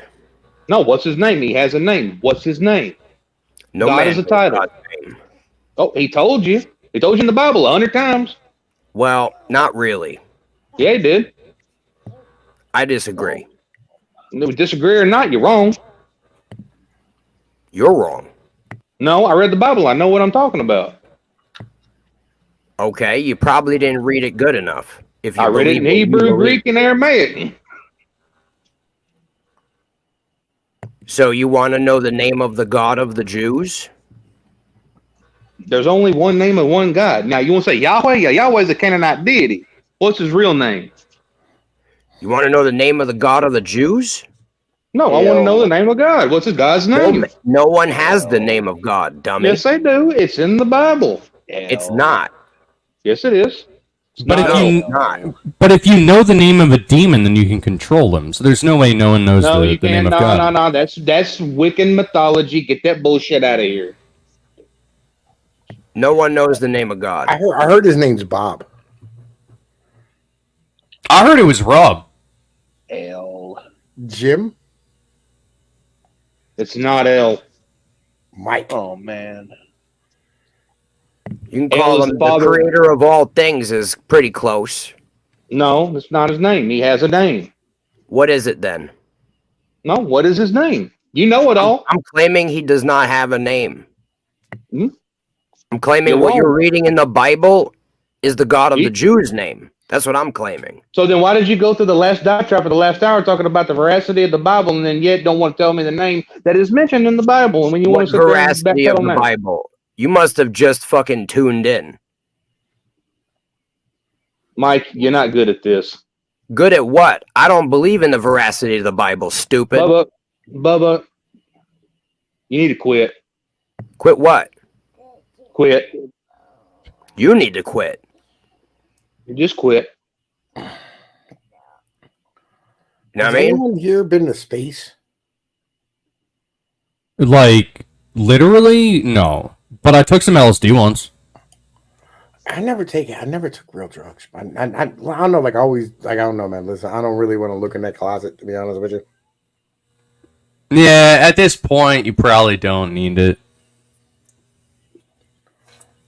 I mean, I talk to y'all on the internet all the time. Like, I feel like I go pretty, you know what I mean? Like, listen, I know what crazy is, you know? Fuck you. I mean, like, all the things that we, deal with on a regular basis on the internet, I don't really need drugs. You know what I mean? Like, we Who needs drugs when you got this fucked up society? We got the rug guy, you know what I mean? We have Zoomers just coming in and making random noises on a regular basis. Right? You know, I mean, we got Skibbity Toilet. You're so skibbity. You're so Phantom Jackson. Yeah, I just want to be your Sigma, bro. Let me see your Ohio. Come here. Give me your Ohio. I just want to meet up in a fucking parking lot and get this over with. What about a parking lot? That's We where should have he a sticks out meetup. the gat for the Rizzler. Everybody come to a parking lot and solve the problem. Is there going to be a kegger? Do we have, like, you know what I mean, like food? I don't think most of us are going to need food after this event. I mean, like, you know who you're talking to. Like, it's unnecessary to be on that level. I'm just saying, it's the only way we're going to ever figure out what the fuck is going on. See, I was trying to explain to her motherfucker earlier, might makes right. You know what I mean? You want to pick nature God over this God? Let's see whose God is the God. Let's find out. Why? I mean, it'll prove something, won't it? No, I just make you feel better. I don't think so. It'll make you feel better. It's catharsis is what you're looking for, which is great. You know what I mean? I'm just sick of bullshit. I want to get to the bottom of it. Hey, we're all sick of bullshit. So why you keep fucking promoting it? Well, see, I take the alternative stance. I think that you've had like 1,000 years of bullshit to spread across humanity and make them suffer. So, like, I'm actually even more frustrated than you are, man. Like, 100%. Underdog, I don't want to know. Okay, I don't want to like yo, bro. Apparently, Michael Bay is making the Skibbity Toilet movie. Yo, I will watch that. Does it have extra explosions and extra skibbity? Yeah. Will it take place in Ohio? It has to. They gotta stay real with the source material. Will it have the Riz? There will be a gat out for the Rizzler. Well, I'm not going if they charge Phantom tax. Wait, wait. Do we get lower price tickets if we're Sigma? Should. Yo, who would play the Rizzler though? Like, who is the Rizzler? Leonardo DiCaprio, of course. No. I can get behind that. Yeah, that's cool. I mean, like, nah, bro. Like, it should be like, who's that? If you Mikey, say Al Pacino, Mikey, do you know what they're talking about right now?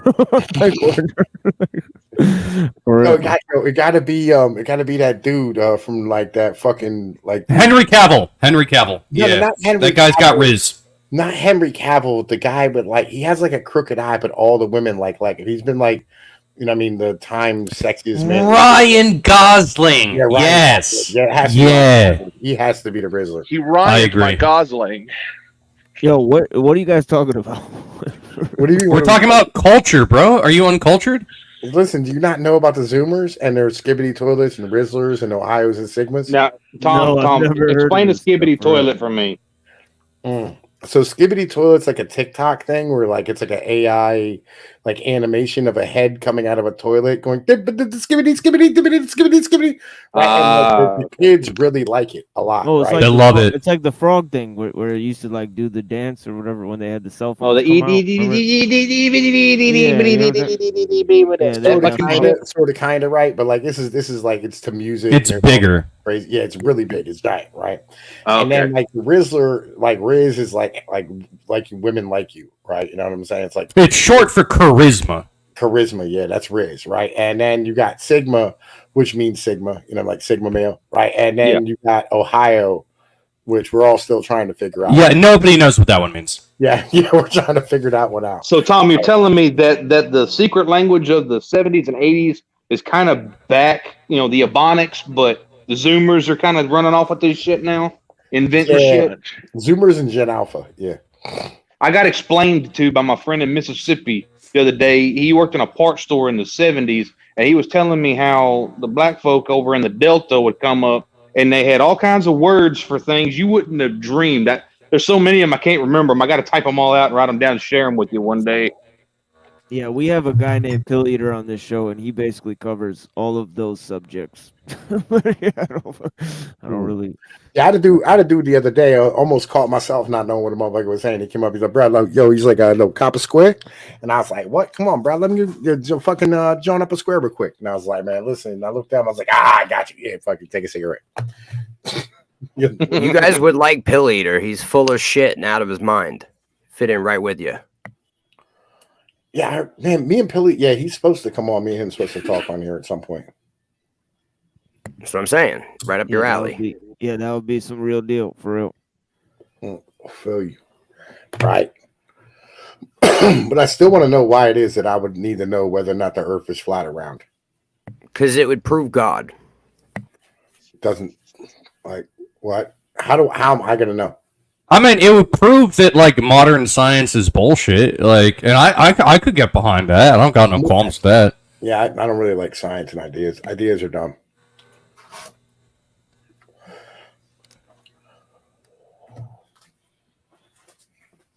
Does that make any sense? Ideas are dumb. How about that, Mike? Can we say ideas are dumb? No. Why not? We can't say that. Why? Because then we're dumb. Yeah, we always have been. Yeah, we're always stupid, bro. We're all dumb as fuck. Speak for yourself. We're all dumb. Listen, I'm retarded, but I'm not dumb. What's the first fucking step in becoming wise? It's realizing that you know nothing. When are you gonna realize? Yeah, I don't know shit about nothing. I'm dumb. All right, step 1 complete. Step 2, go learn. The Earth's flat. Step 2. He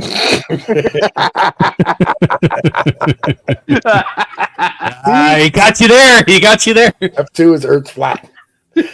Step 3, profit.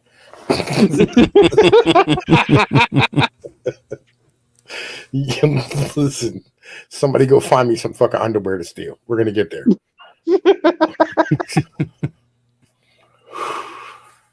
Jesus. Yeah, I mean, listen, bro. I try to avoid the Earth's flat conversation because none of us have been to space, and you're all saying things that none of us actually know. Like both sides. You know what? Retarded. Do you know what most people are saying when they say the Earth's flat? Do you know what they're really trying to convey to you? That they want to be like, fucking Copernicus. No, they're trying to convey that they are aware that God is real and science is fake. I get it. They're trying to convey that they are aware that everything they've been told is a lie. That's what they're conveying. They know this. Okay. Yeah, I mean, I get when that. you say the world, the globe, you convey that you believe in the lies. Okay, but here's the thing, right? What if, the flat earthers and the globosexuals, what if they're both wrong? What if it's not flat or a ball? What if it's something else? What if you're both incorrect? Well, it's not. Oh, well, I didn't realize. I'm glad that I came to you. All ancient civilizations explained the shape and the construct, and it's flat. Only recently did we consider it to be round and a Dude, ball. ancient civilizations used to rub donkey cum in their eyeballs to make them see better. I don't know if I trust them the most. Going further back, they built megalithic structures that we can't build today with technology that we can't even comprehend. Yo, General, man, listen. Uncle Ted in my chat, he said he has some fan mail he wants to mail out. Right? I'm sure it's really great fan mail. Listen, a real banger. Listen, I'm bursting with the anticipation. Ticking away till it goes bang.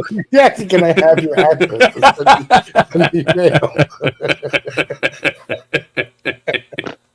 Yeah, I kept thinking of a fake address, and I'm gonna give somebody's real address. Go. No, PO box. Yo, my address is 1600 Pennsylvania Avenue. Have fun. Listen, no, don't do that. I was thinking about that too. I was like, you can't do that one either. You gotta give them a fucked up address and then go set up a deer stand. And watch. And just wait. Man. Yeah, and by the way, he said your Asian girlfriend is flat. And listen, it's a lady boy, right? So of course it's flat. It doesn't. It's a boy. It's a yes. It is pretty flat. That is fair. Yeah. Yeah, because you don't even have a lady boy girlfriend though. This is just a meme. Yeah, we know, bro. That's the whole reason why it's funny. I don't find it funny. You don't find anything funny, bro. Not anymore. Yo, shut the fuck up when you're talking to me. Yo, I'll fucking teabag your mom. All right. You shut your mouth when you're talking to me. You be out of the house by 6 o'clock. Have the goddamn stovetop on the damn table. I've lost my sense of humor. You should go find it. Don't wanna.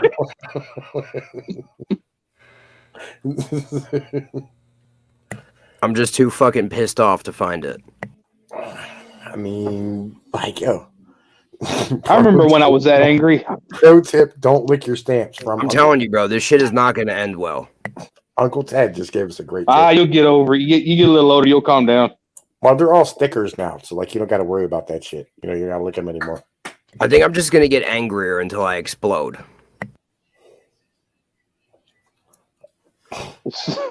Ted, ideas worth spreading.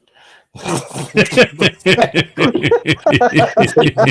fucking PFP. Much respect, son. 100%. Ideas worth spreading. If I was in a laughing mood, this would be hilarious. Ideas worth mailing.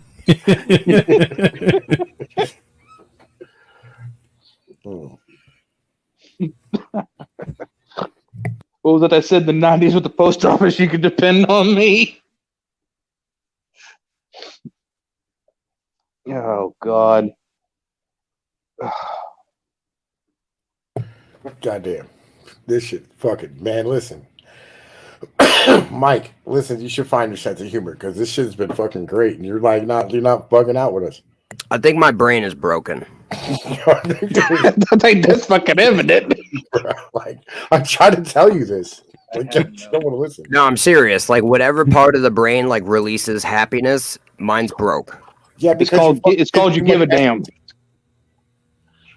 You give a damn's busted. Yo, you did too much X and too much fucking mushrooms, bro.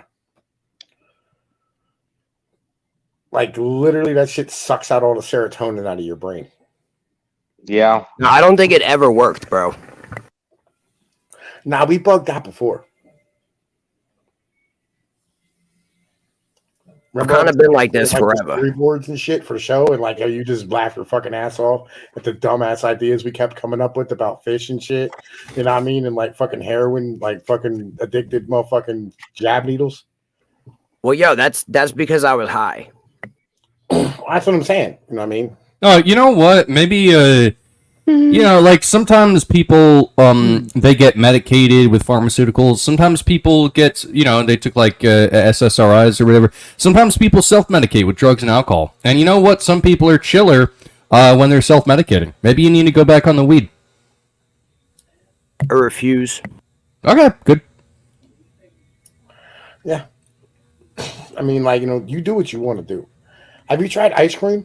I mean, ice cream, like, you know, has kind of like the same effect. It makes you happy. Our president really likes it if it works for him. Yeah.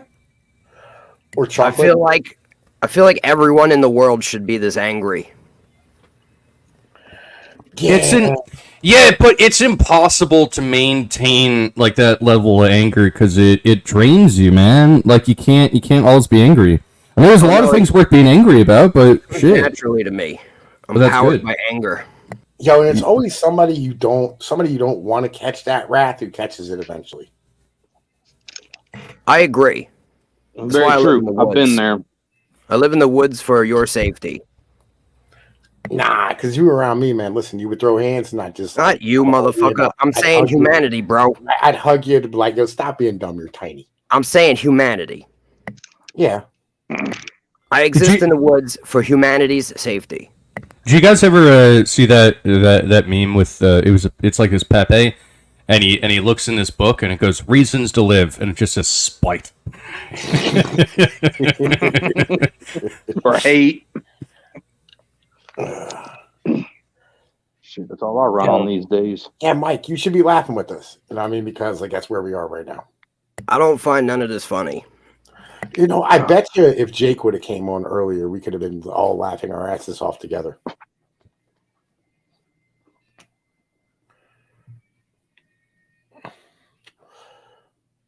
No? I don't know. I bet you we could have.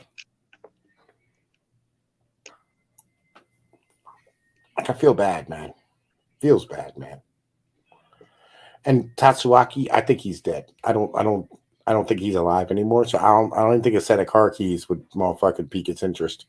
You need some smelling salts and, you know, I mean, a whole lot of fucking electrodes. When was the last time we saw Biden? When he was like 7 inches taller, walking out in front of the White House. No, he was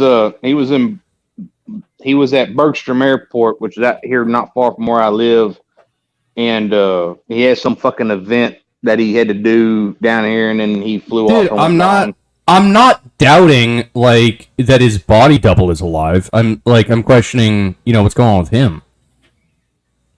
Nah, I think there's a body double there who's like 6 inches taller than Biden. Yeah, that guy's alive and healthy. Like, I believe that. Oh yeah. Yeah, that guy's fine. Honestly, I think Biden died 3 years ago, and they've been propping him up ever since with body doubles. At this point, I would believe it. Weekend at Biden's. Yeah, weekend at Biden's. Yeah, weekend at Biden's. Like maybe They showed the his masks, body- bro. They You showed think his that ear he's- hanging off.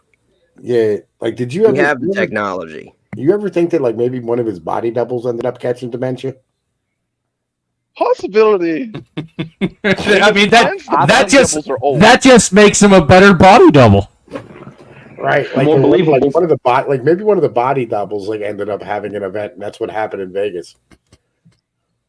Oh, You know, that's what The we call MK commitment Ultra. to the bit. yeah, yeah. The MK Ultra programming went haywire, and he went to expressing himself. Like maybe that was the body double at the debate.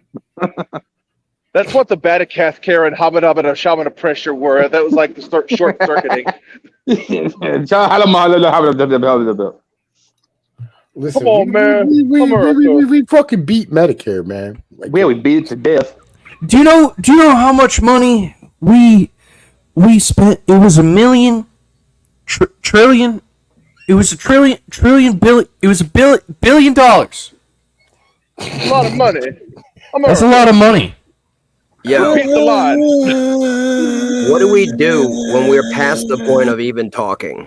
What do we do? Laugh. When all the words in the world won't change anybody's fucking mind, what are we left with? A clown. Yeah, it's a clown world. Yeah, fuck it. You say honk honk. You make noises. Yeah. I'm just saying. In a clown world, when you're past the point of talking, what is left? Honk honk. You can still make noises. Meme. I'm just saying, what if you're not a clown? I mean, you have to be. That's the only way to survive, my friend. Speak for yourself. I am the ultimate clown.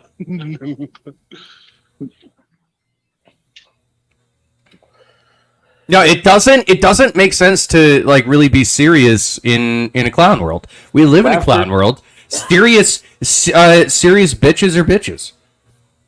And when everyone pretends to be a clown, we continue to live in a clown world. Pretending? What do you mean? This isn't pretend, my friend. Yeah, we're all laughing on the outside. That's how clowns. Now, are we clowns like John Wayne Gacy clowns, or are we Bozo the clown, or what level clown are we talking about here? Well, I'm the Joker. General Chief is Bozo. I resent that. John Wayne Gacy Bozo is kicked clearly like Johnny Big Balls over there. It's clearly John Wayne Gacy energy.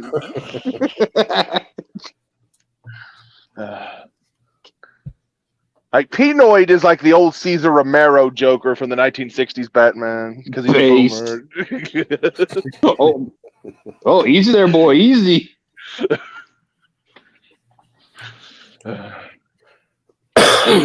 Is what it is. Yeah, man, listen, you just stop giving a fuck, right? You know what I mean? Like, you know, you kind of root for the downfall. You get like a little excited every time something bad happens. Like my friend Junius. This is it. Come on, please tell me this is it. I think I'm going to move deeper into the woods.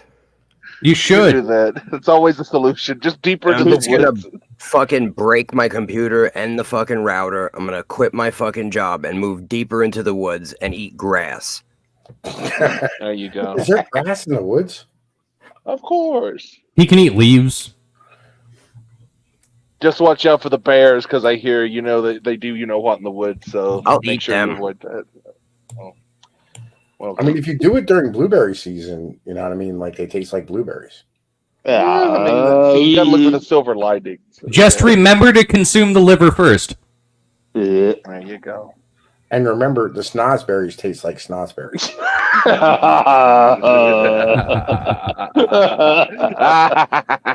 I understood that reference on all levels. Snozberries. Who's heard of a snozberry? Mommy, what's a snozberry? God damn it! Same thing as a dingleberry. Well, those are the tastiest. I'm a tad Toilet deaf in this paper. ear. Speak a bit louder next time. Toilet paper croutons. Well, I appreciate you guys for accentuating, essentially what I've been kind of teetering on is that basically I'm losing faith in humanity as a whole.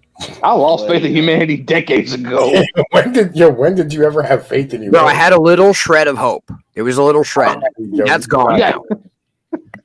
That's your I'm problem. glad I You could held on to help. that straw. Hey, losing your hope is that's weakness leaving the body. Yeah. No, it's just hope for humanity. I have my own hope. It was always just cope. Don't worry about it, bro. No hope, only cope. No hope, only cope. I mean, I would say that Clown World participants are cope. Oh yeah, 100%. We're coping. Yeah, we can agree on that. Yeah, yeah. Yeah, what do you like, man? Listen, it's like, you know, The opposite of cope is to be hyper aware of it. the whole point of, so like when you go to a funeral, right? And I mean, like your friend died, your parent, whoever it was, right? You know, I mean, like you talk about like the good times because you're trying to cope with the fact that that person died. The whole world is dying right now, and so like what we're doing is we're just literally trying to cope with the fact the world's dying. So like, yeah, of course, this is what this is. We're all waiting for the world to end. But you're also the reason why it's not going to survive. I mean, no, we don't want it to survive because this shit sucks. There are people that are trying to kill the world, and then there are bystanders laughing on the side of the road. It's going to be what it's going to be. Bystanders to like stop laughing and pick up a shovel. And it's going to be what it's going to be. Wait. You're trying to bail out a system that literally fucked you your entire life. No, I'm trying to build a new one. No. You have to wait till this one burns down first, right? Like you're literally building.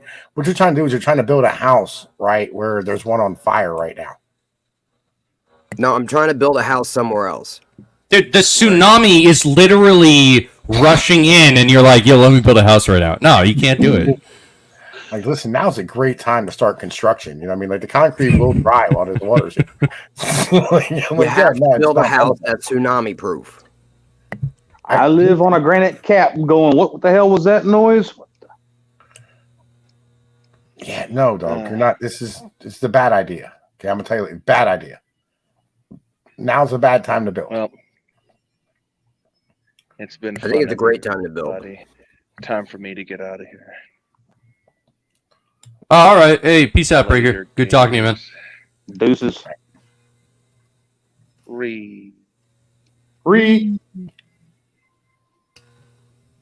Spurgon.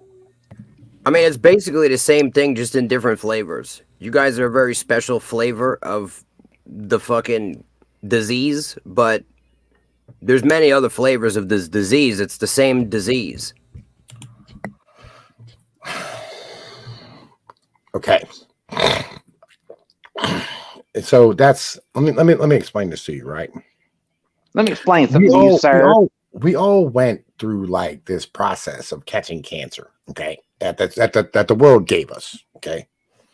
And now we're all sitting here like shitting into the bag, miserable at the moment, right? And what you're doing is you're going, bro, like, listen, we should build with this, you know what I mean, society that gives everybody cancer and fucks everybody up, right? And just destroys everything every time, like you go anywhere near it. I feel like what we should be doing is rooting for the downfall of the thing that gave us cancer. That's why I'm voting for Momolo. Yeah, right. Why not just not vote? I mean, that's another option. You know, but then again, you don't get the memes. You know what I mean? You don't feel like you participated in helping, you know what I mean, push this bitch off a cliff. It literally doesn't matter. They're just going to choose whoever the fuck they want in office. Your votes are going to go in the garbage. Yeah. But I'd much rather pretend.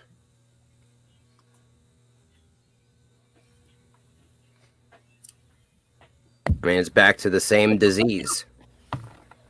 Yeah, I agree. That's what they're all doing. Everybody's pretending. What are you going to do?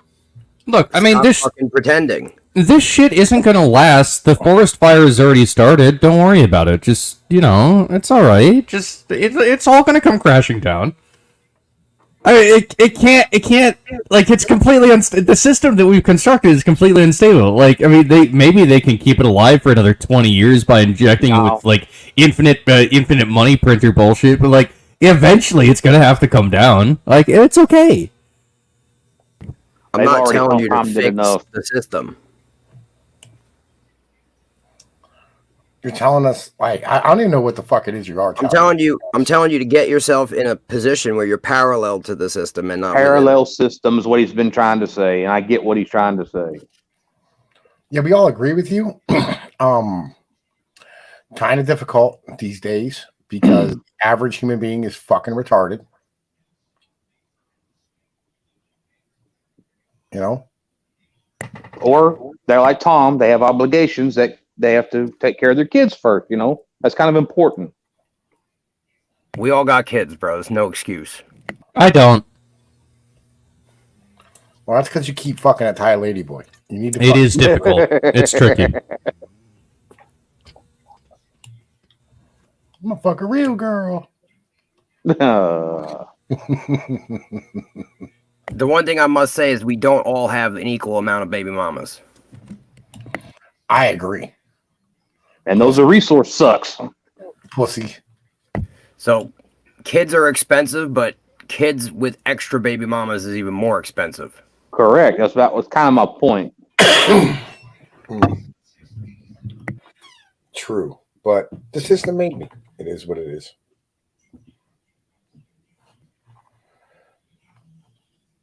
It's my choice to do the banana shit that I do, right? And I do. That is his choice, and he bears it like a fucking man. Hey, kudos, man. Yeah, that's right. You own that shit. You ain't nobody on here has ever heard me complain about having to pay my fucking bills or take care of my kids. I'm always happy to see them and spend time with them and be a dad and do all the shit I gotta do. You know what I mean? Like you don't hear me whining about my baby's mom. One thing I respect about Tom, he takes care of his fucking kids, and I respect the shit out of him for that. Yeah, because Tom does really dumb, retarded shit, and he just keeps doing really dumb, retarded shit, and it works out.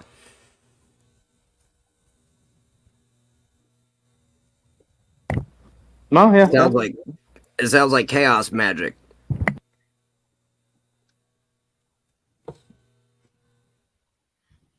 I'm not saying Tom's doing chaos magic, but that's kind of the principle. It's just a bunch of dumb, retarded shit that works out. It's all anything is. We're all just throwing shit to the wall, seeing what sticks. No, sometimes dumb, retarded shit actually does work out. I can't explain it, but it's a fact of the universe. I have always found that like going and fucking like a random bitch and coming home, you know what I mean, tends to solve a bunch of my problems. And that works for you. I think I've gotten past the point in my life where I care about fucking bitches.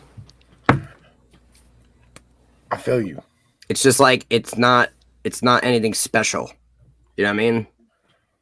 Dad always said after being married and divorced 7 times, he said, "Boy, she's nothing but the hairy end of a gut." He said, "You ain't ever gonna beat." He said, "You ain't ever gonna beat the toilet seat."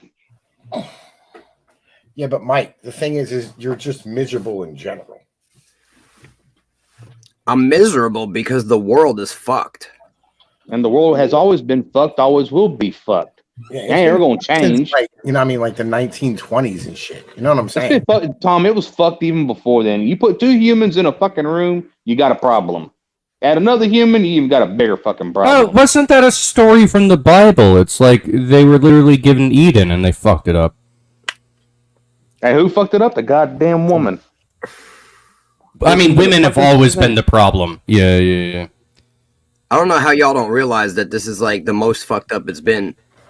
No, it is. No, it's super. It's super. I mean, okay, it's not the most fucked up, but it's pretty fucked. Israel fucked up. Bro, you just had the last fucking supper hosted by a bunch of fucking trannies with beards. And that was in fucking France. And kids. It was in France. And God shut down fucking Paris as a middle finger to them. I'm just saying, this is getting beyond fucked up. This is nowhere near any like. We are not like we anciently were. We're nowhere near like ancient Israel. Nowhere near. We're nowhere near like ancient Greece or Rome. Like, damn right. Yeah, I don't think we understand the level of in levels of fucked up. Why? What shit. was so fucked up in ancient Greece and Rome? Well, I mean, like number one, on a regular basis, there would just be people dying in the street constantly of fucking plague and disease and fucking dysentery and shit, right? And they didn't have any cures or any medicine for any of these fucking diseases. You right? weren't And named. on top of that, like you would have like literally like men raping other men on a just on a like that's the whole reason that like Alexander the Great's dad Philip died is because he raped a guy. What, you don't think there's people raping each other?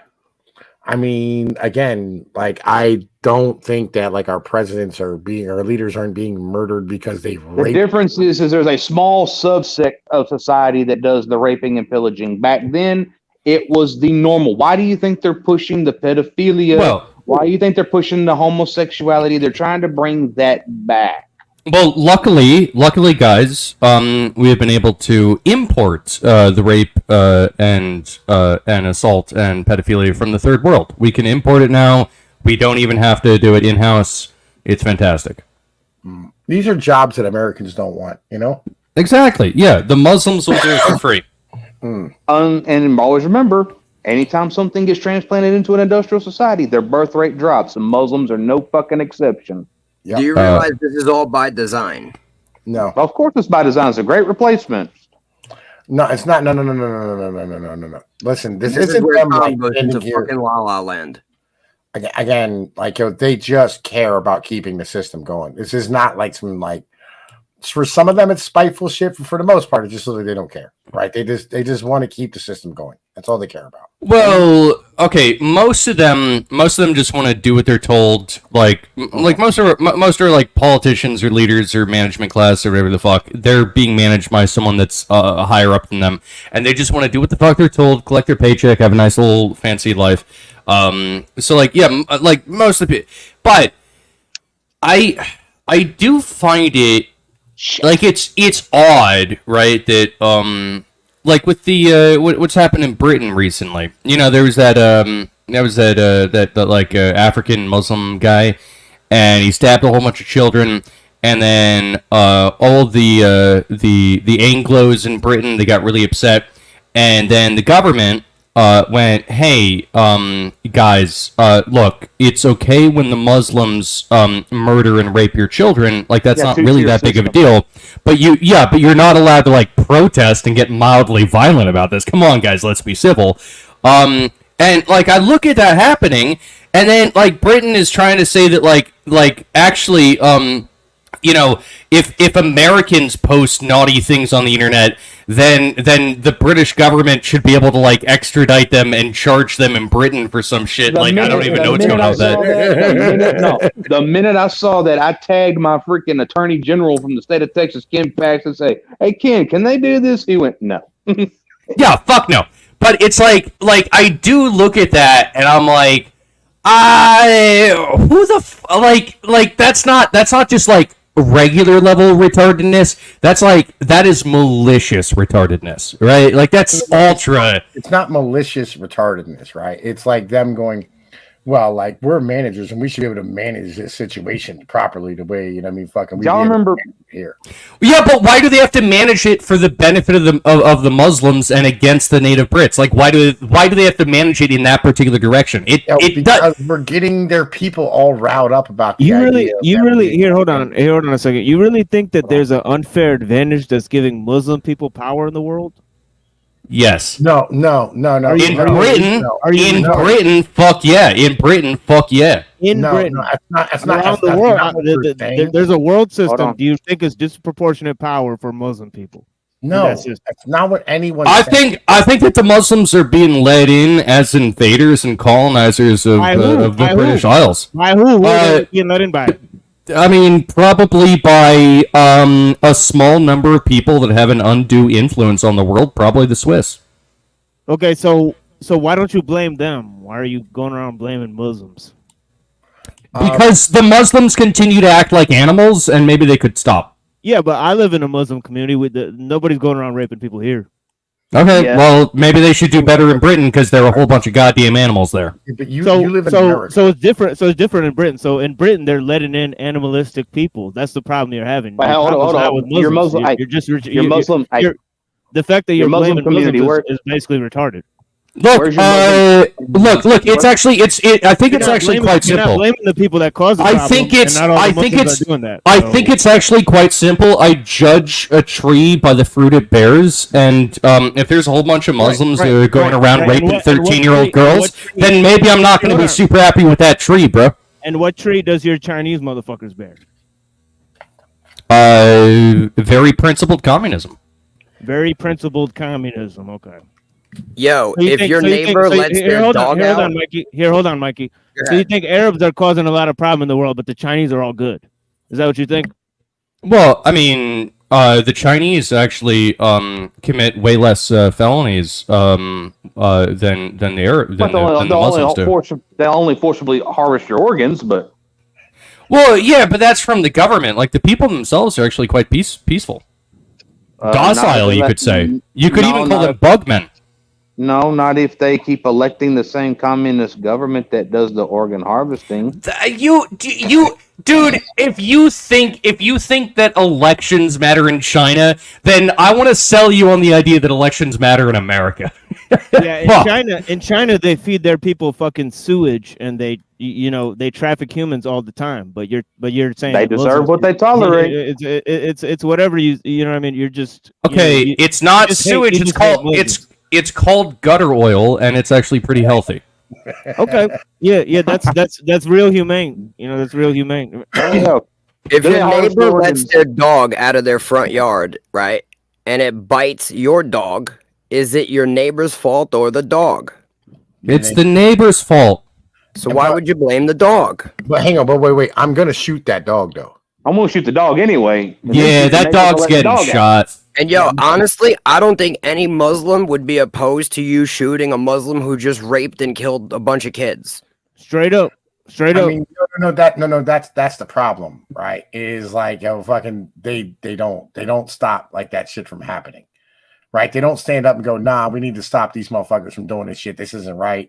You know what I mean? Whatever. They don't do that shit, right? What they do is they go, bingo, singling us out because blah, blah, blah, blah. I'm like, well, like you motherfuckers are literally like raping fucking children and whatnot. It's not. Who created the ISIS? The CIA.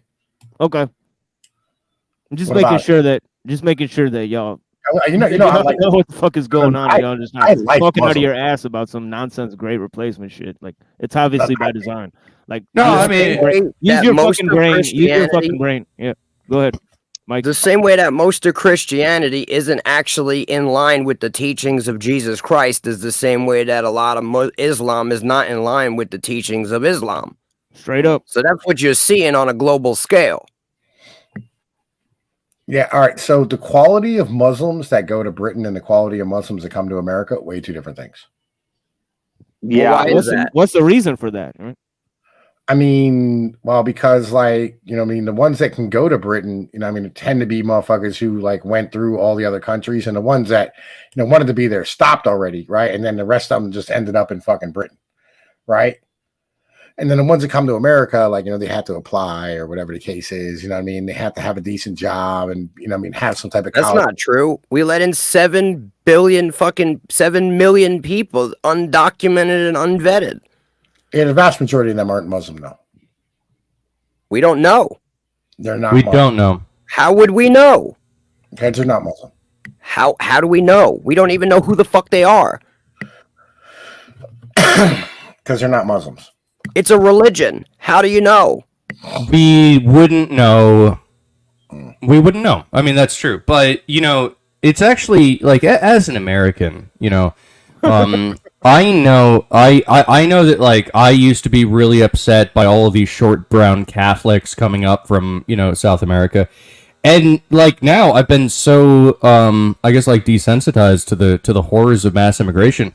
I almost want to go back to the days of old where it was just a whole bunch of short brown Catholics, because now we got a whole bunch of street shitters and explodey motherfuckers, coming in, and and it's not as good.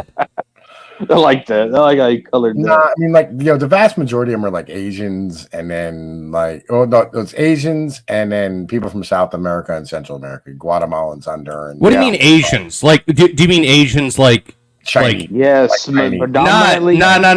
It's not mostly Asians. It's like the British term for Asians. The fucking Middle Easterners. No. It's like Chinese. No, It's not. It's Southeast Asians. I live here in Texas, and I know a lot of guys that go down to the border and do a lot of work down on the border. A lot of that come through Texas, especially around Eagle Pass, are predominantly Southeast Asians. Yeah, Chinese, Vietnamese, yeah, Korean, yeah, Filipino, a lot of Filipino. Yeah, a lot of Filipinos. Yeah. Like, yeah, it's not You know what I mean? Like a bunch of like fucking Arabian. It's not Arabs coming in. It's not Muslims. Right. And then the rest of them are going to be Guatemalan or Salvadorian or what's the other one? Venezuela. Venezuela dumped their prisons and just threw all their trash up here. Yo, you know what's crazy to me? I think that we're gonna actually have to start working on a northern border because at this point, Canada is 20% Indian, probably. Yep. And like it's getting to be pretty fucked up. Like Canada is basically being replaced. I don't know like how it is that all these dark-skinned people. Aren't you Chinese? Yeah. So why don't you? That doesn't mean I can't be. Go back to China. That doesn't mean I can't. Why are you afraid of white people being replaced? Like, what's the? That doesn't mean I can't be racist against Indians. Like, do you think Chinese people like Indians, bro? Come on, get out of here. The Han Chinese hate everybody. I'm from Pakistan. You don't like me? You don't want to talk to me? Not really. All right. Wow, based. Yo, he's not even Chinese. I don't give a shit. He doesn't want to talk to me. He can go fuck himself. I really don't care. You know, what are you doing here? You know, have a good day. Oh man, I feel like he was memeing, right? You know what I mean? Like, yo, listen, he was just memeing for the conversation. Yeah, that's fine. I don't got that much time here, anyways. But yeah, he could come back if he wants to. I don't see why he would, because he doesn't want to talk to any Pakistani motherfucker. So it is what it is. Listen, you're super base and ace. You know, what I mean, there's a reason I invited you to fuck over here and shit. Pakistanis are freaking awesome. They're good times. Yeah, I have a lot of fun with Pakistanis. There's actually a pretty big Pakistani community in my area. It's all good. You don't have to like Pakistanis. I'm just saying, like it's not. No, a I big do. deal. I'm cool with anyone who's cool with me. Nah, like yo, I've been around. Like we had in my neighborhood when I was a kid. Fucking like we had because we were in a poor neighborhood. Like they dumped all the immigrants in there. So I grew up around everybody, like just fucking whoever. You know what I mean? Fucking they wanted to bring the fuck in, and they didn't want to put them out by like the upper class or the middle class people. So I got used to motherfucking dealing with everyone, and it's cool. It's much better that way. I've learned that every race has assholes. The human race ain't nothing but one big giant asshole. You know, it's very few and in between that you'll find a decent person, and it's usually never going to be like one race of people. Truth. Yeah. Very true. I feel you. But like, I don't know. I found that, you know, there's certain people inherently that like I get sketched out about. Like for instance, like Yugoslavians, they scare the shit out of me all the time. I don't know why. They can be pretty damn creepy. Huh? We as humans are scared by things that we're not familiar with. I don't know. They just always look like they're made of wood all the time, man. You know what I mean? Like I'm like, I don't know if I could beat that motherfucker. I'm not sure. It's a natural defense mechanism to be leery of something that's not like you. Yeah, I don't know. Like Italians and Slavs have always had their back and forth. I'm just saying. Yo, I People's got facial some, expressions. yo, I got some limited time here, but I want to ask y'all a question between you and Mikey. So, Pinoid, you said that, you know, essentially, you know, might makes right. You know what I mean? Right? Power, you know, the power that's, you know, can get the job done is the one that rules. And Mikey, you said absolute power corrupts absolutely. Which one is right? They can both be right at the same time. Can they? Yes. Yep. Read Machiavelli. Machiavelli, you know, I've read Machiavelli, so you're gonna have to be more specific. Well, okay. I've read The Prince, and I'm reading Discourses on Livy. Both good books. But yes. What's that third one? There was a third one that he did.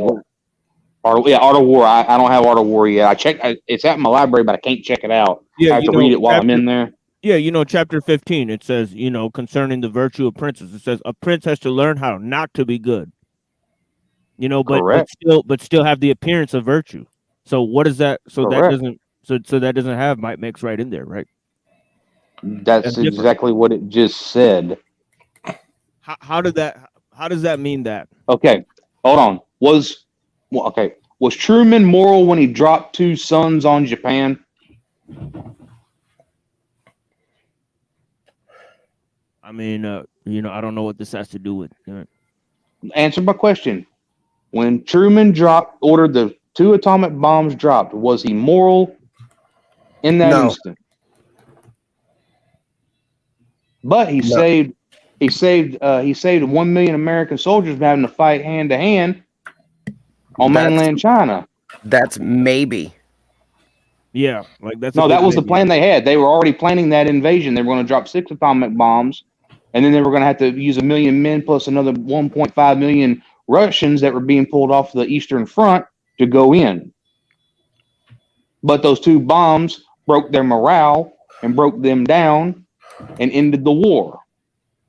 Now, it's a paradox. He was both moral and immoral at the exact same fucking time. No, it was immoral. No, it was both. I'll tell you why. Because none of those people that got those bombs dropped on them signed up for war. Doesn't matter. Does matter. No, it doesn't. The men in the war that were foot soldiers knew what they were getting into. That's the difference.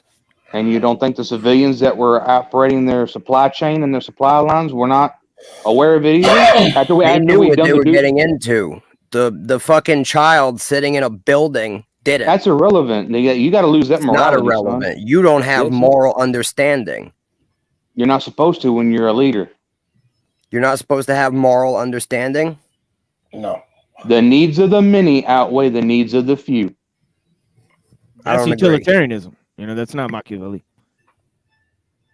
Oh, that kind of is Machiavelli. No, that's utilitarianism. No, it's part of Machiavelli.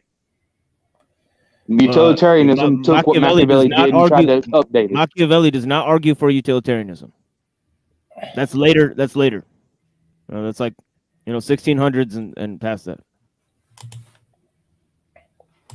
And there's only one exception to the absolute power corrupts absolutely, and that is if the individual with absolute power is uncorruptible, like Jesus Christ. And that's it. Oh, Tom's thinking. I can hear the typing. Yeah, listen, man. Well, he's trying to look up if Machiavelli uses utility as a principle, and I'm curious too. Most likely that's what he's looking up, but yeah. Is that what you're looking up? I'm looking up because I'm going into the Art of War, right? Because like Art of War is actually like a much better piece for that. Yeah. Right. I've read parts of Art of War because I have it at the library, but I can't check it out to bring it home. I'm looking for a copy where I can buy my own copy. Yeah, I mean, Some Art of people- War. Art of War is a strategy for war book, but The Prince is a book on how to rule, right? So that's a little bit different concept, but yeah. No. It's but it's all right. This is different, right? You ever read Machiavelli's The Art of War? Oh, okay. You're talking about Machiavelli Art of War, okay? Yeah. Oh, yeah. Machiavelli, The No, Art I of thought War. you were talking about Machiavelli, the something- Art of War is contained within the Prince. No, it's not. Or in some translations, but not all. If it's not, then I'm crazy and I read the Art of War inside of the there's Prince. a book. No, there's a book that has Sun Tzu Yeah, it's a Art of much War, larger The book, Prince. It's 4 books in one. No, I'm saying Machiavelli, the Art of War, is contained within the Prince. No, It might be in some it is not. custom It is not. translations. It is not. Yeah, it's different. I Yeah. mean, Art of War and Discourses of Livy are much bigger books by Machiavelli. Well, Yes. Yeah, this book is gigantic. One of Machiavelli's books was taken out as an excerpt and they made another book out of it. So I don't know. Maybe it was the Prince was inside of the Art of War, or the Art of War was inside of the Prince. Well, The Prince was Either never meant to way. be a book. The Prince was just a letter to Lorenzo. Tom, you found what you're looking for? I'm gonna tell you what I'm gonna do. I'm gonna share my screen, right, so you can see this. Right, this is why I don't know like if I I can- always recommend this fucking book all the time. Oh shit! Come on now. Hang on. Oh shit! All right, Hold so- on. My shit just crashed. Give me a second. I'll come back in and share that shit. You're right. It's just how this shit goes. Give me a Let me second. know Yeah, when you, I can't back out, so I'll just listen. let me know when he's back. Yeah, give me a second.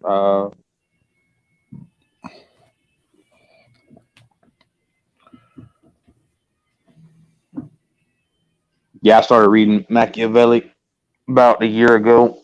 Made a lot of sense. I read some of his stuff and it made sense back in the day, but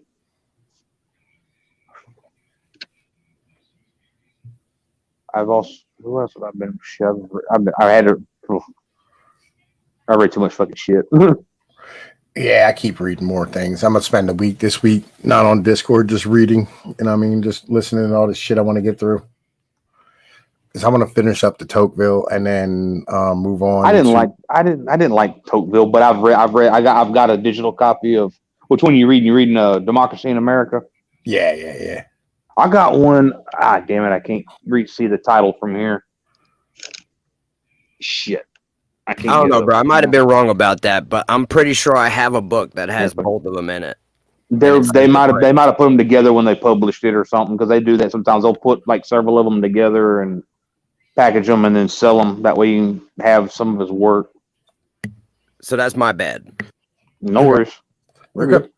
And I mean, like, listen, this is something that I'm kind of like on the top of the game about this type of shit. You know what I mean? Oh yeah. Right. This is where like I started off my shit. You know what I mean? As a whole, because I always thought this was like one of the most important like treatises that's ever been written. Yeah, because when it comes to protecting your people, you got to do what's necessary. And that was the spirit of what he was trying to tell people. You know, he didn't. I read about him in personal life, and I didn't know he was tortured. Do you know that? Who, Machiavelli? Mm-hmm. Yeah, he was tortured by the Medici. Yeah, that's right. All right, so you back? Oh yeah, I've been back. I got Man, your listen, thing on the I screen, was though. waiting for you to get back so I could read this. No, I got your thing on the screen. Yeah. All right, check this out. I am most content to you, Cosimo, but these younger people here should question me, for I believe that young men will become more familiar with military matters and will more easily understand what I have to say. The others whose hair head is white and whose blood is icy in part are enemies of war and in part incorrigible, as those who believe that the times and not the evil ways constrain men to live in such a fashion. So ask anything of me with assurance and without regard I desire it, as much as it will afford me a little rest, as because it would give me pleasure not to leave any doubts in your mind. I want to begin from your words, where you said to me that in war, which is my profession, I have not employed any of the ancient methods. Upon this, I say that this being a profession by which men of every time were not able to live honestly, it cannot be employed as a profession except by a republic or a kingdom. Both of these, if well established, will never allow any of their citizens or subjects to employ it as a profession. For he who practices it will never be judged good as to gain some usefulness from it. In any time, he must be rapacious, deceitful, violent, and have many qualities of which of necessity do not make him good. Nor can men who employ it as a profession, the great as well as the least, will be made otherwise. For this profession does not provide for them in peace, whence they are obliged either to hope that there will be no peace or to gain so much of themselves in time of war that they can provide for themselves in times of peace. And wherever one of these two thoughts exist, it does not occur in a good man, for from the desire to provide for oneself in every circumstance, robberies, violence, and assassinations result, which such soldiers do to friends as well as to enemies. And from not desiring peace, there arises these deceptions which captains perpetrate upon us, whom they lead, because the war hardens them. And even in peace occurs frequently. It happens that the leaders, being deprived of their stipends and of their licentious mode of living, raise a flag of piracy, and without mercy sack a province. Do you not have within memory the events of your time? Many soldiers in Italy, finding themselves without employment because of the termination of wars, gathered themselves into very troublesome gangs, calling themselves companies, and went about levying tribute on the towns and sacking the country without there being any remedy able to be applied. Have you not read how the Carthaginian soldiers, when the first war engaged with the Romans under Mattus and Spendus was ended, tumultuously chose two leaders and waged a more dangerous war against the Carthaginians than that which they had just concluded with the Romans? And in the times of our fathers, Francesco Sforza, in order to be able to live honorably, comfortable in the times of peace, not only deceived the Milanese, in whose pay he was, but took away their liberty and became their prince. All the other soldiers of Italy who have employed the military as a particular profession have been like this man. And if through their malignity they have not become dukes of Milan, Milan, so much more do they merit to be censured. For without such a return that their lives will be examined, they have all the same cares. For as the father of Francesca constrained Queen Giovanna to throw herself into the arms of King Aragon, having abandoned her suddenly and left her disarmed amid her enemies, only in order to satisfy his ambition of either levying tribute or taking the kingdom Braccio with the same industry, sought to occupy the kingdom of Naples and would have succeeded had he not been routed and killed at Aquila. Such evils do not result from anything else than the existence of men who employ the practice of soldiering as their own profession. Do you not have a proverb which strengthens my argument, which says war makes robbers and peace hangs them? For those who do not know how to live by another practice and not find anyone who will support them in that, and not having so much virtue that they do not know how to come and live together honorably, are forced by necessity. Hold on. Let me stop you right there, because I love that quote. War makes criminals and peace hangs them. I read that in my Norton version translation as well. And that does not really sound utilitarian. It sounds more Taoist, if you know what I mean, right? Yeah, but it's still kind of like utilitarian in the end of the day, right? Where he's like, listen, we have to sit here and be able to like pay for these soldiers long term. So like you should like not have war when you fucking can. You know what I mean? Right, but there's still but it's not saying that it's for a greater good or that this is for some type of it's basically just saying that war creates bad situations. Peace creates good situations, but one has to balance both of them because one has to deal with the necessity of war. Yeah, but they're looking at it from the aspect of going, well, we're doing this because like we don't want them robbing everybody. Correct. Right. So how is that utilitarian? Well, again, we have to stand here and like hold back at, how much we fucking employ people at war or whatever the case is, or be able to pay them long term so that they don't go out and rob everyone. Right? Which is why Machiavelli wanted militia. Yeah. But he kind of screwed up implementing it. He had the right idea, but he just screwed up implementing it. Well, he never had a chance to implement shit. He did run a militia for a little while, but he did get kind of butt fucked. He couldn't fully implement his plan. Yeah, because things were so chaotic at that point. Yeah, he was trying. I'm not trying to poo-poo him. He was trying. That's why he came up with the idea of the militia. Yeah, see, this is the idea, and utilitarianism. The idea is somewhat close to the ends justify the means, and people always point out that Machiavelli never said that, right? Yeah, I'd have to go deeper into this book, right? To get you to that point. Because it's like fortune and virtue are balanced, right? Just as in the Tao, right? War and peace are balanced, right? This does not mean that one necessarily, or you want to avoid one, or you want to maximize something, or minimize something else. You know what I mean? Yeah. Fucking. You get what I mean? Yeah, 100%. Right, but this whole book. That's why I like the Tao explanation of Machiavelli, because fortune and virtue have to be balanced, just like natural forces. But the problem with one that goes is, up, the other goes down. It's just natural. In true war, you don't have that balance. It's not static; it's dynamic. True. But again, war and leadership are two different things, right? Understandable, but remember, the war, when it starts going, especially on a large scale, it changes. The leader has to follow the war instead of the war following the leader. Okay, here goes one. You're gonna love this. All right, so you know the Second Amendment, right, of America? Yes. TML. What do you say? The Second Amendment? Yeah, you know the Second Amendment. Of course, yeah. Okay, check this out. You're gonna love this. They actually lifted that from here, right? Yes. As to being apprehensive that such organization will not deprive you of the state by one who makes himself a leader, I reply that the arms carried by his citizens or subjects, given to them by laws and ordinances, never do him harm, but rather are always of some usefulness, and preserve the city uncorrupted for a longer time by means of these arms than without them. Mm-hmm. Right? So the armed basically, citizenry. yeah, basically the principle is like, yo, when you hand yourself, you know what I'm saying? When you hand your citizens fucking weapons, right? They end up, you know what I mean, becoming your own weapons.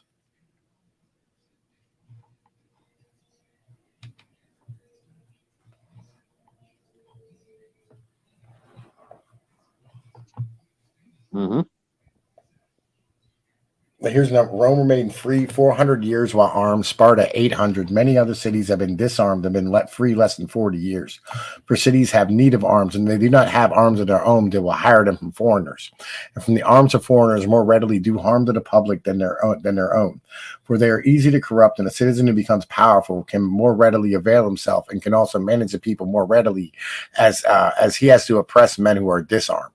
In addition to this, a city ought to fear two enemies more than one which avails itself of foreigners immediately has to fear not only its citizens, but the foreigners that it enlists. And remembering what I told you a short while ago of Francesco Forza, that fear ought to exist. One which employs his own arms has not the fear except for of its own citizens. But of all the reasons which can be given, I want this one to serve me, that no one ever established any republic or kingdom who did not think it should be defended by those who lived there with arms.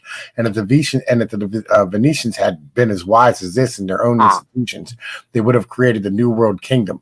But who so much merit more censure, because they had been the first who were armed of their founders, and not having dominion on land, they armed themselves on the sea, where they waged war with virtue and with arms in hand and larger country. But when the time came, they had to wage war on land to defend Venice, and where they ought to have sent their own citizens to fight on land, they enlisted their captain, a foreigner, Marquis of Mantua. This is the sinister course which prevented them from using the rising skies and expanding. And they did this in the belief that they knew how to wage war at sea. They should not trust themselves in waging it on land, which was an unwise belief, because a sea captain who accustomed to combat with the winds and water and men can more easily become a captain on land, where the combat is only with men, than on land a captain become a sea one. Yeah. Right, but like, yeah, anyway, yeah, like literally, like talking about the adaptability of sea captains versus land captains. Yeah, but they lifted the Second Amendment from fucking Machiavelli. Well, yeah, that was John Adams. John Adams was a big Machiavelli fan. Yeah. Yo, my bad to London. He was back here. I didn't even see him back here. My bad, dude. All right. London McLovin. Yo. I don't even know when that happened. 5:18 a.m. some shit. But yeah, it is what it is. 40 minutes ago. Yeah, 40 minutes ago. I probably stepped away to make some food or some shit. I didn't see you. Sorry about that, brother. Oh yeah, same here. I get wrapped up in it, forget to check the chat. Yeah, exactly. But yeah, I should have been some other stuff I've been reading. I've been reading St. George Tucker and fucking John Taylor of Caroline. I've been doing a study on the anti-federalists and shit. Yeah, I read the Anti-Federalist too. That's very interesting stuff. You know, I like that. No, not just the Anti-Federalist papers. They actually like St. George Tucker, George Mason, John Taylor of Caroline, stuff like that. I've been going into all the men that kind of made that up. Yeah, and they are very fucking based. The Southern Agrarians and shit. Yeah, I like that. I like their views too. Yeah, I appreciate their views. Yeah. Yeah, the Anti-Federalist is based, especially about the size of the state. You know, they were, and then I got to reading. That's another one. So I started reading David Hume.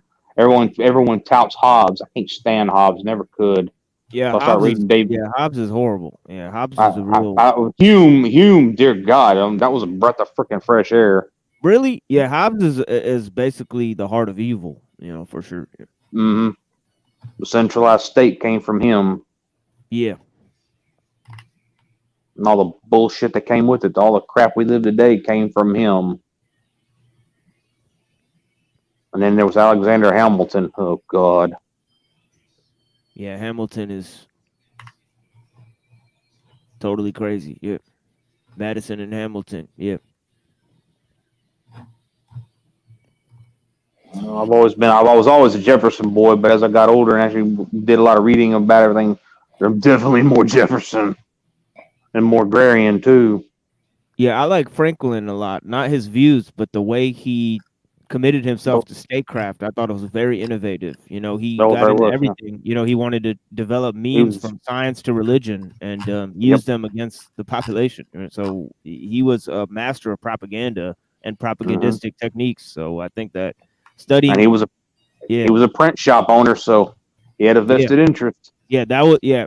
Franklin was way ahead of his time. He understood hyperstition and meme culture and all this stuff way ahead of his time. You know, on that stuff. So if you read the autobiography of Benjamin Franklin, and most of it's just made up by him. I haven't got to yet. I need to read his autobiography. I never that's a great have one. yet. Yeah, that's an on my- excellent read. Yeah, that's an excellent Yeah. read right there. It's on my list of shit to do. Just hadn't got to it. Yeah, that's like the other side of Machiavelli. It's like propaganda, you know, right? Straight propaganda Machiavelli. You know, and where it's just apply Machiavelli to just media and statecraft, and you got yourself a Benjamin Franklin type figure, where he's just like he's just like fucking everything that moves, and he's just like building libraries and like spreading like occult shit and pretending he's a Christian and writing these pamphlets to confuse Christians and a Puritan work ethic to support capitalism. You know, he was psyoping Christians back then, using a full version of Christianity in order to psyop them into capital. It's crazy stuff. Tonight was productive. I've learned one very important thing. Uh-oh. That I'm wasting my fucking time here. Why would you say that? I mean, this is the same fucking, you know what I mean, like thing. Every time I come out here, try to fucking help people, people don't want help. They don't want to know. They don't want to learn. They know everything. And nobody's different. Literally, not one. So at the end of the day, I'm just going to fucking cut my losses. I'm done with this shit, bro. This is a fucking waste of my time. The fuck am I out here doing? Trying to help people that don't give a fuck?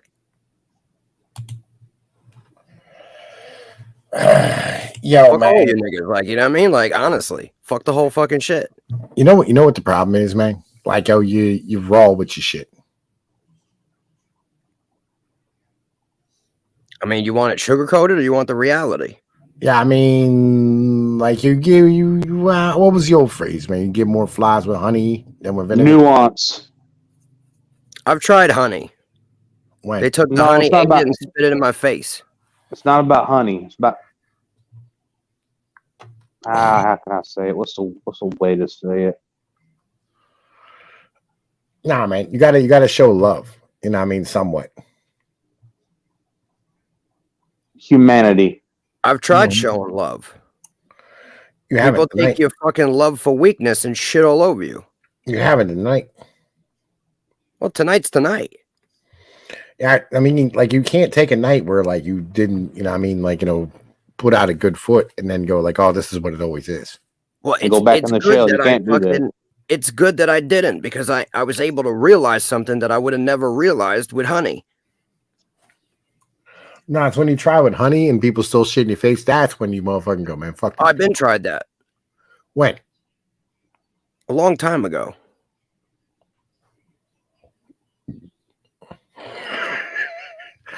Yo, Joe Biden is. He said you should go get some chocolate ice cream.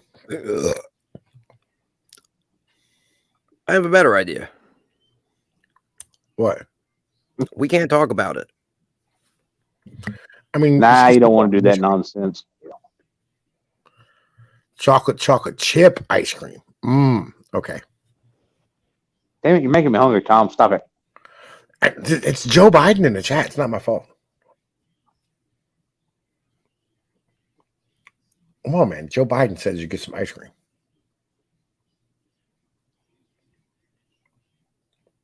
Come on, Mike. Get some ice cream, man. Bro, at the end of the day, bro, I figured, you know what I'm saying, keep coming out here putting out the truth. Eventually somebody's going to fucking hear it. They don't want to hear it. They want the lie. And there's already enough of the lie out here, so it's all good. My work here is done.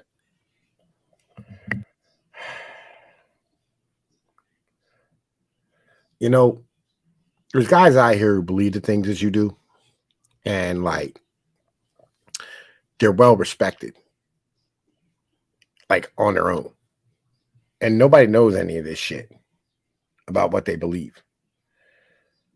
And that's kind of the point, right?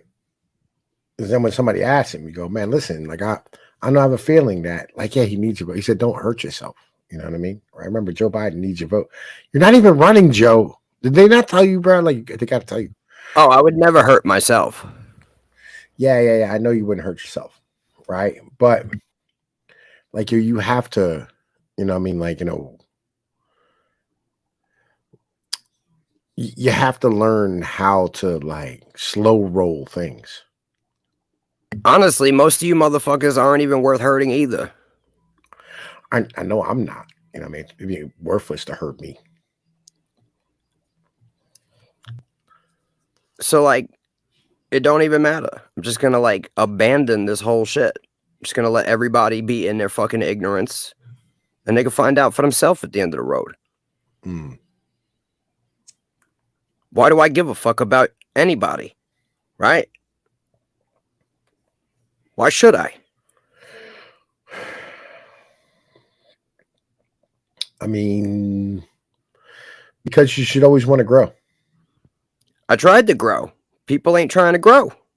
Why should I care more about other motherfuckers' growth than you should them? be wanting to grow. I can't want someone else to grow more than they want to grow.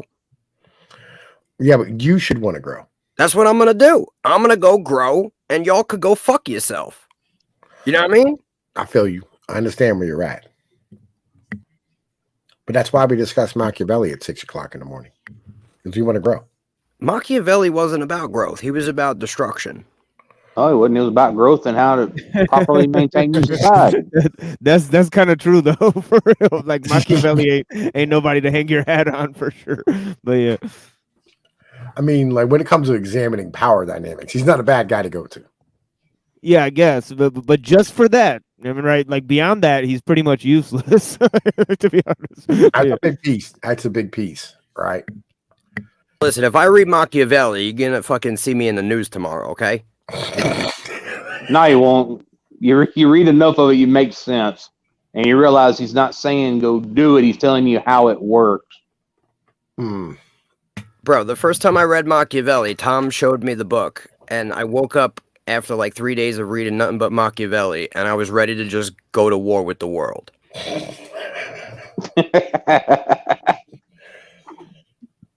That's no way to live. You got to consume and then metabolize. Gotta let it marinate. I agree.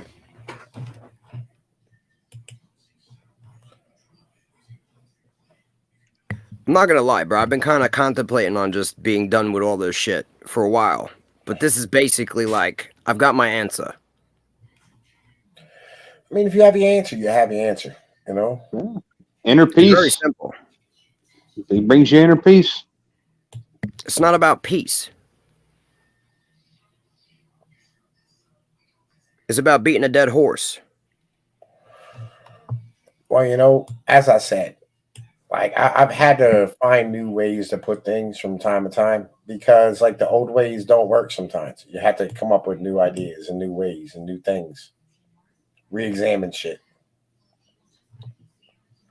I mean, we examined it. It's not worth saving, right?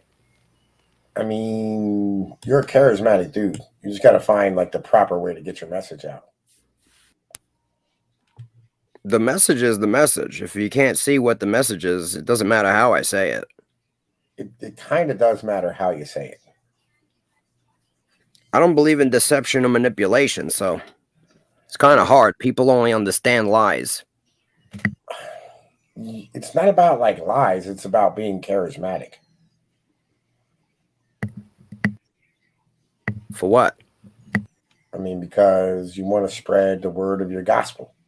You're charismatic. I'll never believe what you say. It's bullshit to me.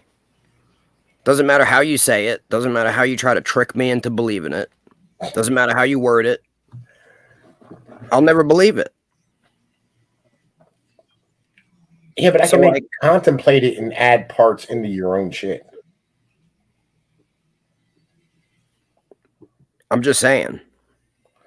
Like sometimes like having, you know what I mean, a proper like conversation instead of like arguing like a fucking, you know what I mean, like a crazy person and constantly standing here screaming about like whatever nonsense, right? you can be productive and add things to yourself and add things to the others at the same time and knock the edges off of your shit. Like that's the whole point of doing this shit. Like this shit here, right, as a whole, what we're doing right now at the moment, okay? This is not the end product, right? Like this is I've done the conversation though. What happens when you just keep having conversations with the same motherfuckers and you keep getting the same outcome and then you keep going back to the same conversation expecting a different outcome? I mean, again, that's because you're not changing your conversation. No, it's that they're not changing their mind. Well, yeah, because like you're not changing how you're putting it. I have changed how I put it. They still don't change their mind. How have you changed it? Bro, I try having conversations. I try beating people up. I try being nice. I try being nasty. I tried every fucking angle. Doesn't matter. What have you changed in your conversation? Like I just told you, the delivery of it. I can't change the truth. The truth is the truth. It's going to be the same truth every time. All right, yeah, but see, now we're having a much different conversation than we were having earlier. Because we have much different atmosphere. I feel you, right? But again, like, so earlier it should have been like, just raw comedy and enjoying yourself, right? While like, you threw in some shit here and there. You know what I mean? No, because I didn't pick up on anything you threw in there. I just took the whole thing as a fucking piece of shit joke. I mean, because like we're being entertaining. And I mean, there's 7 people on stream. Your job is to be entertaining at that point. Are you entertained? Sometimes. I wasn't entertained at all. I mean, I was kind of entertained by like a lot of that shit. Well, that's good. I was entertained by not everyone to entertain. except for the fake Chinese guy. But yeah, it is what it is. I mean, afterwards, like you were entertained by like a lot of points by the fake Chinese guy, but then at the end, you didn't like him. No, it was kind of in the middle, but it is what it is. See, that's what this is the whole point of this, right? You're gonna win some people and lose some people. Like, and not only that, but here's the other part of this: we're not the ones you have to convince. It's the guys in the crowd. This ain't the way. It might not be. This might not be the way you need to deliver your shit. No, I mean, like, delivering the shit isn't the way. Well, what do you want to do? Nothing. I told you. I'm giving up on trying to convince anyone, help anyone, teach anyone. I'm just going to go do what I do. And everyone can go fuck themselves. That's actually probably the best way to do it. That's my logic. That is the best way to do it, man. Live by example. That's what I'm doing.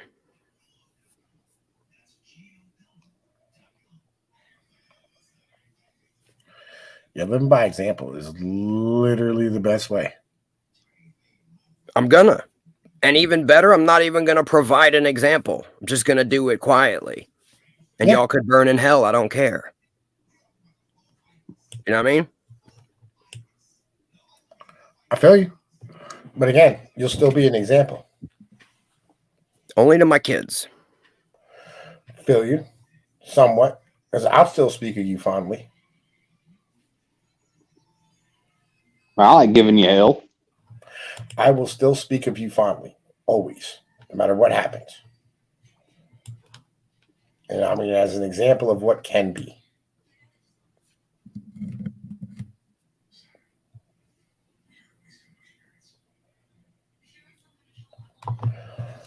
So you will still be an example, whether you want to or not. Mm-hmm. I ran from that for a long time, Tom. What? I ran from that like a motherfucker. What? Running away from, being noticed, being out there. Fuck it all. I've been exactly where he's at. Mm-hmm. But we all find our way to deal with it. Yeah. I feel you. It's actually my fault. I'm retarded for thinking No, I you're can not help retarded. somebody. You're not retarded. You're motivated and passionate about what you believe in. These people are beyond help. Some people are. And the people that aren't beyond help don't need it. Well, where in the universe is it ordained that it's up to you to do it? You make some really good point about that. I had to face that fact myself. So I'm not saying that judgmentally. I'm saying, as hey, consider that. Sometimes you got to sit back and examine shit and go, you know what I mean? Is this like what I'm meant to do? Right? And sometimes the answer is no. And that's fucking Hell yeah. Sometimes it's just not that time to do that, right? Mm-hmm. Been there. Mm-hmm. Like, I love making music with you, you know what I mean? And like working with you and like, kicking it with you and having fun, right? But like having, you know what I mean, like long ass conversations about God and Jesus, that shit's, bro, it's annoying. I like being your friend. You know what I mean? That's what I like. I like being your friend. You know what I mean? I like hanging out with you because you're cool to hang out with and you're fun, right? And, you're fucking smart and, you're super clever and shit and you're about that fucking life, right? You remind me of home and my fucking cousins and my family and shit, Well, I ain't fun no more. Now I'm just pissed. Ultimately, ultimately it's like this. You can't live by praise and blame, of other people, and God provides you the grace to achieve what you need to. But ultimately, the people are not going to have the character. The people are fucking terrible, but they're all we have. There's no wealth in the world in material goods. The actual goodness comes from trying to build on other people. See, those who don't build on the people build on mud. So yeah, the people are fucked, but they're all we have. We can't rely on their praise and blame, and God gives us the grace we need to try to help them. So really, there's no other way. I guess God didn't give me the grace. Didn't give yourself the grace. Yeah, because God bestows grace on all. Right? So it can't be that God didn't give the grace. Because it's like you have nature, you have capabilities, you have the capacity for survival, right? So that's enough. God doesn't need to prove anything more to you. You know what I mean? So really, what it is that, what we build here, we could build on, mud, or we could build on the people. Right? There's really only two choices. Now the people are fucked. They're so there's nothing we could do about that. But the judgment on the people is not the solution, right? I agree with you. So it is what it is, right? Well, like I learned, I try to, educate, edify, and all that stuff. But if they don't want to hear it, no skin off my ass. I did my best. I'm not going to hate the world. I'm not going to hate them. They'll go to their fate. I'll go to my fate. It's the way it is. Right. But then you're, it's like you're giving up. You know what I mean? Because the people. No, not giving up. It's almost things is I can't make you do something you don't want to do. You can't make me do something I don't want to do. Okay. All I can do is say, hey. Right. So are we supposed to just hold on? Let me finish. Of course. Yeah, my bad. So, we're pretty much agreeing, but we're just getting there different ways. But shit. Come on. I had the thought. Come back. So knowing that I can't make you do anything, all I can do is say, hey, this is what worked for me. If you want to accept it, accept it. If you don't, okay. Just because the world is fucked does not mean your world has to be fucked. My parents, the biggest lesson my parents ever taught me was, boy, I don't care what such and such is doing. I care about what you're doing. You need to focus on what you're doing. You need to tend to your business. My world is great. It only gets fucked up when I try to help other people have a great world. But see, that's the thing is that, it's not our world, Mm-mm.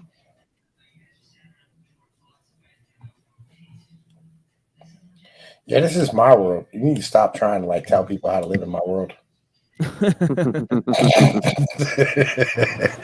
I contest that. Right there, right? That's what this is supposed to be, right? That's what this is. The responsibility is in your hands now.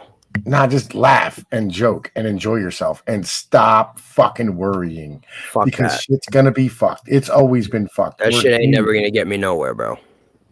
We're humans, dog. Fuck happiness. Yeah, of course. Yeah, fuck I agree. Yeah, I agree with that one for sure. Yeah. Happiness is trash. That's not even a real thing, right? What you're looking for is contentment. Just like, like I got a steak in my belly and, you know what I mean? Like, my kids. I got a full belly and an empty dick. What more do I need? Yeah, my balls is empty. My wallet's full and fucking got a full belly. Like, how much more could you really want? I feel you, bro. I'm done talking. I got a fish on the line sometimes. That's what life's supposed to be. I swear to God. I'm over here playing pool. Look at that. Real Joe Biden got ice cream in his belly.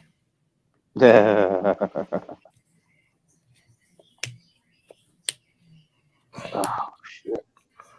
Tom, you still driving truck or are you doing something different now? Driving truck. How's trucking business going? Up and down. It's been pretty good this summer. I've been eating well. Life is all right. I noticed that riddle me this. Car dealerships in your area, are they full of fucking cars like they are down here? Yep. What is this question? Interesting. Yo, this is some crazy. Tom knows what I'm question. talking. Tom knows what Tom and me go- Yeah. me We've and Tom been go back. following like the fall down and the collapse of the fucking car market here recently. Everybody took out- the supply chains. Yeah, everybody took out all these fucking loans for these cars they couldn't afford, and now everybody's getting their shit repoed. Yeah. Yo, I promised this audience that I would read some Nietzsche, but the thing is that it's 10 hours and 46 minutes into this show, so I guess I'll just go to like 12 hours and then I'll just start a new show. So if that happens, that's what's gonna happen. But I'm I'm gonna go to sleep. Because like I've been up all night. Because like I love y'all, man. Thank you, Machine. Yo, Mike E, nigga, hit me up, bro. Stop being a bitch. Yo, and my brother. You know what I'm saying? Thank you for coming out, man. Nah, yo, I ain't gonna hit you up, bro. I told you I ain't gonna talk to you no more. Stop being a bitch. I'll let you. I mean, call it what you want.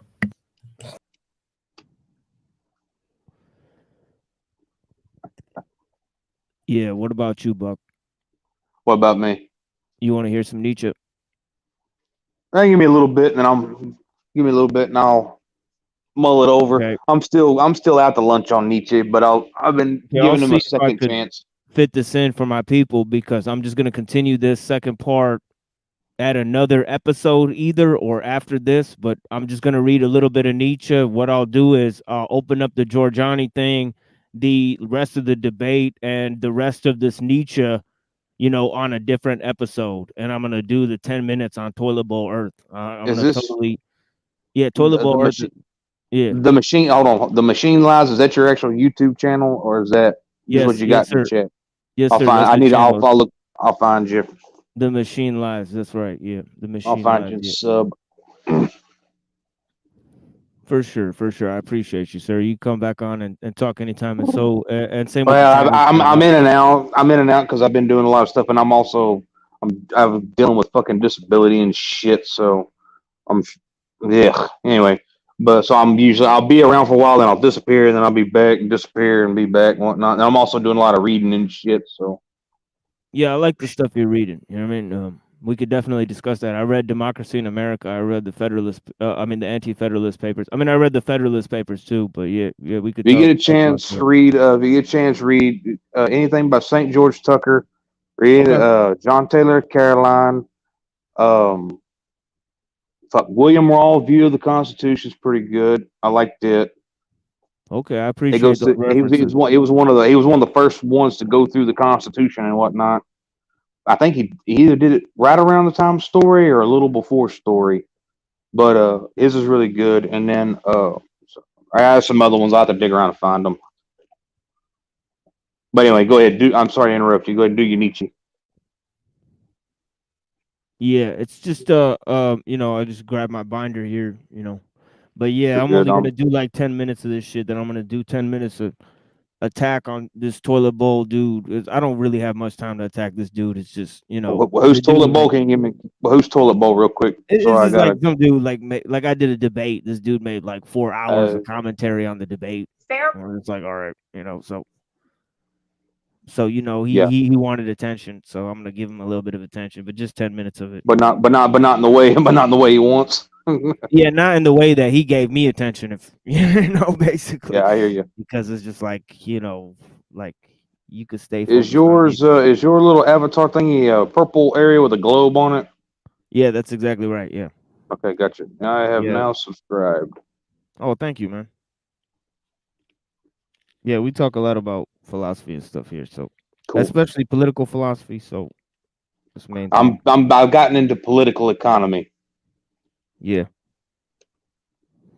Yeah. Well, go ahead, do your thing, Bubba. I was trying to make sure I knew what the hell I was listening to, kind of getting on the same page and whatnot. So For sure. Yeah, you know, so this is again about Nietzsche's view on Christianity, and you know, he's composed 2 works that really talk about the Jews and the religion that you know, he thinks that basically, you know, worked as a controlled opposition. You know, so he's talking about Christianity as Platonism for the people, right? So he's saying Christianity is Platonism for the people.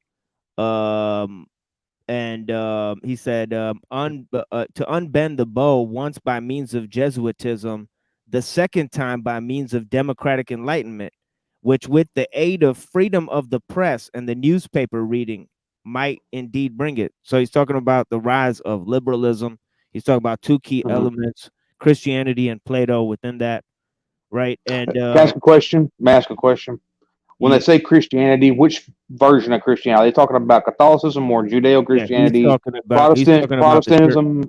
No, he's specifically talking about the church. You know, he's not talking about German Protestantism. He's not talking about Orthodox. You know, it seems like he's going after the Catholic Church.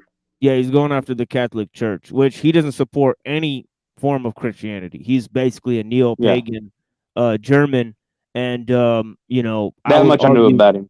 Yeah, I would argue that he's basically an occultist. You know, or proto-occultism or whatever, you know. So you know, I don't know about his theological opinions, but he clearly says that people should be creating gods willy-nilly.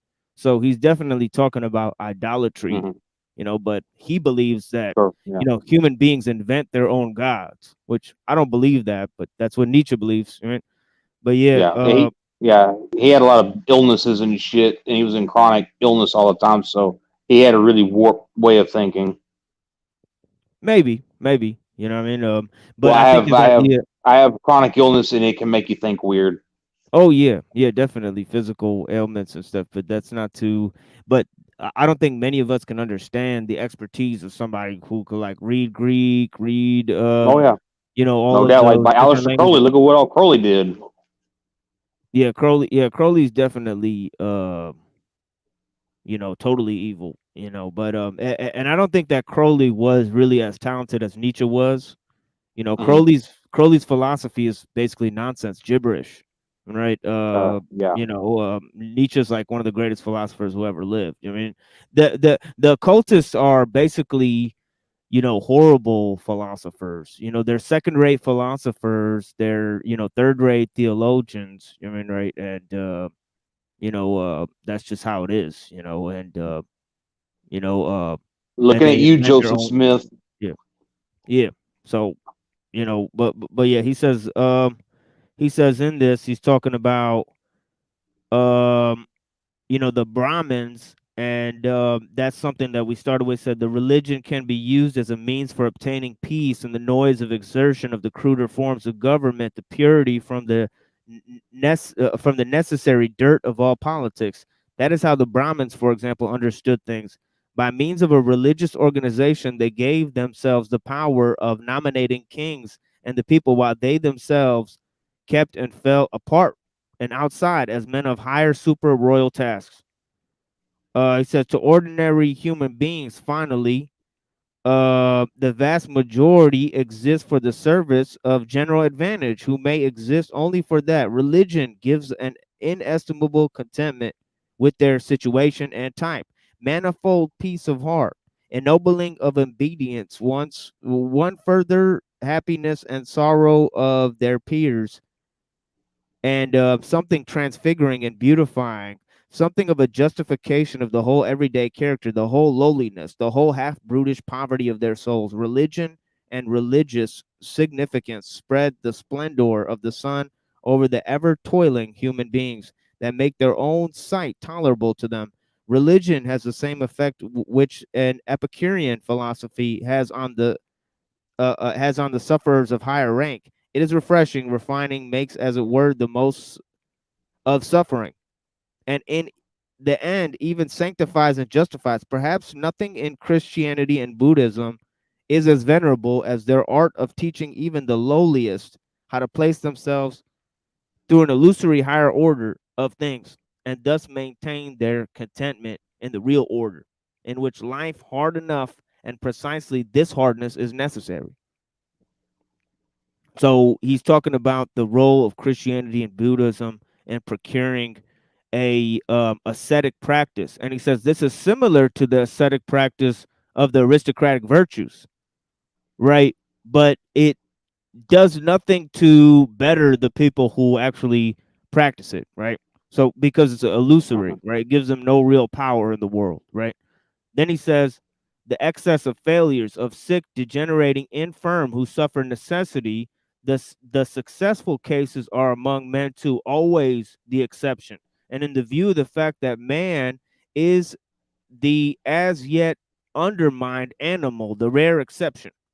But still worse, the higher type of man, that a man represents, the greater the improbability that he will turn out well. The accidental, the law of absurdity in the whole economy of mankind manifests itself most horribly in its destructive effect on the higher men, whose complicated conditions of life can only be calculated with great subtlety and difficulty.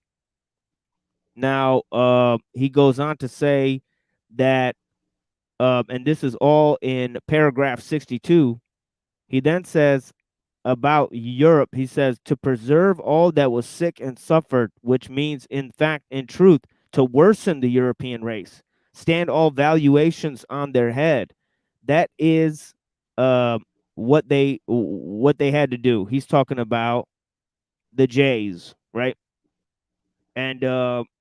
And he's saying that they had to cast suspicion on joy and beauty, on everything haughty, manly, conquering, domineering, all the instincts characteristic of the highest and best turned out man.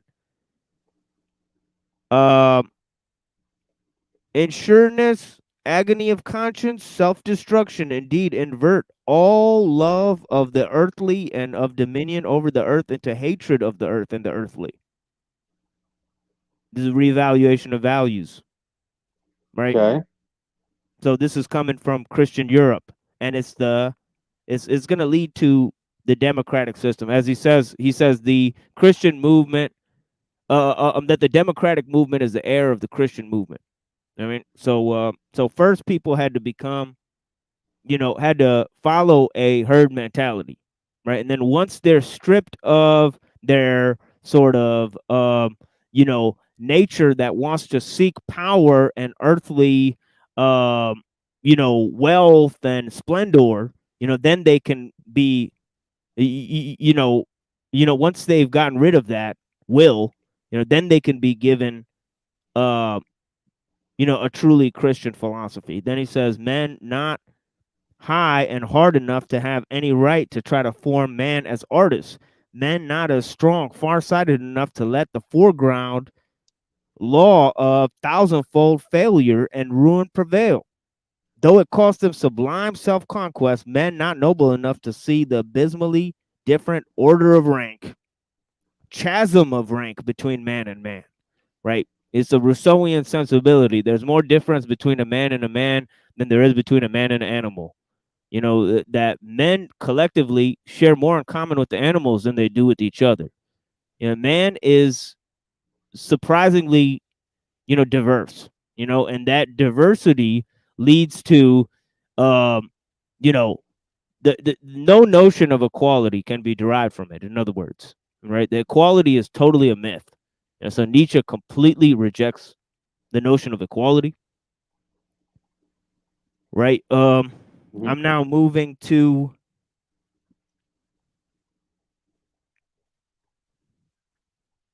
let me see if I just want to skip this part here. Give me a second, guys. No worries. I'm absorbing what you're saying because Yeah, I do want to read this part. I do want to read this part because now he's moving it into German idealism. He says, he said, this is in paragraph 187. He says, even apart from the value of such claims as there's a categorical imperative in us, one can still always ask, what does such a claim tell us about the man who makes it? These are moralities which are meant to justify their creator before others. Other moralities are meant to calm him and lead him to be satisfied with himself. With yet others, he wants to crucify himself and humiliate himself. With others, he wants to wreak revenge. With others, conceal himself. So he's talking about the mythos, the ethos of equality, right? Based on the mythos of the democratic instinct, the collective spirit, collective salvation, right? So here he says, with others, transfigure himself and place himself way up at the distance. This morality is used by its creator to forget that one have others forget him or something about him. Some moralists want to vent their power and create whims of humanity. Some others, right? So this is internalization of fears, and then forgetting about them and placing oneself in a illusory higher order above those fears, right? And who does he say mastered this? Perhaps including Kant, suggests with their morality, what deserves respect is in me is that I can obey, and that you ought not to be different than me. In short, moralities are also merely a sign language of the effects. Right here, all morality amounts to is actually just virtue signaling, right, in the democratic instinct. And that is the source of the liberal instinct, right? So Nietzsche puts 4 things on the burner here, as we've discussed previously, right? One is Christianity, okay, which he sees as the thing that desacralizes nature. Secondly is the democratic system, right, which is the foundation for liberal values and collective salvation. Thirdly, it's German idealism. That is something that has created philosophical justification for these orders and themes, right? So he's blaming all of these things in order to and I think I said 4, but really I just mentioned 3. So maybe there's only 3 here. I only got 3 for now, but yeah, so these 3 things, put together, right? They pop out the system of today, the modern system of the modern world, right? And Nietzsche blames science as much as he does religion for this. So that leads us to because science becomes becomes a substitute for religion. Exactly. So he talks about that in German idealism. So that'll help set up some of this work here that we're gonna look at next time when I do Antichrist Burnout 8. We'll check up on you guys then. But we'll continue what we're talking about Kaczynski and some of the postmodern philosophy and how it relates to the idea of cybernetics and the alt-right and all of those ideas when we come back soon on Wednesday. So thank you guys so much for joining us. I'm not going to do a highly anticipated attack on Toilet Bowl Earth. So yeah. I'll be looking for that. I've got a lot of catching up to do on your channel. I'm looking at what you got. You've got some pretty long videos and stuff like that. And it'll take me a while to get caught up on that, and then I'll marinate on this Nietzsche stuff because I'm out to lunch on Nietzsche and stuff like that. Like even Kaczynski, I read a book, and it may not be real or true, but when I read it first, and then I read some of Kaczynski stuff, and it damn near mirrored was a book called Silent Weapons for Quiet Wars. And if you read that one and then read Kaczynski stuff, it's like, that's Bill Cooper. Yeah, Silent Weapons for Quiet Wars is yeah, the I'm like, introduction to to behold the pale horse. Excuse me, but yeah. I'm like, okay, wait a minute here. And all the patents, all the those are really the copyrights. two. Those are really the two foundational works of this channel. I was actually mentioning the lines from Silent Weapons for Quiet Wars, where he talks about the greatest resource on the earth is human attention, and so I was actually quoting that in the beginning there. So yeah, definitely excellent reference there. Oh, I grew up, you understand, my dad's best friend and mentor and boss for 25 years was a World War II veteran that was a POW under the SS at Stalag Luft 1, and he was a John Birch Society member. And we went downhill from there. I grew up 10 minutes from where... yeah, I bet. Yeah, we talked about John Birch Society on the show with Roy Cohen and his connections to Donald Trump. You know about that? Yeah, we were talking about that. Yeah, Bubba, I grew up 10 minutes from the Davidian compound, and I remember the day it burned. I was 5 years old. I can remember David Koresh walking around.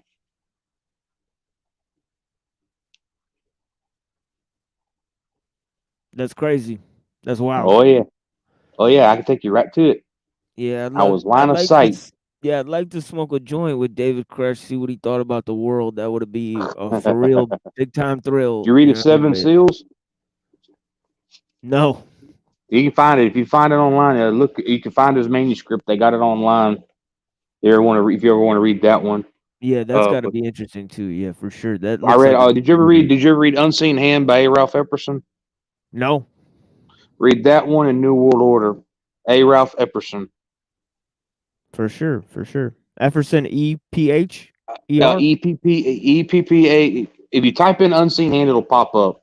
And then he made a sequel to it called New World Order. It's interesting. Did you ever read any Anthony C. Sutton? No. Wall Street and the Rise of Hitler, Wall Street and the Rise of the Bolsheviks, Wall Street and FDR. Nope. Get those. It's a great book that I can recommend on these topics is one called Transhumanism by David Livingstone. Yeah. Yeah, I know of it. I've read parts of it. I haven't read the whole book, but I have read my neighbor. She had a lot of that stuff. And then another good one, Fruits of Graft by Wayne Jett's a good one. Yeah. Yeah, well, thank you for all those references. I'll definitely be looking those up. I'll have to go back and listen to this episode and type in those names. But yeah, I appreciate you dropping those names here for the other people, because they could look those up for references, so that's definitely a great service you did there. Right? And I like when people reference stuff like that, because so that people can look it up themselves. That's why we do this on the show. We read primary source documents, we reference the pages and shit. Right? So yeah. So people can look it up on their own. Well, I've got Bill's manuscript from when that he had wrote of his memoirs. He didn't want it to get out. He just wrote it for close family and friends. If I catch a stream where it's not being recorded live, or if I get on Discord and I talk to you on Discord, I'll read it aloud there, but I don't want it out in the public because he did not have nice things to say. He was very based against FDR. That's all I'll say. Yeah. Yeah, for sure. But yeah, it's quite an interesting thing, and I know Mike. Is it just me and you now? Yeah. Mikey's gone. Yeah, Mikey's gone. Yeah, he means well. I remember. I used to be just like him. I've been talking to him for a while. So yeah, he's a good friend. Hopefully, it'll remain that way. Mikey's just Mikey. He's just that way. He does this every once in a while, but he has his burnout, and he's in burnout. Yeah, well, I'm the Antichrist burnout, so I know all about that. Actually, that's what they call me on the Toilet Bowl Earth show. So who are the Toilet Bowl people? Who are the Toilet Bowl people? Tell me a little more about them. Then I'll get off. Well, it's an Orthodox Christian and a Catholic Christian that Oh, you Jesus know, Christ. like they're like two. You know, like there's a like in the Talmud, it's got this like uh figure that like has two heads, and they're always arguing with each other in hell. You know, that's like what those two motherfuckers are for real. You know, it's like some. Yeah, I was raised independent Baptist here in Texas, but I'm not completely sold on it, but biblical Unitarianism is making a hell of a lot more sense recently. But I study the Bible for myself and take it as it is. I use a concordance. I'll go back to the Hebrew. I'll go back to the Greek. I'll go back to the Aramaic, and I'll cross-reference all that stuff and do it that way. We did heavy topics on the Bible here. You know, I'm talking about like we looked at all the shit, like the Gnostics, the fucking old shit, the fucking where did Mark come from? Who the fuck is Mark? Who the fuck is Matthew? You know, all that shit, like who these people were, what they, you know, where the books came from, what year they came out, who was St. Paul, every fucking theory about St. Paul. We did all that shit out here. But yeah, you know, it Well, is, like me, you know, like me. If you just follow, like the thing about Catholics is they do emasculate every fucking thing they do. Every culture they go to, they emasculate the fuck out of it. Oh, we're about to see this dude talking about nuns carving Jesus into their tits. I swear to God, I'm not lying. This is what this dude is talking about. Yeah, total Sabbatean, like. Oh yeah, weird shit. Just weird shit. I know. Weird shit. And then he follows it up by saying like the holy fool. You know, there's this concept in the church of the holy fool, and like you could be a degenerate and still follow God. And so, I'm like, man, this is some straight up Sabbatean shit that you guys are talking about. I like in El Salvador, my brother married in El Salvador, and he went down to El Salvador, and it was right around not Carnival, but some religious festival, and they were going around flogging each other and flogging themselves and fucking blood flying everywhere. No, mortification of the flesh. Mortification of the flesh. Total. I don't even know, and that's nowhere in the. I've never seen that in the Bible. Nowhere in there. Yeah, nowhere in there. Yeah. So you know, so this is the kind of stuff I'm talking about, and I'm just doing it to roast them. So I'm just making fun of them. Yeah. Just to Are you Muslim, right? Or was that someone else? Yeah, I'm Muslim. Yeah, I'm Muslim. What sect of Muslim are you? You mind me asking? I'm not really interested in all that sectarian Okay, gotcha. stuff. You know, I'm more just, you know, self-taught.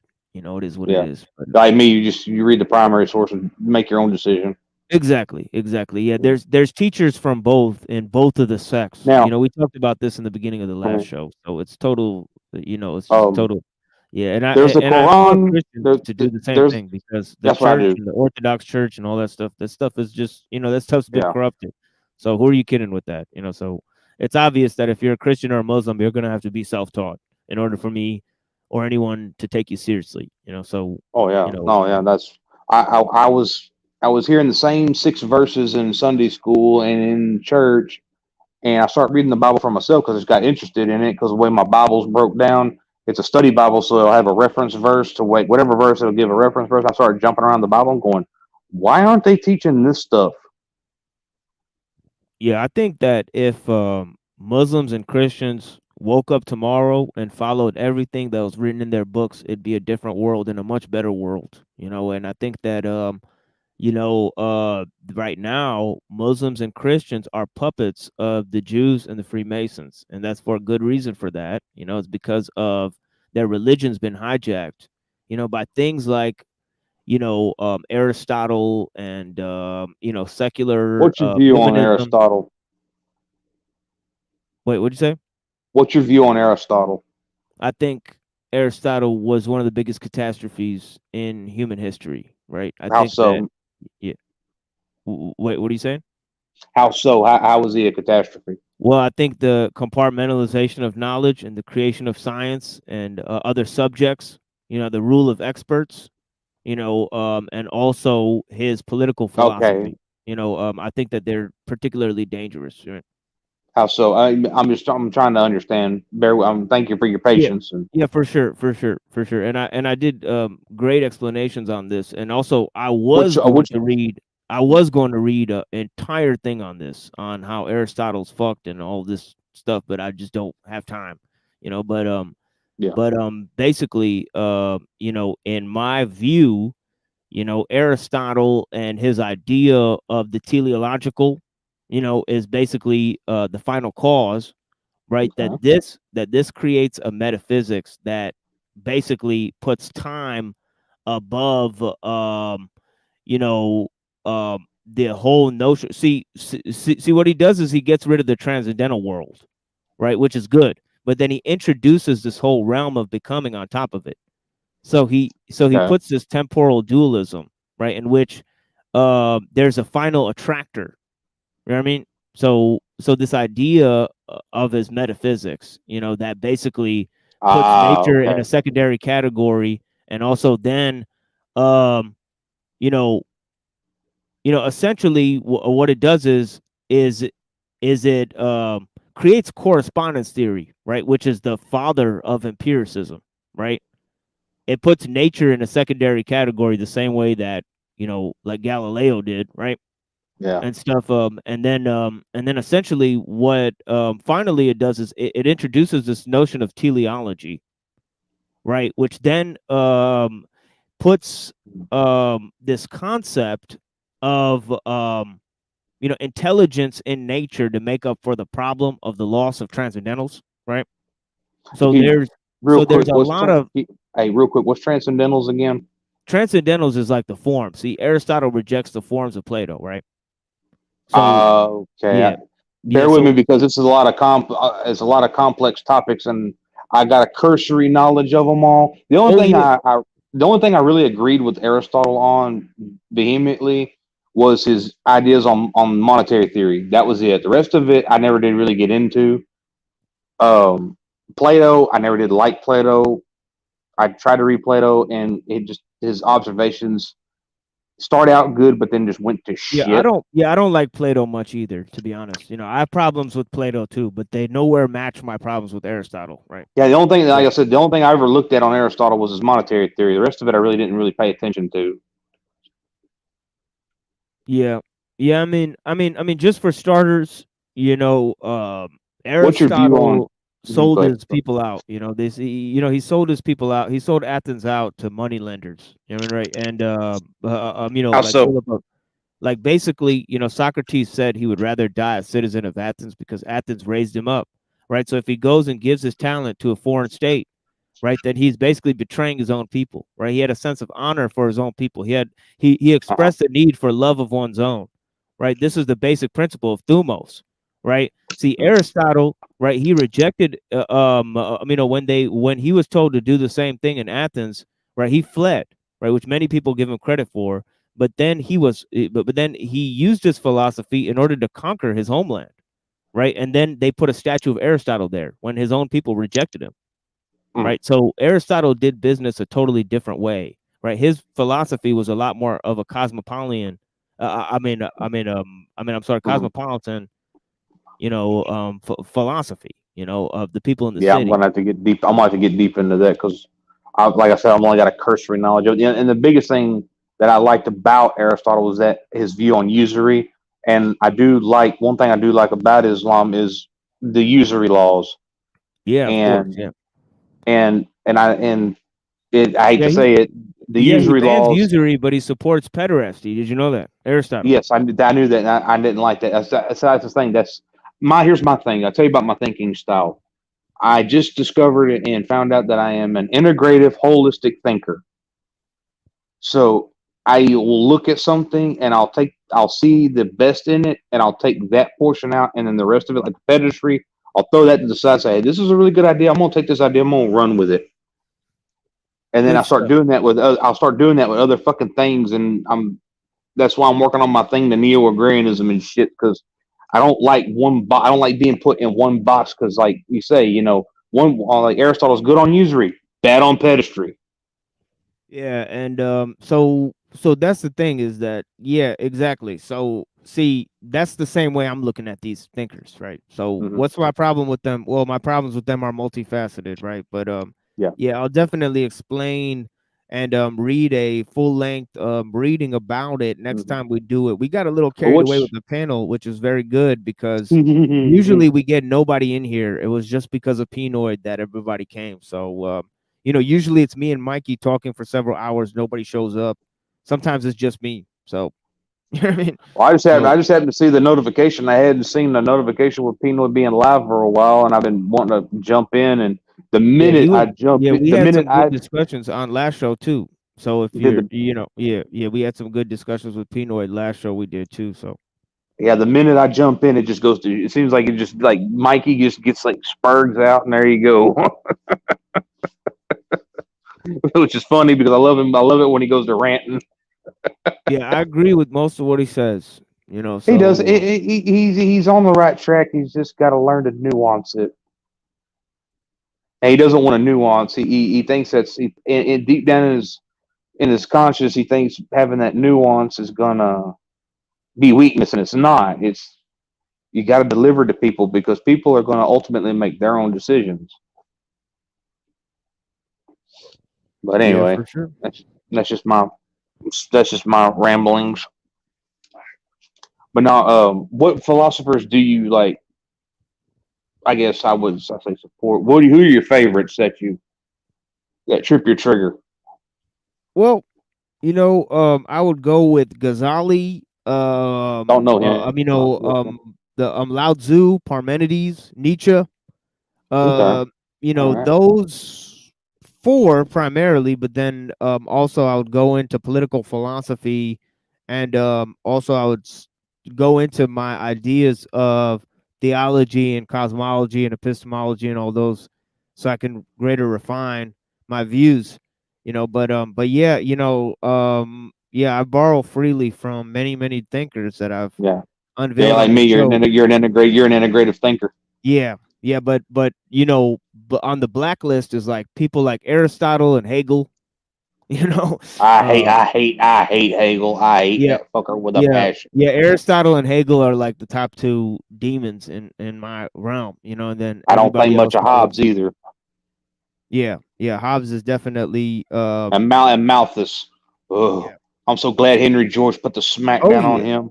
We definitely talk about how terrible Malthus is. Actually, we did a whole entire discussion on Alvin Plantinga. I don't know if you're familiar with Plantinga and his No, I don't know him. You know, a lot of the ones you mentioned, I haven't heard. I think one I have heard of. I'm behind. So yeah, Parmenides' poem, you know, is you know, it almost begins philosophy, right? In the West, okay. right? So Parmenides' poem on philosophy, he's a pre-Socratic philosopher, right? Yeah, so Parmenides, you know, he definitely influenced Plato, right? And yeah, so that's what's interesting is, you know, people know that, you know, Socrates influenced Plato and Plato influenced Aristotle, but who influenced Socrates? Well, it was yeah, Socrates. Parmenides. He had to have someone. Well, he had to have Yeah, someone yeah, he influence had, him. So yeah, he had somebody named Parmenides who actually, you oh, know, nice. he was responding to, you know, and you know, rejecting some of his ideas. In Plato's Parmenides, you know, a young Socrates argues against the seasoned Parmenides and gets stomped.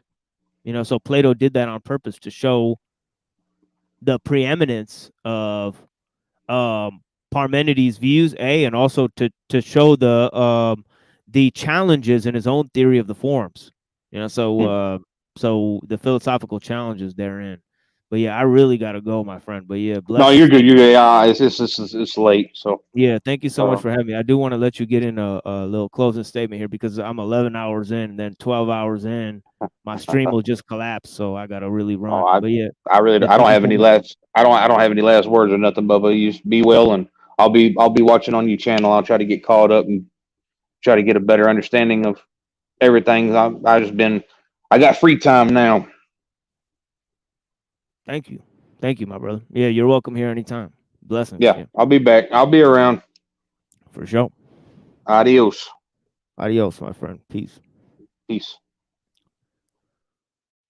And yeah, there goes our friend Buck. That'll be the last of the panelists. You know, the panel organically died off. You know, and we had our good friend here that wanted to continue the conversation, which is always a blessing. You know, so thank you guys for having me. You know, now we're gonna look at some Sabbatean Frankus, I'm just gonna go willy-nilly with this, and it's only gonna be 10 minutes long. You know, this is for our friend Toilet Bowl Earth.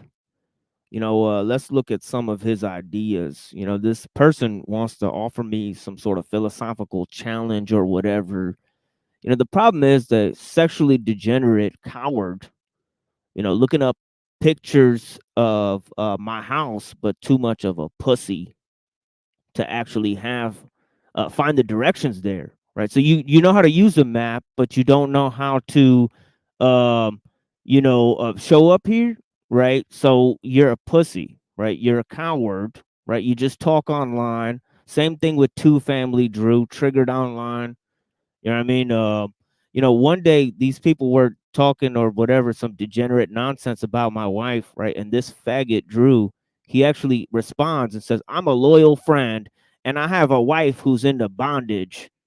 What's wrong with that?" And I said, "Man, what are you talking about? You have a wife that's into bondage. Why would you respond to somebody insulting somebody's wife, and they ask you, why the fuck are you insulting my wife when I don't even know you?" Right? And I said, your wife literally puts pictures on fucking Instagram with knives and shit, holding knives up to her neck, and he says that she's into bondage, which is too much information.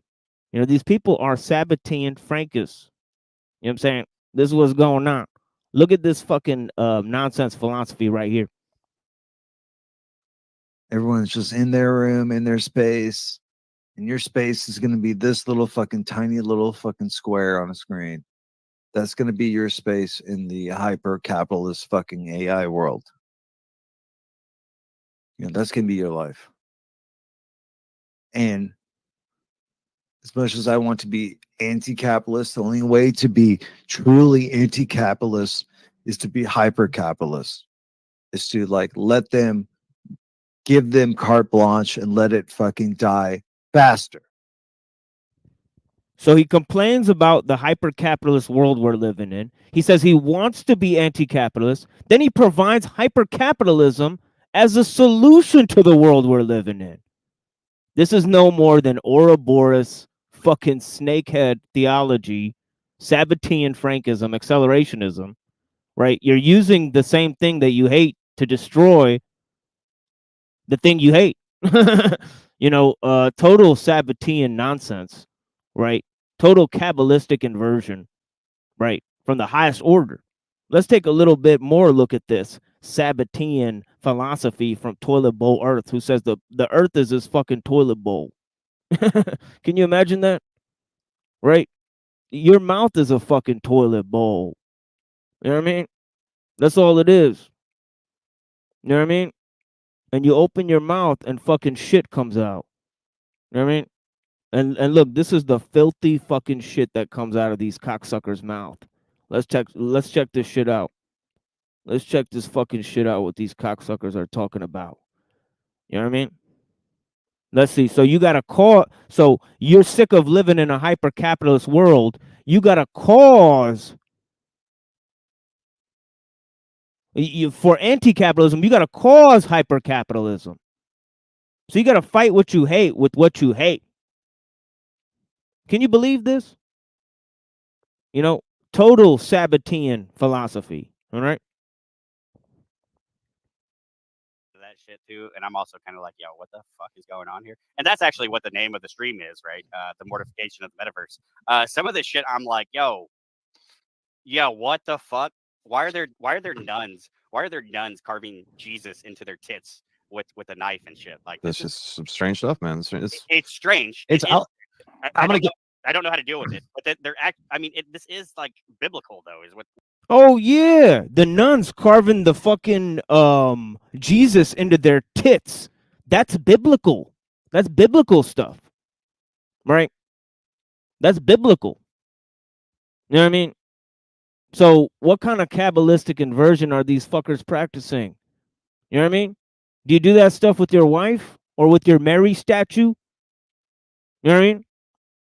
Are you in love with Mary? We're going to get to that in a minute. These people are fucking disgusting. This shit is biblical. Nuns carving shit into their tits. That's biblical. It's clear that these people are fucking sexual degenerates, grabbing their pee-pee and thinking of Jesus. Weird. Some are claiming it's that. I'm gonna be charitable and chalk that up to outlier, weird, niche radicals, and not like I'm not. I don't Gonna, know. I'm not, am I going to charge the Catholics wholesale for that? I don't think so. I don't No, think that'd be no. fair. Yeah, I appreciate you being charitable, but myself am having kind of like, I've seen a lot of this shit before, and I never really paid attention to it. This is one of the reasons like I don't like Saint Francis de Sales, is because he makes a lot of this like sexual language, like with the way that he relates with Christ and stuff like this. But then, I mean, like we're talking about doctors of the church Yeah. that are having like orgasmic like experiences with Christ and stuff, and then like it's I don't know. Right.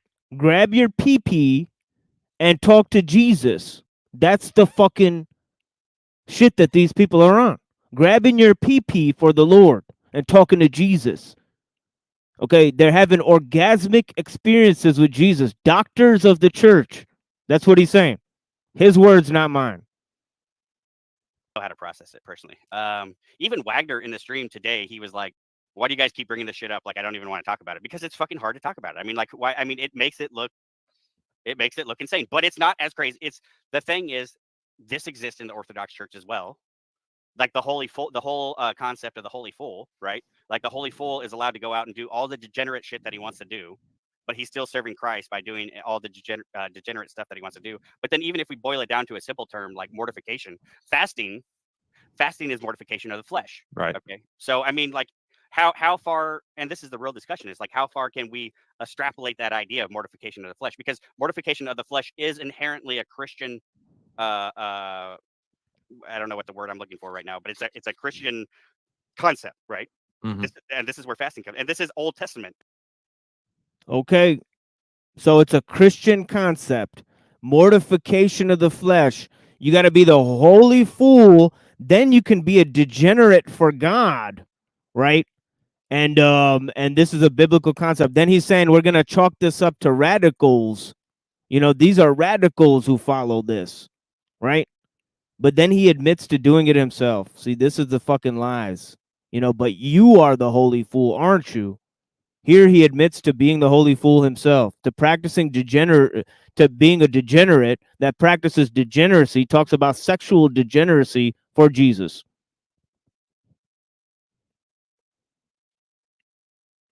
That are fools for Christ that are out here.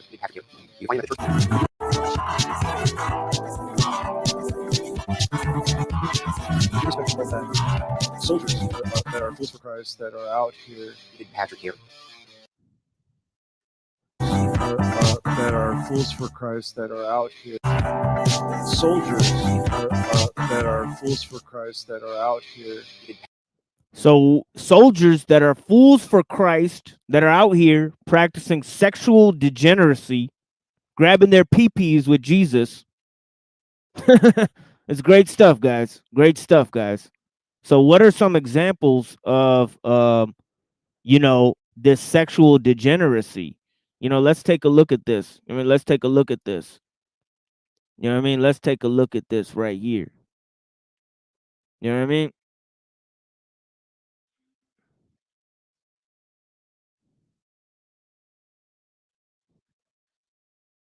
Give me a second, guys.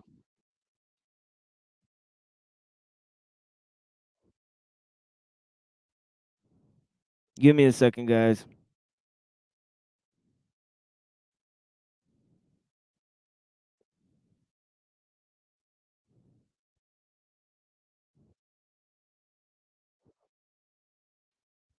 Okay, I'm not finding this.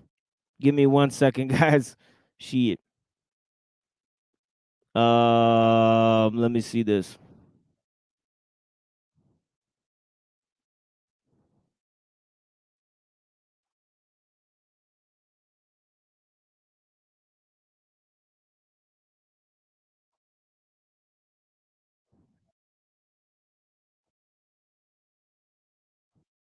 Okay, here we go. Here we go. Here we go. Now check this out. So you're having sexual experiences with Jesus, right? Okay, and Mary, by the way, by extension. Let's check this out. Look at this. love mommy? Do you love mommy? This is mommy. Right. It's pointing at your faith, but yet you present yourself with very little faith though.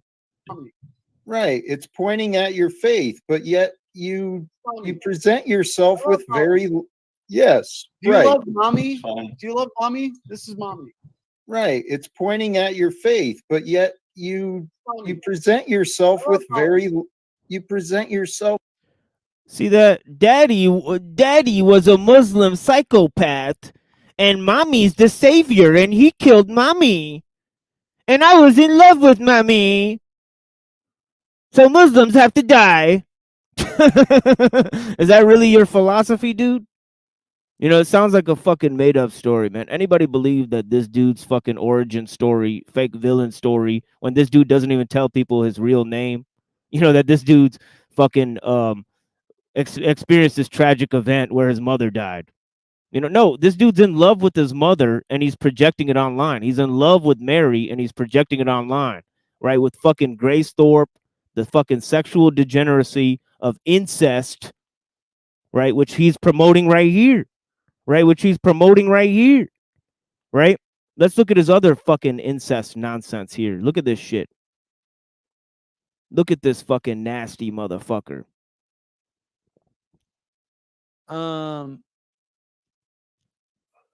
would Well, be. aren't I they would on be a into date that. together already? Yeah. This is some breast milk ice cream. How do you know they're not on a date together? They're trying to do the both thing. Would I would drink that whole thing up like I would. I'll lap go that drink thing up. straight from the tap right now. I would lap that shit up like Homelander easily. Lap it up like a little dog. TBE wants his mommy and he wants fucking breast milk ice cream and he's too fucking scared to visit me. What a fucking pussy. You think I don't you think I'm not good at fucking curb stomping Iranians, right? And what about this stupid bitch, slow bitch white whore? You know what I mean? You know, do you support the sexual degeneracy? And your boy went to the Frankfurt School to study MK Ultra, Jay Dyer. All right, you guys have studied under Habermas, right? But you're exposing all these people, right? You're exposing all that shit, the MK Ultra shit, right? All right. You know, look at this shit. This guy sitting on his channel, chilling with these fucking sexual degenerates. Let's take a look at his channel real quick. You know, let's take a look at this nonsense real quick, and then I'm out of here. That 10 minutes is all the fuck he gets. All right? This shit's not worth my motherfucking time. Right? At all. At all. You know what I mean? As you could see, some of the most popular videos are the ones that are about me. Right? Okay? One of the most popular videos is his review of my debate. See, this is how it is. You know what I mean? More popular than his interview with Days of Noah is fucking his review of my debate. His real bread and butter is talking about me on his channel. Okay? You have no channel if your content's not about me. Nobody's going to watch it. That's the deal. You know, that's the deal. But look at this. With fucking sexual degenerates. Type of content. Fucking So let's Instagram be honest here. whores. He's got Instagram whores. He's got Grace Thorpe, this little hoe who got famous for promoting incest with her dad, right? And he's promoting incest on his show. You know what I mean? This is their motherfucking content. What do I have to compete with? Or their real followers? Oh, I have real followers. I have a real community on this fake fucking platform. Oh my God. You know, maybe you should win a fucking prize, dude. You look like a faggot. You have sloped shoulders. You wear fucking cuckboy shirts like Jim Bob and Cuckboy Hotline, Two Family Drew. Okay. You promote sexual degeneracy on your channel. Okay. And let's look at this fucking dude. Get Cucked Up. Let's look at Get Cucked Up channel. And let's look at their last fucking topic. Okay. Okay, let's look at their last fucking topic here. You know what I mean? You know, this dude giving dome to Jay Dyer in a Miami limousine. You know, and he's trying to compare himself with people who actually write books, who actually know the 10 Commandments, who've actually read the Bible. You know, a lot of Christians have told me I know more about Christianity than most Christians do. Okay. I can't say the same about you, sir. Look at this. This fool made a show about horse cum. Tim Wall's horse drink. This motherfucker made a show about drinking horse semen as a fake news report. Then this cocksucker Ebitard, who Davy Crocco called him a liar, and I played the recording on my show as they looked up my family's house online, bunch of creepy bitches, right? And they're calling other people feds, but they're sitting in fucking Jubob's chat with a guy named Gnostic Informant, and he has to climb over Gnostic Informant to call Neurojack a fed. What are the chances that a guy named Gnostic Informant in Made by Jubob's chat is not a fed, but Neurojack is the fed in the chat? Give me a fucking break.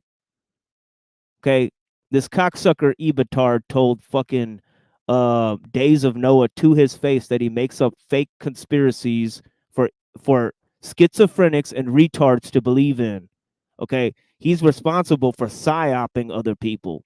That's what's going on. You know what I mean?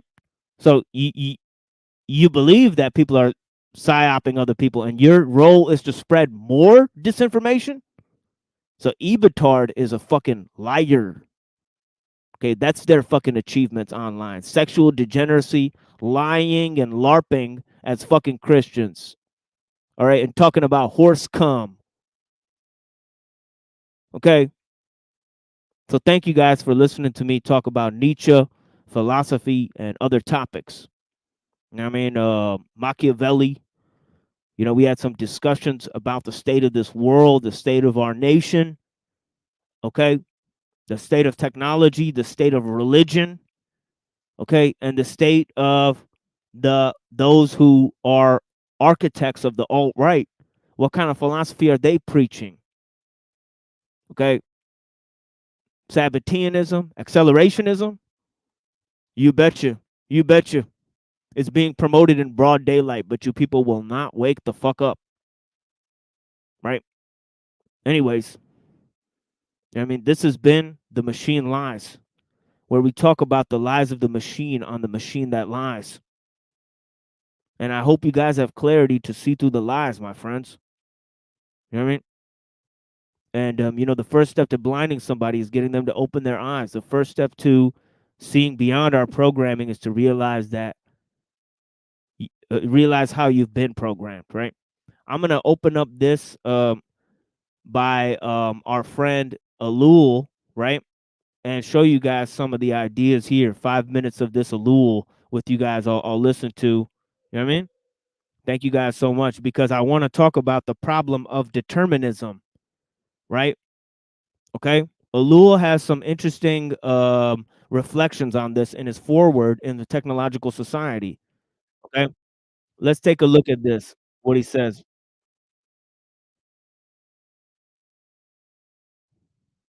And you know, I know I told you guys I was gonna be gone after this, but I feel inspired. So just bear with me for 5 more minutes if you guys want. But yeah, you know what I mean? But yeah, here you go. To a single aspect of the problem, the effect of motion pictures on the nervous system, for example, or else propose solutions without the requisite preliminary study. I offer these pages as a first effort in laying the necessary ground. Much more work will have to follow before we can see what man's true response is to the challenge before him. But this must not lead the reader to say to himself, all right, here is some information on the problem, and other sociologists, economists, philosophers, and theologians will carry on the work, so I have simply got to wait. This will not do, for the challenge is not to scholars and university professors, but to all of us. At stake is our very life, and we shall need all the energy, inventiveness, imagination, goodness, and strength we can muster to triumph in our predicament. While waiting for the specialists to get on with their work on behalf of society, each of us, in his own life, must seek ways of resisting and transcending technological determinants. Each man must make this effort in every area of life, in his profession and in his social, religious, and family relationships. In my conception, freedom is not an immutable fact graven in nature and on the heart of man. It is not inherent in man or in society, and it is meaningless to write it into law. The mathematical, physical, biological, sociological, and psychological sciences reveal nothing but necessities and determinisms on all sides. As a matter of fact, reality is itself a combination of determinisms, and freedom consists in overcounting and transcending these determinisms. Freedom is completely without meaning unless it is related to necessity, unless it represents victory over necessity. To say that freedom is graven in the nature of man is to say that man is free because he obeys his nature, or to put it another way, because he is conditioned by his nature. This is nonsense. We must not think of the problem in terms of a choice between being determined and being free. We must look at it dialectically and say that man is indeed determined, but that it is open to him to overcome necessity, and that this act is freedom. Freedom is not static but dynamic, not a vested interest but a prize continually to be won. There we go, friends. That is where I get the quote all the time at the end of the show about freedom, determinism, and going beyond our own programming. But anyways, I'm gonna sit here and smoke some cannabis with you guys and watch some videos. But yeah, that's gonna be my show for today. I hope you guys have enjoyed this show. Blessings.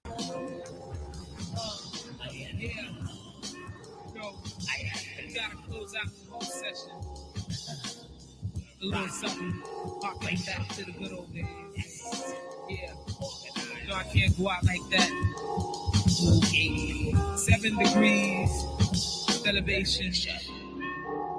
The psychokinetic medic credits the beheading.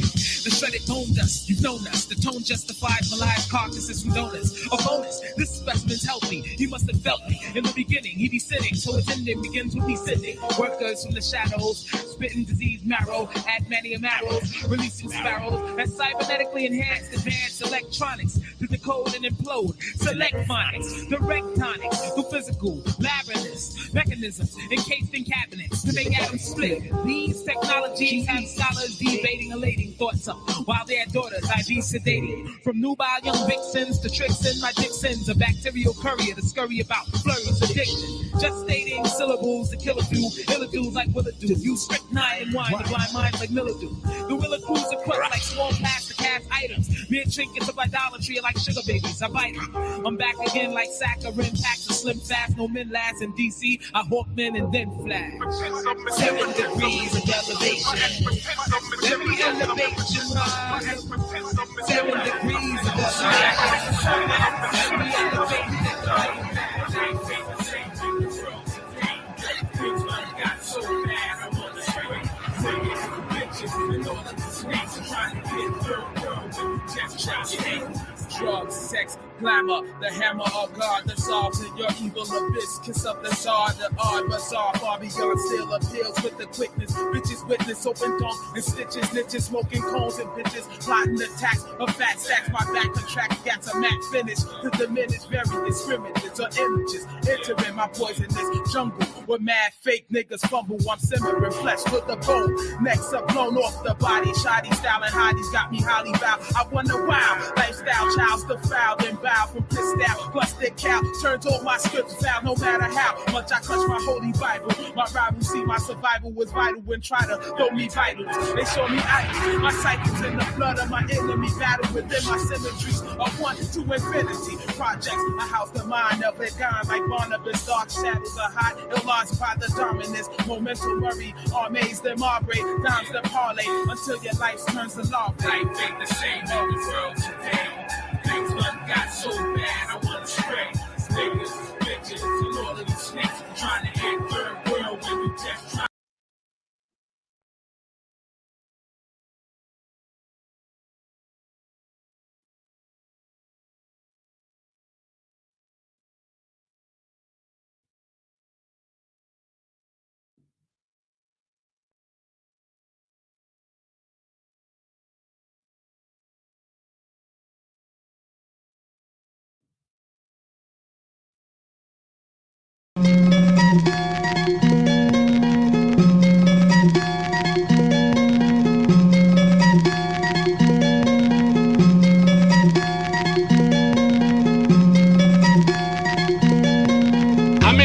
here the night when I was here a few months back? Raise your hand. Let's see. Thank you so much. I'm speaking on think and act now. Thoughts determine what you want. Actions determine what you get. Say it with me out loud. Thoughts determine what you want. Action determines what you get. Okay? Act now. Think. Act now. Think. Act now. Think. Act now. You know the heartbreaker about a lot of people's dreams that never become a reality? All they ever do is think about it. They don't act on it. Because they have a fear if they act on it, they may not get their dream. But I guarantee you're not going to ever get anything with your thoughts until you put actions to back it up. That's going to be tonight. You be here early. It's going to be a great night. Think, act now. Think, act now. Tongues are difficult to bridle. You can cut someone's character, cut someone's qualifications, and cut someone's morals. Thoughts determine what you want. Actions determine what you get. Say it with me out loud. Thoughts determine what you want. Action determines what you get. Thoughts determine what you want. Actions determine what you get. Think. Act now. Think. Act now. Think. Act. Say it with me out loud. Now. Think. Act now. Think. Don't you know everybody went down with that flood? Glad he put some action with his thoughts. Action with his thoughts. You know the heartbreaker about a lot of people's dreams that never become a reality? All they ever do is think about it. They don't act on it. Because they have a fear if they act on it, they may not get their dream. But I guarantee you're not going to ever get anything with your thoughts until you put actions to back it up. That's going to be tonight. You be here early. Think. Act now. It's going to be a great night. Act now. Think. Act now. Stay with me out loud. Think. Act now. Thoughts determine what you want. Actions determine what you get. Stay with me out loud. Thoughts determine what you want. Action determines what you think. Act now. Think. Act now. Think. Act now. Think. Act now. Okay?